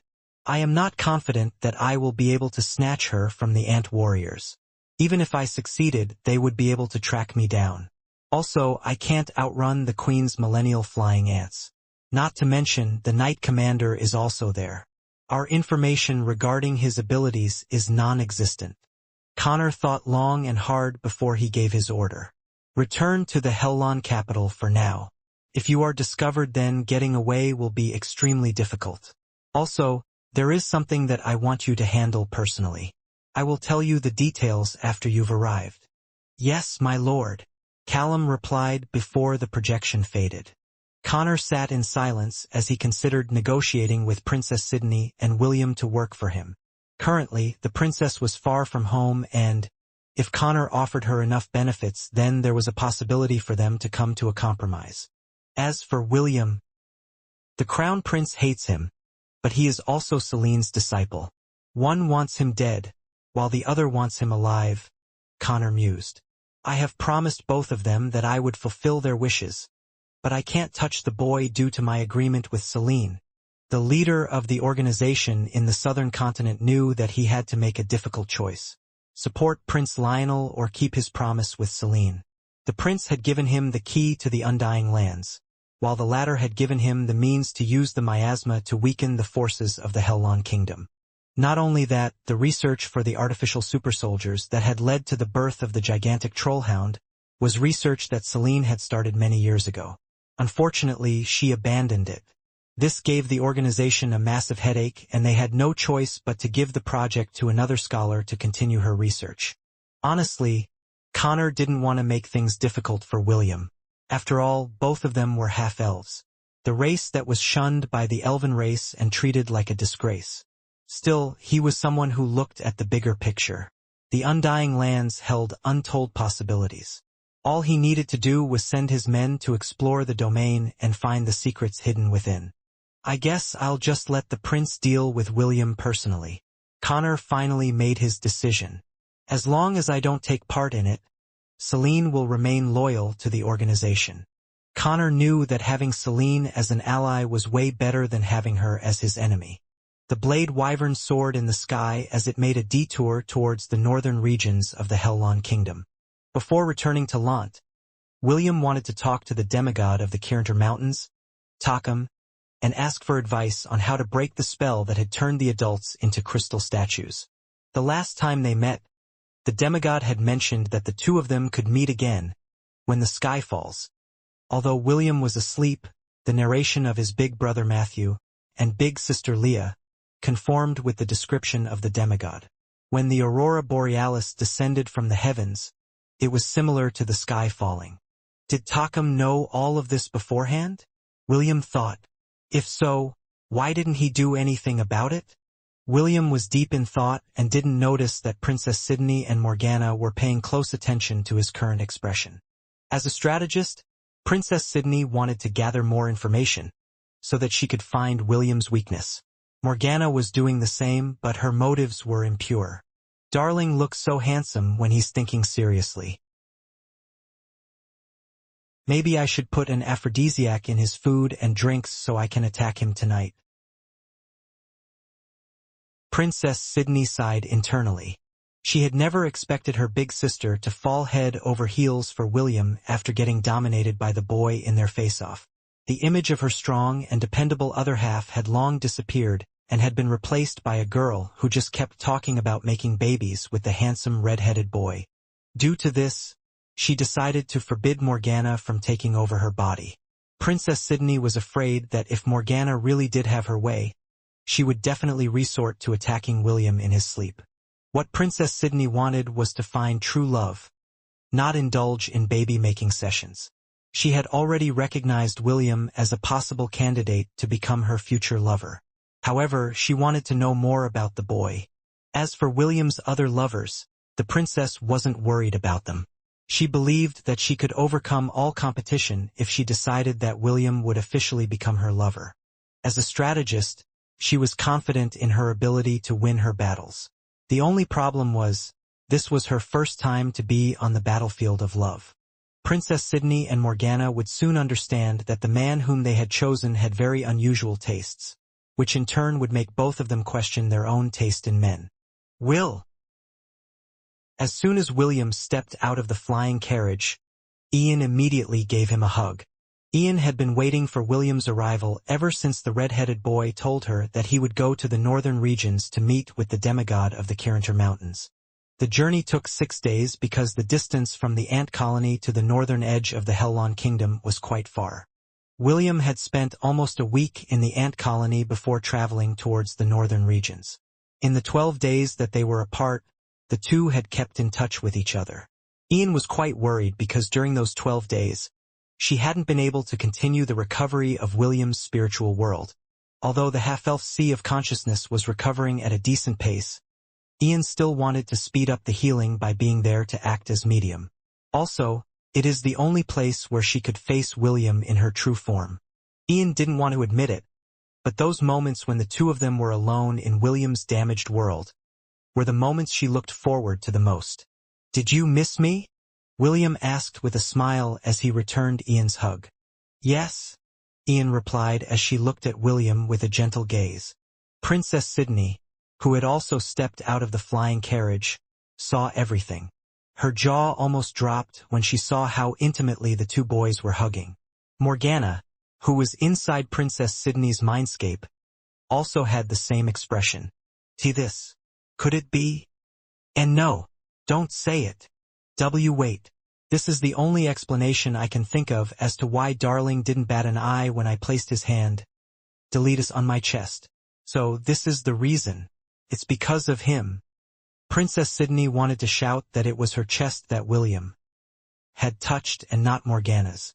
Even so, the situation in front of her made her completely unable to retort to her panicking other half. "There has to be another reason," Princess Sydney said as she tried to calm her emotions. "Don't forget Wendy. Based on our investigation, she is Sir William's not-so-secret lover.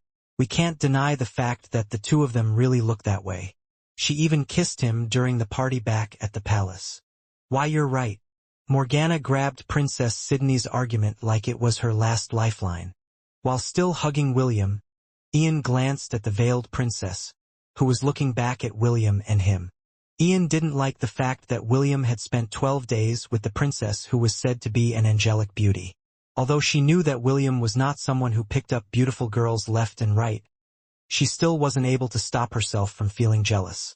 Ian rested her chin on William's shoulder and gave the princess a sweet smile. It was a smile that screamed, "He's mine. FCK off, bitch." Morgana almost spat blood from within their mindscape because her understanding of the handsome half-elf had done a complete reversal. With just a glance, she and Princess Sydney could tell that William wasn't acting. The half-elf seemed to enjoy Ian's show of affection, and it made the two of them question their taste in men. "Sydney, did we make a mistake?" William was unaware that Princess Sydney and her other half were questioning their standards in men. Fortunately, William was the first to pull back from the hug and introduce Ian to the princess, who suffered from culture shock. "Ian, you already know Princess Sydney," William said with a smile. "Princess, this is Ian. He is part of my personal knight order." Ian extended his hand towards the princess, and the latter subconsciously raised her hand to firmly grip the hand that was extended to her. "It's a pleasure to meet you, Princess Sydney," Ian said. "Likewise," Princess Sydney replied. The handshake only lasted for a brief moment, but the two stared daggers at each other.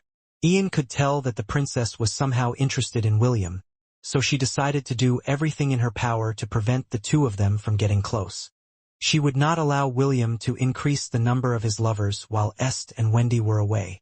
The three of them had agreed that they would work together to prevent other girls from clinging to William's thigh. The half-elf's thigh had already been claimed by them. "Big brother." A cheerful and loud voice broke the tension in the air as an adorable lowly ran towards William. When she was within range, Brianna jumped towards William's chest with outstretched arms. William hurriedly caught the little lowly in order to prevent her from getting injured. He then spun her round and round, making Brianna giggle about his ability to go with the flow. "I missed you, big brother," Brianna said as she looked up at William with upturned eyes. "Is Ernest looking at us?"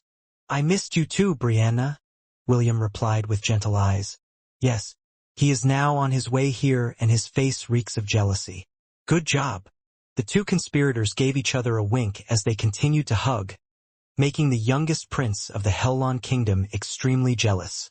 "Sir William, I think it's about time that you let go of my fiancée," Prince Ernest stated. "I thought that I made it clear last time that I know that what both of you are doing is just an act to make me jealous. Please stop it. Big sister, stop bullying me." William sighed and patted Brianna's head. He just couldn't help but feel playful whenever he was around Brianna. For William, Brianna was the closest to the little sister that he never had. Whenever they were together, he just wanted to pamper her and spoil her rotten. This was different from how he treated his adorable cousin, Eve. For William, the two of them were precious. One was his family member, the other a non-blood related little sister. If possible, he wanted both of them to live carefree and happy lives, away from the struggles of war. "Sorry, Ernest?" Brianna knew that the little prince was really jealous, and it helped her know that the latter really did care for her. Due to King Noah's indecision about whether or not he should recognize Brianna as Prince Ernest's official fiancée, the little lowly always felt like she would be thrown away once her grandfather lost the position of the great chief. Brianna knew that once that happened, she would lose her political value as Prince Ernest's fiancée. Although she was bubbly and confident on the surface, deep down Brianna was feeling insecure. This was why she liked being around William. The handsome half-elf didn't care if she was a princess or just an ordinary girl. She could feel his sincere familial feelings for her, and they made her feel safe and secure by his side. Sometimes she wondered if she had met William before she had met Prince Ernest. Perhaps. Brianna sighed internally and locked those feelings in the depths of her heart. She was still young and would know the answer when she had grown up a bit more. For now, she was happy to be by Ernest's side, knowing that the young prince truly cared for her as well. "Sir William, how is the capital?" Prince Ernest inquired. Is His Majesty safe?" Prince Ernest was aware that all the adults had turned into crystal statues because Simon, the dean of the academy, had also become a statue a few days after they arrived in the Kirinter Mountains. The great chief had received them warmly, but he, too, turned into a crystal statue when the aurora borealis descended from the sky. No adults in the northern regions were spared from the continental spell. Right now, the one taking charge of all of the tribes was none other than Brianna. In the absence of the great chief, her father, mother, and uncle, Brianna was the highest authority among the northern tribes. She was now currently the great chieftain and was doing her best to ensure that the tribes would be able to function. Fortunately, the northerners were both warriors and hunters. Just like every strong faction in the continent, the tribes didn't lack prodigies who stood out from among the rest. These prodigies were currently working hand in hand with the survivors of their own tribes to provide food and security to their people. "I welcome your return to the Kirinter Mountains," a female voice said as a blue portal appeared in front of William. The oracle that served the demigod of the northern regions appeared. William was surprised because the oracle hadn't been affected by the continental spell. This made him affirm that the king of goats had already known that this was going to happen and had sheltered his oracle in order to prevent her from being turned into a crystal statue. "Lady Brianna, you are doing a fine job in leading the survivors," the oracle said with a smile. "Our lord is very satisfied with your management. He told me to tell you that you have his blessings, and may you continue to strive to ensure that the tribes will continue to thrive, despite the hardships that we are currently facing." Brianna bowed respectfully to the oracle with her hands pressed over her chest. "My sovereign's will is my will. I will serve according to His Excellency's wishes." The oracle gave Brianna a nod of approval before returning her attention to the red-headed boy who had come all this way to meet with her master. "Please, come and visit the first peak in 2 days," the oracle stated. "My lord is currently busy, and he will see you at the promised date." The oracle turned towards the portal, but she stopped before taking a step inside it. "The wind may blow, but the ice will never melt," the oracle said softly. "We will be waiting for you, Sir William, at the peak of divinity." After saying those parting words, the oracle left without turning back. The blue portal disappeared and William signed in his heart. He had wanted to meet with Takam that very day, but the oracle said that the demigod was busy. "I guess I will have to wait 2 days before I see him," William thought as he allowed himself to be dragged towards the lodging that was prepared for him by Ian. The two of them had been separated from each other for too long, and the mermaid was dying to have a tryst with William, in a world that was meant solely for the two of them. William looked towards the east as he waited for the sun to rise. It was still dark, and the air was quite chilly, but the half-elf didn't mind it one bit. Ash had taken the initiative to show William how much she had missed him, which caught him completely by surprise. They said that absence makes the heart grow fonder, and the red-headed boy experienced firsthand how a mermaid showed her affection to her significant other. Although Ash could only transform into her true form for 3 hours a day, it was a different story in William's spiritual world. She could stay in her true form for as long as she wanted in that world where there were no barriers between the two of them. Whenever William thought back to when he and Ash first met, a smile would always appear on his face. She will probably wake up around noon. William grinned after thinking about his exhausted lover, who was still sleeping in their warm and comfortable bed.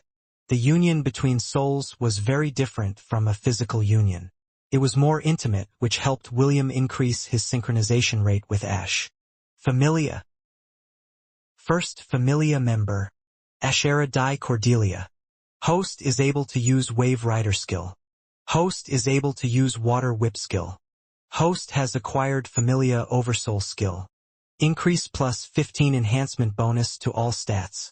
Strength of stats and abilities will increase or decrease, depending on the synchronization rate between the host and his Familia member. Synchronization rate, 42%. Owen's and Lady Arrow's techniques are really effective, William thought as a mischievous smile appeared on his face. After coming to know the basics from Owen and training under the goddess of lust, William became confident in how to satisfy his lovers. Unfortunately, he was still underaged, so he couldn't do it physically. However, inside his spiritual world, the union between souls was possible. "Good morning, Sir William." An angelic voice laced with surprise called out to him from behind. "Good morning, Princess," William replied. "You're up early. Were you not able to sleep properly?" Princess Sydney shook her head as she walked towards William. "I'm just not used to sleeping in a place that I've never been before. I envy Priscilla. She's still asleep in our room right now." William nodded in understanding. He had also experienced something similar when he accompanied Ezio as part of his training. After the short exchange, William once again turned to face the east, waiting for the sun to rise from the edge of the world. Princess Sydney stood a meter away from him. Her big sister, Morgana, was still resting within her mindscape. It was now a good time to ask the boy she liked the most some personal questions, while her other half was still asleep. "Sir William, you seem close with Sir Ian," Princess Sydney said. "What is your relationship with each other?" William's attention was so focused on waiting for the exact moment when the sun appeared in the east that he casually gave an answer to the princess' inquiry. "Ian is my boy friend." William almost bit his tongue as he forcefully stopped himself mid-sentence. "The two of us are friends." Princess Sydney noticed William's sudden break in his words and decided to pry further. "The two of you seemed closer than friends," Princess Sydney commented. "For a moment, I thought the two of you were lovers." "Ha ha ha. How can that be possible?" William might have looked like he was amused with Princess Sydney's words, but deep inside he was already sweating buckets. Due to the fact that he was separated from Ash for almost 2 weeks, he had completely forgotten that he shouldn't show any kind of intimacy when the two of them were in public. "You're thinking too much, Princess," William said. Princess Sydney nodded. She was still half in doubt, so she decided to ask a follow-up question. "What is your relationship with Lady Wendy?" "She's my lover." "So, you admit that she's your lover?" Sydney inquired. "Of course," William replied in a carefree manner. The image of the beautiful blonde beauty whom he teased when he was awake, and who beat him up in his dreams, flashed across his mind. "I wish she was here." Princess Sydney felt relief and a slight pain in her chest after hearing William's words, that were filled with love and longing. Relief because she had confirmed that the boy she liked was only interested in girls, and pain because, even though Wendy was not by his side, he still thought of her. This show of affection made her feel as if something was pricking her heart, making it feel pain. "She's a very lucky girl," Princess Sydney said softly. William shook his head as he faced the princess by his side. "I am the lucky one, to be able to have her in my life." It was at this moment when the sun rose in the east and cast its light on the half-elf's back. Princess Sydney looked at the handsome boy, whose hair was as red as flames and whose eyes were clear and bright. The light of the sun provided a golden backdrop, which made him look like he was part of a beautiful painting. Princess Sydney wasn't able to stop her wildly beating heart from skipping a beat, as her attraction to William grew in that brief moment in time. Callum, along with over 200 members of the organization, arrived at the southern regions of the Helon Kingdom, where the Hidden Valley was located. He had only rested for a day after his arrival before he set out to carry out Connor's direct command. When Callum learned that the hidden domain had finally been opened, he knew that their organization had acquired a priceless treasure. Although he was worried about Princess Sydney's next course of action, the hidden domain was the main reason why they had prepared the continental spell. They wanted to prevent anyone in the southern continent from getting in their way. As long as they uncovered the secrets behind the Undying Lands, all of their efforts would be worth it. "Are you sure this is where the Hidden Valley was located?" Callum asked. He had a frown on his face as he looked at the mile-long deep pit in the ground. "Why yes, believe me, Vice Commander." One of the men that had accompanied Connor back to the capital stuttered. "I swear that it is where the Hidden Valley was located. Isn't that right?" The man looked at his comrade, who had also been sent to guide Callum to the location of the entrance of the Undying Lands. "Sir, this is indeed the place where the hidden domain is located," the man replied. "However, it was not like this when we left it. It looks as if the entire valley has been gouged out of the ground." Callum sighed and took a red gem, that was as big as an adult's hand, out from his storage ring. Moments later, the image of Connor appeared in the space in front of him. "Have you arrived?" Connor asked. Callum nodded. "We have arrived at the location, but the Hidden Valley is not here." "What do you mean that it's not there?" "It is just as I mentioned, my lord. Please, take a good look for yourself." Callum rotated the gem and allowed Connor to see the actual site where the hidden domain was located. It had been 3 hours since the sunrise, so there was plenty of light to see the surroundings. Connor wasn't able to stop himself from slamming his fist on his desk in anger. The desk broke apart due to the impact, but he paid it no heed. He had toiled for many years researching the whereabouts of the hidden domain and its key. Now that he had finally accomplished his goal, the hidden domain had disappeared as if it had sprouted wings and flew away. "Find it," Connor ordered. "Find the monument that opens the path to the Undying Lands. Search for clues. Don't rest until you find it." Callum could hear and feel Connor's rage through the communication crystal and promised to conduct an extensive search to find the whereabouts of the monument. Back in the capital of Gladiolus. "Damn it!" Connor kicked the broken pieces of the desk away in anger. He couldn't stop the rage that was boiling inside his heart due to the disappearance of the Undying Lands. Suddenly, the door to his quarters opened and the crown prince of the Helon Kingdom, Lionel, walked towards him with an equally furious expression. "Where is the princess?" Lionel inquired in anger. "I have waited for over 2 weeks and she's still not here. Are you and your men all incompetent?" "Shut up." Connor slapped the crown prince, which sent the latter slamming towards the wall of his room. "You dare look down on me and my men?" Connor kicked the fallen prince repeatedly to vent out his anger and frustration. If not for the fact that the subordinates of the prince had been there to accompany their master, Prince Lionel might have been kicked to death by Connor, whose wrath was at its peak. "Take him away and lock him up. I don't want to see him again," Connor ordered his subordinates, who had arrived at the room to check on the commotion. They looked at the badly injured crown prince who was lying on the floor. They hastily obeyed their leader's order because Connor was still emitting his killing intent. This was the first time they had seen their leader in this state, and it made them feel fearful. After everyone had left the room, Connor punched the wall, sending pieces of debris flying. "Who?" Connor roared in anger. "Who dares to get in my way? Who?" Connor's mad raving continued for an hour before everything turned silent. During that hour, the room where he was staying had been completely turned into ruins.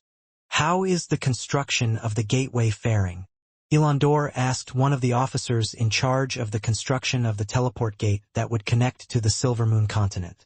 "If all goes well, we will be able to complete its construction within 3 months." The elf, who looked like a man in his mid-50s, replied, "Once the gateway becomes functional, we will be able to begin our conquest in full." Ilandor nodded.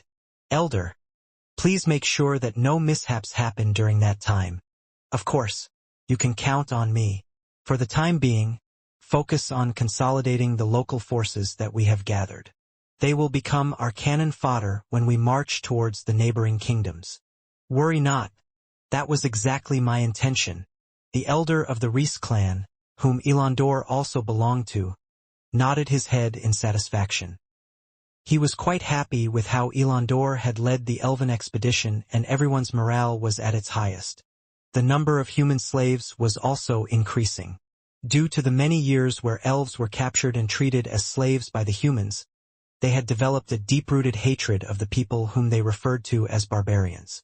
Naturally, Ilandor allowed his subordinates to pick their favorites from among the lot and do whatever they pleased with them. Ilandor himself had 6 beautiful ladies whom he kept as his bed warmers. All of them had collars on their necks, which put them completely at his mercy. "I will take my leave, Commander." The elder bowed respectfully. "Go, Elder." Ilandor gave the old man a brief nod. "May the goddesses of the moons shine upon us all." The old man placed his hand over his chest. "May the goddesses of the moons shine upon us all." After the elder left, Ilandor left his room and went to the highest vantage point of the castle of the Zealand dynasty. The wind blew through his long blonde hair and his deep blue eyes stared towards the east. According to the spirit beasts that served as scouts, the Creator Empire had taken hold of the Kingdom of Frisia. The distance between the Zealand dynasty and the Kingdom of Frisia was far, but Ilandor knew that it was only a matter of time before he clashed with one of the most powerful armies in the central continent.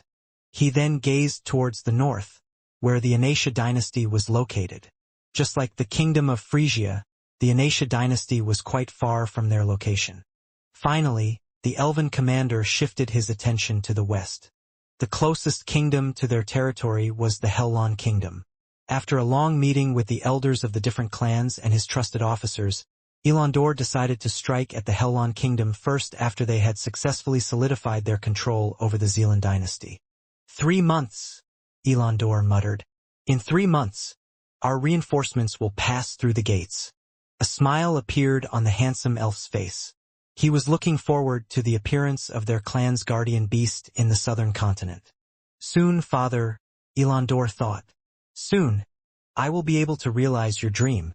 Also, I will find that filthy half-breed and bring him back to the Silvermoon continent in chains. With him as our captive, the head of the council and the Saintess will have no choice but to give in to our demands." Ilandor grinned. The thought of personally stepping on the head of the son of the hero of the elves made him extremely happy. To his clan, the moment the elves had to entrust their safety into the hands of a human was the greatest shame of their lives. They had long wanted to wash away this shame, and they planned to use William as a hostage in order to make the Inarian family submit to their will. William made his way towards the first peak of the Kirinter Mountains as per his agreement with the Oracle, who came to meet him when he had arrived among the northern tribes. He didn't know why he had to wait 2 days before meeting with the demigod, Takum. However, since he was the guest in his domain, he had no choice but to obey the host's wishes. This time around, he was told to travel alone. William didn't find this request strange, because bringing people along wouldn't aid his purpose for coming. After traveling for half a day, William finally arrived at a stairway that led to a snow-covered palace that was hidden deep within the Kirinter Mountains. Standing at the very top of the stairway was the one and only oracle of the northern regions, Olivia. "Welcome, Sir William," Olivia greeted. "The master is waiting for you." William nodded and allowed Olivia to lead the way. The two passed through the empty halls of the palace before they arrived at the gates of the throne room. "This is as far as I go, Sir William," Olivia said with a smile. May your meeting with His Excellency be fruitful. After saying those words, Olivia left William behind. She still had things to do, which were also the wishes of the demigod she served. William took a few deep breaths to compose himself before he opened the gates. Just like last time, the throne room was covered in a thick white fog. The half-elf walked forward as the gates behind him closed silently. A minute later, a clearing appeared within the fog, showing a 3-meter-tall goat that sat on a throne with an amused expression on his face.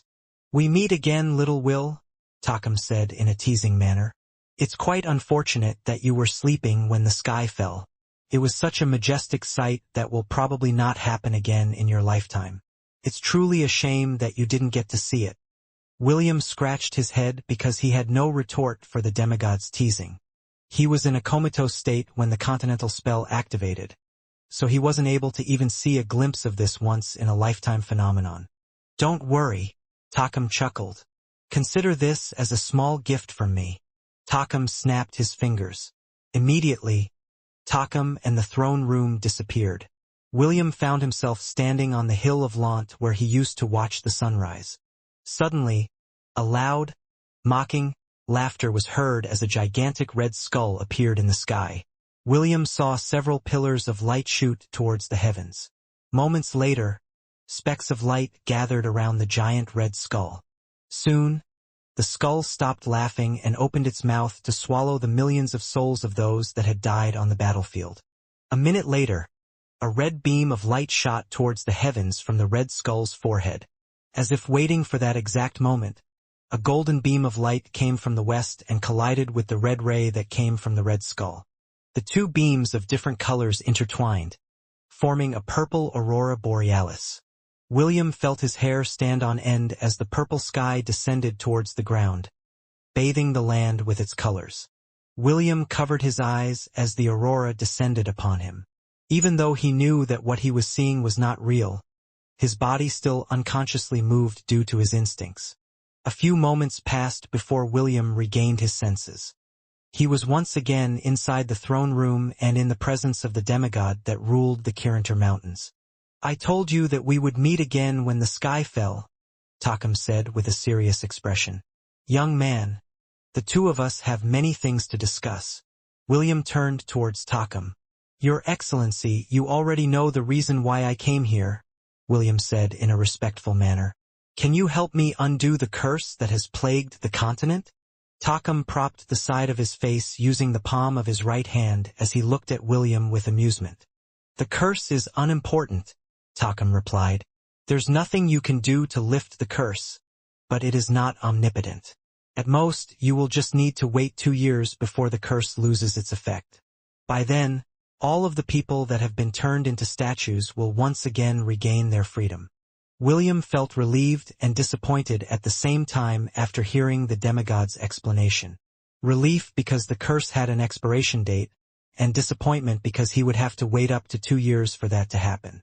While William was deep in thought, Takam casually waved his hand and a table filled with tea and snacks appeared beside the boy. The half-elf unconsciously sat on the chair and stared at the demigod, waiting for him to continue. After making sure that his guest was comfortable, Takam resumed their chat. "Now, I don't know how you did it, but you got more than you bargained for." Takam chuckled. "Even now, I don't know if I should praise you for your boldness or mock you for your stupidity. All I know is that you have, unknowingly, bitten off more than you can chew." William looked at the demigod with a frown because he didn't know what the demigod was hinting at. Seeing his confusion, Takam pointed at William's steaming teacup on the table. The half-elf nodded in understanding and started to drink the Lipton tea that was prepared for him by the host of the northern regions. "Little Will," Takam said with a teasing smile, "the reason the Undying Lands was hidden away was not only because of the precious treasures and resources that could be found inside it. Over 1,000 years ago, the first king of the Hellon Kingdom discovered that domain. The history books all say that he was the one that made the domain, but if you think about it carefully, no mortal could possibly own a domain that large." William, who was listening to Takam's explanation, wanted to say that he was a mortal in possession of his own domain. However, he decided to keep mum and allow the demigod to continue his explanation. It's funny how humans can twist the history of the land as they write their own history, burying the true story behind an ancient relic that belonged to an era where the gods still played an active role in this world. The half-elf munched on some biscuits while he listened. Perhaps it was due to him not having anyone to talk to aside from Olivia, his oracle, but the king of goats was quite a talkative demigod. He was very different from Vlad, who was too lazy to hold a conversation with anyone. Jekyll's father would just nod, grunt, and say most of the time when someone talked to him. It was as if he couldn't be bothered to even give a proper reply, which made William refrain from asking him questions. The floating island is not only a stronghold, it also serves as a prison, Takam continued. Imprisoned within it is an existence that is capable of bringing ruin to the continent once it breaks out of the chains that bind it. Takam once again chuckled as he eyed William in a mischievous manner. Simply put, you have acquired a priceless domain with a notorious, manslaughtering pseudo-demigod as a freebie. Congratulations. When it breaks out of its prison, the first person it will kill will be you. William almost spat out the tea that he just drank after hearing Takam's explanation. This piece of information made William break out in cold sweat. He knew that he had acquired a priceless treasure. However, after hearing Takam's warning, he realized that it was not only a treasure trove, but also a problematic domain where a vengeful Dracolic had been locked up for thousands of years. He wasn't given much time to dwell on it as Takam continued. The next important thing you need to know is,